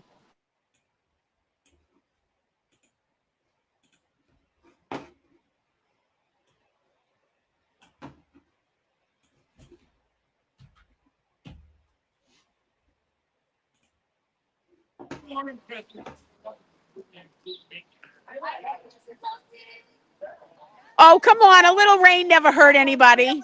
Thank you. Hi, everybody. They're going to say, He's stopping Bill. that's all right. Wow. We are from.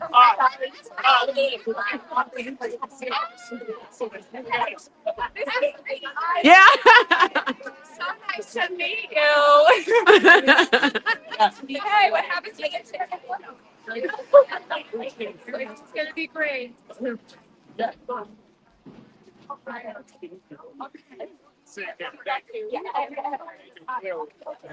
Can I get a picture of you? Yeah. All right.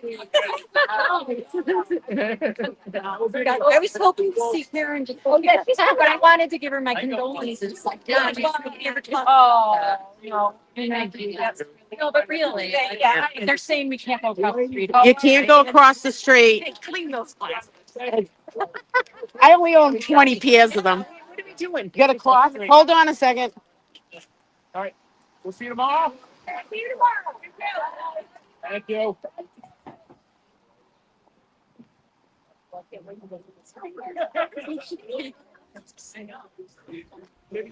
It's really starting to rain now. I love the blue outfit lady. What's her first name? Amanda. That's hysterical.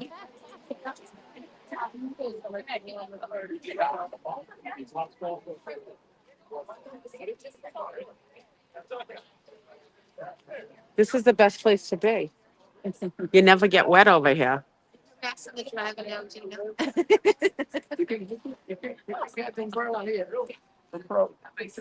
Was that Peg that just got in the car over there? I don't know if someone just got in the car over there.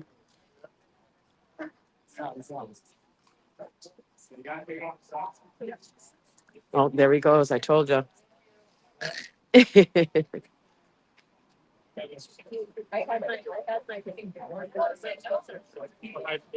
Hey, Dylan. Imagine that Monday. what's that? Yeah, man. Yeah, I know. I know. So be interested to see. But it's gone a lot quicker at the end than I thought it was. So The it's starting to really rain here at this point, badly. I know. I know. Yeah. So, they should, I think I don't know if they're talking yet. They're coming out now. Okay. There was a good shot of you yesterday in Court TV. On Court TV? On some TV station, in the middle of the car, and you open the door for her or something. Well, the media, I had to stick my I know. arm in the back of her because the media is like last year here. I know. You know, it was awful, and someone's going to get hurt again, and that's what the problem was last year. I know. So, yeah, Hey now. yeah.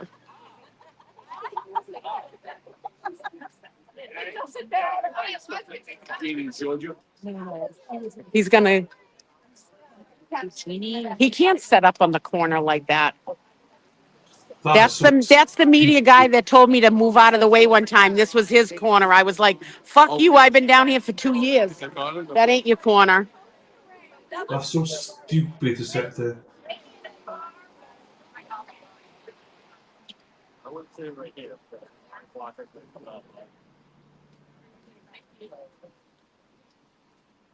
Are you here tomorrow? No, I'll be here after work tomorrow. Sad. It's gonna be nice at tomorrow. I know, Thursday's gonna be. but I have to work as many days as I can because I'm gonna have to take Monday off and probably I have Tuesday off anyways, but it might roll into. No, I'm like, how long is this gonna? It's headed over. Oh, I think it's gonna go quick. Just you can't tell. He's gonna pull next. Yeah. I just want it over for her. Yeah.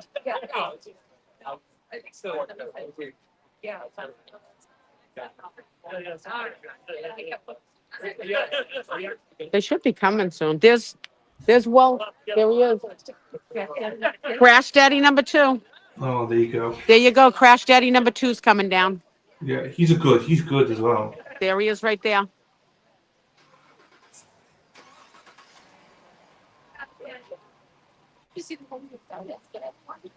Yeah, that was bad. Felt so bad. She hit. She laughed. Yeah, but she hit it hard. Yeah, I heard it. Yeah. It was loud.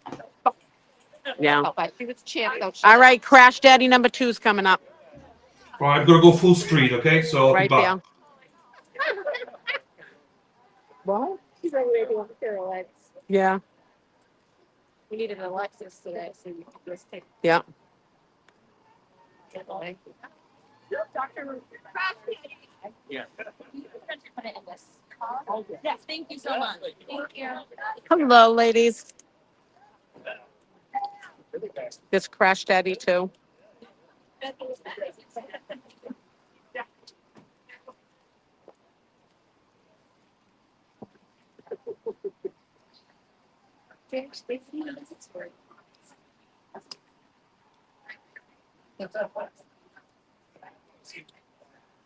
My phone's getting soaked.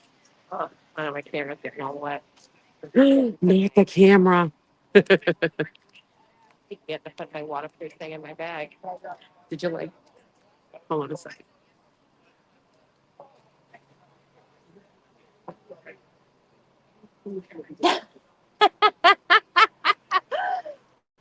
Someone yesterday was like, I know. I never do. And I can. I just don't. Yeah. Because I know what happens. Did you get your hands free? Yeah. Do me a favor, zip me. Because if I have to reach into the media thing, my boobs are going to hang out and they'll be all over They'll be on camera. the Channel 7 News I know. tonight. We don't want my boobs on Channel 7 News. Right, Dylan? I want them on Channel 7 News. I want them on Channel 7. Hey, your mother's listening. Oh shit! Sorry, you're right. You're right. Sorry, man. See, Mom? See what we have to put up with? Fresh. I think my lens is getting wet.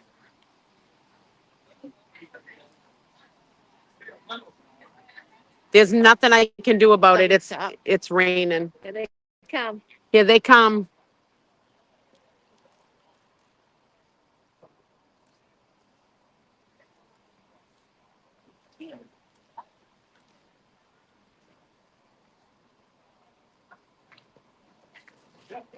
Evan. Here comes that damn meteor again. Oh, Karen. But like, can she breathe? I know. I'm gonna put my arm right the hell into her. They're gonna end up falling again. Who fell yesterday? Oh, Ted, you can't fall. There's no one even helping her. Get her. Get her. Is she alone? All right. I don't know. I think she is alone. Is looking? Looking that way. How do you think Hi, dog? Karen. Is this the start? No, the next one. The next one. Mm-hmm.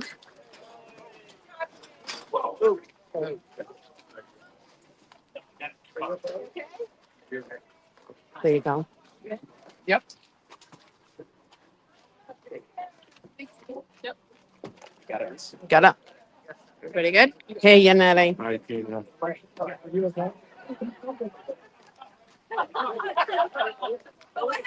There's Liza's come over. Can I get a picture with you? Tina. He wants the picture. Oh, yeah, only the boy. I don't. Jackson, can I get a picture with you? Just hop over there when she hops out. Okay. Thank you. You're amazing. Yes. Thank you. You're welcome. Bye, guys. Bye. Have a good day. Love y'all. Bye. Have a good day. Ready, close. Ready? Bye, guys. Yep.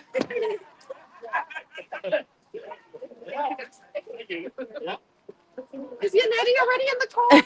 You in? Awesome. You got a Leslie in here too? Everybody in here?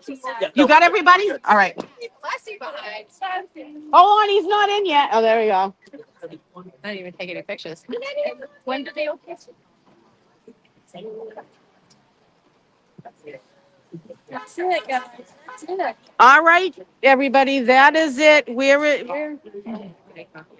We're ending this day together. Woohoo! Hey, Karen Reed. There we go. You're all on resistant to silence, so say goodbye. You can watch your channel. If you're looking for pictures, you can go on it because I try to scan you guys if they come over. And you can still shot them. All right. Say goodbye. Watch out for traffic. Okay. Everybody be quiet. When I come off for lunch, I was like this morning, and then I thought it was a baby on my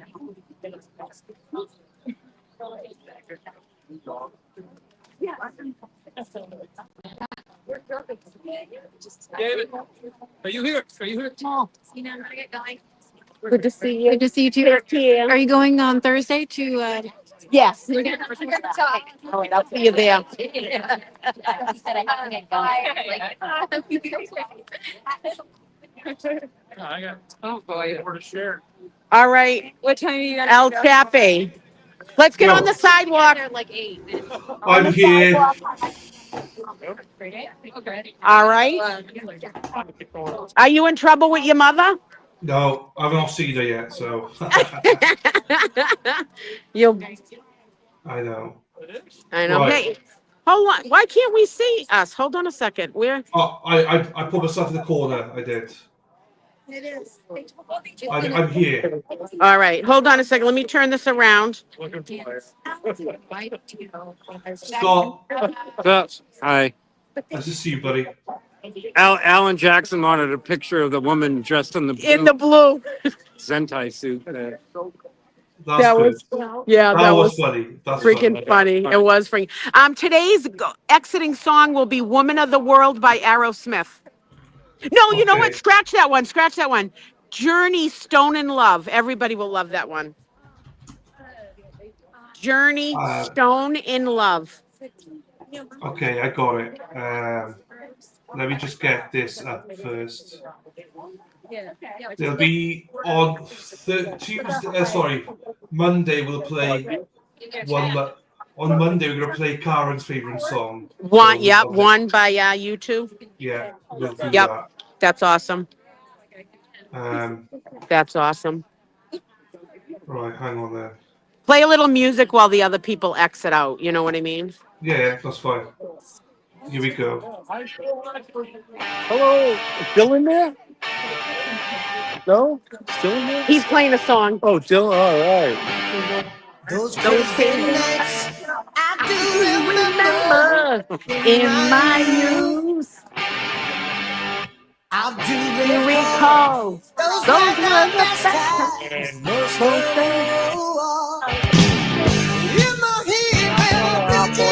I had him play a little Journey.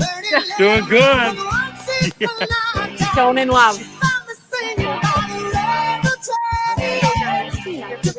John keeps when we go out. Like, do they talk behind you?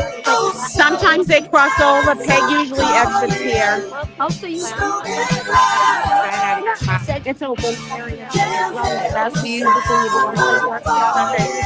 I will be. I'm just hanging around a little bit, see what else. I'm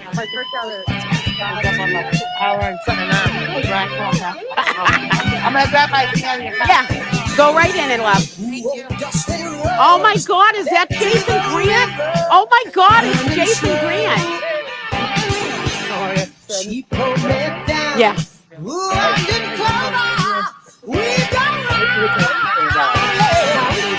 Yeah, they were cool. Well, Spanky didn't. Spanky and Lally haven't come out.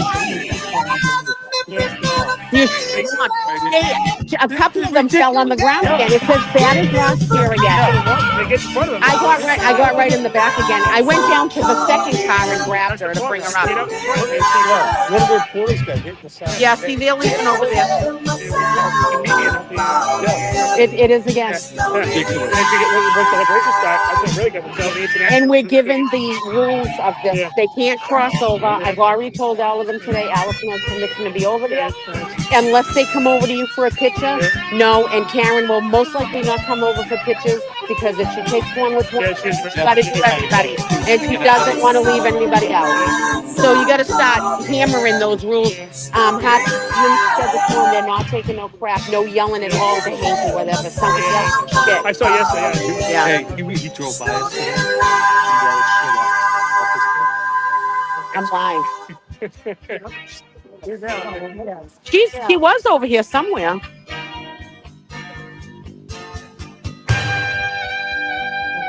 And I know he watches. They're gonna say something to you in a minute about being off the street.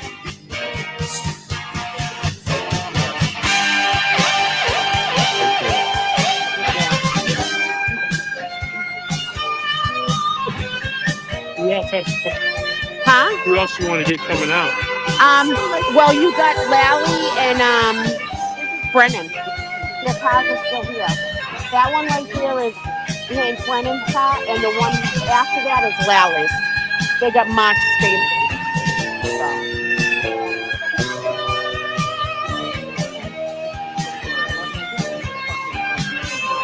Good tune, huh, Dylan? I know.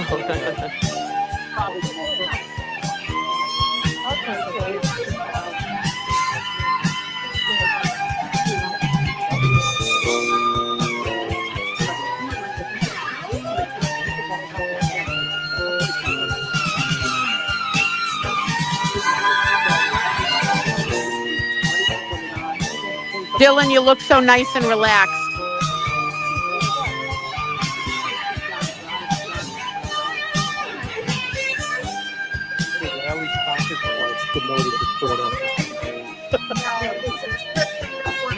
Oh, yeah. Wow. I didn't even notice that before. Yeah, I looked at it. She was here. I know. Saves more gas money. Yeah. Thank you, Dylan. No worries. Do you say goodbye, Dina? We gotta come up. Yeah, sorry.